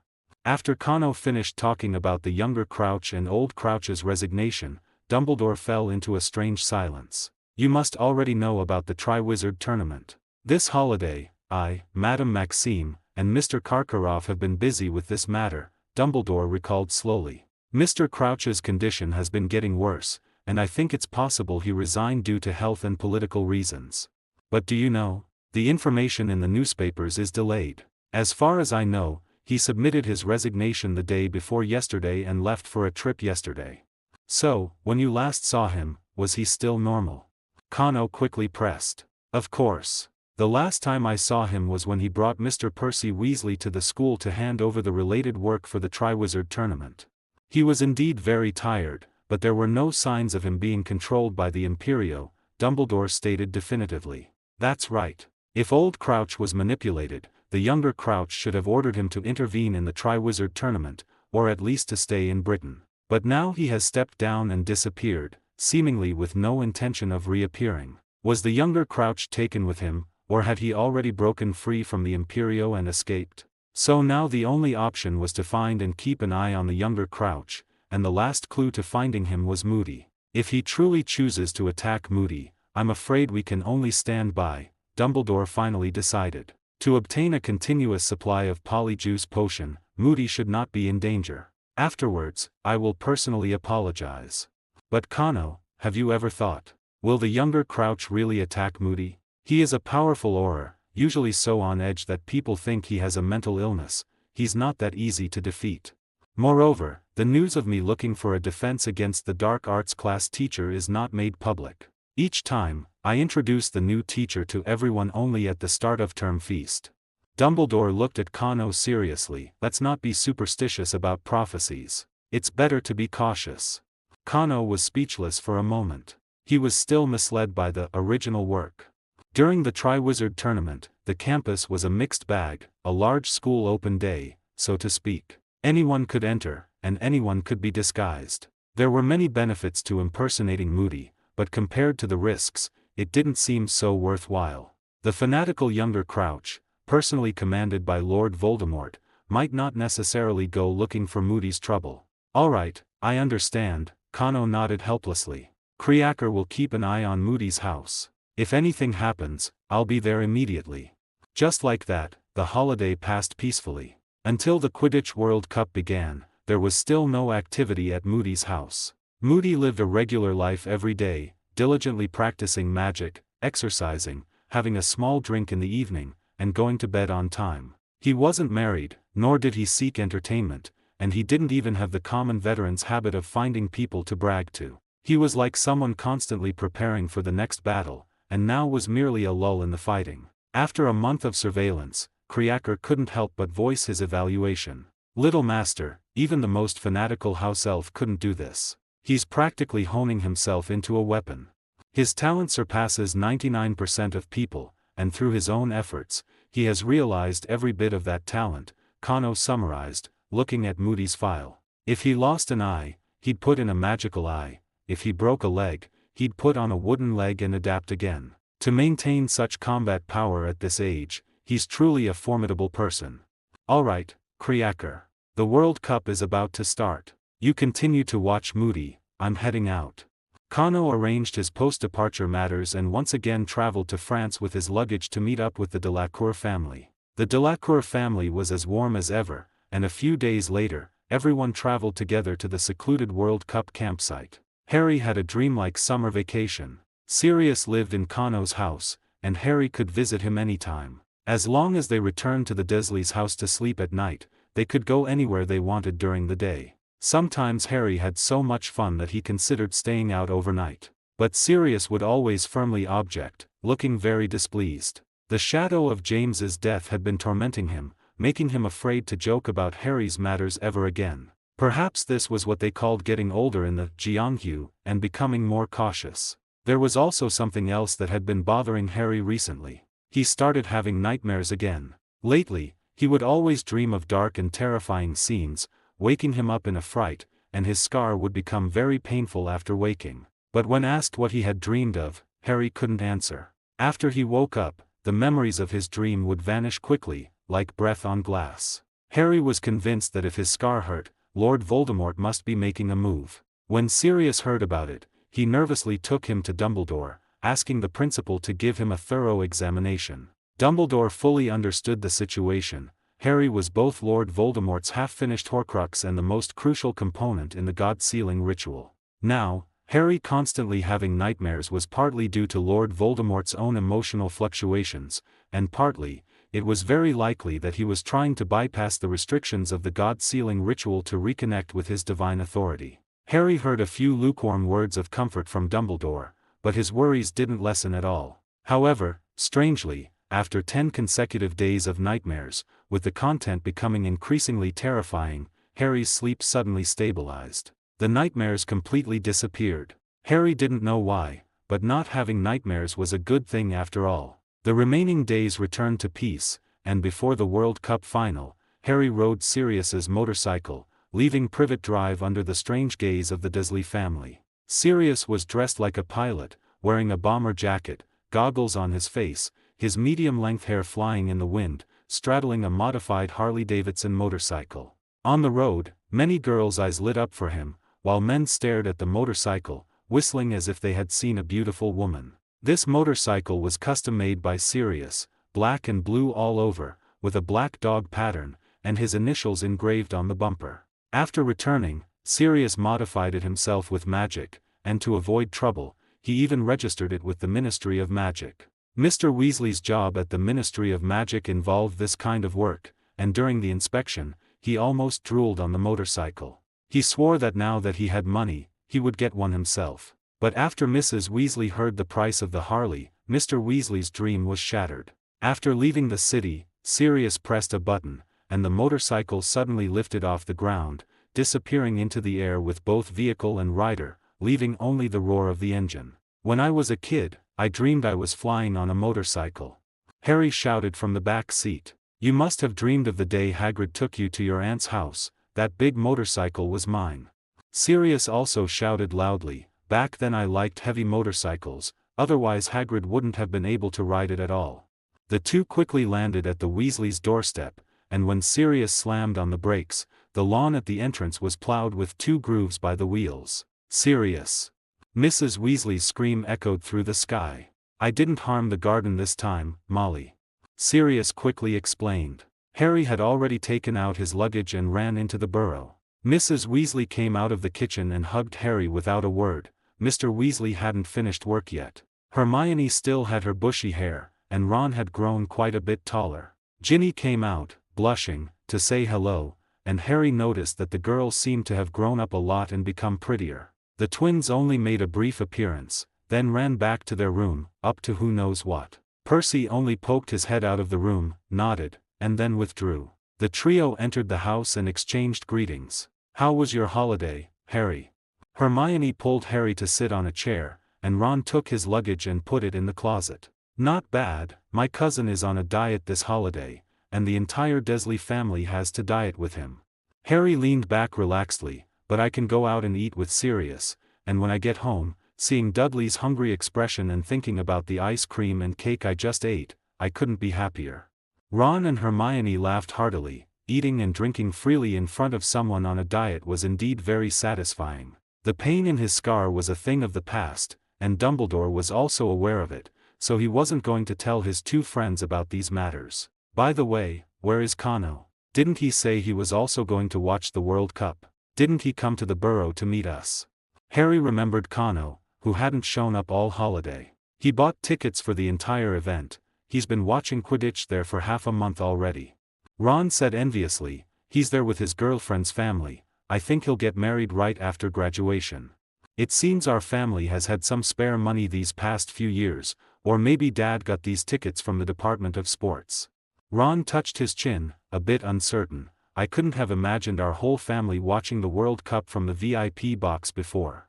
In fact, the Weasley family had long since escaped poverty with the income from selling progeny potions and VIP cards, but Mr. and Mrs. Weasley didn't think suddenly having money would have any good influence on their children, so they only gave them a little more pocket money. This time for the World Cup, Mr. Weasley also bought the final tickets with real money. What are Fred and George doing? They're busy studying and working. Ron lowered his voice. They've developed another type of you-know-poo and fake wands. Kano gave them some startup capital, and he would only continue to invest after they developed 3 mature products. There's no doubt they succeeded. Hermione interjected, because they haven't graduated yet. Weasley's Wizard Wheezes hasn't officially opened yet, it only accepts mail orders. Mom was very unhappy, but after Kano talked to her for a while, she finally reluctantly accepted. Ron grinned. The condition is that Fred and George must achieve grades in their O.W.L.S that Mom can accept. Their O.W.L.S this year were terrible, so now they have to work and study for remedial classes at the same time, which is awful.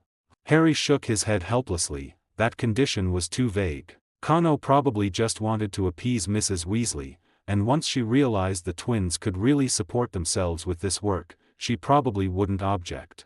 The next morning, the groggy group, carrying huge packages, arrived together at a nearby open field. This was the nearest Portkey drop-off point. Diggory and his son, who also lived nearby, had already arrived. All 9 of them placed their fingers on the old silver boot, and the Portkey activated on time. 5:07, from Stoathead Hill. 2 haggard wizards put away the Portkey and assigned everyone to their respective areas. This was a vast, uninhabited marshland in Dartmoor, England, where wizards hid from Muggle sight to host the Quidditch World Cup. As the group reached the entrance of the first zone, they were surprised to find Kano sitting there, chatting with the camp manager. "Oh, wait, kid, I need to arrange places for them first." The manager, wearing a coat, pointed to an empty spot for everyone to pitch their tents, then turned back to continue chatting with Kano. Harry immediately recognized him as a Muggle, wondering what Kano had to talk about with him. Kano gave them a slight nod, so they had no choice but to leave first. They're all just a bunch of role-playing enthusiasts, and there are even a few cross-dressers among them, Kano said with a smile to Manager Roberts. "Don't trouble yourself over their matters, just ignore whatever happens in the camp." Mr. Roberts nodded wearily. "I'm old too, I can't keep up with the young people's trends. Back in my day, I was quite the handsome lad."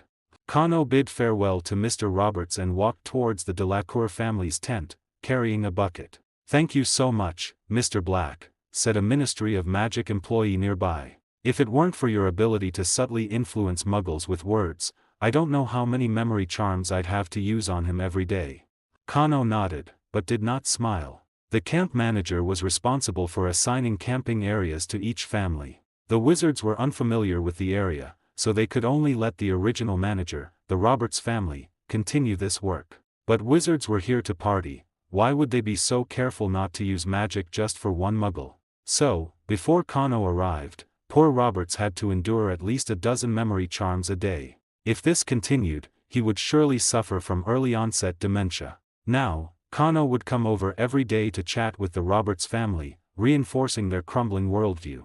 Regarding the wizard's habit of not treating ordinary people as human, Kano currently had no solution. For now, he could only do these small things. It would probably take a long time to slowly try and change the entire magic world's mindset. Brother-in-law, you're back. Gabrielle saw Kano returning with water and pattered over to greet him. Ever since she learned that Kano and Fleur were dating, she had smoothly changed her address. Whenever she called him by that title in front of the Delacour couple, Fleur would blush. Kano always felt that Gabrielle was deliberately teasing her sister, because he could see a hint of a smile in Gabrielle's eyes. You're up quite early today, Gabrielle. Kano carried the bucket in one hand and lifted Gabrielle with the other, settling her comfortably on his shoulder. Brother-in-law, which team do you think will win tonight? Gabrielle hugged Kano's neck, swinging her short legs. I think it will be Ireland, Kano said casually. Oh, my dear Mr. Black, would you like to place a bet on tonight's outcome?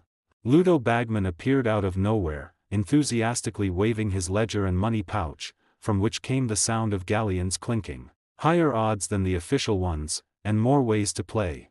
This fellow was the head of the Department of Magical Games and Sports, formerly a famous Quidditch player, with blonde hair, blue eyes, and a flushed face. But now he was a middle-aged man whose body was going out of shape, a seasoned gambler who, as Kano knew, was not in good financial standing. One could say he was a very representative famous athlete, good achievements, a decadent life, and a final outcome of poverty. Kano had seen too many such cases in his previous life, especially among those NBA basketball stars.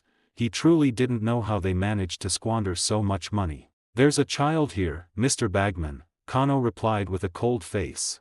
I still need to take the water back. I can't attend to your business. Bagman didn't feel slighted, gave a dry laugh, and turned to leave. This person makes me feel very insincere. Gabrielle whispered to Kano. He owes Gringotts high-interest loans. This time, he's probably using the gambling market as an excuse to swindle money. After the match, no one who wins will be able to find him, Kano also whispered. There's already an official betting station in the camp. Those who spend money with him are just greedy people, so they deserve to be scammed. Your intuition is very accurate, Gabrielle. Of course. We wizards with Vila's blood can easily tell if someone is lying. Gabrielle proudly lifted her head, looking at the passing people with her chin up. Of course, the little girl was cute and wouldn't cause offense. Kano hummed in response, but suddenly realized something was amiss. Vilas in legend hated being deceived and detested those who broke promises, but no one had ever heard that they could also discern lies. Now that Gabrielle could do it, how could her sister Fleur not be able to? It was a good thing he never lied to Fleur. Kano led Gabrielle to the entrance of the Delacour family's magic tent. Next to it, the elegant tent belonged to the Planquette family. Liam hadn't come this time, only Ife and Sean, the engaged couple, were staying there. They were both about to graduate from their respective schools, and marriage should be within the next year or two. Kano, good morning. Sean stood at the tent entrance, greeting him with a smile. Which team do you think will win tonight? I bet 100 galleons on Bulgaria at the betting station. Then, a hand reached out from inside the tent and twisted his ear. Ife, slightly blushing, came out and greeted Kano. The Ireland team is the strongest, she emphasized to her fiancé. One star player can't change anything. Sean broke free from Ife's hand, but Crumb is really powerful. You're not supporting our country's team. Ife began to be unreasonable, which was also a female privilege. Let's go, I'm going to buy 100 galleons on Ireland right now. Sean immediately surrendered. Fleur emerged from the tent, smiling as she took Gabrielle off Kano's shoulder, and then linked her arm with Kano's. Both our teams are already out, so tonight we can just enjoy the match." Kano gave a wry smile. He had heard that line more than once in his previous life. However, he had no sense of belonging to Britain, so he felt fine about it now. Sean and Ife went to the betting station, and the three of them, Kano, Fleur, and Gabrielle, entered the tent. The Delacour family's magic tent had a typical French decorative style, with one room for the Delacour couple, one for Fleur and Gabrielle, and one for Kano himself. No sooner had they settled in than Harry's shouts came from outside the door. "Long time no see, Kano," Mr. Weasley said with a smile. Fleur and Kano sat in the Weasley tent, everyone looking at them with smiles. Sirius was not there. He seemed to have gone to chat with old classmates. "Indeed, it's been a while. Has everyone returned?" Kano looked around, seeing two new faces. They were Bill and Charlie, who hadn't been home for years, so Kano naturally hadn't met them. "Let's go to the top-tier box together tonight," Mr. Weasley said. "It's going to be very crowded later, so we can look out for each other if we go together." Kano, of course, had no objections. He also casually asked who would be attending today. Minister Fudge, the Minister for Magic of Bulgaria, and other Ministry of Magic officials, Mr. Weasley said. "Anyone above department head level gets complimentary tickets. Besides that, I don't think the pure-blood families will be absent either. This is quite a grand social occasion." "I don't think Minister Fudge will be happy to see me," Kano said, shaking his head with a smile. Almost a whole holiday had passed, so even if Minister Fudge was a pig, he should have figured out who was causing trouble last year. But he couldn't move Kano due to his strength, and his subordinates were restless, so he could only swallow this huge loss. Percy had been holding himself aloof on the side. Ever since he temporarily took over the position of head of the Department of International Magic Cooperation as an assistant, he had been like this. In fact, he hadn't done much practical work. Crouch had already taken care of everything before he left. Now, the employees of the Department of International Magic Cooperation were diligently working according to old Crouch's plan, and Percy was just being pushed to the forefront to gain experience. Otherwise, how could he have been so idle during this time? He would have been swamped long ago. But he didn't seem to realize this himself. With an unstable foundation, he prematurely adopted the air of an official. Seeing Kano's disdainful attitude towards the Minister of Magic, he pushed up his glasses in surprise. "How did you offend Minister Fudge? Although the current situation, it's not difficult for him to make things difficult for you, is it?" Percy offered his advice. Mr. Weasley's face turned a bit sour. Percy was getting a bit carried away. He didn't interact much with Kano normally, and this was a family occasion. What did he mean by saying such things? Was he trying to admonish a junior as an elder? Or was he warning the head of a pure-blood family as a Ministry of Magic official? Kano still had a smile on his face, not intending to stoop to Percy's level, but Percy seemed to not have had enough of his official high. "Kano, we're relatives, I wouldn't harm you. Whatever happened between you and Minister Fudge, at least until he steps down, you can temporarily humble yourself."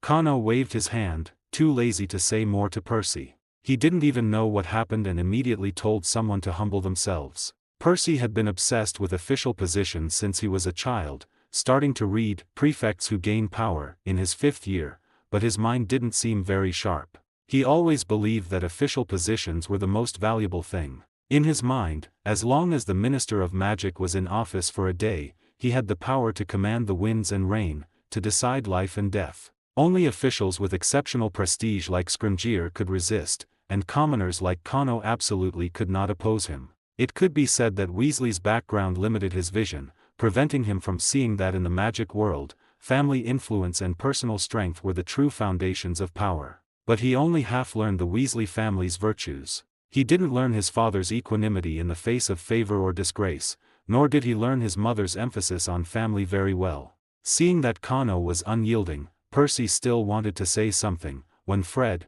behind him, extended his hand with a grin and stuffed a candy into his mouth. It was a Tung-Tung toffee. Percy's tongue immediately swelled up, protruding 7 or 8 centimeters out of his mouth in a blink of an eye. George casually snatched Percy's wand from his pocket. When Percy turned to confront them, the two of them bolted away. Percy's tongue hung out of his mouth, mumbling, and he chased after them, his face bright red. Kano could swear that Mrs. Weasley had just looked at her twin sons with unprecedented admiration as they pranked Percy. "I don't know what's gotten into this child," Mr. Weasley said, scratching his balding head. "Soaring to success seems to have made him lose his way. Scrimgeour isn't a fool. The carrot has been given, and the stick should be coming soon," Kano said, shaking his head. "I hope the slap is hard enough to wake him up. Otherwise, in a couple more days, Percy might think he's not much different from Scrimgeour." Mr. Weasley laughed heartily, but his laughter soon faded. This was truly possible. Recently, Percy's attitude towards him had been off. Did he feel disdainful that his own position was too low despite years of work? Soon, the final match of the evening was about to begin. Everyone slowly moved through the forest with the massive crowd, surrounded by fans with national flags painted on their faces. Some Bulgaria fans were even waving pictures of their star player, Victor Krum. This guy was dark and thin, with grayish-yellow skin and too thick eyebrows, but he always looked grumpy in every picture. "This guy hasn't even graduated yet. I'd believe it if you told me he was 40, Fleur said loudly into Kano's ear so he could hear her in the noisy environment. "Don't be like that, my dear. Don't I also look much more mature than my actual age?" Kano replied, suppressing a laugh as he saw many Bulgaria fans turn their heads angrily to find out who was speaking. "But brother-in-law, you're much more handsome than him." Gabrielle, riding on Kano's neck, shouted. Fleur nodded in agreement and even playfully pinched Kano's abs, smiling like a little fox who had stolen bacon. The Delacour couple walked ahead, pretending not to hear anything. Most people were diverted to the stands on both sides. Guests for the top-tier box stepped onto the specially prepared red carpet and entered the room filled with gold and purple seats. The Weasley family and the Delacour family had bought social tickets.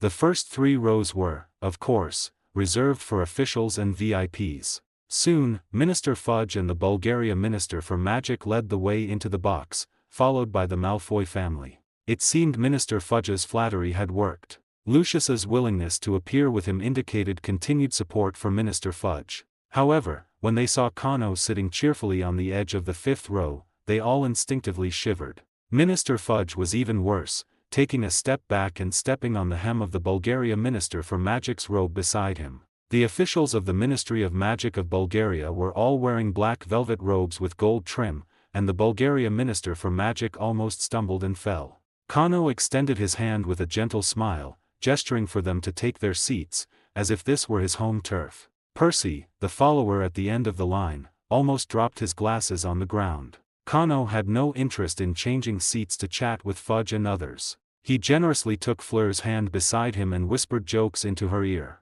The content of the jokes was about how he had set a trap for Fudge last year. Fleur wasn't interested in politics or conspiracies, but she loved listening to whatever Kano said. She giggled as she listened, her eyes involuntarily scanning over the unfortunate people in the story. Thanks to Dominique, the entire magical world was now spreading rumors of Fudge's incompetence, so the Bulgaria team's Minister for Magic simply pretended not to understand English. Fudge gestured wildly, jumping up and down, his face already turning a liver-like shade of red. The Malfoy family's expressions hadn't been good since they saw Kano. Of course, the second child in Narcissa's arms didn't understand any of this.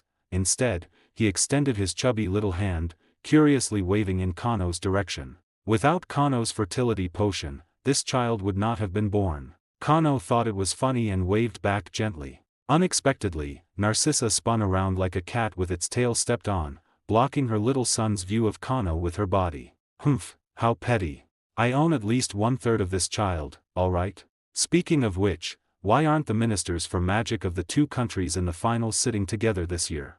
Ron, who knew the history of the sport best, adjusted his binoculars, trying to get a clear look at the Ireland team supporters in the top box opposite. "You guys really aren't sensitive enough," Fred explained. "The Ireland team and the British magical world have always been at odds. It's a miracle they haven't started fighting." George spread his hands. "But this time, the host is Britain, and the final is in England. I bet the Irish are absolutely disgusted." Mr. Weasley leaned over as if he didn't recognize his sons. "Don't be like that, Dad," Fred said, putting his hands on his hips in dissatisfaction. "Our business will be going global in the future. How can we not understand these things? All right, I hope I live to see the day when you spread the Weasley name around the world," Mr. Weasley affirmed with satisfaction. Mrs. Weasley ruffled her 2 sons' red hair. I just hope you two don't become notorious pranksters that everyone talks about." The twins exchanged glances and wisely decided to keep quiet. "There will be a mascot performance before the match starts," Hermione said, reading the schedule intently. "This year's performance is not to be missed," Kano said, turning around with a slightly mischievous smile. "It will be very exciting." Fleur snorted unhappily. Kano smiled and patted Fleur's hand. "Don't worry, only you can bewitch me. They shouldn't even dream of it." Before Fleur could reply, Ludo Bagman walked in, beaming. Perhaps the atmosphere here made him feel like he was reliving his youth. "Minister, it's almost time." "Then let's begin," Fudge nodded. Ludo cast a spell on himself, amplifying his voice. He first introduced the distinguished guests present. Fudge, and the ministers for magic of Bulgaria and Ireland, waved to the crowd from their transparent boxes. The fans below angrily made rude gestures at them, shouting for the game to start quickly. Ludo laughed heartily and immediately announced for the mascots to enter for their performance. "The Bulgaria team's mascots, oh my!" Mr. Weasley exclaimed in surprise. 100 Velas glided into the field in formation and began a passionate dance. They all possessed beauty beyond human comprehension, and by intentionally radiating their charm, they captivated everyone present. "They are pure Velas, aren't they beautiful?" Fleur whispered into Kano's ear, her warm breath tickling him. "What do they have to do with me? You are my girlfriend, and in my heart, you are the most beautiful," Kano replied, his expression unchanged. Fleur hummed contentedly, considering him to have passed the test. Harry felt the world spinning. A sudden urge surged through him, wanting to jump into the field and dance with the Velas. But soon, he broke free from the feeling, realizing he had already stood up. Ron was now plastered against the one-way transparent wall of the box in a diving pose. Malfoy pressed his face against the wall, grinning foolishly at the Velas, constantly ruffling his light blonde hair, seemingly trying to style a handsome haircut. However, no one laughed at them. The older wizards looked at them with an expression of "youth is truly wonderful." Harry's performance, however, surprised Kano a little. Harry's school life had been relatively peaceful these past few years. Although Kano had been training him, he was still worried that his spirit wasn't as strong as in the original story.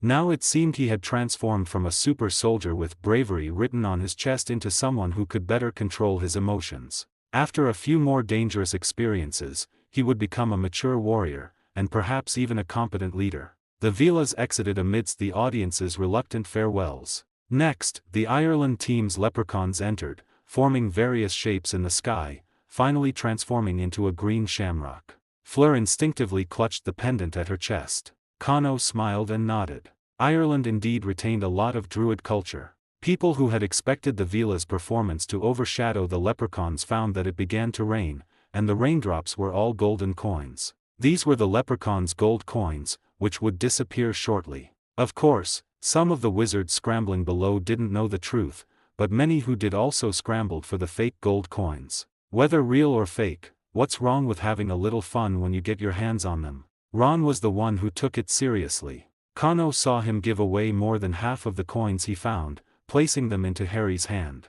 Mr. Weasley was quietly comforting his wife, saying that their child might be a bit foolish, but at least he had a good heart. That's right, in terms of character, Ron was much better than Percy, who was sitting on pins and needles over there. The opening performance was very successful. Of the 4 temptations in life, wine, women, wealth, and anger, the mascots covered 2, stimulating the wizard's senses to a considerable extent. Finally, the athletes entered. Ludo took out a cheat sheet and, with an impassioned voice, introduced each player. Each time he called out a name, the player below would wave, and a wave of arms would surge through the stands, accompanied by fervent cheers. When he introduced Victor Crumb, the audience's shouts threatened to tear the sky apart. "Look, it's him."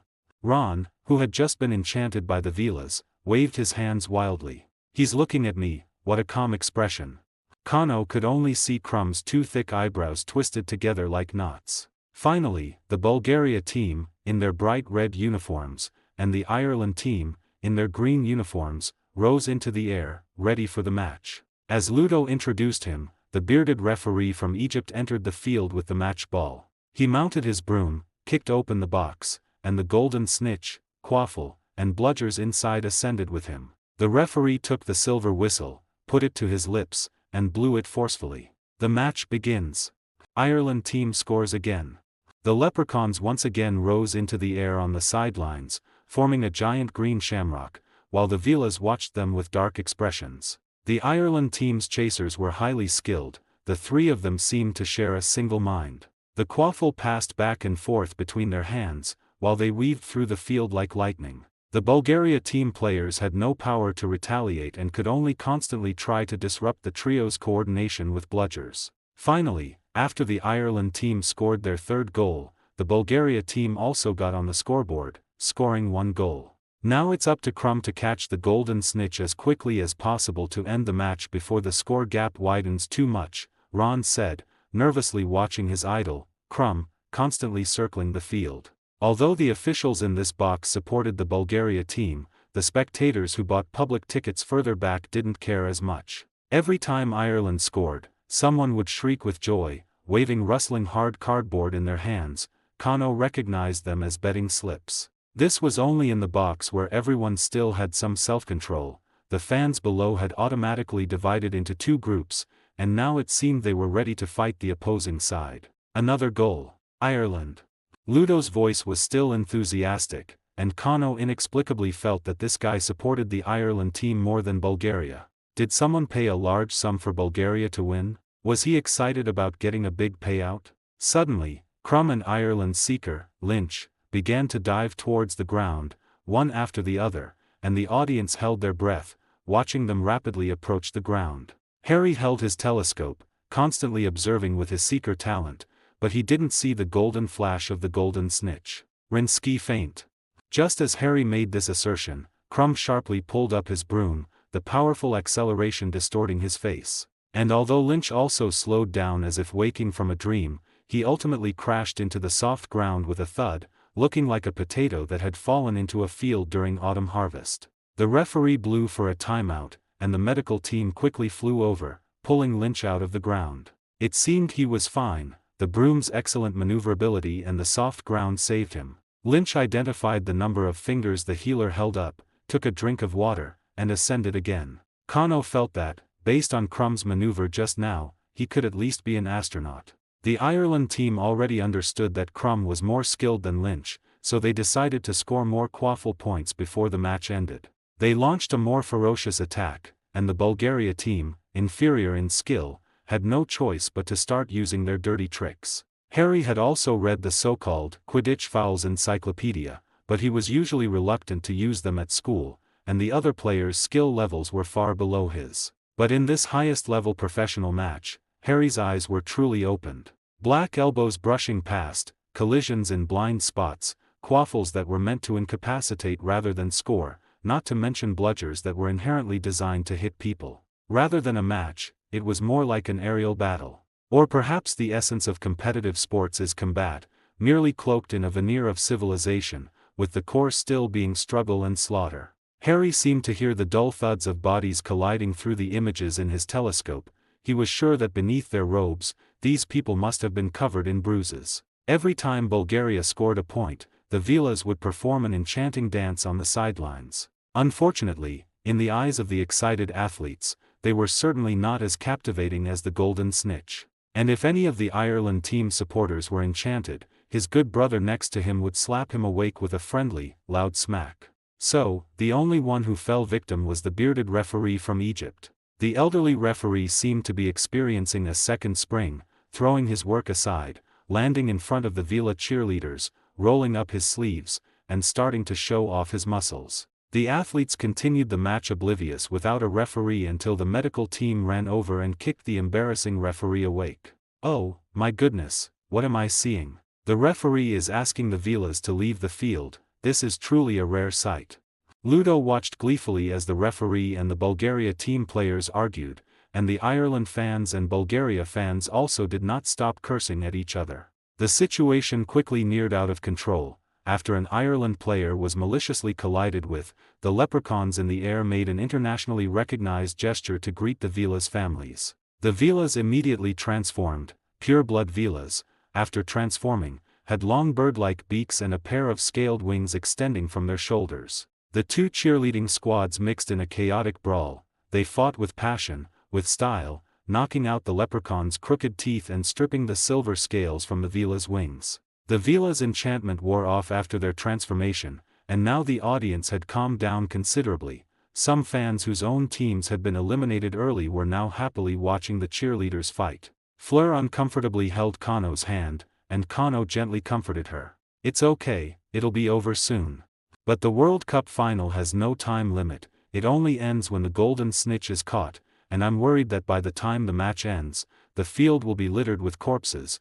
Fleur was no longer watching the match, constantly staring at the Vilas fighting on the ground. Ireland has already scored 16 goals, and Bulgaria has only scored 1. In this situation, dragging it out won't change anything. Before Kano finished speaking, he saw Lynch suddenly change direction and accelerate, with Crumb close behind, quickly overtaking him. The two once again dived towards the ground. Lynch crashed into the ground again, while Crumb held up his right hand, the golden snitch resting securely in his palm. The final score was Ireland 170, Bulgaria 160. Ireland scored a whopping 17 goals, offsetting the 150 points Crumb got for catching the golden snitch, and securing their victory. For Bulgaria, it was a defeat with dignity. For Crumb himself, it was a glorious defeat. The first 3 rows of the box let out sounds of annoyance, and in a few places in the back rows, there were also curses as tickets were torn up. Fleur, seeing the finally separated cheerleaders below, let out a sigh of relief and leaned back in her chair. "From now on, I will absolutely not come to watch any matches with the Bulgaria team." "Actually, you could, just like Gabrielle," Kano said with a smile. Gabrielle, who had buried her head in her mother's arms long ago and had her ears covered, now looked up, blankly at her sister and brother-in-law. Fleur playfully twisted Kano's arm. The Bulgaria team, led by Crumb, came to the top box and shook hands with the Bulgaria Minister for Magic. "You played very bravely." The Bulgaria Minister for Magic used standard, fluent English to characterize today's match, and everyone in the stadium heard it through magic. The fans cheered for them, forgetting past grievances, while Fudge's face changed several times, finally settling on a terrifying ashen color. Bulgaria was not a strong magic nation. Did even their Minister for Magic treat him with such contempt? In a joyful atmosphere, the Ireland team seeker, Lynch, was dazed as his teammates helped him onto the podium, revealing a bewildered smile to the cheering fans. The Bulgaria team took second place but still earned the respect of the fans. Everyone was happy, except for Fudge, whose face was ashen and body trembling. 100,000 spectators left the stadium, and the families returned to their respective tents, excitedly discussing the match they had just witnessed. "Is something going to happen tonight?" Fleur whispered to Kano. "How do you know?" "You have a habit of unconsciously flexing your fingers before taking out your wand." Kano looked down and saw his right hand's fingers were indeed flexing one by one. After all, his wand was stored in a sleeve sewn on the inside of his robe, and he always flicked it out. If not coordinated well, it could easily slip from his grasp. Over time, this habit developed. "I didn't even notice it myself," Kano laughed. "Go to sleep. Nothing major will happen, but you might not have time to sleep later." Fleur nodded. "Do you need my help?" "If I said no, would you just wait in a safe place?" Kano said with a smile, pinching Fleur's cheek. Lying on the bed, resting with his eyes closed, 2 hours later, it was 3 in the morning. The sounds outside the door suddenly grew noisy. Kano opened his eyes and walked out of the room, finding Mr. Delacour fully dressed and drinking tea in the living room. "Why aren't you resting?" "As one gets older, sleep time naturally decreases, and I've already passed my usual bedtime, so I can't sleep," Mr. Delacour said, drawing his wand. "Besides, when has a Quidditch World Cup final ever passed without some trouble?" "I'll go check it out." "Go ahead. I'll wake everyone else up, just in case." Mr. Delacour nodded. Fleur heard the conversation and also came out of her room. Kano nodded to her and left the tent. A large group of wizards, cloaked and with their faces covered, were parading, raising their wands, and destroying tents and other items along the roadside as they advanced. The Roberts family, the caretakers, floated in the sky, while the masked wizards below manipulated them like puppets with their magic. Kano cursed under his breath. Before the final, he had received a message through Gouffet and Scrimgeour, warning him that violent incidents might occur tonight. But even in the original story, Kano couldn't tell how many of tonight's rioters were Death Eaters getting their kicks, and how many were just pure Quidditch hooligans. Since Crouch was already missing, he wasn't sure if the dark mark would still appear floating in the sky tonight. Could it be that Scrimgeour didn't take it seriously because he hadn't stressed it enough? At this moment, a large group of Aurors appeared from nowhere and began to maintain order along with the awakened Ministry of Magic officials. Unfortunately, there were 4 campsites, each with at least 20,000 people. How many Aurors were there? How many people did the Ministry of Magic have in total? Black. Scrimgeour ran to Kano's side. All 4 campsites are rioting simultaneously. We've tried our best to cut off their communication, but we don't have enough people to maintain order.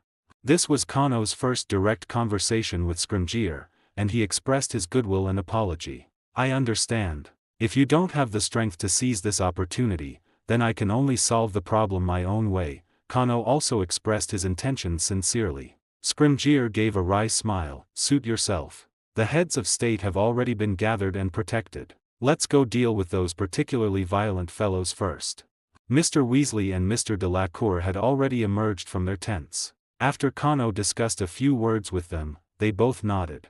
Let's do it this way, Mr. Weasley fully agreed. It's my duty. Mr. Delacour also had no objection. Kano cast 2 spells onto the open ground in front of the 2 family tents. The Hogwarts and Beauxbatons crests rose into the night sky, emitting brilliant light. The panicked crowd seemed to quiet down for a moment, and then the crests of Durmstrang, Ilvermorny, Castlebruxo, and other magic schools also rose into the night sky. At this point, everyone was no longer panicked but, with their families, rushed towards the emblem they were most familiar with. Under the organization of student prefects and student council presidents, men used transfiguration to raise stone walls, and women tended to the injured and children. Soon, small fortresses appeared under each emblem. Kano did not continue with the follow-up work. He transformed into a white eagle, flew to the caretaker's family, rescued them from the air with his talons, and after landing, gave each of them some life-and-death water. Take care of them. Kano handed them over to Fleur, who had now tied up her shining silver hair and was moonlighting as a nurse. Very beautiful. Very handsome. The 2 shared a quick hug, and Kano went into the nearby forest. There were many chaotic footsteps, as well as the cries of children and the groans of the injured. Kano leaned against a large tree, his wand pointed at the ground, softly chanting a spell. Soon, the entire forest echoed with the sound of the incantation, and then all the tangled roots on the ground became active. Lost children, injured adults, confused drunkards, everyone felt as if they were being lifted by the tree roots, like riding on clouds, and sent out of the forest. Hurry and leave here, this is about to become a battlefield. No sooner had Kano's words fallen than a large group of aggressive wizards approached. They pushed past the Ministry of Magic employees who tried to stop them and headed straight for the group of black-robed fellows. As Kano walked out of the thicket, a bald man paused, scrutinizing Kano's physique, and spoke in heavily accented Russian English. You have good presence. Come with us. Soviet. The bald man naturally patted his chest, of course. Kano chuckled and followed. This team of Soviet wizards, about 200 strong, split into 3 groups, marching in neat formation towards the black-robed wizards. Ready, fire. The Soviet wizards shouted their commands, releasing spells in batches. The first team exclusively cast red spells, pure shockwaves that shattered the hooligans' defenses, sending many directly flying backward. The second team's spells were projectiles that exploded in the center of the hooligans' ranks, sending them sprawling. The third team consisted of strong men whose magic was interconnected, forming a translucent red protective gear on each person, preparing to charge in for close combat later. This magic, originating from the same source as the magic used by European knight charges, could significantly enhance a knight's resistance to spells. Kano naturally knew how to use it. After a brief adaptation, he followed suit and joined the ranks of the Soviet wizards. Take down these bullies who pick on the weak. The bald man, whose neck and head were equally thick and whose wizard's robes were stretched taut, flung the vodka in his hand into the air, and his right hand's wand shot out sparks to ignite it, creating a dragon with the scent of alcohol. All the Soviet wizards cheered in unison, rushing towards the disorganized Quidditch hooligans as if they were pumped with adrenaline. Wherever the muscular strongmen went, the Quidditch hooligans fell to the ground like wheat being cut down. Soon, the Quidditch hooligans were all taken down by the well-trained Soviet civilians. If Kano hadn't been quick to react, Scrimgeour, who had rushed to provide support, would have taken a few hits himself. "These are our people, our people." Kano quickly grabbed the bald man's fist, which was as big as a sandbag. The bald man looked at Scrimgeour with dissatisfaction. "You look like a man, but why are you so late?" Scrimgeour was so angry he almost couldn't catch his breath. He had led decapitation strikes against the leaders of the Quidditch hooligans in the other 3 areas, and not only was he exhausted, but now he was being accused of slacking off. However, since the hooligans in this area had been completely taken down by a group of civilians without any casualties on their side, he truly had nothing to say. "Thank you for your assistance. Now we need to tally the personnel and property losses from this disturbance. Please return to your tents and wait patiently." Scrimgeour tried to use official language to get these formidable Russian fighters to go back and wait, but the bald Russian man turned his gaze to Kano. "Kid, what do you say? With me here, there won't be any trouble. You can rest assured and go back to your tents," Kano promised, patting his chest. "All right, I trust what you say." The bald Russian man patted the red translucent armor on Kano's body. "This thing isn't something you can just use whenever you want. If you have time, come to Kiev and find me. My name is Vladimir Sharav." The Russian men left behind an entry registration book, sang a loud military song, and marched back to their tents with Soviet-style goose-stepping. From a distance, Kano saw that their tents were all army green, identical in style, and arranged like a phalanx. "When I become Minister for Magic, I'll definitely make you the head of the Department of International Magical Cooperation," Scrimgeour said with a stiff joke. "We'll see." Kano wasn't in the mood for jokes. "Even though I warned you in advance that something might happen tonight, I hope you didn't fail to report it to Fudge just to make yourself look good." "Of course I reported it, but Fudge didn't take it seriously. Everyone I brought today is from my direct strike force," Scrimgeour said with a hint of sarcasm. "Then where is Fudge now?" Kano frowned. "At least he should show up now to calm the public's emotions. He's the host, after all." "I couldn't find him. He reportedly disappeared after the match ended."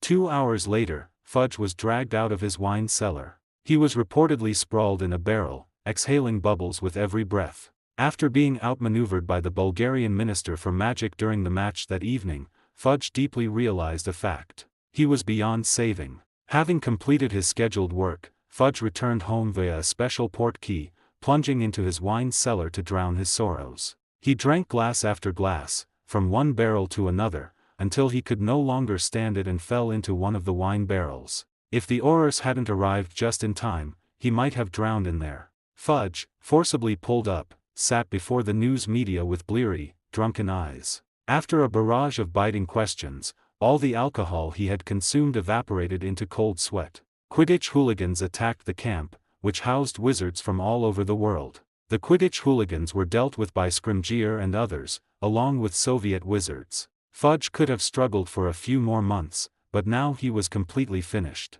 "What do you think of the Soviet Minister for Magic's statement?" a serious reporter asked. What did he say?" Fudge futilely tried to organize the speech draft in front of him. He said he could understand the existence of Quidditch hooligans, but he couldn't understand how over 1,600 Quidditch hooligans were defeated by more than 200 Soviet fans. Apart from the British, all the reporters in the venue burst into laughter. He also said, someone shouted, "When you step down, he can give you a few bottles of vodka. That stuff is strong. It can be sent out today. This incompetent person should have retired last year. Our country's affairs are none of your business." Fudge furiously threw his speech draft to the ground. "The press conference is over."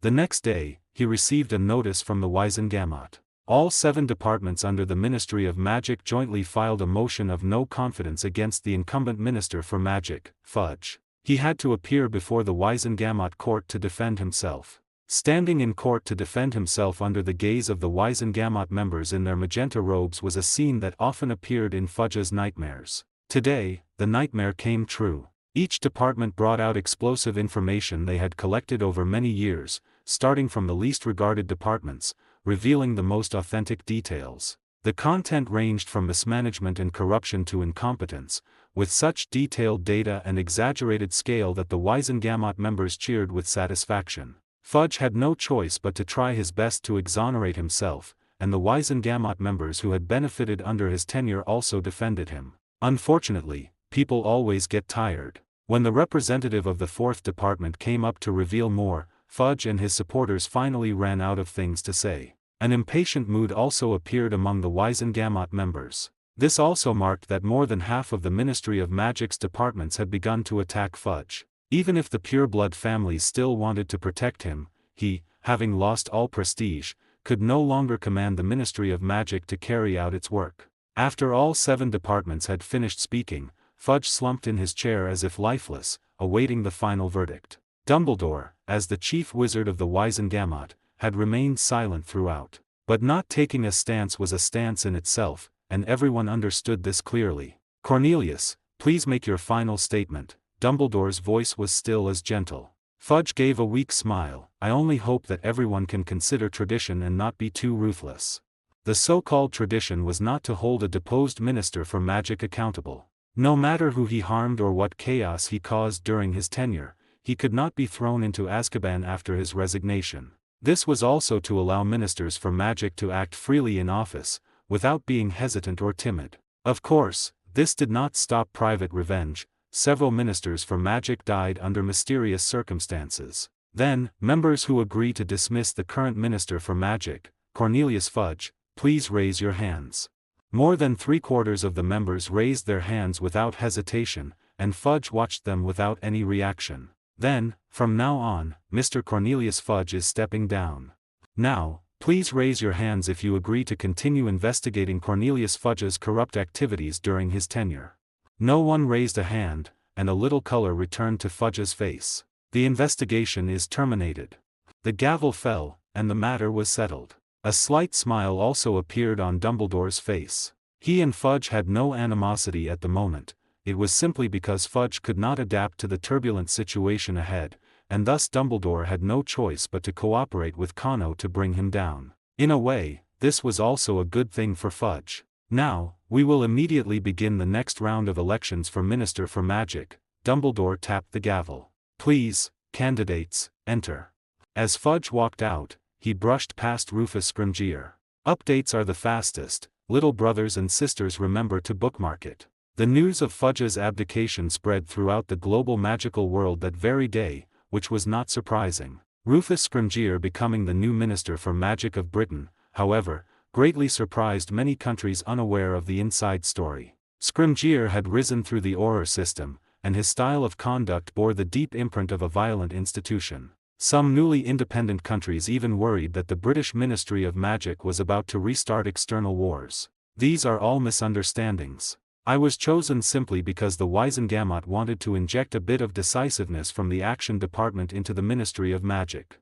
Scrimgeour tried to smile more amiably. After all, the previous Ministry of Magic team did not perform very well in responding to emergencies.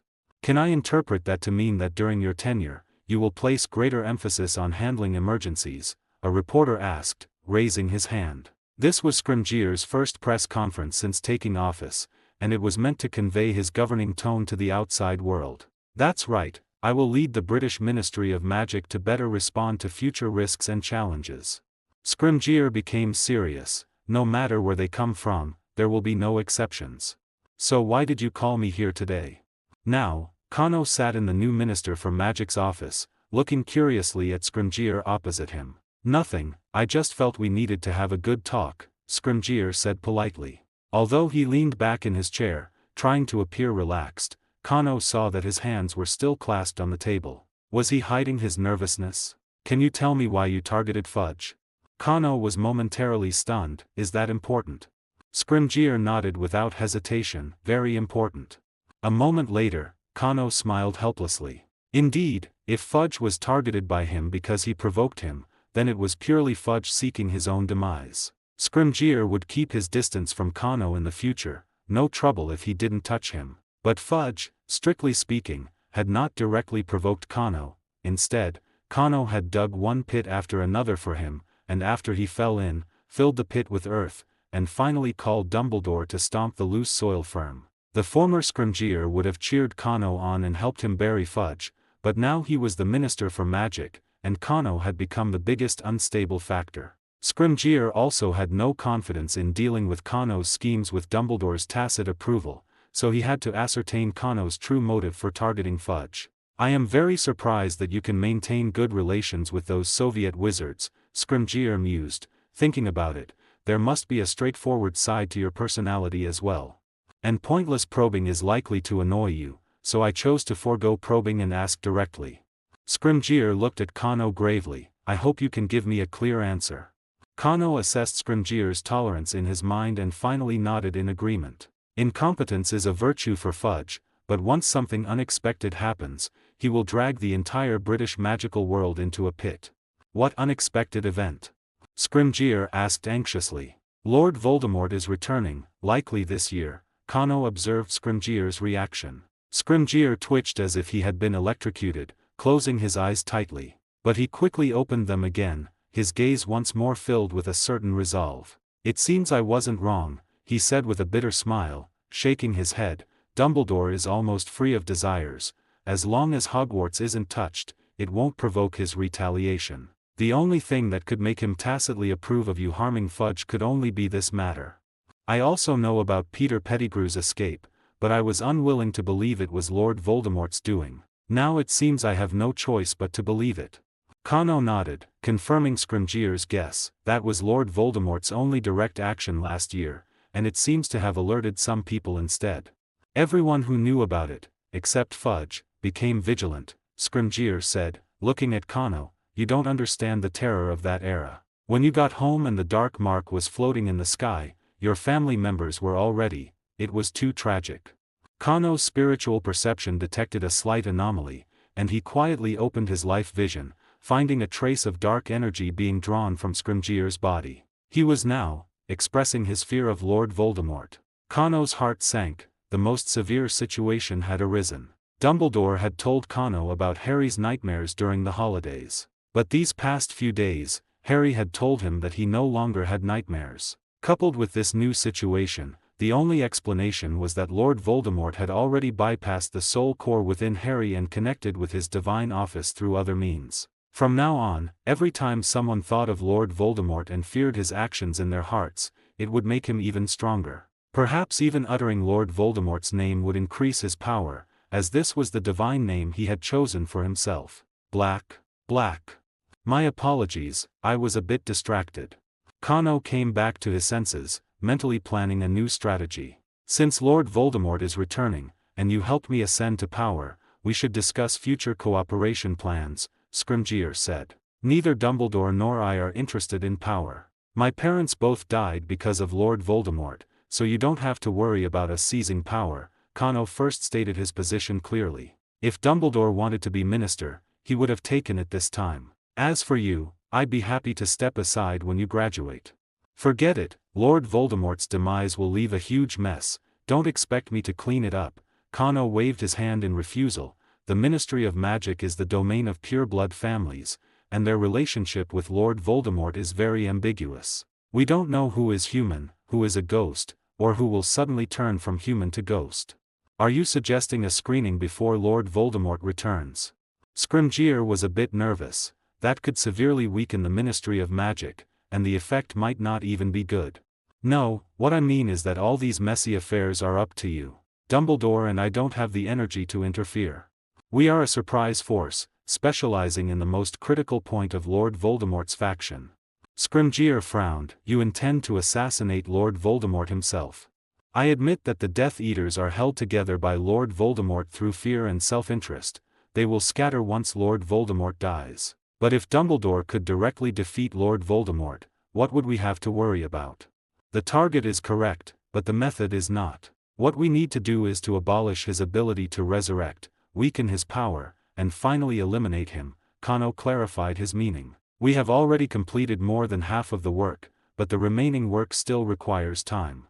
Before our work is completely finished, you must hold the front line, Mr. Scrimgeour," Kano said quietly. "Many people will die.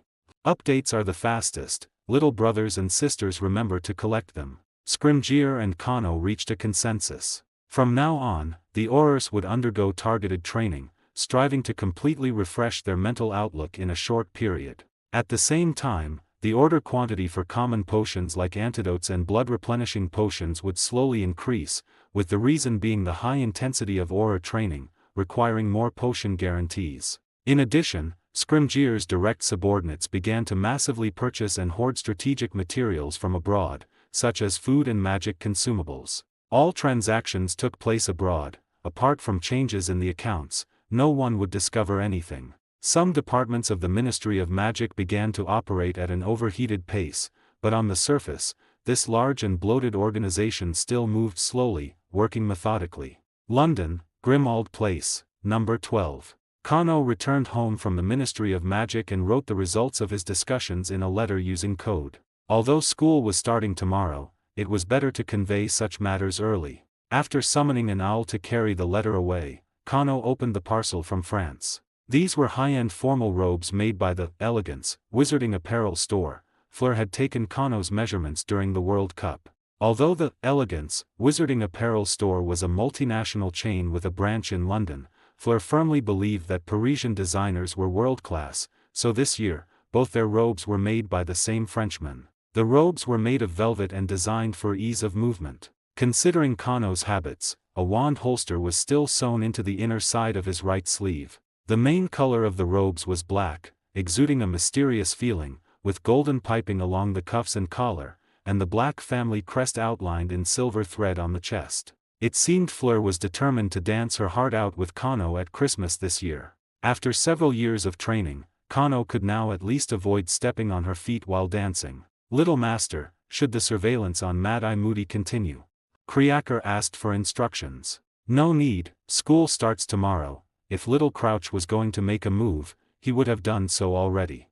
Kano, with a slight headache, ended Kriaker's task. Perhaps Lord Voldemort had finally contacted him, or Old Crouch had taken him out of the country. Regardless, this guy was a ruthless individual who, after being muddled for over a decade, could still ambush Moody. Now that he was missing, Kano felt like he was sitting on pins and needles. But he couldn't find him for now, so he could only react as things unfolded. The next day, Kano once again boarded the Hogwarts Express train. Mr. and Mrs. Weasley and Percy had been Riddlers for the entire holiday. They always told Ron that this school year would be very special but said nothing about the Triwizard Tournament. Mum said she wanted to give us a surprise, and honestly, I'm a little scared, Ron complained. Look at the nice formal robes she insisted I bring this time, magenta. Our tastes are completely different.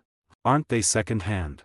Kano asked with a smile. It's strange, now that you mention it, I haven't really used second-hand stuff these past 2 years. Ron seemed to realize something. Are we rich now?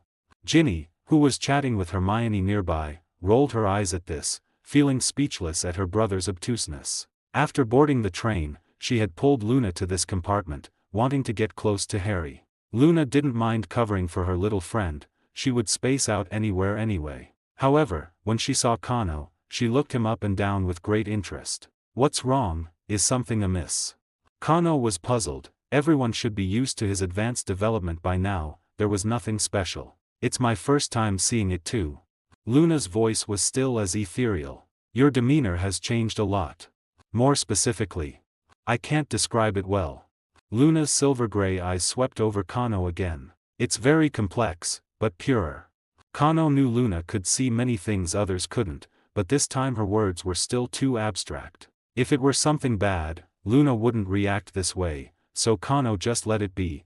If he didn't understand, he didn't understand. After Luna finished speaking, she closed her eyes to rest, and Ron patted Kano's shoulder. Don't mind her, the Ravenclaw people call her Loony, she often talks like that. Hermione nudged Ron with her elbow, and Ron grumbled in dissatisfaction. Even the weirdos in Ravenclaw can't stand her, so what's wrong with me saying a few words?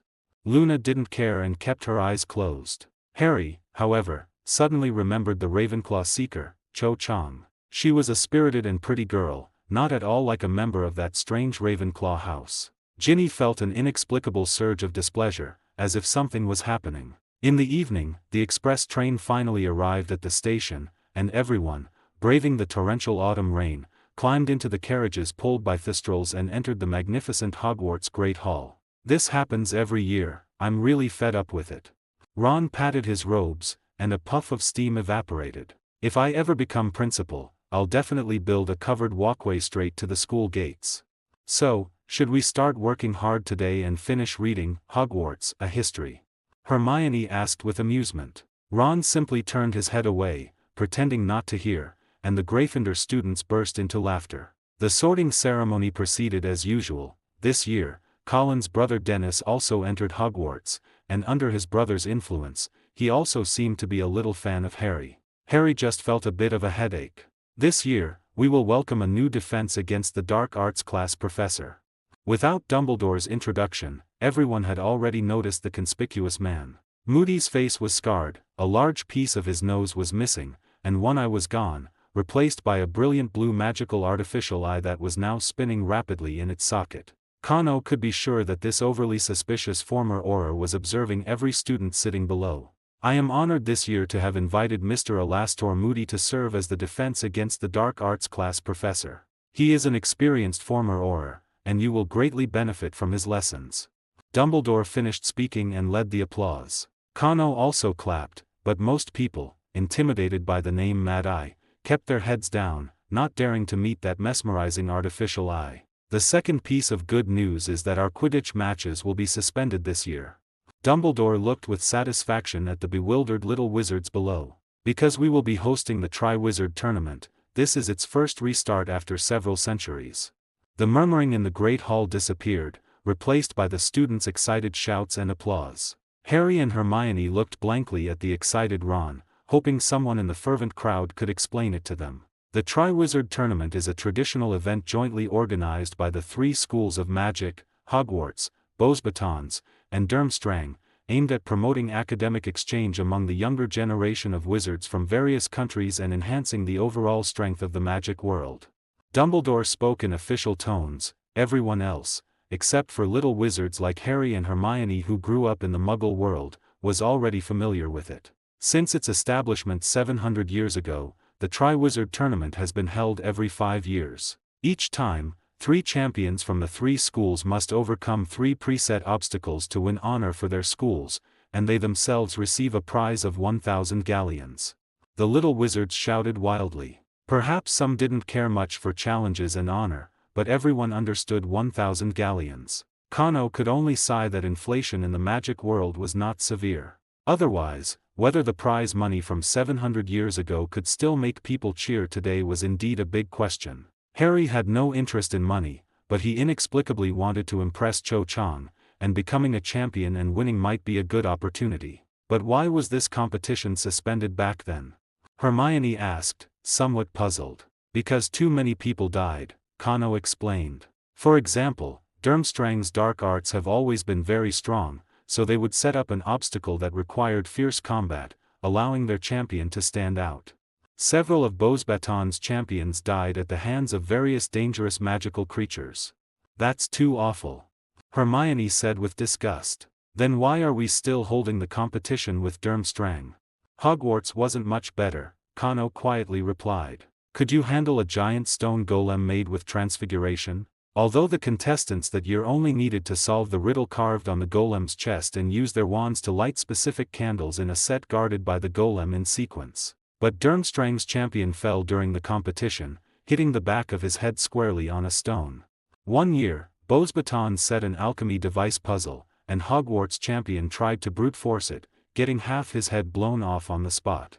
Hermione's mouth dropped open. Later, the 3 schools grew furious with each other. All talk of friendly exchange became an empty slogan no one believed, and the Triwizard Tournament turned into pure mutual antagonism, with at least one person dying in the competition every 5 years. In the last tournament, when the 3 champions were simultaneously tackling the third task, Kano waved his hand, they were all wiped out, and then the competition was suspended, never to be mentioned again. Dumbledore seemed to have overheard Kano's broadcast of dark history, raising an eyebrow. Of course, of course." He clapped his hands. "To prevent such tragedies from recurring, this year's tasks have all been jointly reviewed by the 3 schools. Furthermore, all champions must be at least 17 years old." I personally guarantee that this supervisor is absolutely fair." Below, there was a collective groan, and many eager little wizards were deeply disappointed. Kano just wanted to tell them to sleep well and stop dreaming. Before Halloween in October, students from Durmstrang and Beauxbatons will arrive at Hogwarts, and everyone will spend the upcoming school year together. Dumbledore finally waved his hand. Feast. For the first time, something at the start of term feast was more appealing than the food. The little wizards held their knives and forks but were not in a hurry to eat, instead chatting excitedly with their classmates. "It's so unfair. Why can't we participate?" Fred fumed. They were only a few months apart in age. "It's okay, we can try an aging potion. As long as we trick that fair judge, we can compete," George winked. "Anyway, the judge doesn't know us. But this competition is really dangerous, people die."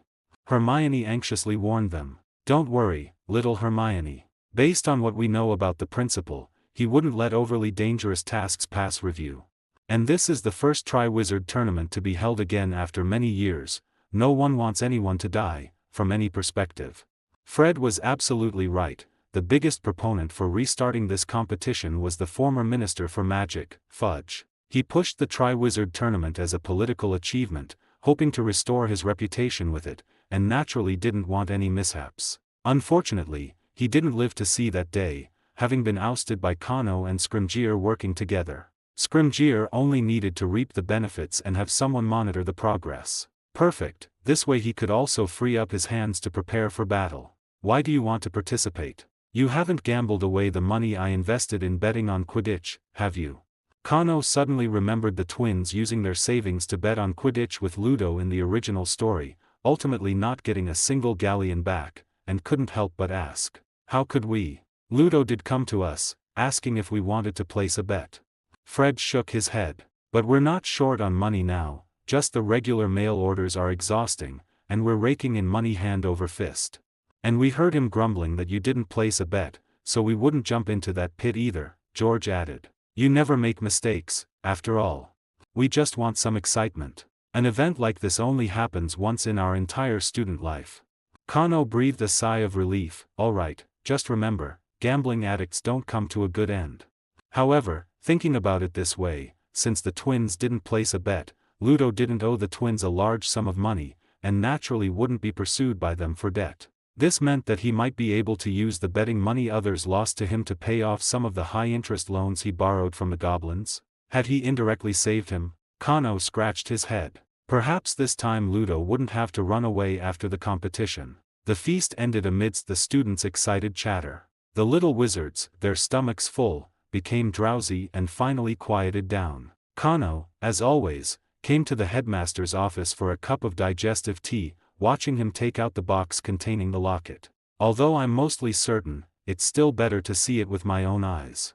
Dumbledore raised an eyebrow and opened the box. The surface of the locket was already covered in cracks, and as the box opened, it emitted a crisp shattering sound. A brilliant blue orb rose from within, containing the liver fragment of Lord Voldemort's soul. In the original story, the soul in the locket could tempt Ron, amplifying his tendencies towards jealousy and anger. Would different soul fragments have different focuses of temptation? Would the ring containing the lung in the Gaunt old residence cause sadness and pain? "Now we're just missing a Gaunt family ring, we'll retrieve it in a few days," Dumbledore arranged. "The last Horcrux should be Hufflepuff's cup, and I don't know where it is right now." "It's in the Lestrange family vault," Kano interjected. "Bellatrix and I still have a score to settle, we can take care of it then. As soon as Lord Voldemort resurrects, he will surely summon his loyal old followers who have been in Azkaban for over a decade. Bellatrix will naturally appear then. Kano will give her a proper welcome." Kano always felt that the Harry Potter series, starting from the fake Moody's killing curse, broke free from the sweet dreaminess of a fairy tale and became tinged with the bloody taste of reality. During Ancient Runes class, he still thought that this famous scene wouldn't happen, as Moody hadn't been replaced by Crouch yet. "Mr. Black, please translate this passage of Ancient Runes for me." Kano had just zoned out when Professor Babbling's cold gaze shot over, and she casually assigned him a task. The other students looked over with admiration. Professor Babbling's explanations were profound and fast, and she was also very keen on using questions to check the students' understanding. Every student called upon would stammer and blush deeply. Professor Babbling wouldn't criticize them, she would just tell them to sit down, then sigh and re-explain the key points they had just covered. Only Kano was rarely stumped, and Professor Babbling had higher expectations of him. Kano, holding the large, copper-bound textbook that could be used as a flail, translated an unassigned homework problem on the spot. "Very good, that's the standard answer," Professor Babbling praised. "Don't get distracted, sit down and listen to the lesson."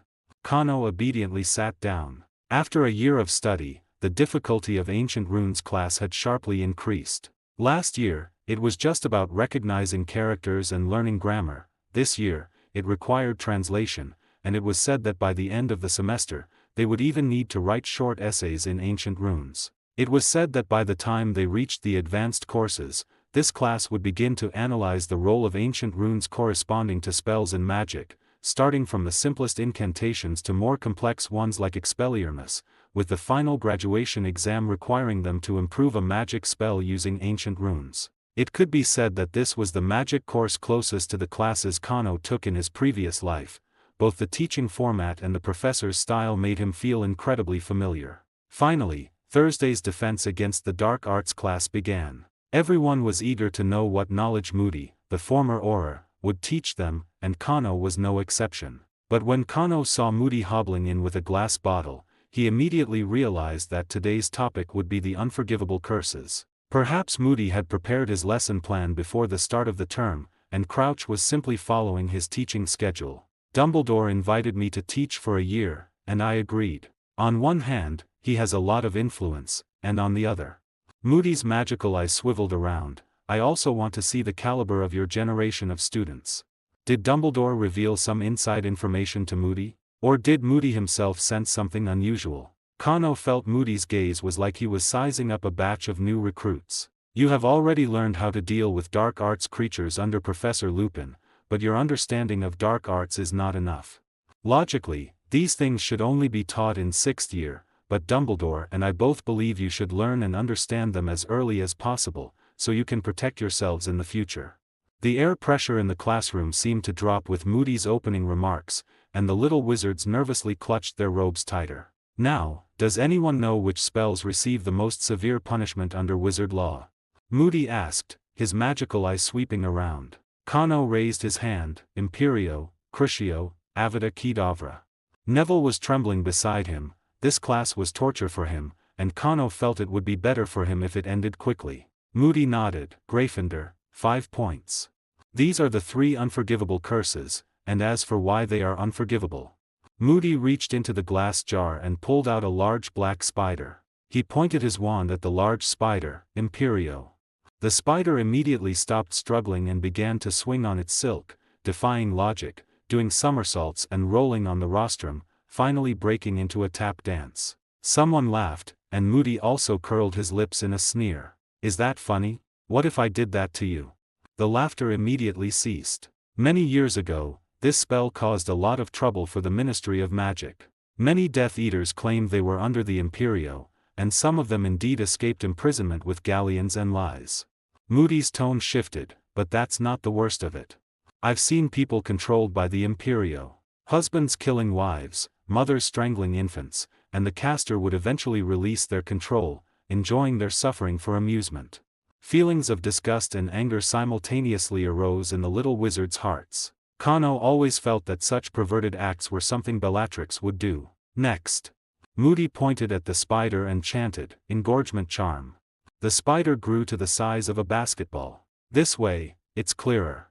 Moody turned to the trembling Neville. "Be brave, child, at least you must face all of this." Neville looked up, forcing himself to look at Moody. Moody seemed to smile gently for a moment, but quickly reverted to his stern expression. "Crucio." The spider twitched silently, its 8 black legs shaking violently, curling into a ball, and finally, they were twisted off by its own force, clattering onto the table. Even so, the large spider still struggled fiercely. This spell used to be very popular, more effective than stabbing, flaying, or crushing fingers, Moody said in a deep voice. Many people, even if rescued, suffered irreversible damage. They would rather die than have the courage to live on. The little wizards remained silent as Moody continued his lesson. The last one. The little wizards all leaned back in their chairs, guessing what was about to happen next. Avada Kedavra. A green light struck the large spider, sending it flying. It lay on the ground, no longer struggling. No wound, no defense, instant death. It has taken many lives, I don't think I need to explain further. Moody waved his wand, and the large spider's corpse vanished. In magical theory, will is very important. Don't think that because I used 3 unforgivable curses, I could only use the Imperio on a human, Moody concluded. Besides magical power, Imperio requires a strong desire for control. Crucio requires an intense desire to torment someone. Avada Kedavra requires a strong malevolence to take another's life. If someone can use all 3 unforgivable curses on a stranger without any psychological barrier, then he is an undisputed demon. At this point, Moody shouted loudly, should such a person, such a sick individual, be allowed to go free? No, a few scattered voices responded. Louder. Do you want them to harm you and your family one day? Moody roared again. No.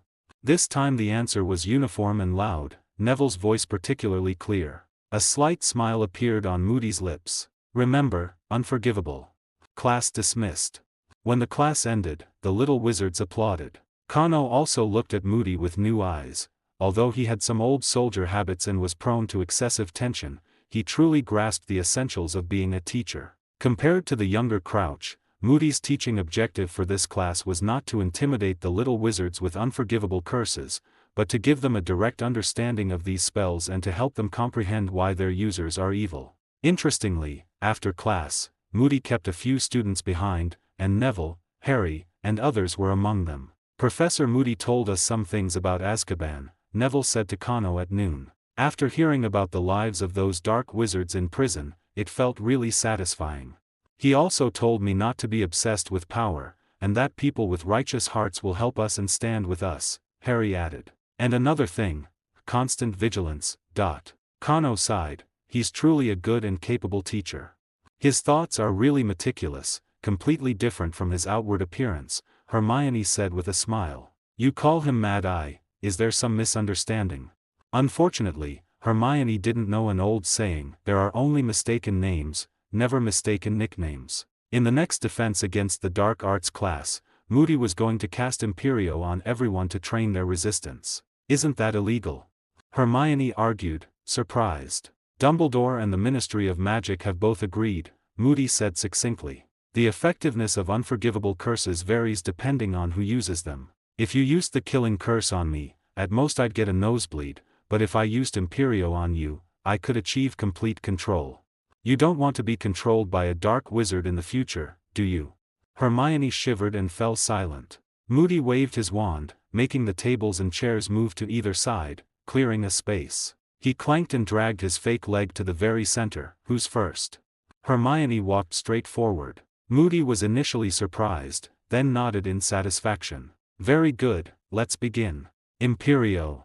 Moody raised his hand like lightning, casting Imperio before Hermione could even react. Following Moody's command, Hermione jumped from one table to another, and after completing a circuit, Moody released the control. I could feel some resistance. For a first attempt, that's quite good. Neville went up second, and he also couldn't break free from control, looking quite dejected. All the little wizards in the class went forward one by one, some danced after being controlled, some sang loudly, but no one could break free from the control. It wasn't until Harry was controlled that the situation finally changed. Moody tried to make him jump onto a table with Imperio, but Harry's feet seemed rooted, and he finally collapsed to the ground, his legs giving out. Very good, beyond my expectations, Moody praised without reservation. You were just a little bit away from completely breaking free from the power of Imperio. When it was Kano's turn, he first asked a question. Professor, can mental defense spells like occlumency make someone immune to Imperio?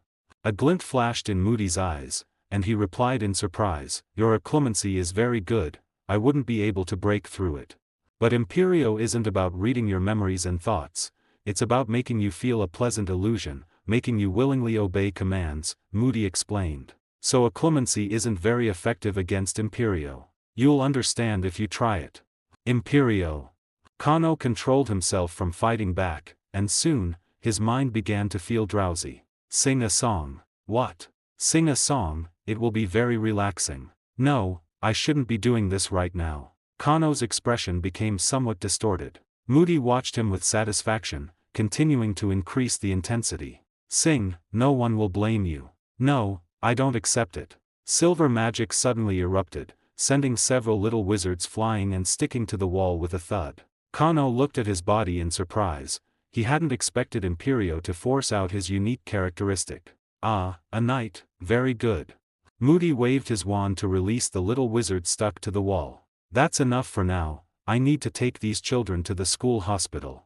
The little wizards made way, looking with sympathy at the unlucky ones clutching their heads. Outside the school hospital, Moody looked at Kano, who was sitting opposite him, with great interest. Dumbledore said you were an important figure in resisting Lord Voldemort.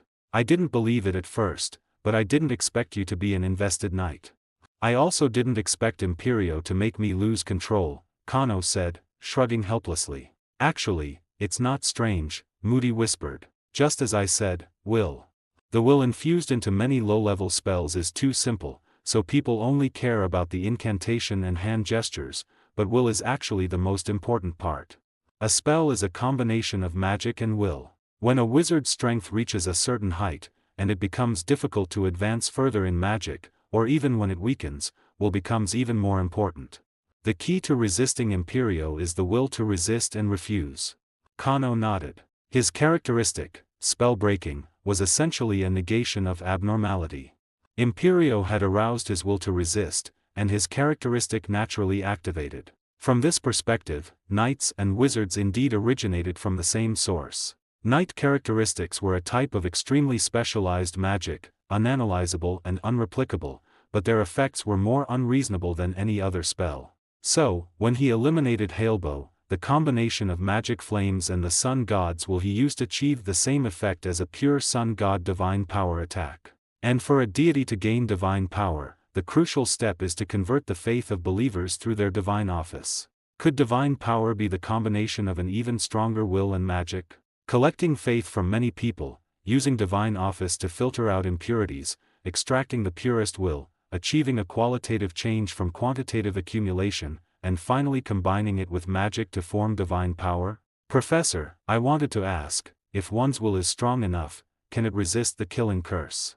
Kano suddenly thought of something and quickly asked. Moody was silent for a moment. So far, the only successful case was Lily.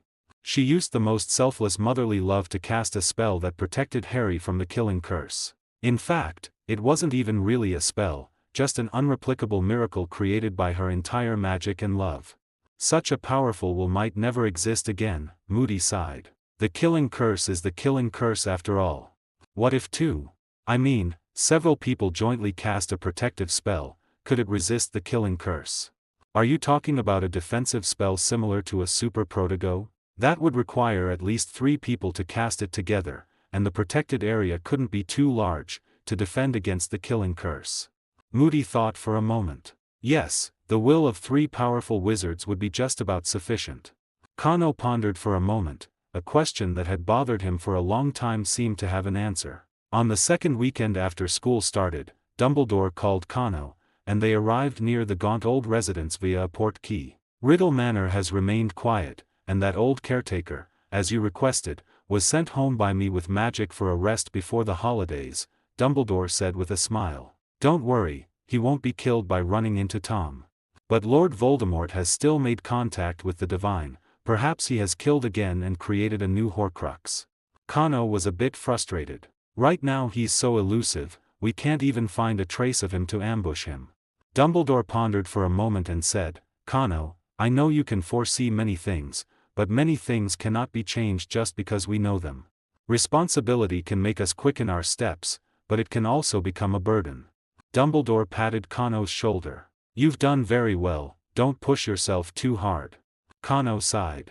He knew Dumbledore's words were golden advice, but only a saint could truly change after hearing criticism. I'd rather this guy jump out, it'd be a good chance to test my new hypothesis, Kano muttered. Although Dumbledore didn't know what he was talking about, he didn't ask further. Tom Riddle, who called himself Lord Voldemort, was actually a half-blood wizard. His mother was Merope, from the Gaunt family. This family was proud to be descendants of Slytherin. However, to maintain absolute pureblood, they intermarried for generations, and eventually every Gaunt became very violent, stupid, and fond of ostentation. By Merope's generation, the Gaunts had long since squandered their family fortune, their offspring dwindled, with only 3 of them living in a dilapidated house in Little Hangleton. Lord Voldemort's father was a local squire in Little Hangleton, also named Tom Riddle. He often rode his horse past the Gaunt family's dilapidated cottage, and Merope fell hopelessly in love with him. Her brother Morfinn consequently cast a malicious curse on Tom, and the Ministry of Magic officials who came to investigate and lift the curse were then attacked by Marvolo and Morfinn, father and son, ultimately leading to their imprisonment in Azkaban. Merope seized the opportunity, tricked Tom into drinking a love potion, and eloped with him to London.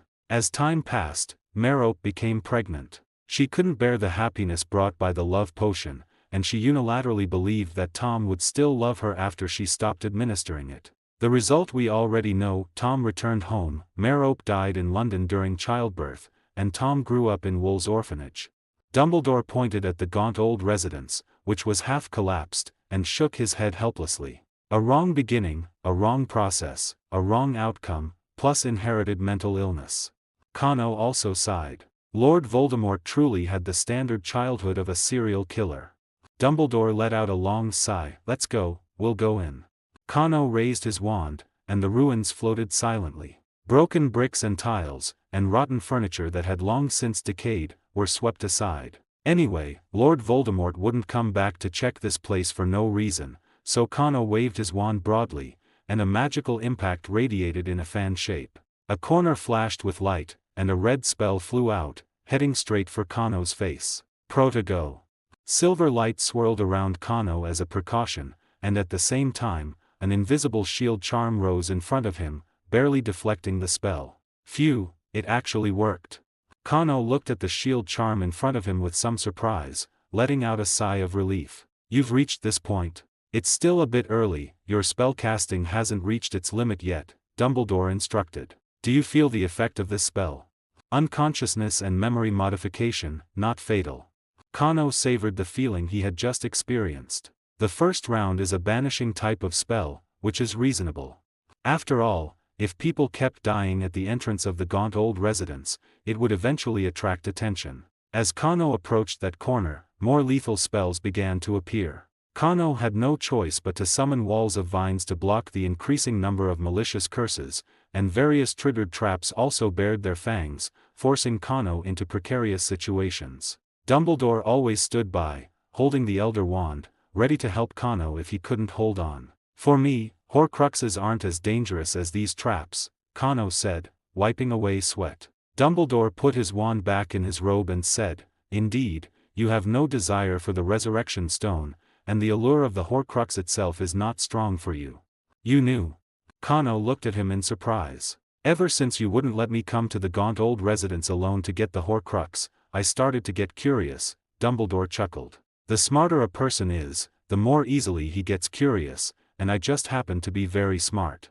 Coupled with the memory I got from Ogden, I immediately guessed what was embedded in the Gaunt ring. The Resurrection Stone, a creation of the Peveril brothers, something that can call back deceptive spirits to the human world.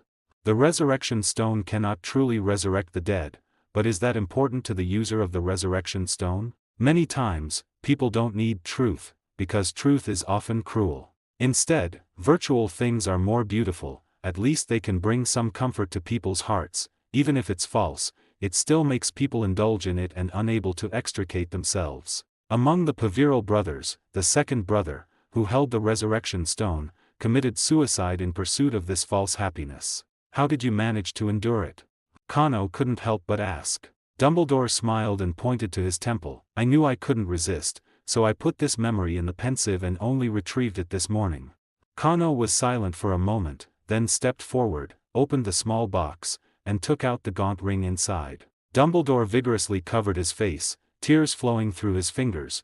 The Horcrux ring seemed to awaken his most sorrowful past. A silver glow emanated from Kano's hand, and as he concentrated his will, his magic began to deplete rapidly. This time, there was no need for careful dissection, direct violent destruction would suffice. In a brilliant silver glow, the gaunt ring let out a terrifying bang, and a piece of evil soul was annihilated. The ring's body turned to dust under the wash of silver magic, leaving only the resurrection stone, which served as the ring's face, in Kano's hand. He handed the resurrection stone to Dumbledore, who held it in his hand, examining it carefully. A heavy aura of twilight emanated from him, more terrifying than the sadness he had just shown, like a century of accumulated fatigue erupting in an instant. Dumbledore opened and closed his eyes several times, then tremblingly shoved the resurrection stone into Kano's hand. "Give it to me after we win. Principal." Kano couldn't help but speak, "If it's really too much, just meet her once." Dumbledore gave a bitter smile and shook his head, then strode away as if fleeing, finally disappearing with a pop outside the ruins, apparating away. Kano looked at the resurrection stone in his palm, stained with Dumbledore's tears, and sighed. Kano hid the resurrection stone in the basement of Grimmauld Place, sealing it with magic. When he saw Dumbledore at school, his mental state was still relatively normal, though a sense of weariness had settled between his brows. He hoped Dumbledore would adjust on his own, though Kano was pessimistic about it. Lord Voldemort and Crouch were still nowhere to be found, so Kano could only focus on his studies at school. Under Moody's training, more than half of the little wizards had gained the ability to break free from Imperio, and the remaining ones could at least stand still, trying their best to resist unreasonable commands. "This is something you train for." "The first time I trained, I was controlled into hopping on one leg dozens of times," Moody said, patting his carved wooden prosthetic leg, making the students laugh. At the same time, Kano didn't neglect his night duels. He could now spar with Gawain from morning until noon on weekends, and after they finished, they could return to the castle for a meal, with hardly any injuries on him. "Brother Gawain, who is my next opponent?"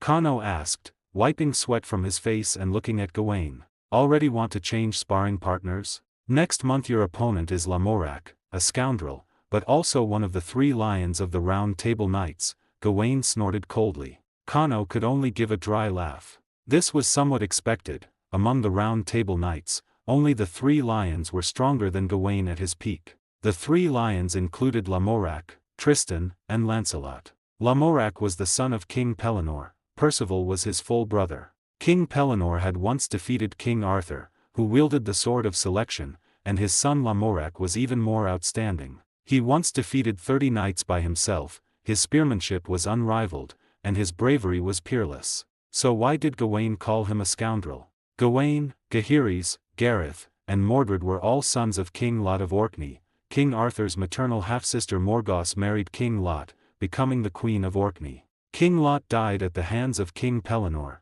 and Gawain's brothers in turn killed King Pellinore. The 2 families were sworn enemies. But later, Lamorak somehow got involved with Queen Morgause of Orkney. This was not some platonic spiritual love. Gaheris actually caught them in bed. An enraged Gaheris chopped off his mother Morgause's head with a sword, but because he didn't want to kill an unarmed knight, he let the naked Lamorak go. Lamorak fled in shame, but a few years later, Gawain's brothers caught an opportunity to ambush him, and finally, Mordred struck from behind, assassinating him.